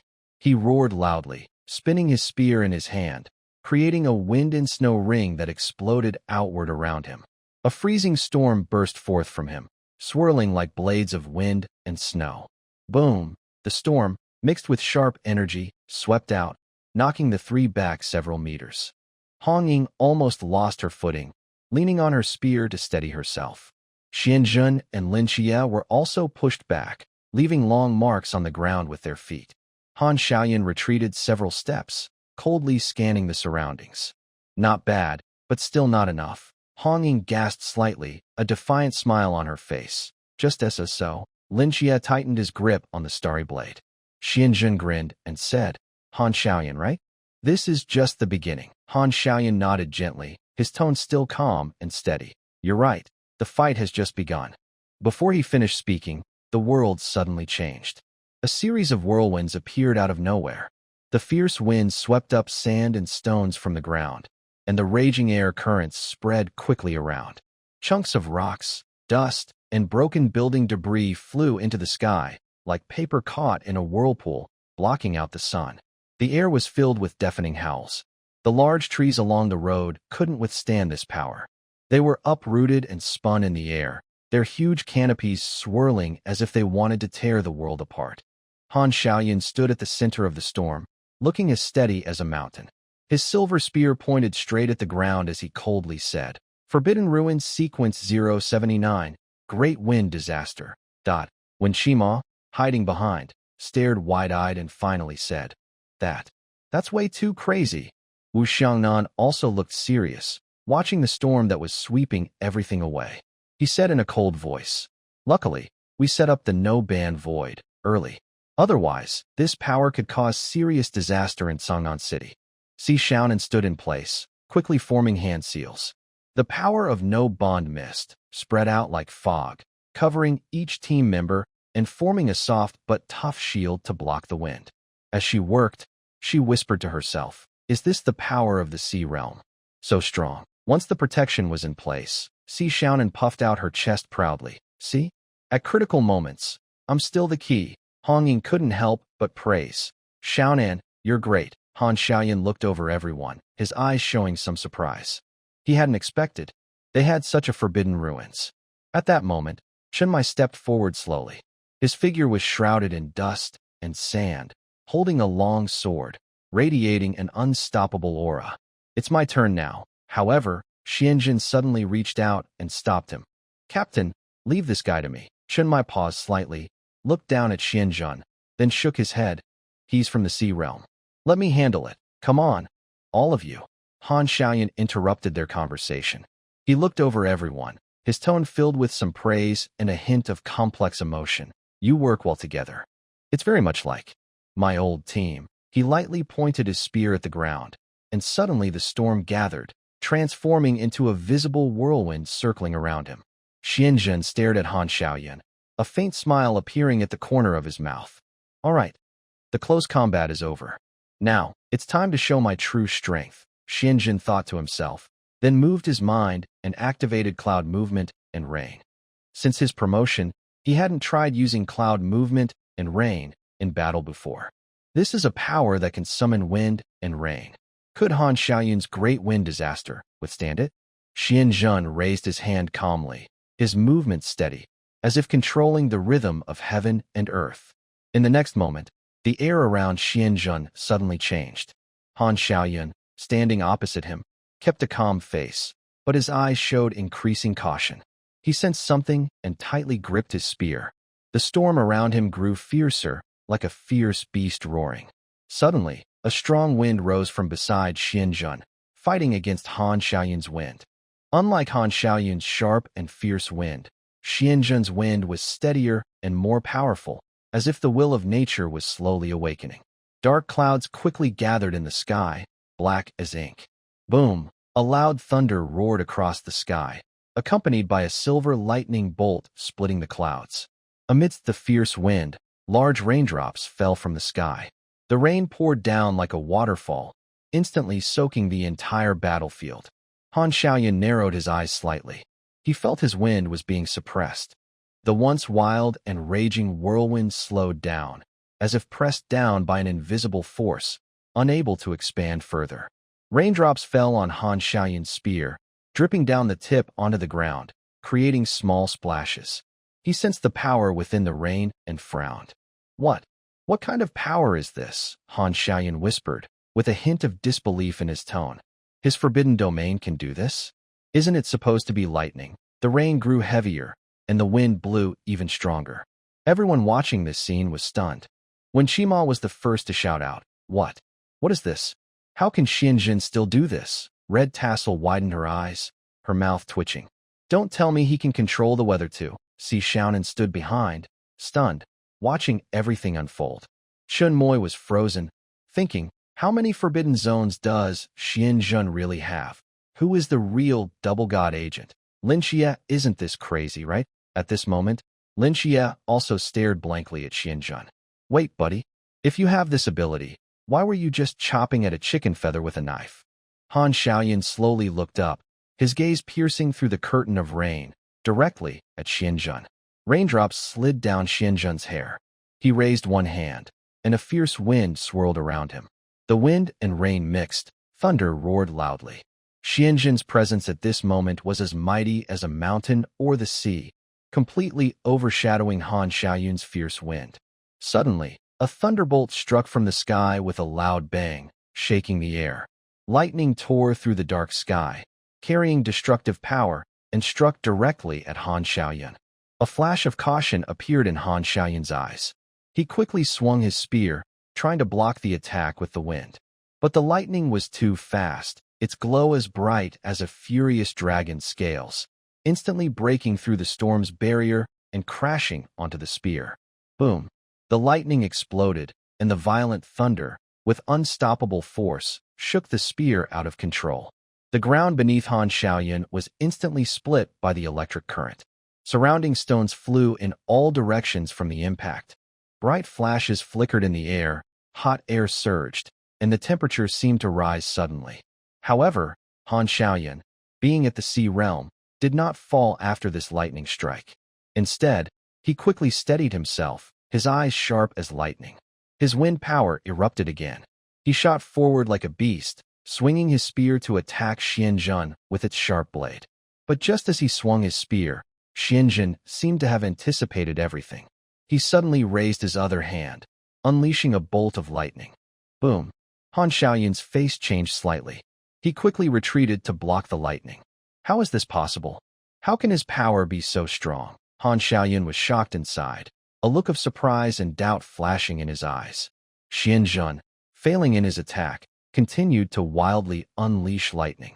Han Xiaoyun was able to deflect the first lightning strike, but the second and third came like a fierce storm, forcing him to retreat repeatedly, unable to keep his ground. The air was filled with tense lightning and thunder, and even the rain seemed to evaporate into mist. As the continuous strikes of lightning fell, Han Xiaoyun began to feel increasingly exhausted and strained.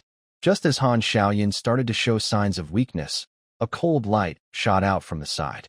Chun Mai approached with a sword, the blade cutting through the wind like a bright rainbow piercing the rain, aiming straight at Han Xiaoyun's side. Han Xiaoyun suddenly turned sideways, raising his spear to block the attack, but he was forced back several steps due to the hurried response. At the same time, a dull gunshot tore through the wind and rain. Lung Xian was standing far away on a high spot, aiming his rifle at Han Xiaoyun. The bullet shot like a shooting star, quickly approaching its target. Han Xiaoyan narrowly dodged at the last moment, the bullet grazing his shoulder and leaving a streak of red. Han Xiaoyan said nothing, clenched his teeth tightly, and his muscles trembled slightly from the effort. His great wind disaster had just been broken apart by Xianzhen.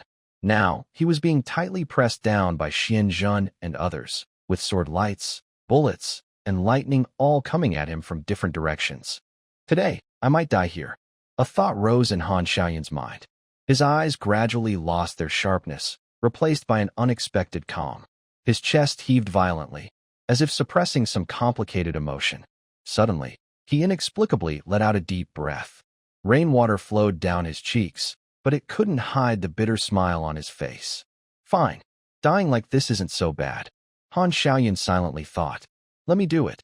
Xianzhen's voice thundered like a storm, breaking Han Xiaoyan's brief calm. He stepped forward, the starry sword in his hand shining with a dazzling cold light, the blade wrapped in lightning, purple electric sparks exploding in the rain. The blade trembled slightly as lightning gathered. Xianzhen swung his sword down in an instant. Lightning roared like a dragon emerging from the sea, covering Han Xiaoyan's figure with a deafening roar. After a moment, the lightning faded, and Han Xiaoyan's figure finally appeared. He stood quietly in place, completely blackened by soot, rain washing over his body, mixing blood and mud into a messy patch. At this moment, Han Xiaoyan's expression was peaceful, as if he had finally broken free from the chains of fate and was welcoming death as a return home. He did not say another word. His knees buckled, and he slowly fell down. Ding! You have defeated Han Xiaoyan. Merit 10,000. A clear system notification sounded in Xianzhen's mind, making him suddenly pause. Wow, this is such a big reward. Xianzhen blinked in disbelief. 10,000 merit points. He knew that the merit he had accumulated so far was barely 1,000. The merit from this kill was much more than what he had earned before. It must be because of his higher level. Suddenly, Xianzhen's eyes lit up. Oh right, there's also the Sea Realm. Just as Xianzhen was about to ask Chunmai, a ripple appeared in the air. The barrier of the void-free zone was lifted.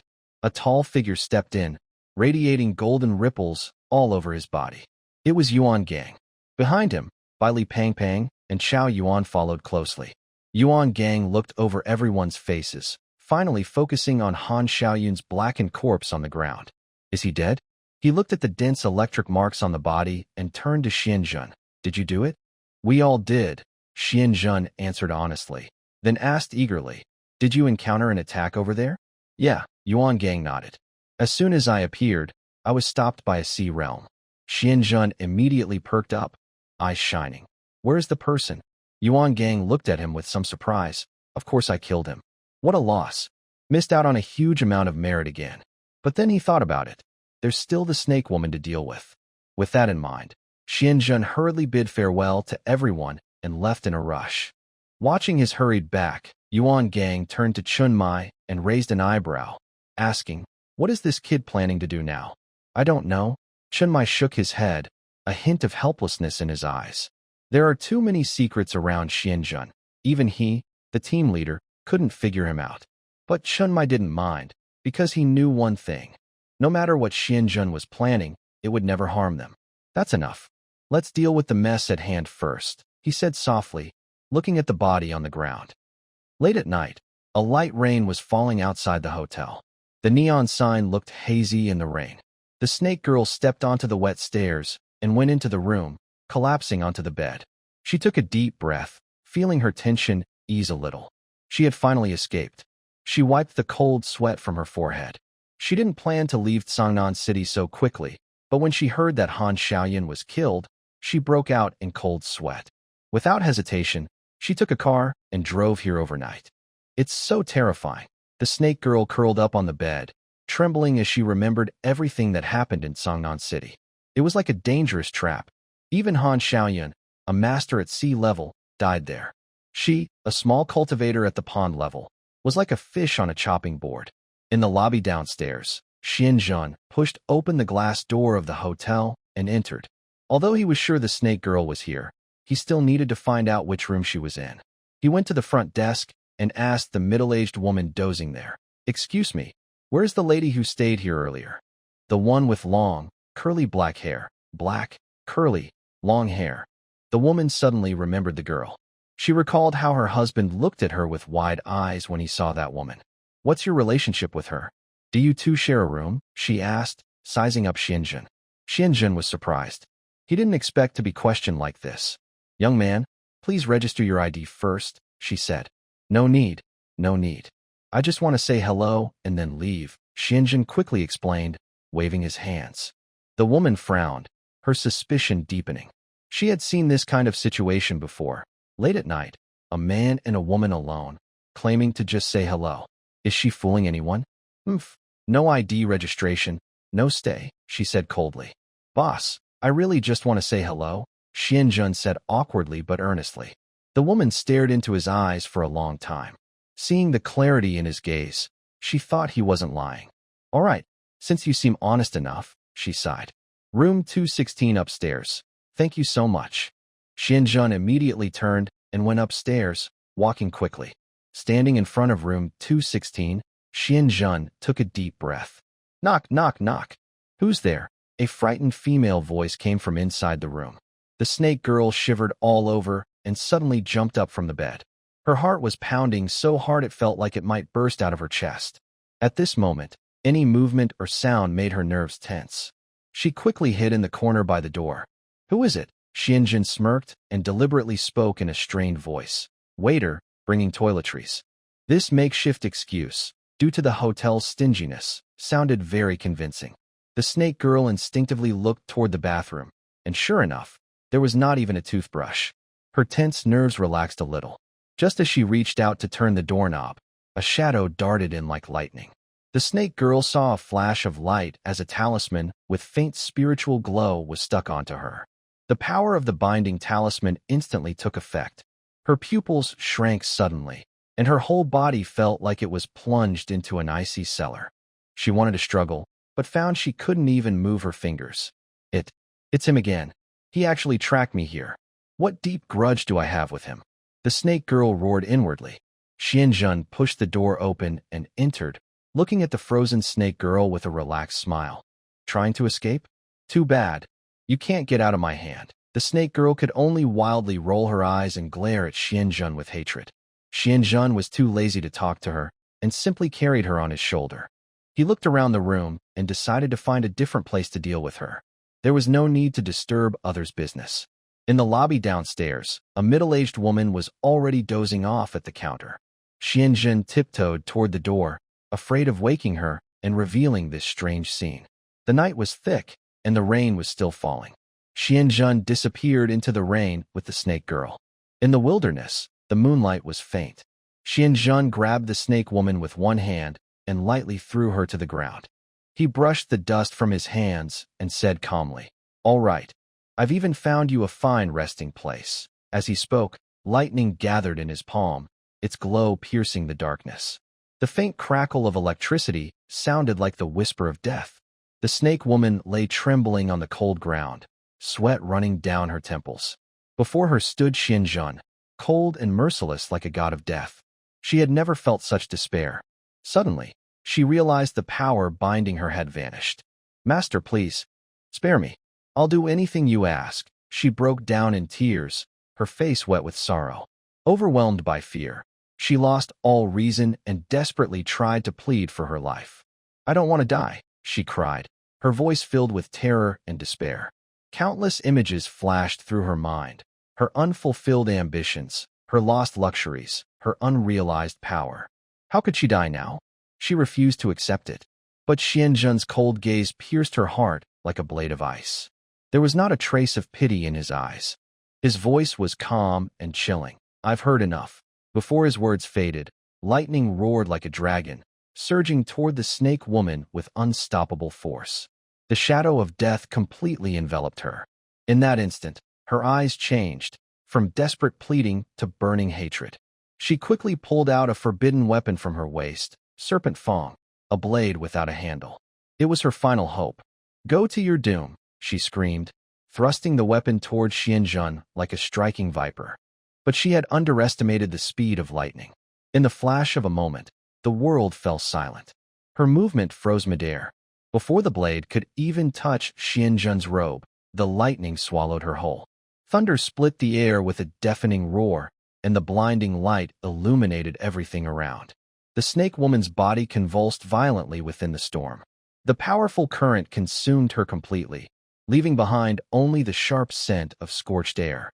Pain shot through her entire body, as if every nerve was being cut. She opened her mouth but couldn't make a sound. Only fear and resentment burned in her eyes. No, I can't die. I won't give up. The snake woman's mind roared wildly, but unfortunately, her body had lost all control, and her consciousness was gradually swallowed by lightning. Finally, her pupils dilated. Her life force completely vanished. Her scorched body collapsed heavily to the ground, and everything around fell into a deathly silence.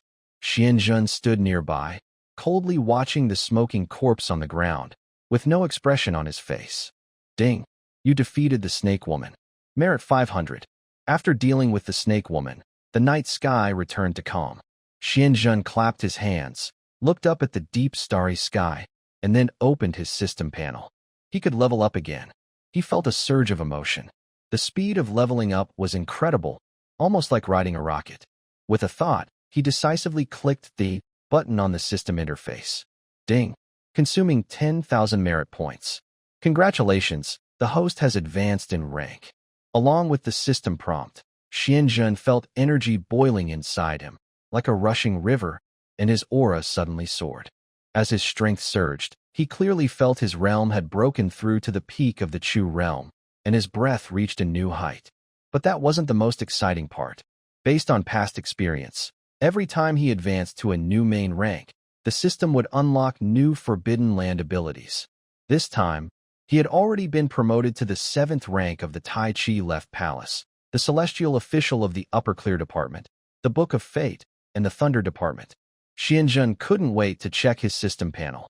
Most powerful Taoist system. Name, Xianzhen.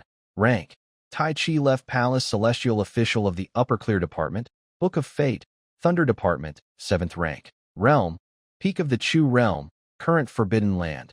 Command Thunder, 30%. You can summon multiple lightning bolts simultaneously.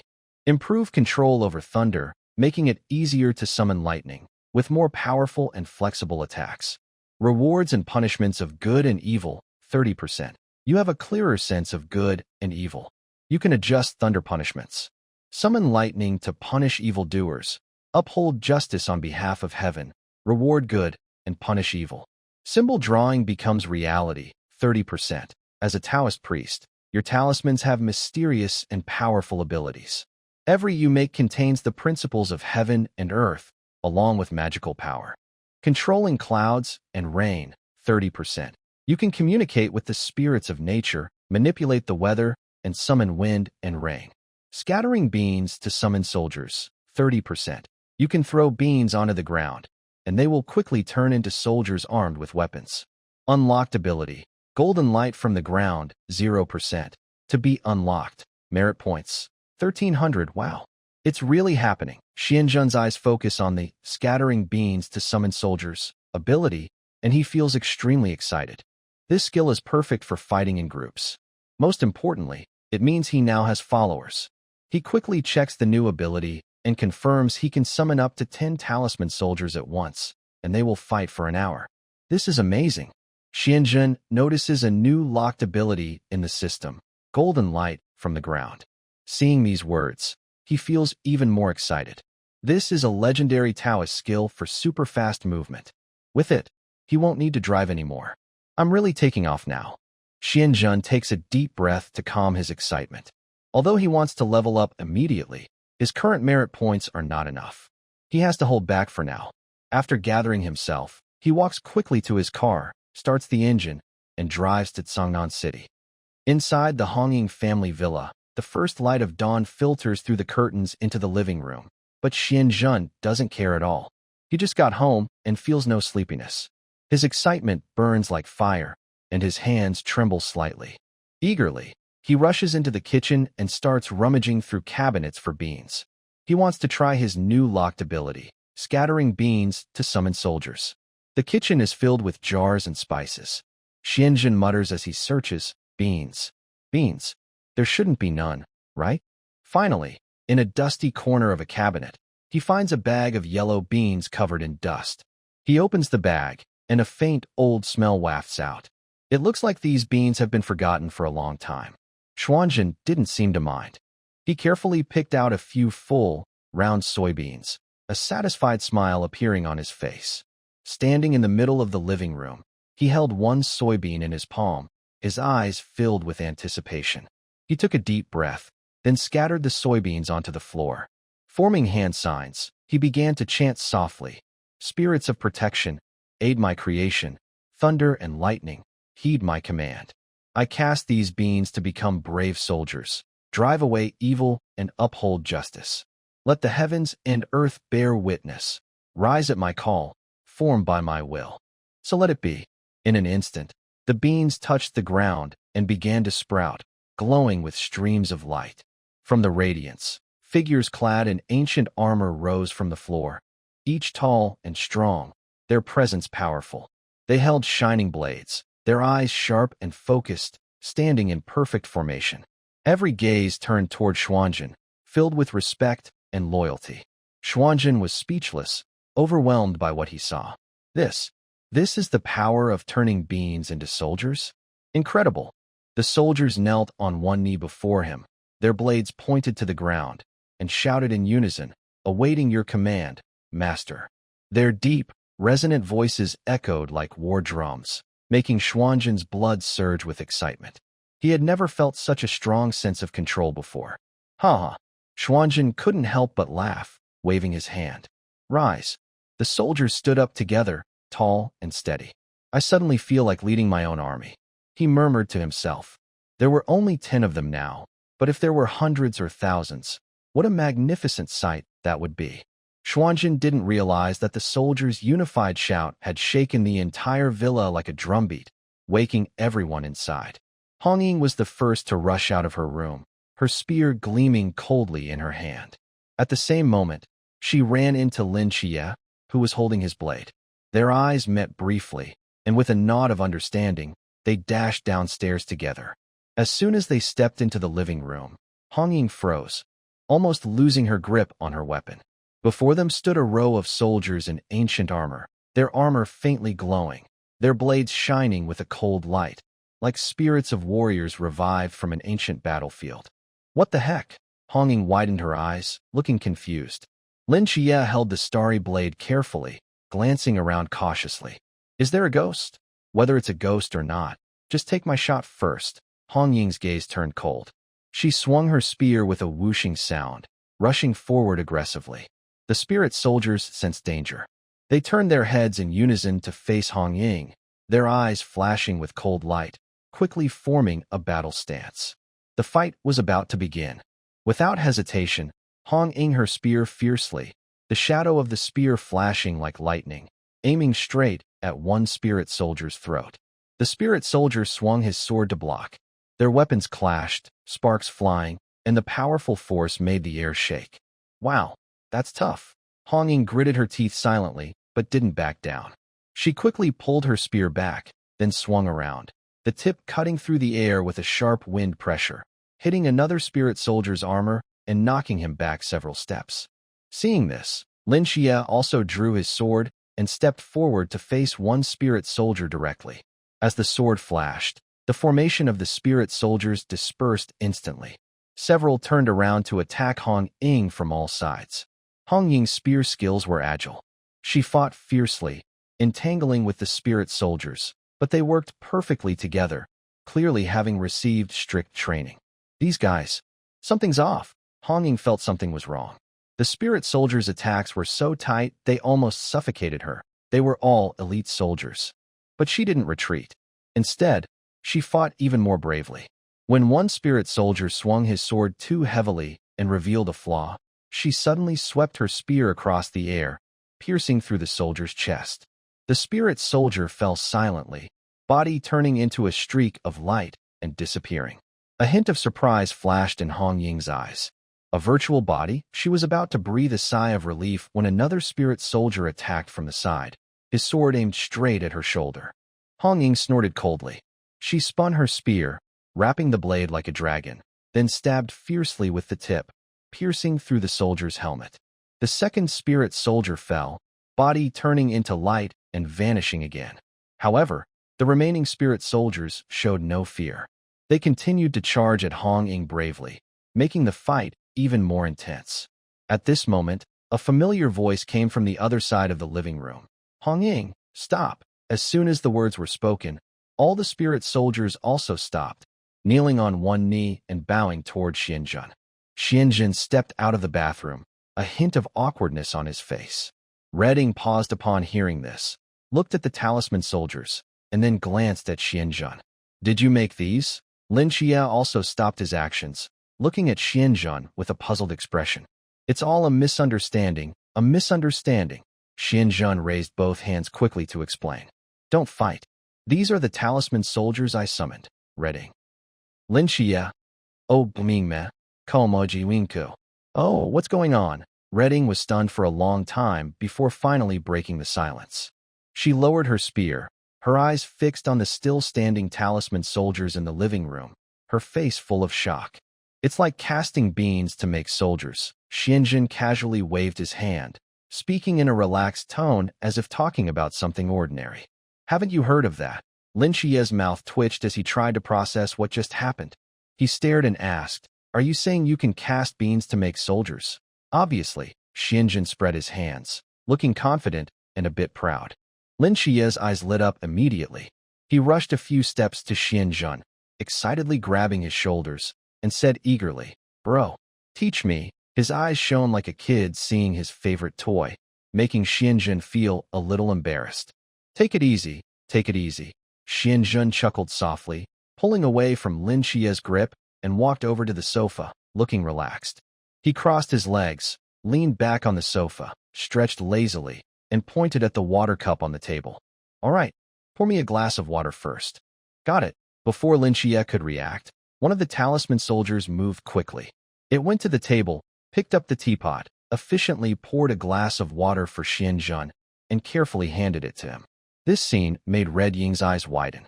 She couldn't help but blurt out, this is way too clever. Not only can the talisman soldiers fight, but they can also do chores?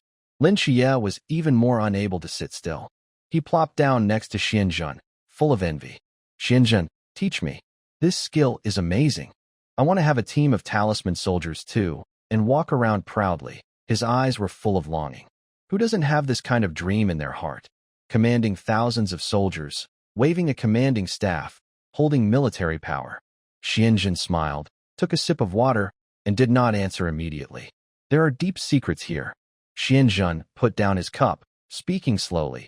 Using bean seeds to create soldiers is not something ordinary people can do. Behind it are the principles of the heavenly Tao thunder technique and the mysteries of talismans, understand? Understood. Lin Qiye nodded vigorously, with a fiery look in his eyes. As long as I can learn it, I can stay up late memorizing texts or even kneel to copy spells. Hong Ying snorted coldly, crossing her arms, and looked at Xianjun. Xianjun, stop beating around the bush. Get to the point.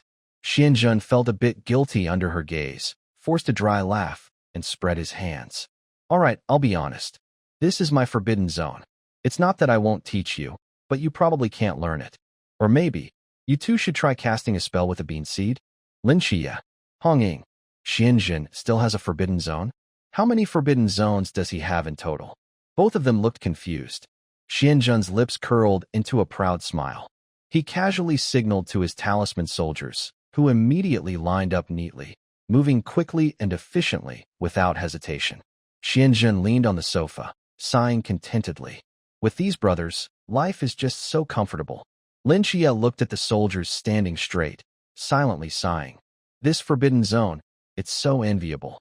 At this moment, Si Xiaonan was stumbling down the stairs, her eyes half closed. Her steps were unsteady, almost unaware of the strange things happening in the living room, until she looked down and saw a room full of soldiers dressed in ancient armor, their upright posture and shining blades in their hands. I must still be dreaming. Si Xiaonan whispered to herself, blinking her eyes, and turned to go back to her room. She couldn't believe her eyes, thinking maybe she was just sleeping too deeply and hadn't fully woken up. Xiaonan. Suddenly, Hong Ying's voice broke her thoughts. Xiaonan froze, slowly turning her head. She instinctively pinched her arm gently. Pain. Not a dream? Then what are these ancient soldiers? A look of surprise and confusion appeared on Xiaonan's face. Red sister. What's going on? Xianjun calmly pointed at the soldiers. Everyone, go stand outside. Then, the remaining 8 soldiers turned around in unison, marched neatly, and quickly left the villa, disappearing outside the door. Xiaonan widened her eyes, her mouth slightly open, looking at this scene with disbelief. What?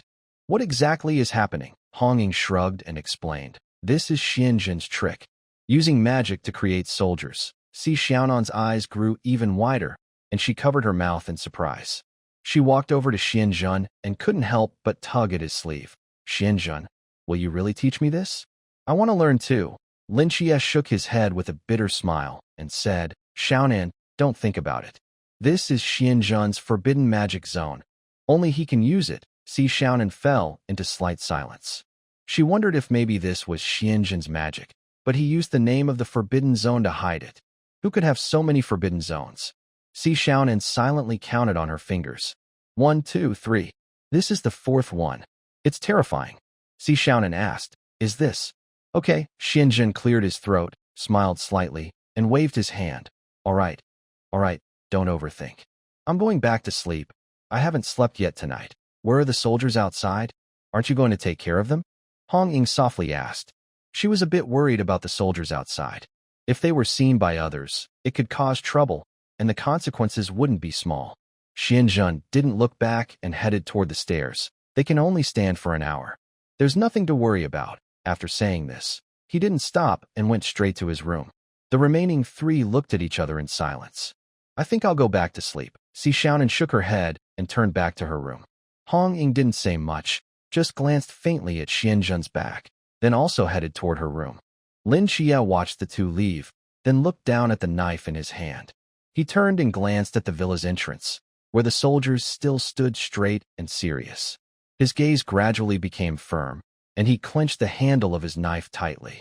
Can't fall behind myself. I must practice my sword skills twice as hard. When Xianjun woke up, it was already afternoon. He stretched lazily, feeling very comfortable from head to toe. That feels so good, Xianjun mumbled to himself. When he walked out of his room, he found the house was very quiet.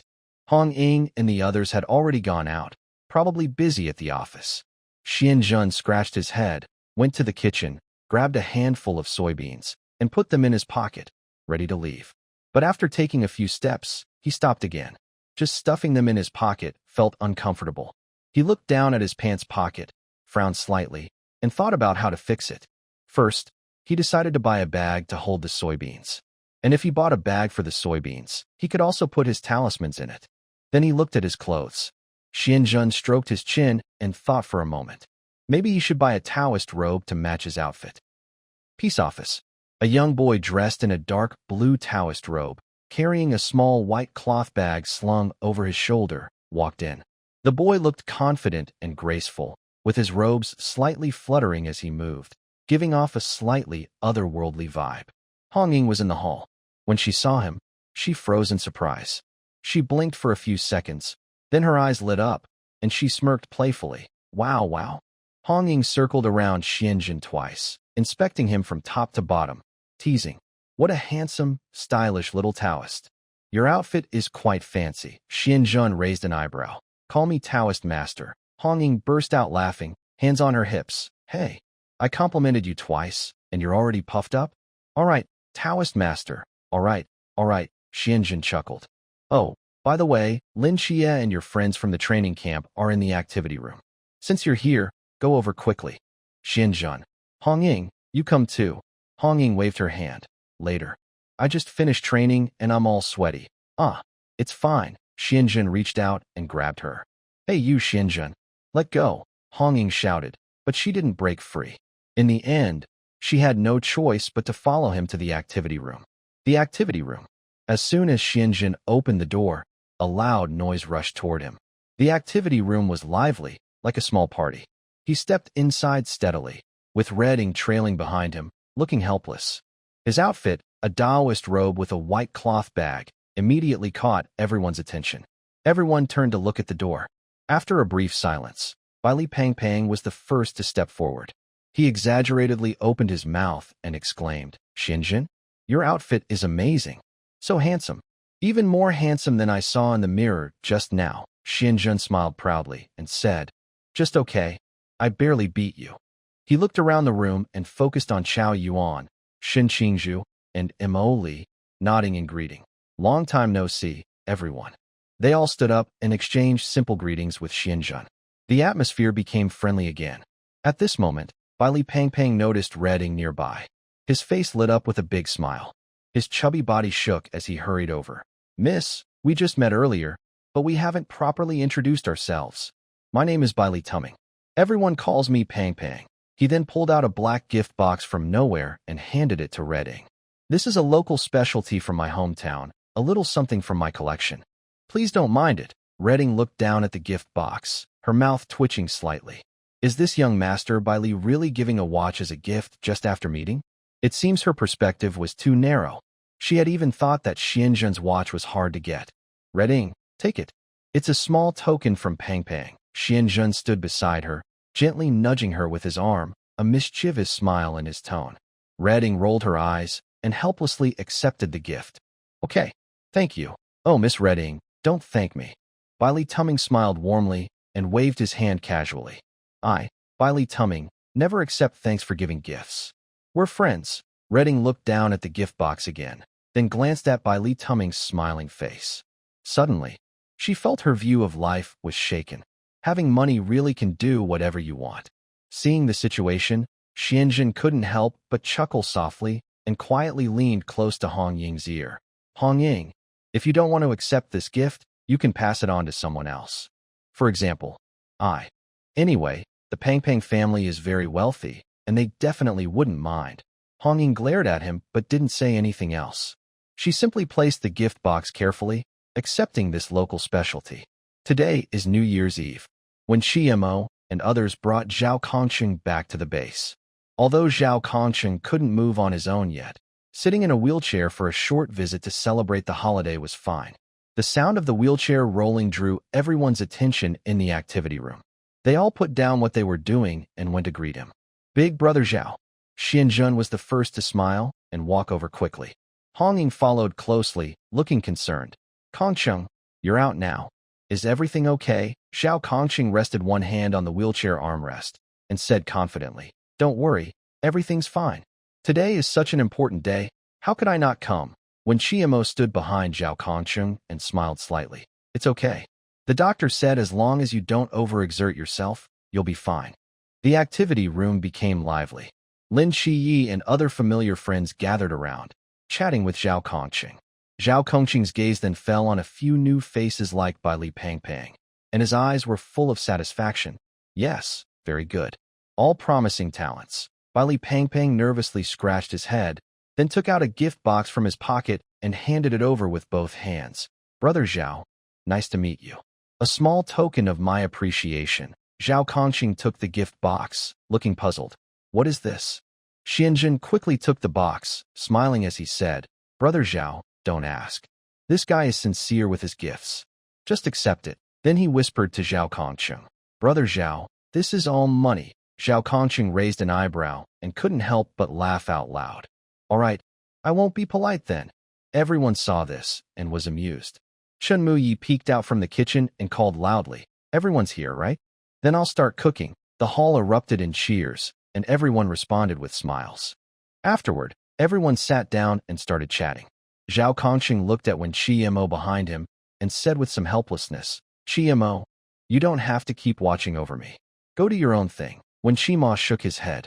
"No, this isn't convenient. I can't watch you. And what if something happens?" Zhao Kongcheng opened his mouth to say more, but saw Xianzhen calmly take a handful of soybeans from his cloth bag. He flicked his wrist, scattering the beans on the ground. "Scatter the beans to summon soldiers." A faint glow appeared before everyone. A fully armed talisman soldier rose from the ground as if it had appeared out of nowhere. "Wow, what is that?" Except for Hong Ying, Lin Qiye, and Si Xiaonan, everyone else was startled by this sudden scene. Don't panic. This is the talisman soldier I summoned," Xianzhen said calmly, waving his hand. He turned to Zhao Kongcheng and said softly, "Brother Zhao, this talisman soldier listens to commands. I'll leave it to you." He pointed at the talisman soldier and ordered, "Go, push Brother Zhao's wheelchair." The talisman soldier nodded slightly and silently moved behind Zhao Kongcheng, taking the place of Wen Qima. It held the wheelchair steadily with both hands. Wen Qima's eyes widened. "What the heck?" Si Xiaonan covered her mouth, secretly laughing. "Summon soldiers with beans. Don't you know this?" Wen Qima stared in shock. Is this something he should understand? This crazy Xianzhen has developed a new ability again? Zhao Kongcheng looked back at the talisman soldier behind him, his expression mixed with curiosity and suspicion. Finally, he asked, "Xianzhen, can it really listen to me?" "Of course," Xianzhen said confidently, smiling.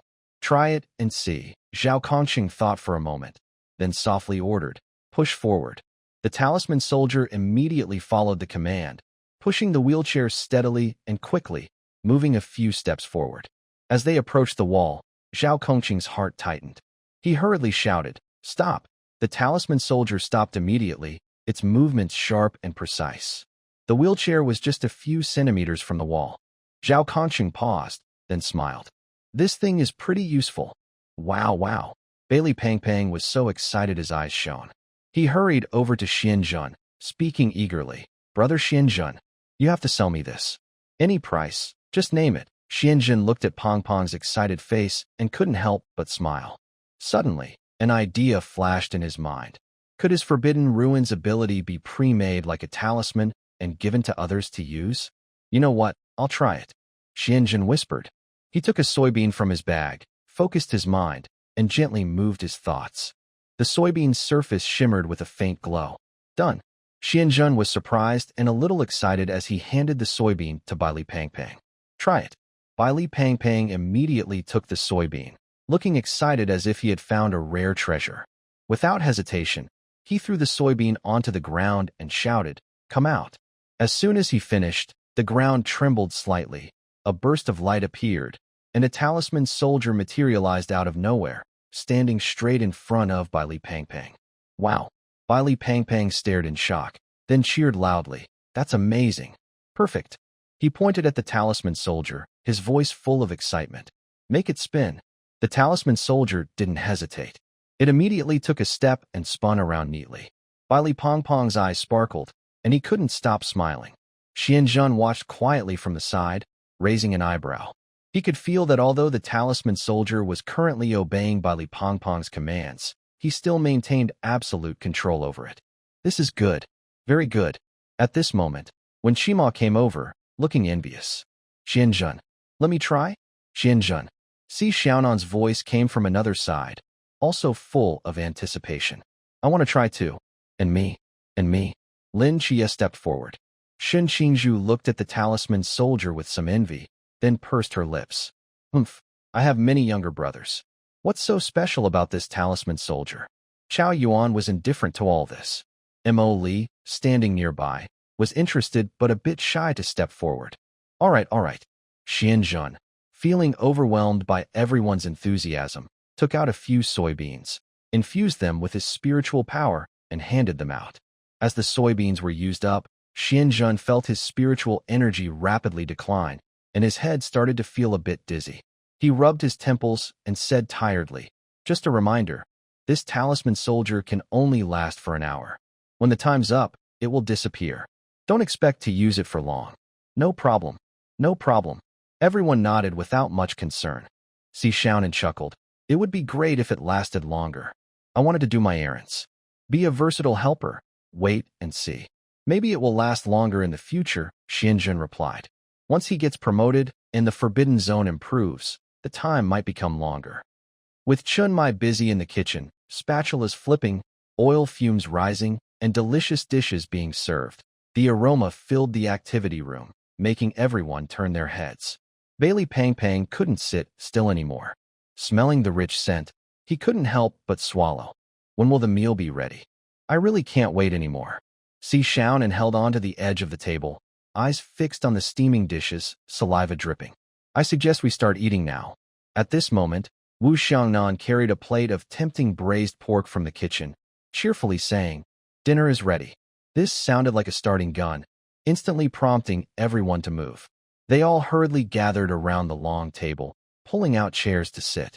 There were 13 chairs on the long table, with people already seated on both sides, creating a lively atmosphere.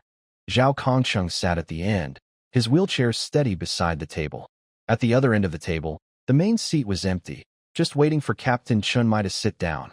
Finally, Chunmai brought out the last fragrant dish from the kitchen.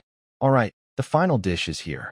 It was a plate of golden, crispy chicken, which immediately drew everyone's attention. Everyone stared intently at this show-stopping dish. Chunmai pulled out the chair at the main seat and sat down slowly. He looked around at the familiar and new faces sitting along the table, a look of satisfaction in his eyes. He slowly raised his glass of wine high. Come, I'll say a few words first. Everyone put down their chopsticks, picked up their cups, and looked at Chunmai eagerly, waiting for him to speak. Chunmai gently swirled the wine in his glass and began softly. The year is coming to an end. This year, many things happened in Songnan City. There was hardship, sacrifice, injuries among friends, and new faces joining our team. His gaze swept past Zhao Kongcheng and stopped at Xianzhen, Lin Qiye, and others, a slight smile appearing on his face. But no matter what we faced, we all got through it together. The most important thing is that we protected this city once again, for a whole year. He took a deep breath and paused slightly before speaking. As the leader of Team 136 and a night guard, I want to sincerely thank all the members of Team 136 on behalf of the countless lives in Songnan City. Because of your perseverance and sacrifice, this city remains safe and prosperous. Whether you are veterans or newcomers, each of you is an essential part of this team. He raised his glass, turning his gaze to Xianzhen, Lin Qiye, and other new members, showing a hint of pride. Xianzhen, Lin Qiye, and all the new members, welcome to becoming night guards. Being a night guard is more than just a title. It is a heavy responsibility. You are the new blood and the hope for the future. You are not only protecting the city, but also everyone around you. I hope you always remember this original intention. Finally, he looked over everyone, raising his glass higher and speaking loudly. Lastly, I have only one wish. Happy New Year. May we continue to protect peace in the coming year. Happy New Year. Everyone cheered together. The crisp sound of glasses clinking filled the air. Everyone brought their glasses to their lips and took a sip. With Chun Muyu's shout of, "Let's eat," the long table instantly became lively. People immediately picked up their chopsticks, all reaching for the delicious dishes on the table, creating a joyful scene. Bailey Pong Pong's chopsticks moved incredibly fast, grabbing a piece of golden, crispy chicken while exclaiming, "Wow! This flavor, this crust, this crunch. So delicious." Before he finished speaking, his chopsticks reached for the braised pork, then spicy fish, moving smoothly like flowing water. "Take it easy, don't choke." Lin Qiye couldn't help but remind him. "I won't choke. I won't choke." Bailey, feeling full, answered vaguely with a satisfied smile, but he kept eating his chopsticks without stopping. Lin Qiye picked up a piece of tender braised pork rib, took a bite, and his eyes lit up. "Captain, this tastes amazing. Your cooking keeps getting better." "Of course," Chunmai smiled confidently. "Cooking is like a skill. You have to practice every day to stay good. It's not just about not losing your skill. You're heading straight for being a top chef." Si Xiaonan scooped a large spoonful of braised eggplant into her bowl and sighed. "I feel like I can eat 3 bowls tonight. This boiled beef is full of flavor." Wu Xiangnan couldn't help but admire, his chopsticks almost never leaving that dish. "Save some. Don't take it all." Hong Ying couldn't resist grabbing a chopstick, then quickly took a piece and put it in her mouth, showing a happy expression. The table was filled with talking, laughing, and passing dishes. The long table turned into a warm battlefield, everyone enjoying this rare family dinner. The dishes gradually decreased, but everyone's smiles grew brighter. "Captain, I toast you. Thanks for your hard work today," Xianjin said happily, raising his glass to Chunmai. "That's enough to make it all worth it." Chunmai laughed loudly and raised his glass in response. In a dim underground hollow, the air was thick with dampness and loneliness, and it was so quiet that only the occasional drip of water could be heard. Xianzhen carried a bag of packed food and walked into the hollow, his footsteps echoing. He looked around and soon saw the figure on the stone platform, and Xingyu leaning there, holding a can of Sprite, slightly bowing his head with a calm expression. Wow, drinking Sprite, Xianzhen teased loudly, with a hint of joking tone. And Xingyu looked a bit confused. Why are you here? Xianzhen went to the stone platform, placed the food on a small table beside it, and casually patted the bag. Of course, I came to eat with you. Our captain's homemade family dinner is definitely delicious. Why Sprite? A little snowflake soda would be more festive, and Xingyu was silent for a long time, then picked up his chopsticks and started eating. The moment he took a bite, he paused. Thanks. Thank you for sharing the text. Here is the corrected and simplified version. Xianzhen sat to the side. Thank you? No, I should be thanking you. If it weren't for your help these days, I wouldn't have done so well. And Xingyu glanced at Xianzhen and slightly smiled. Happy New Year. The holiday always feels so short. The 4-day break quickly passed. Xianzhen stood in his room, silently looking at the packed suitcase, feeling a little reluctant to leave. He was about to leave home again. He sighed, carried his luggage, and opened the door. At the door, Lin Qiye was leaning against the wall. Seeing Xianzhen come out, he raised his eyebrows. I thought you weren't planning to go back to the training camp. Xianzhen cleared his throat. Ahem, of course I am. I still need to learn about the Forbidden Ruins and tactical courses. Otherwise, you all will, and I won't. That would be awkward. Lin Qiye couldn't help but laugh. Maybe not. With your strength, just one powerful move could handle everything. Xianzhen's smile froze slightly. You make it sound like I'm already so strong. Lin Qiye scratched his head, looking innocent. Aren't you strong? From his point of view, Xianzhen's current strength was already incredible. At this moment, Hong Ying came over. Are you two ready? It's getting late. Let's go. Let's go, let's go. Lin Qiye waved his hand and led the way. Xianzhen followed closely behind. Back at the training camp, when Xianzhen returned to his dorm and opened the door, he saw Zhao Yuan sitting on the bed. When did you arrive? Xianzhen asked casually as he put down his luggage. Just noon, Zhao Yuan replied calmly. Oh, I see. Xianzhen nodded but didn't ask more. He started tidying his things. The room was quiet for a moment, only the sound of zipper and icing items. After packing, Xianzhen was about to sit down and rest when he saw Zhao Yuan walk over and stand in front of him, looking a bit strange. Xianzhen, I have a small favor to ask. Zhao Yuan's voice was lower and hesitant. Go ahead, Could you give me another shock? Zhao Yuan whispered, with a look of anticipation on his face. Xianzhen almost couldn't hold back his laughter, his mouth twitching. This Zhao Yuan is somewhat obsessed with electric shocks, and it's a very strange obsession. It's way too intense. He tried to keep his tone steady. Why? Zhao Yuan shyly rubbed the back of his head, smiling a bit foolishly. It's been 4 days of holiday, and I've been having too much fun. Now I feel restless and annoyed, can't focus at all. I just want to get hit by lightning to wake up. Xianzhen was speechless, already feeling tired of arguing. But seeing Zhao Yuan's hopeful eyes, he didn't say anything and quietly went to the door. He raised a finger, with a hint of helplessness in his voice. Lightning, come. As soon as he finished, a deep rumbling sound filled the air. Bright white lightning quickly gathered above Zhao Yuan's head, flashing with dazzling light. Seeing this, Zhao Yuan hurriedly sat cross-legged, looking serious, as if performing a sacred ritual.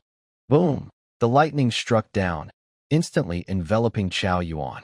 A huge burst of energy exploded, making the whole room seem to light up for a moment. Ah! Zhao Yuan let out a loud cry, a mix of pain and pleasure. His face twisted from the shock, but his eyes showed an indescribable sense of relief.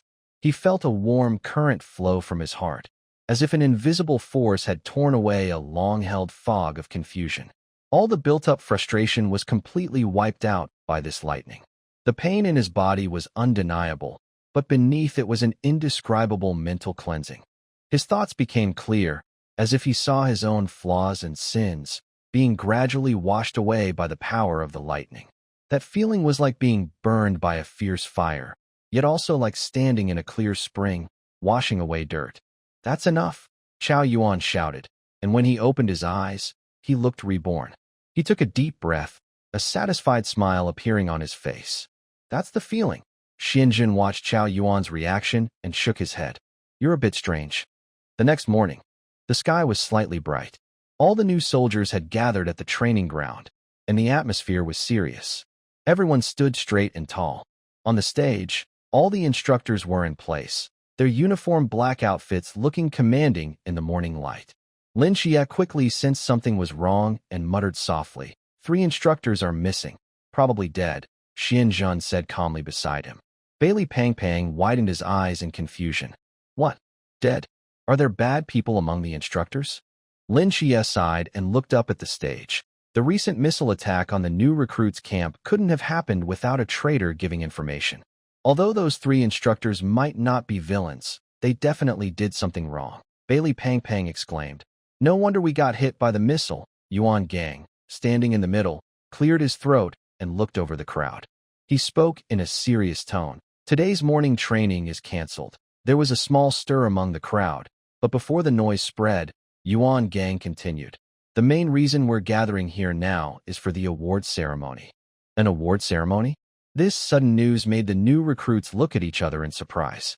Soon, many of them turned their eyes to Lin Qiye. A few days ago, they still remembered how Lin Qiye single-handedly stopped the missile. It was definitely Lin Qiye, no doubt about it. Now, their eyes showed clear admiration. The gap between this person and others was even bigger than between humans and dogs. Lin Qiye, the agent of the divine. He earned a medal before even finishing basic training. This is incredible, comparing himself to others. Lin Qiye looked helpless as he rubbed the back of his head, feeling the gazes from all directions. Yuan Gang didn't pause and kept speaking. "Some of you might not understand how the hero system for Night Watchers is divided, so I'll explain. Our hero medals are divided into 4 types, ranked from easiest to hardest: Spark Medal, Glimmer Medal, Star Medal, and Sea of Stars Medal." He took a light red badge from his chest and held it high. "This is the Spark Medal, the easiest to earn. You get it after completing important mysterious missions or protecting many lives." The new recruits held their breath, watching the medal in Yuan Gang's hand. A faint red glow appeared dazzling under the morning light. Then, Yuan Gang took out a light blue badge and explained, "This is the Star Glory Medal, which requires a higher standard." After showing them one by one, the new soldiers below looked at the medals in Yuan Gang's hand with admiration. This is not just honor, but also a symbol of status and strength. Many people secretly vowed one day they would also earn a medal and wear it proudly on their chest. While everyone was still dreaming about the medal's brilliance, Yuan Gang slowly took out a small black box and spoke more loudly. "Next, I announce the first new soldier to receive the Starry Medal, Xianzhen." The whole crowd fell silent. Xianzhen eliminated the Mad Scorpion mercenary group, killed the 16th seat Lu Liang of the Believers, defeated the Snake Woman of the Ancient God Church, and, together with Squad 136 from Cangnan City, defeated the 13th seed Han Xiaoyan. Yuan Gang recited Xianzhen's achievements word by word. At this moment, there was no applause from the crowd. Almost everyone was stunned. Xianzhen? Hadn't he left the training camp a long time ago? Lin Qiye, Bailey Pang, Xin Qingzhu, and Molly all looked at Xianzhen standing beside them with confusion. Lin Qiye couldn't help asking, "When did you do all this?" "Just some easy stuff." Bailey Pang widened his eyes. "Easy? You call this easy?" "Eliminating a mercenary group and killing so many members of the Ancient God Church. Which hand are you talking about?" Xianzhen looked at him indifferently and turned back to continue watching Yuan Gang on stage. "Don't make a fuss, just normal operations." On stage, Yuan Gang calmly finished recounting Xianzhen's achievements. But the new soldiers below were each more shocked than the last. Xianzhen had already reached heights they never dared to imagine. Before, many thought Xianzhen had been expelled from the training camp. After all, he suddenly left earlier and then disappeared. Everyone thought he might lack talent and couldn't keep up. But what happened? He wasn't unable to keep up. He was just too strong and simply couldn't stay. Someone couldn't help but whisper, "The clown is actually me." In silence, a quiet admiration began to spread. This is the Star Medal, a medal more rare than sparks or shining stars, a glory that many serve a lifetime never to attain. Yet, Xianzhen received it so casually. If being a step ahead makes people jealous, then someone like Xianzhen, who is 10 steps ahead, will only earn respect and admiration. Xianzhen, come up and receive your medal. Yuan Gang's voice broke the silence on the stage. Everyone's eyes immediately focused on Xianzhen. Yuan Gang looked at this calm and composed young man, a hint of complex admiration flashing in his eyes. In the eyes of the higher-ups, this young man now has potential comparable to Lin Qiye, the double god proxy. Moreover, he is ruthless and fights evil forces without hesitation, eliminating mercenary groups, killing believers. Someone like him deserves recognition. Xianzhen walked steadily onto the stage. The crowd's gaze was filled with envy, respect, and a little helplessness. When Yuan Gang handed him the star medal, all eyes were drawn to its deep blue glow. Xianzhen took the medal, nodded slightly, saluted, then stepped down. The new soldiers below looked at the star medal on his chest, full of envy. Yuan Gang didn't pause and continued to announce the second recipient, Lin Qiye. This time, applause erupted, lively but not surprising. It was natural for Lin Qiye to receive the medal. Lin Qiye blocked a missile, saved over 50 new soldiers, fought alongside Squad 136, and killed the believer Han Shaoyan of the 13th seat. Awarded the star medal. Another star medal. Wow, 2 star medals. That's incredible. The crowd discussed excitedly, but this time, mostly with admiration and approval. The scene of Lin Qiye blocking the missile was vivid in everyone's mind, and no one doubted he deserved this honor. Lin Qiye stepped onto the stage, received the star medal from Yuan Gang. That's all. Dismissed. Yuan Gang put away the medal box and announced decisively. Only then did the crowd breathe a sigh of relief, and the lively chatter gradually subsided. As the team dispersed, Bai Li Pangpang immediately ran to Lin Qiye and Xianzhen, looking full of envy. Wow, I'm so jealous. Why don't I have one? I participated in the fight. I should at least get a spark medal, Xin Qingzhu snorted, crossing her arms and staring at Lin Qiye and Xianzhen with a proud smile. This time, I didn't find a chance to act. Otherwise, as soon as I make a move, a Star C medal is guaranteed. Deng Wei quickly agreed. Yes. Brother Shun is right. Bai Li Pangpang heard Xin Qingzhu and said, TSK, Brother Zhao is showing off again. Let me teach him a lesson to calm his arrogance. Bai Li Pangpang turned around and saw Lin Qiye and Xianzhen walking away, so he gave up that idea and followed. Hey, wait for me. Classroom. After the current training session, physical training paused, and the new soldiers entered a long period of theoretical lessons. Most of the time, about 80%, was spent in the classroom learning various theories, from combat strategies to basic mysticism, and even Forbidden Ruins theories. Every course was quite dull. The handouts piled up higher than the soldiers' faces. At the front of the classroom, the new soldiers were either lying down or daydreaming, all looking lazy. Standing at the podium, Instructor Gu looked at this group of distracted soldiers, his eyebrows furrowing like he was trying to catch flies. He sighed helplessly and decided to ask a question to wake them up. What is the essence of mental power? Does anyone know? Silence. Instructor Gu looked around, but no one dared to meet his eyes. His gaze finally settled on the last row, where Xin Qingzhu was lying on the desk, sleeping soundly. Xin Qingzhu. Instructor Gu raised his voice. You answer. What is the essence of mental power? Xin Qingzhu lazily lifted her head, eyes half open, stretched, and replied lazily. I don't know. Get out and run 10 laps. Okay. Hearing this, Xin Qingzhu immediately perked up and stood excitedly. She almost ran out happily, feeling suffocated by the classroom air. Outside was much better for running. Instructor Gu sighed again and looked for another target, asking Xianzhen with a distinctive aura. Xianzhen, you answer. What is the essence of mental power? Xianzhen lifted his head, thought for a moment, and then spoke slowly. The essence of mental power can actually be explained through Taoist theory. Mental power, at its core, is the spirit, which comes from the will of the heart.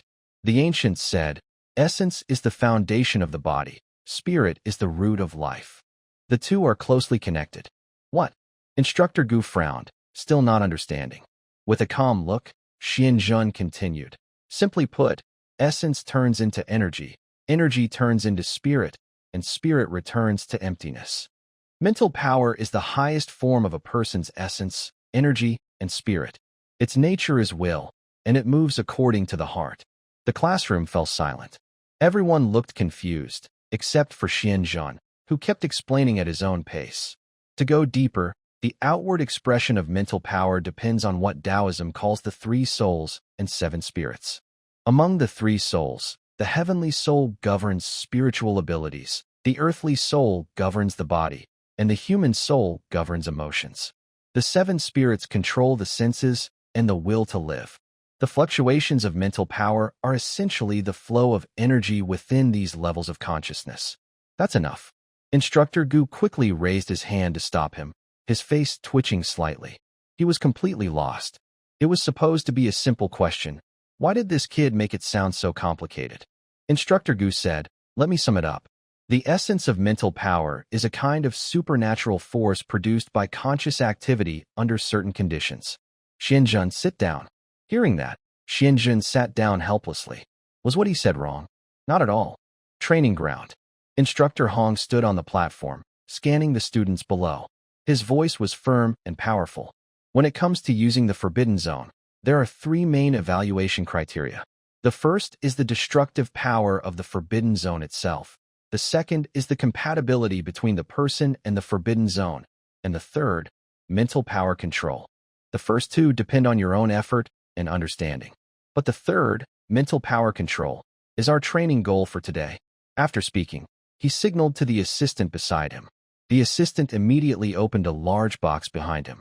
Instructor Hong reached in, took out a silver wrist device, and held it up for everyone to see. This device is a piece of technology developed internally by our night watchers. Its name is AD, which we jokingly call the Circus Exploder. The people below whispered, clearly curious about this strange name. Instructor Hong showed a meaningful smile and continued. Its function is simple. Once you wear it, it will continuously emit a kind of mental electric current. This current isn't deadly, but it can interfere with your muscles, causing you to make many uncontrolled movements. He paused, then chuckled as if recalling something funny. Your task is to use your mental strength to resist this current and keep control of your body. Now, line up to receive your devices. The new soldiers eagerly stepped forward to get their wristbands. When it was Xianzhan's turn, Instructor Hong patted his shoulder. Cough, cough. Xianzhan, you're a master from Chu province. This level of current might be too weak for you. Xianzhan raised an eyebrow. So, I don't have to wear it.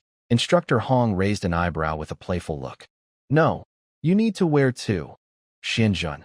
666 at this moment, the other new soldiers eagerly put the ADE on their wrists.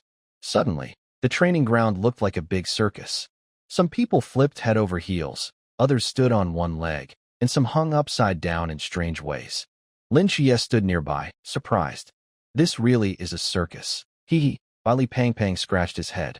With my size, I probably can't do these fancy moves. Confidently, he put the ADE on his wrist.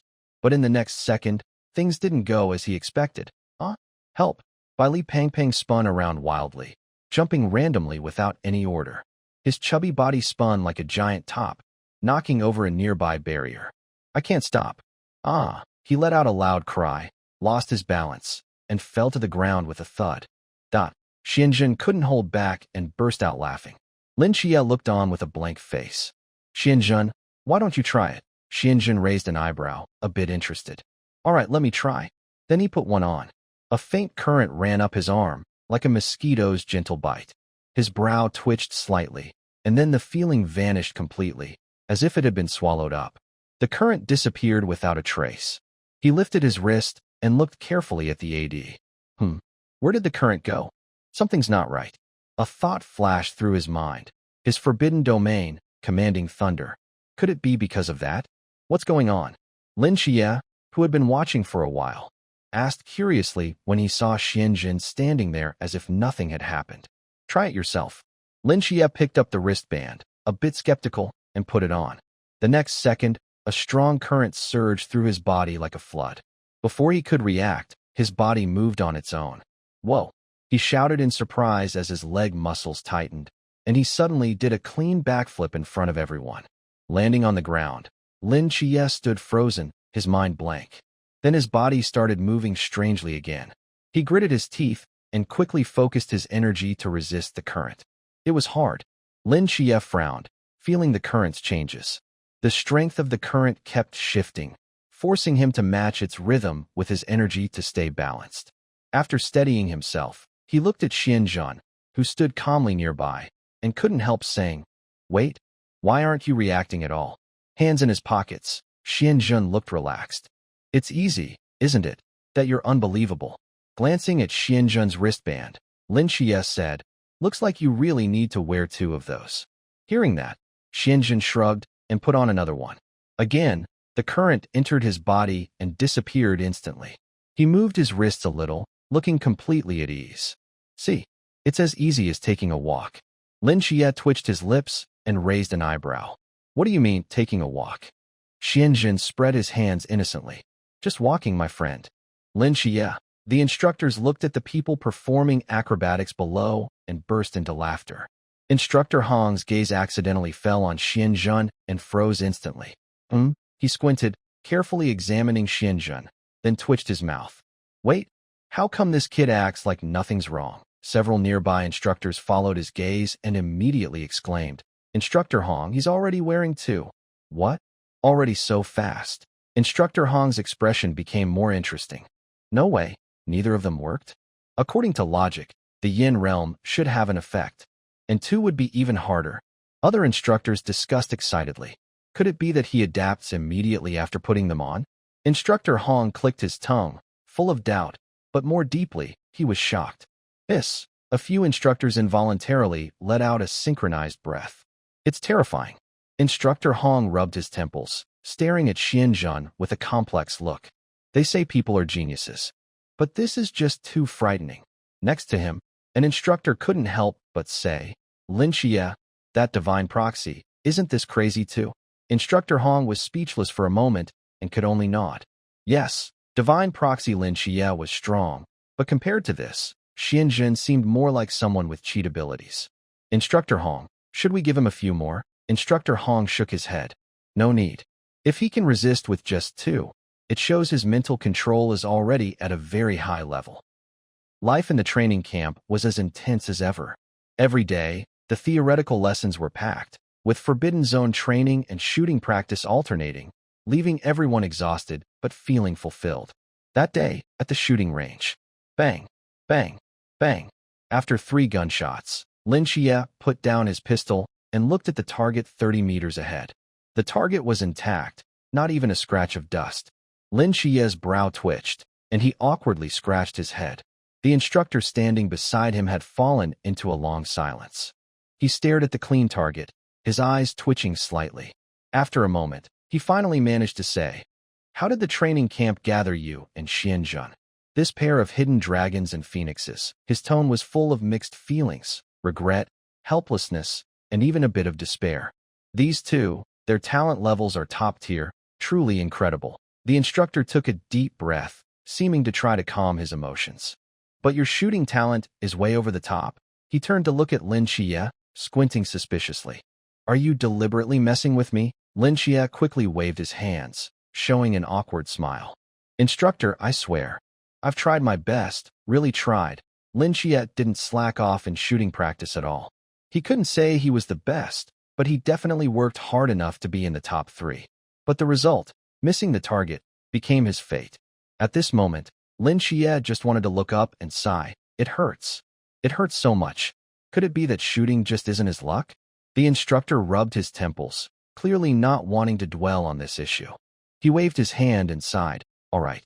From now on, spend less time on shooting practice and put more effort into other areas." "Yes, instructor," Lin Qiye responded, feeling a strange bitterness inside. The instructor shook his head helplessly and turned his gaze toward Xianzhen on the other side. He held on to a glimmer of hope. Surely Xianzhen wouldn't perform worse than Lin Qiye?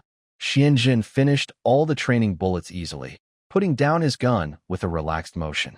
He clapped his hands, looked at the target with satisfaction, then nodded and muttered to himself, No improvement. Good job." The instructor almost choked when he heard this. Not hitting a single shot. How could that be an improvement? Not improved? The instructor's muscles twitched sharply, his voice so low it was barely audible. "Do you think you still have room to improve? I think you 2 are just trying to annoy me," the instructor muttered softly. turning away to avoid looking at them. Lin Qiye stared at the disaster on the shooting range, sighed deeply, then looked at the nonchalant Xianjun with a complicated feeling. Fortunately, I'm not the worst. Just then, a familiar chubby figure approached, Bailey Pang Pang. He stood with his hands on his hips in front of the two of them, holding back a laugh as he looked for a moment, seeming to be thinking of what to say. Your shooting skills. Bailey Pang Pang paused for a moment, worried he might really laugh out loud. Maybe you shouldn't practice anymore? Anyway, there are other tests. With your overall skills, scoring a bit lower in shooting doesn't matter much. Before he finished, Zhao Yuan, standing nearby, suddenly said, giving up might not be a good idea. After all, the scores are combined, and getting more points in shooting can help the overall grade. Lin Qiye replied, is this a matter of whether I want to or not? Shooting, Xianjun said casually. He patted Lin Qiye's shoulder to comfort him. It's okay. If you don't want to do this part, our overall scores are still among the best. Wow. Bailey Pang Pang was surprised to hear this, and he thought seriously for a moment. But it kind of makes sense. Your other scores are way better than mine. No way. Bailey Pang Pang suddenly waved his hand and strode toward the shooting range, shouting, I must improve my shooting skills. I have to beat you too in this test. Lin Qiye watched his determined back and wondered, what's the point of Pang Pang beating us in this one score? Xianjun smiled and said, as long as he's happy. Bailey Pong Pong's figure gradually disappeared in front of the shooting range, followed by a series of rapid gunshots. Bang, bang, bang, bang, bang. Early morning, just as the sky was turning pale, the training camp was unusually quiet. No sharp whistles like usual, no instructor urging, and the entire dormitory building was shrouded in an unusual silence. Xianjun rarely woke up naturally. My biological clock has been trained out, he muttered, then turned to look at Zhao Yuan in the same dorm. Zhao Yuan was already sitting on his bed, sitting upright, looking calm. What's going on? Why is there no whistle today? Xianjun asked, rubbing his hair. Zhao Yuan, I don't know. What the? Xianjun suddenly snapped awake, his mind racing. He jumped out of bed, thinking quickly, something's wrong. Absolutely wrong. He quickly dressed and efficiently eyed his gear. Xianjun suddenly remembered something, and his face changed. Could it be? The assessment time has arrived? With this guess, Xianjun pushed open the dorm door. At this moment, the usually noisy corridor was strangely quiet. Only the cold morning light shone through the window, casting a faint glow on the floor. Sure enough, it was too quiet, which was unusual. Just then, a door nearby made a click sound as it opened. Lin Qiye rubbed his eyes and came out of the dorm. His hair was a bit messy, clearly just waking up. Their eyes met in the corridor. Xianjun softly said, today might be the assessment. Hearing this, Lin Qiye's sleepiness was instantly shaken off, and he became alert. What's going on? An assessment? It's so quiet. Not even a guard's call. It must be deliberate. Looks like the instructors plan to surprise us. Lin Qiye paused for a moment, quickly gathering his thoughts. He looked around. The corridor was still empty and eerily silent. This isn't like their usual style, Lin Qiye whispered. Usually, the instructors give us notice ahead of time. Today, there's been no movement. Looks like this assessment isn't simple. Let's just go see what the others are doing, Xianjun said. Hearing this, Lin Qiye immediately turned back to check on Bailey Pang Pang. Pang Pang, wake up. Lin Qiye stood by the bed, patting Pong Pong's shoulder. He looked at Pong Pong's face and saw that he was still sleeping with his eyes closed, breathing steady, seemingly lost in a dream, showing no signs of waking. Hey, Bailey Pang Pang, wake up. It's time to eat. Lin Qiye raised his voice and even shook Pong Pong's shoulder, but there was still no response. This guy? Sleeping so deeply?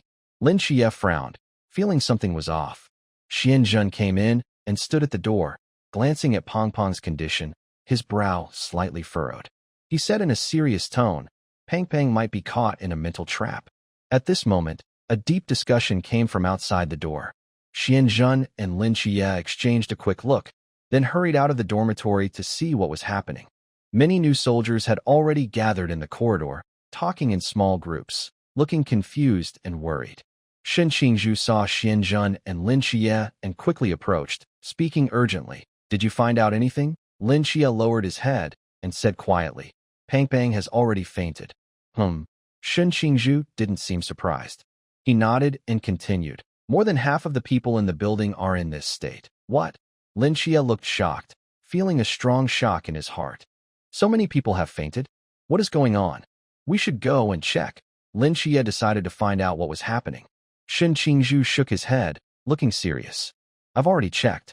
The entire training camp is empty. Oh, Lin Qiye raised an eyebrow, feeling even more confused. Xianjun said calmly, it's nothing. It's just an assessment. Shen Qingzhu asked suspiciously, assessment? How do you know? It's obvious, Xianjun said nonchalantly. Lin Qiye silently nodded, agreeing with Xianjun's judgment. No warning about the assessment, and now I've been wandering around for so long without knowing what's going on. Shen Qingzhu cursed angrily. Then he thought for a moment and asked suspiciously, wait, if Deng Wei and the others are fainted, how do they do the assessment? I don't know. Lin Qiye thought for a moment, then asked Xianjun, what do you think? Xianjun shrugged and joked, well, I'll just stand here and watch. The two fell silent. Xianjun continued, let's go out first. Waiting here isn't a good idea. Okay, soon. Zhao Yuan also came out of his dormitory and shouted, take me along. The four of them headed out of the dormitory together. At the end of the corridor, Lin Qiye suddenly looked up and pointed above. Look, cameras. When were these installed? He had never seen these surveillance devices before. Shen Qingzhu's eyes sharpened. He looked where Lin Qiye pointed. The camera hung quietly on the corridor, coldly watching them. What a bunch of idiots. Seeing the camera, Shen Qingzhu couldn't help but curse loudly, then confidently flipped it off with her. Outside the training camp, in a temporary command room, all the instructors were gathered in front of a large surveillance screen. Suddenly, a clear appeared on the camera feed. The instructors' eyes all focused on the finger on the screen. All the instructors, 6. Instructor Hong, holding a score sheet, decisively deducted a point from Shen Qingzhu with a serious expression. Young people, having a hot temper isn't good. Acting on impulse is a big mistake on the battlefield. At this moment, the 4 people in the footage had already left the dormitory and disappeared from the camera's view. Only an empty corridor remained on the screen. Instructor Hong glanced at the other instructors around him, then asked, are the arrangements for the 3 mysterious creatures from the Chu realm ready? Instructor Han nodded, but his brow furrowed slightly. Yes, they are ready. But I'm a bit worried. Instructor Hong looked at him calmly and asked, worried about what? Don't worry. These 3 Chu realm mysterious creatures have been sealed. Nothing should go wrong, Instructor Hong said confidently. Instructor Han hesitated, cleared his throat, and cautiously asked, Instructor Hong, I mean, are these 3 Chu realm mysterious creatures really enough to handle Xianjun and the others? Hong's expression froze for a moment. His brow raised slightly, and a serious look appeared on his face. He was silent for a moment, staring intently at the surveillance footage. Actually, he had already thought about this. Xianjun was already at the Chu realm level, with plenty of battle experience, and from various signs, his strength far exceeded others at the same level. Even with these 3 Chu realm mysterious creatures, it would be hard to threaten Xianjun with normal methods. Finally, Instructor Hong spoke, you're right. Xianjun has already reached Chu realm strength, and with his personal ability, these 3 Chu realm mysterious creatures might really struggle to match him. So, what do we do? Nothing much, Instructor Hong replied. Surely, we can't just bring in a Sea realm mysterious creature, right? Then what's the point of testing the others? The 4 of them left the dormitory. Shen Qingzhu broke the silence first and asked softly, where are we going? I think the cafeteria is a good choice, Xianjun said. Shen Qingzhu was slightly surprised. Why? Because I haven't had breakfast. Shen Qingzhu paused, then raised his eyebrows and slightly smiled. At this moment, he was still thinking about breakfast? No. Seeing Xianjun's calm expression, Shen Qingzhu suddenly understood. Since Xianjun wasn't in a hurry, why should he be? Since the rules of this test were carefully arranged by the instructors, he might as well enjoy himself and have fun. Right, let's go eat breakfast. Shen Qingzhu turned and headed toward the cafeteria. The cafeteria. Although there was no one there, the ingredients were still available. Soon, a few familiar figures appeared in a corner of the cafeteria. The table was full of steamed buns and fried dough sticks. Sure enough, the instructors ate breakfast early and left, Lin Qiye said while eating a fried dough stick. The 4 of them were eating happily, not noticing that a huge spider had silently appeared on the ceiling of the cafeteria. It was very large, over 2 meters tall, with a gray-white body that was faintly visible under the ceiling. It moved slowly along the beams of the ceiling, observing everything in the cafeteria. But this spider's movement was not completely silent. When it accidentally entered Lin Qiye's mental perception range, Lin Qiye suddenly sensed something was wrong. He couldn't help but look up at the ceiling. Just as Lin Qiye was about to warn them, the scene before him made him speechless. The gray-white spider's compound eyes suddenly lit up one after another, glowing with a sinister red light like ghosts, staring directly at the 4 people. At that moment, a blue light flashed on the gemstone necklace around Lin Qiye's neck, as if sensing danger, releasing a strong energy wave instantly. Following that was an invisible barrier that quickly enveloped the 4 of them. Azure Guard activated. Is this spider attacking with mental powers? Seeing the light shield, Xianzhen immediately looked over. Such a big spider, he exclaimed. Without hesitation, Xianzhen raised his hand, and a bolt of lightning suddenly shot out. Boom! The lightning struck the ceiling, causing the wall and debris to fly everywhere. As the dust settled, the spider was unharmed, having dodged the lightning. It's a mysterious creature from the river realm. Lin Qiye clenched his starry blade, his brow furrowed, looking very serious. Xianzhen's attack missed, and he prepared to strike again. At this moment, the spider suddenly darted out of the cafeteria like lightning and disappeared from sight. Did it run away? Lin Qiye was startled, quickly following with his gaze. It seems we don't need to fight now. We just wait for Xianzhen to make his move. Shen Qingzhu calmly watched Xianzhen, eating her bun as she spoke. Lin Qiye, go ahead and eat. I will go and catch it, Xianzhen said decisively. Before he finished speaking, he quickly rushed after the spider. Meanwhile, inside an empty warehouse, a gray-white spider scurried swiftly, hiding in the shadows, then suddenly transformed into a boy. The boy had gray-white hair, a delicate face with faint spider patterns, and red pupils that looked around nervously. He quickly found a corner, curled up, trembling constantly. Scary. So scary, he muttered to himself, voice trembling. That lightning strike was so sudden. If he hadn't run fast, he might have been struck. I just wanted to find a place to sleep. The spider boy continued whispering, sounding helpless.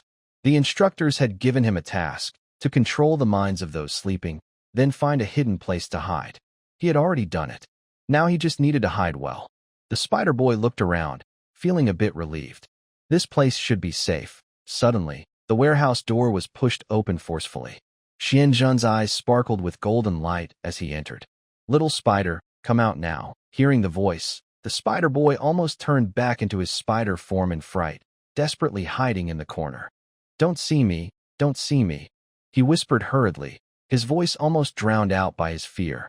Soon after, cough, cough, Xianzhen cleared his throat and looked directly at the spider boy. Can you turn back into a spider? It would be more fun to fight that way. The spider boy looked weakly at Xianzhen, silent for a moment, then finally gathered his courage to speak. Can you not hit me? No, you hit me first, Xianzhen replied coldly, shaking his head. That was an accident, and I didn't hurt you or your friends. The spider boy tried to explain, sounding a bit apologetic. We didn't get hurt because you're not strong enough. If we were weaker, we might have been hurt, Xianzhen said firmly, without mercy. So, you actually want to hurt people. The atmosphere in the warehouse instantly grew tense. The spider boy's heart pounded like drums, and sweat beads appeared on his palms. He thought for a moment. He was probably at a dead end. This person's killing intent was too strong. Maybe I should strike first. He decided quickly in his mind, a fierce look flashing in his eyes. In an instant, the spider boy's body suddenly changed. His limbs stretched rapidly, transforming into a 2-meter-long giant spider, aiming straight at Xianzhen. The air seemed to freeze, and the space around them felt compressed. The tense atmosphere suddenly intensified. Xianzhen had anticipated this. His eyes sharpened, and he moved quickly. He leaped lightly, dodging the spider's fierce attack with agile feet. The ground shook from the impact, dust and small stones flying everywhere. Okay. As expected, mystery is mysterious, Xianzhen sneered. The spider boy roared angrily, his red compound eyes flashing with a fierce light. He swung his long spider legs, trying to catch Xianjun. Mental attack plus physical attack. What are you going to do to avoid it? However, Xianjun moved like lightning, jumping into the air. His spider legs drew sharp arcs in the air but never touched him. At the same time, Xianjun's Azure Guard was activated. A blue energy halo instantly covered his body, and the surrounding air vibrated with energy. What? He has it too? The spider boy's eyes showed surprise. Then his anger grew stronger. He had used mental attacks twice, but they were all blocked by defenses. What is going on? Seizing the moment of the spider's surprise, Xianjun acted without hesitation. He quickly formed a hand seal, his fingertips glowing with intense heat. Several bolts of fierce lightning gathered instantly in his palm, sparks flying as they shot straight at the spider boy like sharp arrows. The lightning streaked across the sky, creating bright trails and producing deafening thunder, powerful and unstoppable. Thunderclap of the heavens. Xianjun's voice was deep and strong, carrying a sense of authority from the heavens and earth. The lightning tore through the air and struck the spider boy precisely. In an instant, the power of the lightning surged through his body, causing fierce currents to flow inside him, as if every cell was burning. His red compound eyes lit up with electric light, showing madness and pain. His body trembled uncontrollably, as if being torn apart by invisible forces. A huge current completely enveloped the spider boy. His limbs twisted violently under the shock, making sharp cracking sounds. His once tough spider legs kept deforming under the electricity, like a monster losing control. The spider boy let out a painful cry. He was swallowed by the lightning, gradually losing strength. Finally, he collapsed with a loud thud amid a dazzling flash of light. Xianjun stood still, took a deep breath, and his expression remained cold and stern. Ding! Spider defeated, merit 1000. Outside the training camp, all the instructors' eyes were fixed on the monitor screen. They stared in shock, unable to believe what they saw. This. He actually killed it? One instructor trembled as he spoke, his face full of astonishment. He couldn't believe he could kill such a spider so easily. This is too terrifying. 3 mysterious beings from the Chui realm, and he just killed one in an instant? The instructors gathered around the monitor, discussing loudly as their voices grew more excited. It's over. Instructor Hong sighed softly, staring intently at the screen. What kind of assessment is this? Commander, what should we do? Instructor Han looked at Yuan Gang. If this keeps up, the other 2 might all be killed by Xianjun alone. Yuan Gang quietly stared at the screen, his brows furrowed. After a moment of silence, he finally spoke. Speed up the other 2 mysterious beings and complete the task as soon as possible. Before Xianjun finds them, let's finish testing the remaining new recruits. He paused, still watching the screen. With Xianjun's decisive nature, if he catches the other 2 mysterious beings, they probably won't survive. Understood. On the way to the cafeteria, Xianjun walked happily toward the dining hall, a faint smile on his face. There are 2 more mysterious beings from the Sichuan realm, waiting for him to subdue. Awesome. So exciting. While thinking, Xianjun saw Lin Qiye, Shen Qingzhu, and Chao Yuan walking toward him. Hey, finished eating? Xianjun called out loudly. Yes, Shen Qingzhu nodded. He looked at Xianjun and asked, how's the spider? Did you handle it? Yes, it's done, Xianjun smiled.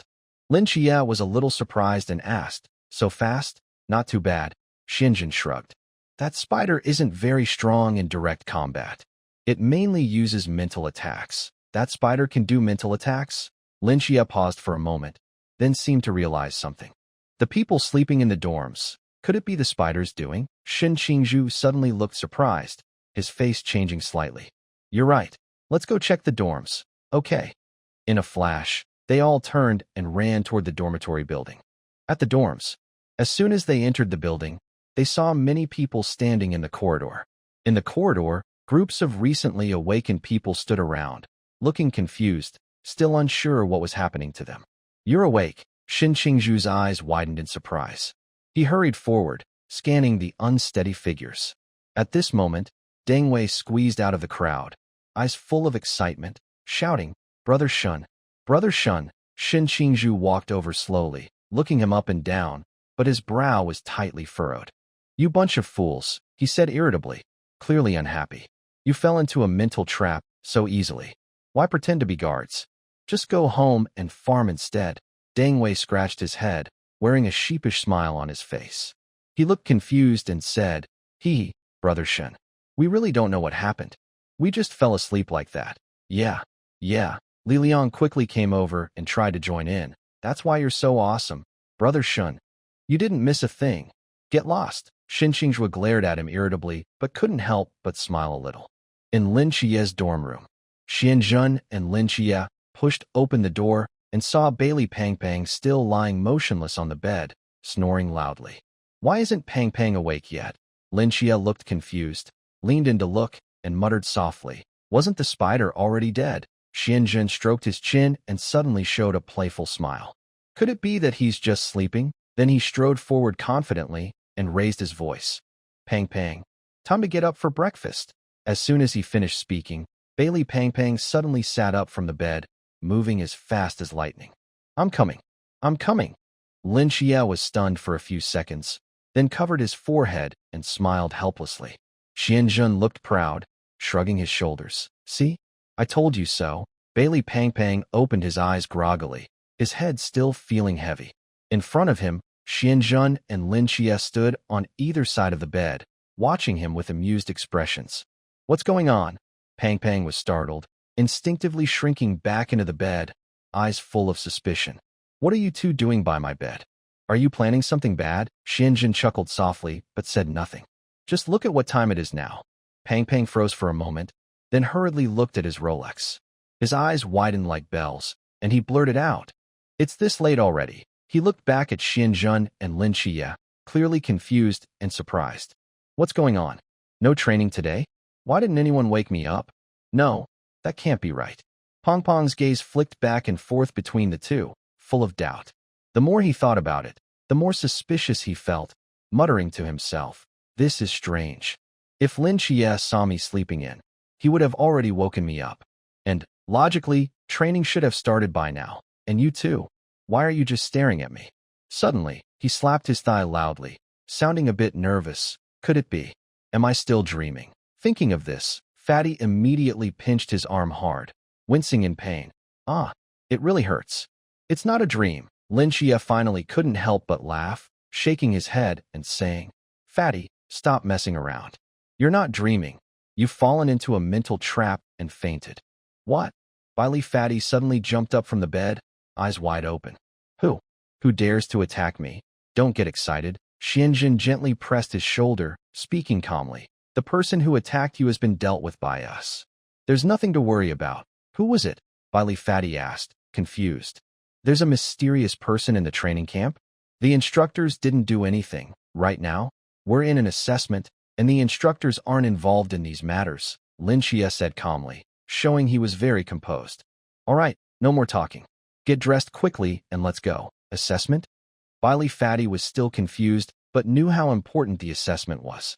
He hurriedly put on his clothes, muttering softly, it's been so long since the assessment started, I hope everything's okay. At this moment, the dormitory corridor had become very noisy. Most of the people who had fainted had woken up. The narrow hallway was crowded with people. Some who had just escaped from the spider mental trap still looked dazed, while others whispered to each other, trying to figure out what had happened. Xianzhen looked around and said, let's go outside first. It seems there's no useful clue left in the dorm. Lin Qiye nodded to show agreement. Zhao Yuan said, I have no objections. The group turned and left the dormitory, heading to the open space outside the building. There were also many people gathered outside. Figures moved around in groups, and voices of discussion rose one after another. What exactly is going on? A tall young man scratched his head, looking confused. It seems the training camp has been emptied. I walked around and didn't see a single instructor, another person said, sounding a little uneasy. I just looked for some food in the cafeteria, but there was no one there either.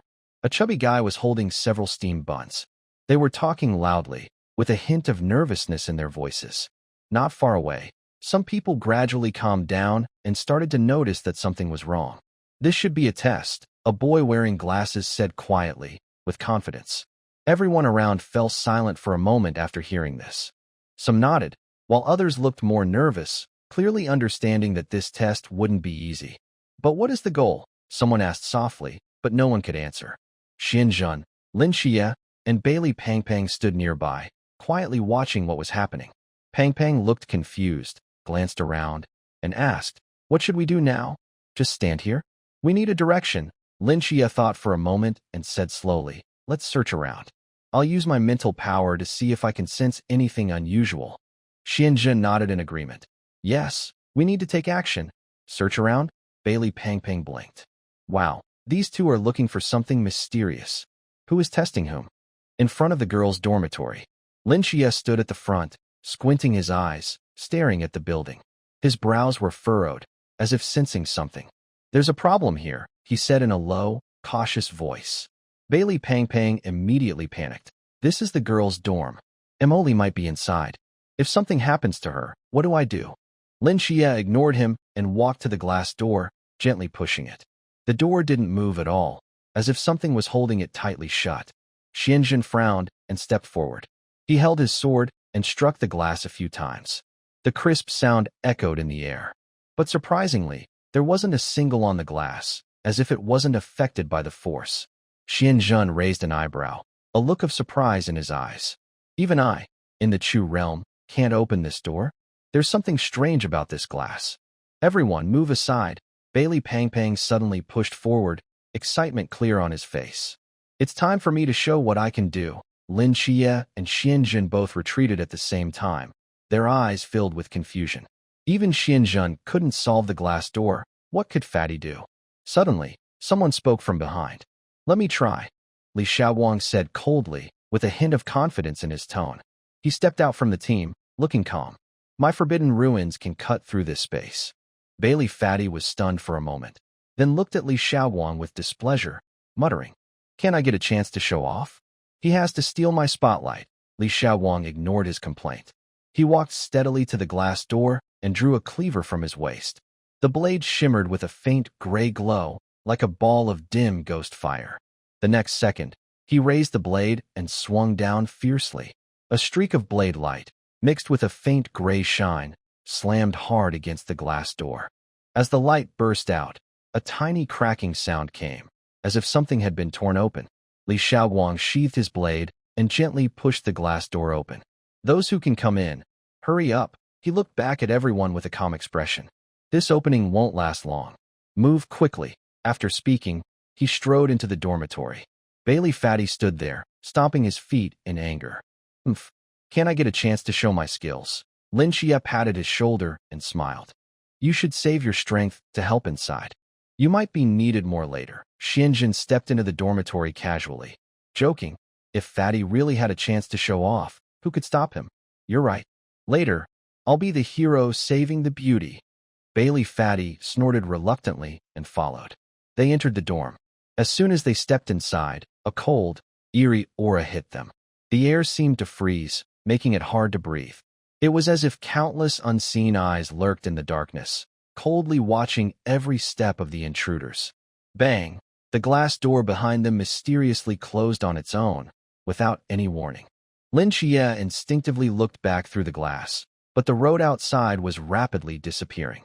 The outside environment seemed to be swallowed by an unknown force, becoming more and more blurry and dark. Ultimately, a deep blue replaced the original scene, and the surroundings were so quiet that only the sound of their own heartbeat could be heard. "Where have we ended up?" Bailey, the chubby one, swallowed hard, his voice trembling slightly. Lin Qiye reached out to touch the glass, finding it icy cold and unyielding. "This space is so strange," he whispered, a hint of caution in his eyes. Xianzhen looked around calmly. "Forget about the door. Let's go upstairs first. We need to find out what's really going on here." Everyone nodded and quickly headed for the stairs. In the stairwell, the walls glowed faintly with a dark blue light, like glowing coral deep under the sea, dim and cold. Every step they took echoed in the narrow space, sounding like a reminder they shouldn't be here. When they reached halfway up, suddenly, "Ah!" A sharp scream from a girl suddenly broke the silence, piercing through the building. The voice was full of despair, as if she was witnessing some unspeakable horror. "Something's up upstairs." Xianzhen looked up sharply, his eyes focused. He kicked off and rushed forward like an arrow. The others quickly recovered and followed, unwilling to fall behind. This is a test. We must seize any chance to show our strength. Bailey, the chubby one, was panting heavily but was moving faster than anyone. Lin Qiye stayed at the back, his brow furrowed. He sensed the oppressive atmosphere in the corridor, like a lurking beast waiting quietly for prey. He whispered, "Be careful. This place might be more than it seems." Xianzhen had already reached the top of the stairs at the second floor. They stepped onto the second floor. Bailey, the chubby one, reached the last step of the staircase, then stopped. The scene before him made him curse out loud. Normally, the staircase should spiral upward, leading to the second-floor corridor after climbing one level. If he turned around, he should see the stairs leading to the third floor. But instead of a corridor, there was a bedroom. Yes, at the end of the stairs, a door suddenly appeared. Behind the door was a simple two-person bedroom. The inside of the bedroom was completely visible, clean and tidy. The bedding was neatly folded, and the pillows were arranged perfectly. On the desk, there were a few bottles of skincare products and some clothes. These details suggested that someone had been living here for quite a while. However, what was most unsettling was that there was not a single person in the room. A strange silence filled the air, as if time had stopped here. All signs of life seemed to have been drained away, leaving only this overly clean bedroom. Even more disturbing was the fact that the room's location seemed out of place within the building. It was as if a mischievous designer had deliberately placed the staircase directly at the door of this room. Lin Qiye looked at the scene with a furrowed brow. This place definitely feels strange. Bailey Pang swallowed nervously, looking worried. What kind of place is this? Is this the kind of test they do? Lin Qiye didn't answer. He carefully examined every corner of the room, as if searching for something. He slowly and cautiously stepped inside, gently touching the skincare bottles on the desk. He whispered, "These things were used recently." Them? Bailey Pang was surprised and instinctively took a step back toward the door. So where are they now? That's the problem. Lin Qiye raised his head, his eyes deep. This room shouldn't be here, and it shouldn't be so quiet. Xianzhen didn't say anything more. Instead, he walked over to the window on the other side of the room. Xianzhen pushed the window. It wouldn't open. He frowned, then turned to the door. The door was unlocked. He gently pulled it open, and it made a soft creak as the hinges moved. The scene outside the door immediately caught everyone's attention. All eyes focused on the space in front of Xianzhen. What's outside the door? Bailey Pang stepped forward first. Instead of a familiar balcony, there was a strange, T-shaped corridor. On both sides of the corridor, it looked like two sections of a passage that had been connected before. But because of some mysterious force, they had become misaligned and pieced together strangely. The floor and walls at the junction were smooth and shiny. Well, Bailey Pang scratched his head, looking speechless. It feels like a puzzle. The space here is completely messed up. Lin Qiye raised his head and looked at the end of the corridor. Xianzhen nodded solemnly. Yes, there is a mysterious force here that can control space. So, Li Xiaowang pointed to the two diverging paths on either side, frowning. Which way leads upstairs? Everyone stood at the fork, silent for a moment.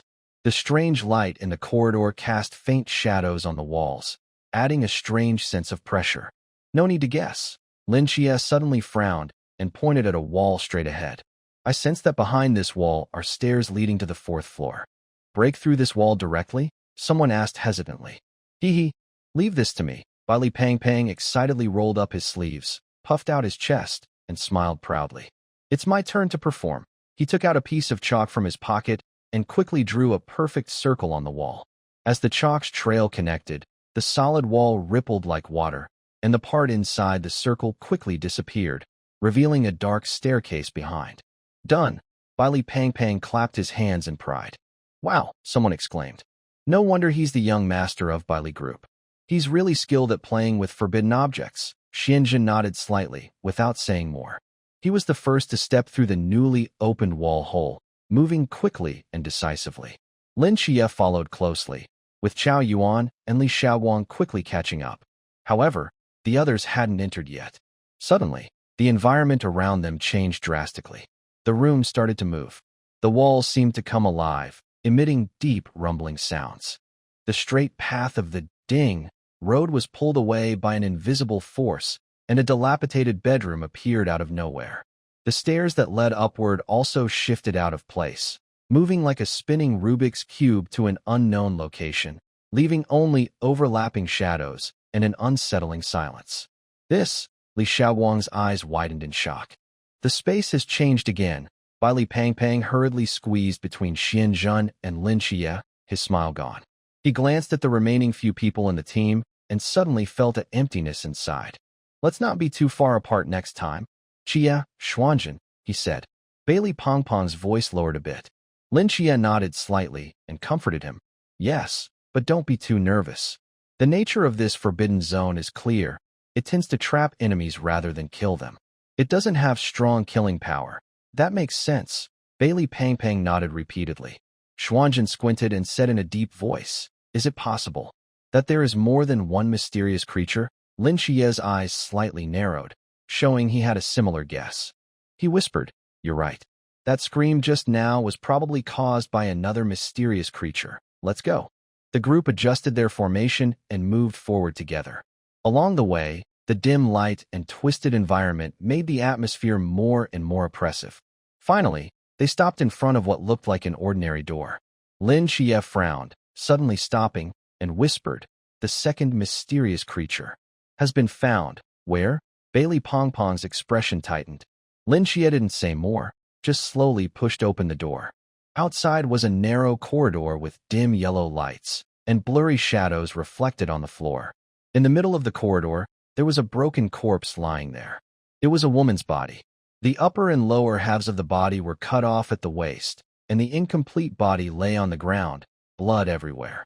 The dried blood had turned into black-red patches, while the still wet blood slowly flowed along the floor, staining every corner of the corridor. A nauseating smell of blood filled the air.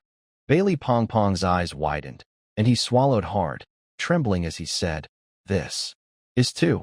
Li Xiaowang's face was pale as he stared fixedly at the corpse. This person, I know her. Everyone fell into a brief silence. The air grew heavy, as if pressing down on everyone's chest, making it hard to breathe. Suddenly, next, a faint sound came from not far away, breaking the tense atmosphere. The sound was quiet, but enough to make everyone's nerves tighten instantly. Xuanzhen's eyes lit up, and he said coldly, They're coming. He did not hesitate. He quickly turned around and strode confidently toward the sound. Where are you going, Xianzhen? Bai Li Pangpang shouted. Something mysterious is coming. Lin Qiye responded in a deep voice. Follow me. The group no longer hesitated. They immediately followed Xianzhen, rushing toward the deeper part of the corridor. Suddenly, a creepy dragging sound approached, seeming to come from a dark corner.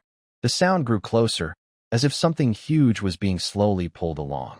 Finally, at the end of the corridor, a deep creaking of a door hinge was heard. The door slowly opened, and a tall figure emerged from the darkness. The figure was nearly 2 meters tall, very broad, dragging a heavy object behind him. He carefully closed the door behind him with one hand, moving with strange calmness. Outside, a dark blue light cast shadows, outlining his blurry figure and revealing his terrifying face. It was a headless man. He had a large blood wound on his neck, with dried black and red blood. His pale skin seemed to emit a cold, lifeless aura. What was even more chilling was that he was dragging a huge sword. The sword was about 3 meters long, with a wide, sharp blade. The blade was carved with strange, twisted patterns. As he dragged it, it made a harsh scraping sound on the ground. The headless man and his sword looked even more oppressive in the dark light. He moved forward step by step, his heavy footsteps making the corridor tremble as if it were trembling with him. What kind of monster is this? Li Xiaowang complained. But before he finished speaking, the headless man suddenly sped up. His slow movements turned into a lightning-fast attack. The broad figure suddenly appeared in front of Li Xiaowang, like a shadow. Before the blade even reached, a sharp gust of wind hit him, like a blade slicing through the air, making a loud buzzing sound. If that strike had hit, Li Xiaowang would have been cut in half, just like the corpse earlier. At the critical moment, boom, a fierce lightning bolt suddenly struck from the side of the corridor. The figure of the headless man vanished instantly. The remaining glow of the thunder had not completely faded, and a burning smell still lingered in the air, but the huge figure was gone. Tap, tap, tap. The sound of dragging a sharp blade echoed through the empty corridor, but it was hard to tell where it was coming from, as if coming from all directions. Lin Qiye's eyes sharpened, and he quietly warned, "Be careful, something's not right with this mysterious situation. This guy's ability is that the louder the sound, the faster he moves." Xianzhen calmly said, his eyes sharp as lightning, scanning everything around him. "But, so what?" Li Xiaowang was still shaken from the earlier danger, his face pale. He struggled to speak. "Thank you." Xianzhen turned his head, a faint smile on his lips. "No need to thank me." Meanwhile, outside the training camp, several instructors were gathered in front of a monitor, watching the screen anxiously. It's over, one instructor exclaimed in surprise. The Sound Hunter was caught by Xianzhen. But soon, they saw the Sound Hunter dodge Xianzhen's lightning attack. The instructors on the monitor all breathed a sigh of relief. Phew, he got away. Instructor Hong frowned and said in a deep voice, "Quick, have Confusing Cube change the space. We can't let Sound Hunter and Xianzhen meet face to face." "Yes." Meanwhile, in the corridor, Xianzhen narrowed his eyes slightly, golden light flickering in his pupils like a predator searching for prey in the dark. Where did he go? The headless man didn't respond, and everything around was silent. Xianzhen sneered and suddenly shouted loudly, "Come out!" His voice echoed through the corridor, as if causing an invisible ripple. But the headless man still didn't appear, as if he had never been there. This mystery ran away, while Li Pangpang peeked out his head. Li Xiaowang's mouth twitched, almost unable to hold back his sarcasm. This guy is clearly afraid of the strong and only bullies the weak. He opened his mouth, and it rushed over with a knife. Xianzhen roared, and even his shadow disappeared. At that moment, Lin Qiye's face suddenly changed, and his tone became urgent. "No, the space has changed again." As his voice fell, the walls around the corridor twisted again, and the floor began to shake randomly. Xianzhen snorted coldly, narrowing his eyes into a sharp line. "It seems I need to deal with the one controlling the space first." He raised his hand and took out a small cloth bag from his pocket. He casually tossed it, spilling a handful of golden soybeans. The beans scattered on the ground, making crisp, clattering sounds. Xianzhen formed hand seals. "Generals of the Thunder Department, protect my magic power. Turn beans into soldiers, charge and fight." Suddenly, the soybeans exploded, transforming into 10 mighty talisman soldiers. These soldiers were about 8 feet tall, wielding gleaming sharp blades, wearing heavy metal armor, with cold, icy eyes. Xianzhen pointed forward and issued commands. "Break down the building, sweep everything, turn over every inch." The talisman soldiers responded in unison, their voices deep like thunder. "Yes, sir." Once the orders were given, the soldiers moved quickly. Their blades sliced through the air, attacking the surrounding walls and floors wildly. Every swing caused the walls to shake, and a faint smile appeared at the corner of Xianzhen's mouth. This mysterious space control, every time it twists space, must consume a lot. I don't believe it can last long. No matter how deep it hides, I will find and catch it. Lin Qiye and others, who had seen the bean soldier trick before, weren't surprised. But at this moment, outside the training camp, what is this? In the monitoring room, all the instructors stared at the screens, their faces full of shock and confusion. Bean soldiers? Is this a forbidden zone? Could it be some kind of magic? One instructor even rubbed his eyes, as if unable to believe what he saw on the screen. The scene of the talisman soldiers emerging from soybeans was too unbelievable, making it hard for them to accept at first. The leading instructor, Hong, also looked confused. He stared at the soldiers appearing steadily on the screen, moved his lips, and finally managed to say, "What? What is this thing?"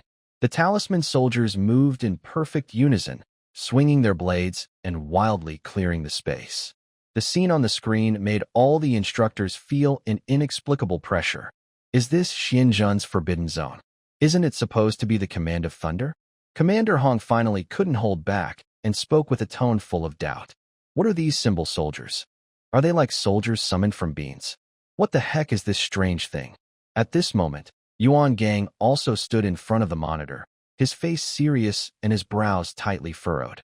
He stared motionless at the screen, his eyes fixed on the symbol soldiers, as if trying to find some clue from their movements. Chief, Commander Hong spoke with difficulty, sounding very helpless. This scene. I've never seen anything like it. Yuan Gang didn't respond. He appeared calm on the outside, but inside he was already overwhelmed with shock. He forced himself to stay calm, trying to make sense of all this, but the more he thought about it, the more his scalp tingled. Symbol soldiers, summoned from beings. Could this be another special ability of the mysterious True Realm? But he quickly dismissed this idea. As the dual deity agent, Lin Qiye having two special realms makes sense, since they are granted by gods. But what about Xianzhen? He is not a divine agent at all. Yuan Gang's thoughts raced rapidly, and the scene on the screen almost challenged his understanding. Xianzhen has no divine favor, so what exactly are these symbol soldiers? He felt a faint doubt stirring inside.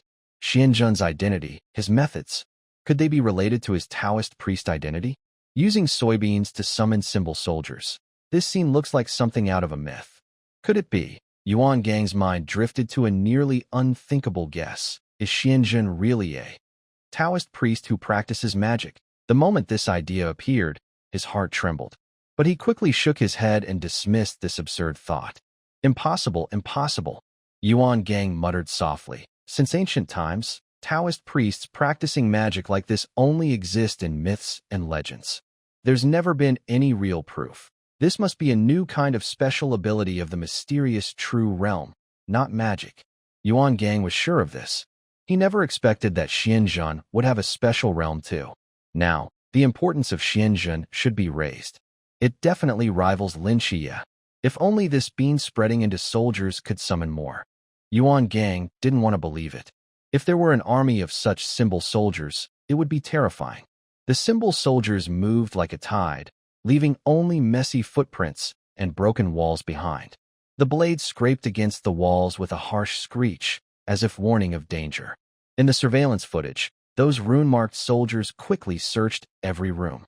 Hong Hao stared at the screen, cold sweat breaking out on his back. Commander, if this continues, the confusion cube will be found by Xianzhen very soon. Yuan Gang stood by the window, his brows tightly furrowed. He turned around, took a deep breath, and tried to clear his mind. But his thoughts were filled with conflicting worries. If other new soldiers dared to sweep the area so boldly, they would have been dealt with by the Sound Hunter. But now, the Sound Hunter dares not act rashly. If it gets caught by Xianzhen, it's truly the end. He thought for a moment, a glint appearing in his eyes. Let the Sound Hunter evaluate other new soldiers quickly, so we can distract Xianzhen. Understood. In the female dormitory building, the iron boots of the symbol soldiers clanged on the floor, making deep sounds. They searched every corner without missing a spot, cutting through obstacles with their blades without hesitation. The dormitory door was split in half, debris flying and making faint noises as it hit the ground. Xianzhen stood at the end of the corridor, his eyes shining with a captivating golden glow. He had just parted ways with Lin Qiye and the others. Since the Sound Hunter was avoiding him, he decided to let Lin Qiye and the others deal with it. He only needed to arrive last and eliminate it. Lin Qiye and Zhao Yuan were still capable of holding their own against the Sound Hunter. They just needed to delay it, and he would handle the cleanup. Suddenly, a loud explosion came from one side. The wall was shattered, bricks flying everywhere, and two symbol soldiers emerged with broken debris. Their expressions were calm, but their tone was urgent. General, anomaly detected. One of the symbol soldiers stood at attention, raised his sword in salute, and spoke coldly. Xianzhen's gaze immediately locked onto them. Lead the way. Fubbing turned around to lead the way, and Xianzhen took a step forward. They passed through a collapsed wall and a corridor full of cracks. His footsteps stopped in front of an open room. The scene before him made his pupils tighten slightly. He saw a series of overlapping rooms that looked as if they were squeezed by an invisible force, forming a large spherical hollow in the center. In the middle of the hollow, a silver three-layer magic cube floated. Its light was faint but emitted a strange, powerful energy. Xianzhen's lips curled slightly, and a cold look appeared in his eyes. All right, I finally found it. The silver cube floated quietly in the center of the hollow. It seemed to sense danger, and suddenly a ripple-like glow flashed across its surface. Then, it began to twist the surrounding space violently. The walls curled like waves, and the floor of the room trembled slightly, as if about to collapse at any moment. "Stop struggling." Xianzhen snorted coldly, and his figure disappeared instantly. The next second, he appeared in front of the magic cube, moving as fast as lightning. A shining binding charm was firmly attached to the surface of the cube. Boom! The space suddenly stopped fluctuating. The glow of the cube dimmed instantly, as if it had lost its life, floating there motionless. Xianzhen looked at the frozen cube with satisfaction. He raised both hands slightly, purple electric sparks flickering in his palms. "Don't worry, I'll do it quickly. You'll pass peacefully." His voice carried a teasing tone. Suddenly, the electric sparks burst out, illuminating the entire room brightly. Lin Qiye and Zhao Yuan walked one after the other down a quiet corridor, their footsteps echoing clearly in the empty space. Bailey Pang followed behind, walking and muttering, "Why haven't we found Molly and the others yet? Where did they go?" Lin Qiye didn't turn his head and spoke calmly. "They're probably hiding. That headless man is following the sound to find people." "Then we're still talking." Bailey Pong's eyes suddenly widened as if he realized something. He quickly covered his mouth. Lin Qiye didn't reply. His brow furrowed slightly, and a doubt arose in his mind. Normally, the headless man should have heard their voices and come quickly, but there was no sign of movement so far. Xianzhen is no longer here. So why hasn't the headless man arrived yet? Lin Qiye's eyes showed a hint of confusion. Could it be? Is it afraid of me too? But that doesn't make sense. I am only at the pool realm. Just as he was wondering, the wall suddenly rippled, and two figures emerged from it. Bailey Pong's sharp eyes immediately recognized one of them and exclaimed happily, "Molly." Molly's face was serious. She quickly raised her hand in a silence gesture, her eyes full of warning. "Don't speak. Follow me." Without hesitation, the group quickly followed Molly through the wall and soon arrived in a spacious room. This was the largest space among the three buildings, the hot water room. The room was unusually quiet. Dozens of female soldiers sat scattered on the ground. They formed small groups, holding drawing boards, seemingly recording something quickly. They moved lightly, almost without making any sound, only exchanging glances constantly. As Lin Qiye entered the room, a girl suddenly looked up, a bright light flashing in her eyes. "Lin Qiye." She stood up excitedly, speaking softly but unable to hide her excitement. "It's Lin Qiye, the divine agent of the training camp." Others turned their heads to look at him, their eyes full of hope and excitement. "Great. With him here, we can definitely deal with it," someone whispered, as if they had found their backbone. Many sisters had already died before. Everyone hated the Sound Hunter to the core. They wished they could solve it immediately, but several attempts had failed. Everyone was a bit discouraged. Now help has finally arrived. Soon, Molly briefly reported their current situation to Lin Qiye. "The situation is like this. The Sound Hunter is working with a mysterious entity that controls space. We simply can't attack it." Lin Qiye nodded calmly, his gaze steady. "Xianzhen has gone to deal with the mysterious space controller. Our task is to find and deal with the Sound Hunter." "Really?" Azzy, standing nearby, brightened her eyes and couldn't hide her excitement. Their biggest problem was the chaotic space. If they could deal with the space controller, the Sound Hunter would no longer be so difficult. Lin Qiye nodded calmly. "Yes." Molly's expression relaxed a little, but she quickly regained her composure. After glancing around at everyone, she said, "Since that's the case, let's continue with our previous groups." "Understood." Everyone responded in unison, their eyes showing more determination. The group quickly dispersed, each following their planned route. In the corridor, only Lin Qiye and Zhao Yuan remained, their footsteps steady and quiet. Suddenly, crackling sounds, like a large blade scraping the ground, came from nearby, sharp and harsh. Lin Qiye paused slightly, his gaze sharpening instantly.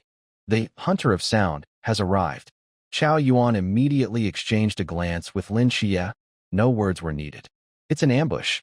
Lin Qiye took a deep breath, gently raised his hand, and the black glow in his palm slowly surged. In an instant, the dark sacred ruins spread like a tide. Endless darkness spread from him, quickly swallowing the corridor and covering the entire space in silence. The darkness was silent and invisible. Within this darkness, Lin Qiye and Zhao Yuan's footsteps vanished completely, quietly approaching the enemy. At last, the figure of the Hunter of Sound appeared at the end of their sight. A tall, imposing figure, dragging a huge decapitating sword on the ground, the blade scraping the floor with a chilling, shrill sound. The Hunter of Sound moved forward step by step. It had no head but seemed to sense everything in the air. However, when it entered this silent darkness, it suddenly stopped. No sound. Its entire world suddenly became quiet, as if all perception had been stripped away.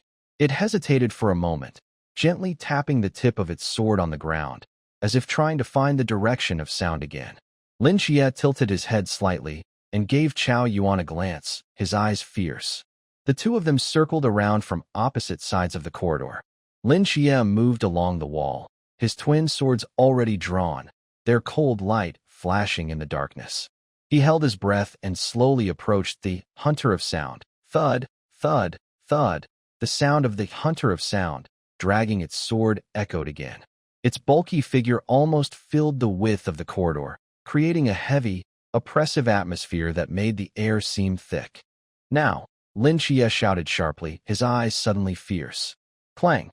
The sound of twin swords being drawn echoed like thunder, and the blades flashed like lightning through the darkness. Lin Qiye's sword aimed sharply at the Sound Hunter's waist, clearly targeting, cutting off its ability to move. At the same time, Zhao Yuan also moved. He suddenly drew his long sword, and the black, killing aura around him instantly burned like flames, making him look like a demon from. His eyes were wild, filled with reckless determination. He leapt high and slashed fiercely at the Sound Hunter's back. Boom! Both attacks nearly struck at the same time. But just as the long sword was about to hit the Sound Hunter, its body suddenly trembled, as if sensing danger. A huge chopping blade swept out suddenly, bringing a sharp wind that forced Zhao Yuan's attack back instantly. Lin Qiye's twin swords precisely cut into its waist. However, the Sound Hunter's body was as hard as steel, and the blades only left a shallow scratch. So tough. Lin Qiye's heart sank, and he quickly stepped back. But Zhao Yuan's attack did not stop. He roared loudly, and his black flame sword, filled with killing aura, slashed down fiercely, clashing head-on with the Sound Hunter's chopping blade. Boom! A loud explosion echoed through the corridor, tearing through the darkness like an explosion. Zhao Yuan, like a wild beast unleashed, gripped his black flame sword tightly. The black killing aura around him rolled like fierce flames. His eyes showed madness, and a strange smile played on his lips. Every strike he made was full of savage power. His sword swung with a piercing wind, directly threatening the Sound Hunter. The Sound Hunter swung its huge chopping blade, each strike carrying incredible destructive power, making the air in the corridor seem frozen. Every attack it made was as heavy as 1,000 pounds. Zhao Yuan, however, seemed unaware of pain, facing head-on without retreat. Bang! With a loud crash, Zhao Yuan was knocked flying. His body crashed into the wall at the end of the corridor, accompanied by a deafening shattering sound. Bricks and stones flew everywhere, and a huge hole was blasted into the wall. Zhao Yuan wiped the blood from the corner of his mouth, his eyes showing no sign of retreat. He chuckled softly, as if pain was some kind of motivation. He suddenly stabbed his long sword into the ground, using it to support himself as he stood up again. Bring it on! Zhao Yuan gritted his teeth and roared. He kicked off the ground and charged straight at the Sound Hunter. His speed was very fast. His body turned into a shadow, colliding with the large figure of the Sound Hunter in the narrow corridor. But this fight was clearly a battle of strength versus speed. The Sound Hunter was from the Chuanying realm, and now it was strengthened by Zhao Yuan's voice. It swung its sword like thunder, each strike knocking Zhao Yuan back repeatedly, even lifting him off the ground several times.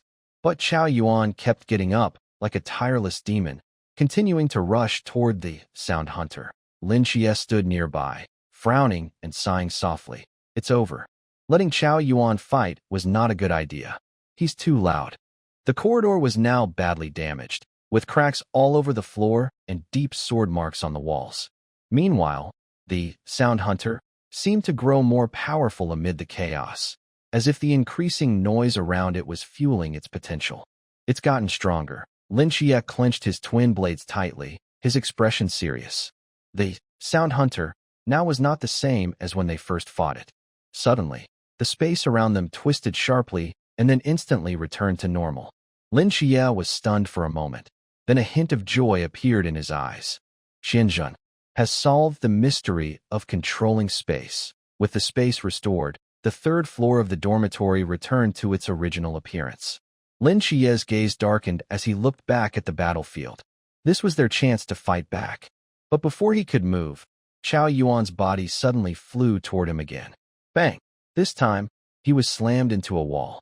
The thick bricks shattered, and debris fell to the ground with a dull sound. Zhao Yuan crawled out of the wreckage, covered in dust, panting heavily, but his eyes still burned with an almost crazy fighting spirit. At this moment, hurried footsteps sounded outside the corridor. Everyone hurried over after hearing the sound and appeared in front of the broken wall. Molly looked quickly at Zhao Yuan lying on the ground and the huge Sound Hunter nearby, her eyes full of shock. This Zhao Yuan actually fought directly against the Sound Hunter. Molly shook her head. Since that's the case, then let's fight. The mystery of controlling space has been solved. Revenge time is here. Girls, charge. Molly shouted loudly, her voice like a fuse that instantly ignited the anger inside all the girls. Almost at the same moment, all the girls rushed out like fierce tigers, their footsteps loud and deafening. But they showed no fear. Instead, they were filled with fierce determination, aiming straight at the Sound Hunter. Revenge. Every move they made was like a storm, smashing fiercely at its body. Blades and fists intertwined into a sharp attack, like a raging wind. At this moment, the volume nearby was at its maximum, and the Sound Hunter had been strengthened to the limit. Its huge body was as tough as steel, and its great sword swept in all directions. Each strike carried a deafening wind sound, like a mountain pressing down, pushing back the approaching girls one by one. The girls who were pushed back showed no fear. They kept attacking from different angles. Even after being knocked away each time, they stood up without hesitation and continued to fight. Thinking of their previous failures and fallen comrades, each girl's hand trembled, not out of fear, but from uncontrollable fighting spirit. They had no way out now. At this moment, only one belief supported them. If they didn't defeat the Sound Hunter, they would never give up. Kill!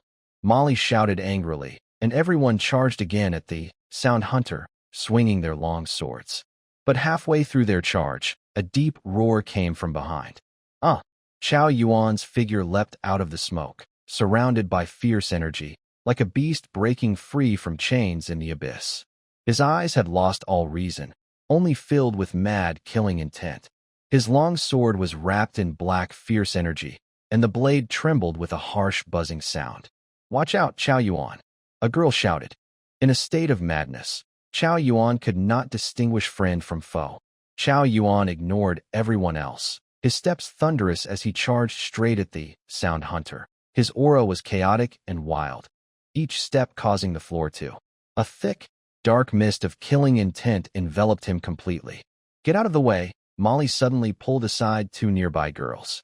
Zhao Yuan's long sword whistled past, carrying a suffocating gust of wind, nearly splitting them in two. Zhao Yuan, are you crazy? A female soldier shouted angrily. Everyone move.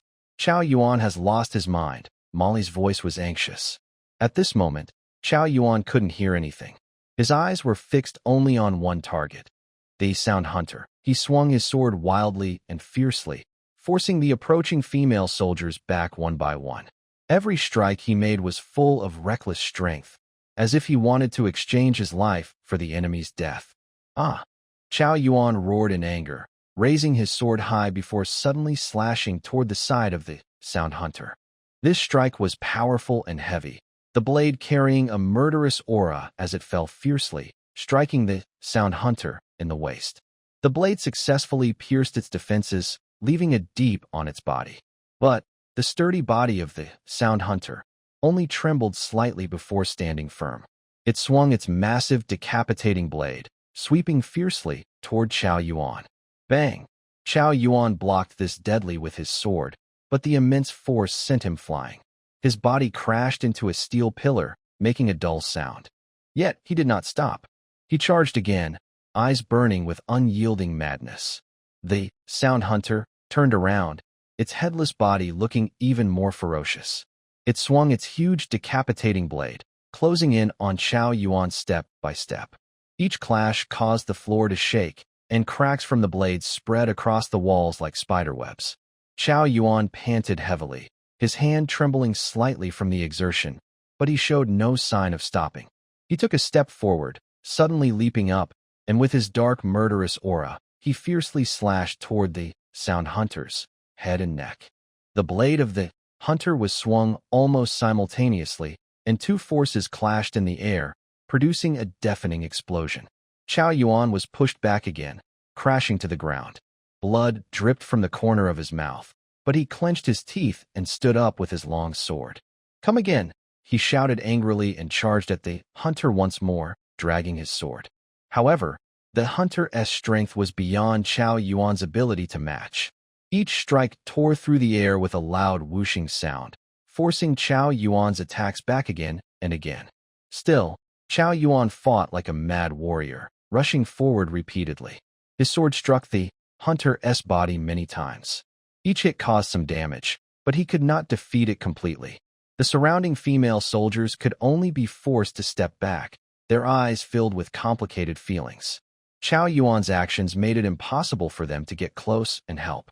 Otherwise, they might accidentally get hurt by Zhao Yuan's sword. "Zhao Yuan, stop!"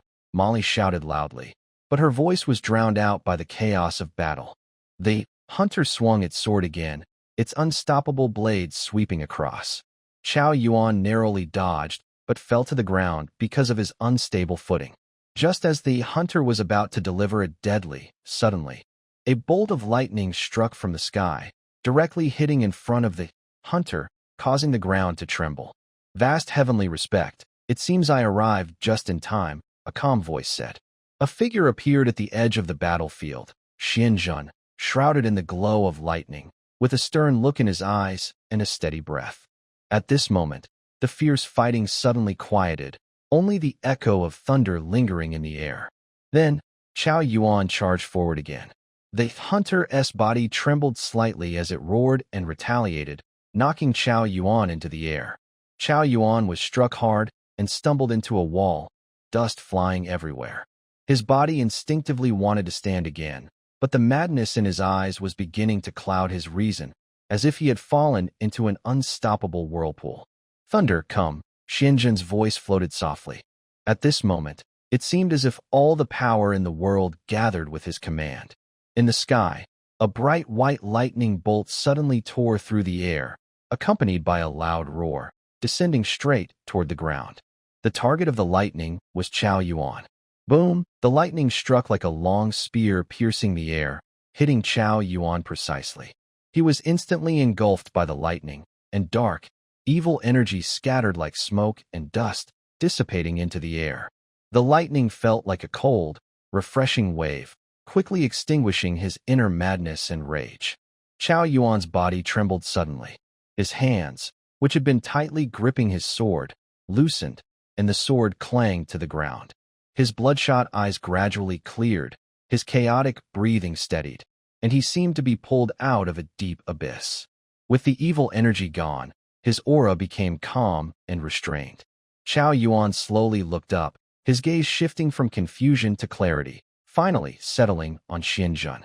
Xianzhen stood nearby, sleeves lightly fluttering. "Zhao Yuan, take a rest." Zhao Yuan was silent for a moment, then slowly lay down. "Now, it's my turn," said Xianzhen. He turned around, his gaze once again fixed on the Sound Hunter, a cold glint flashing in his eyes.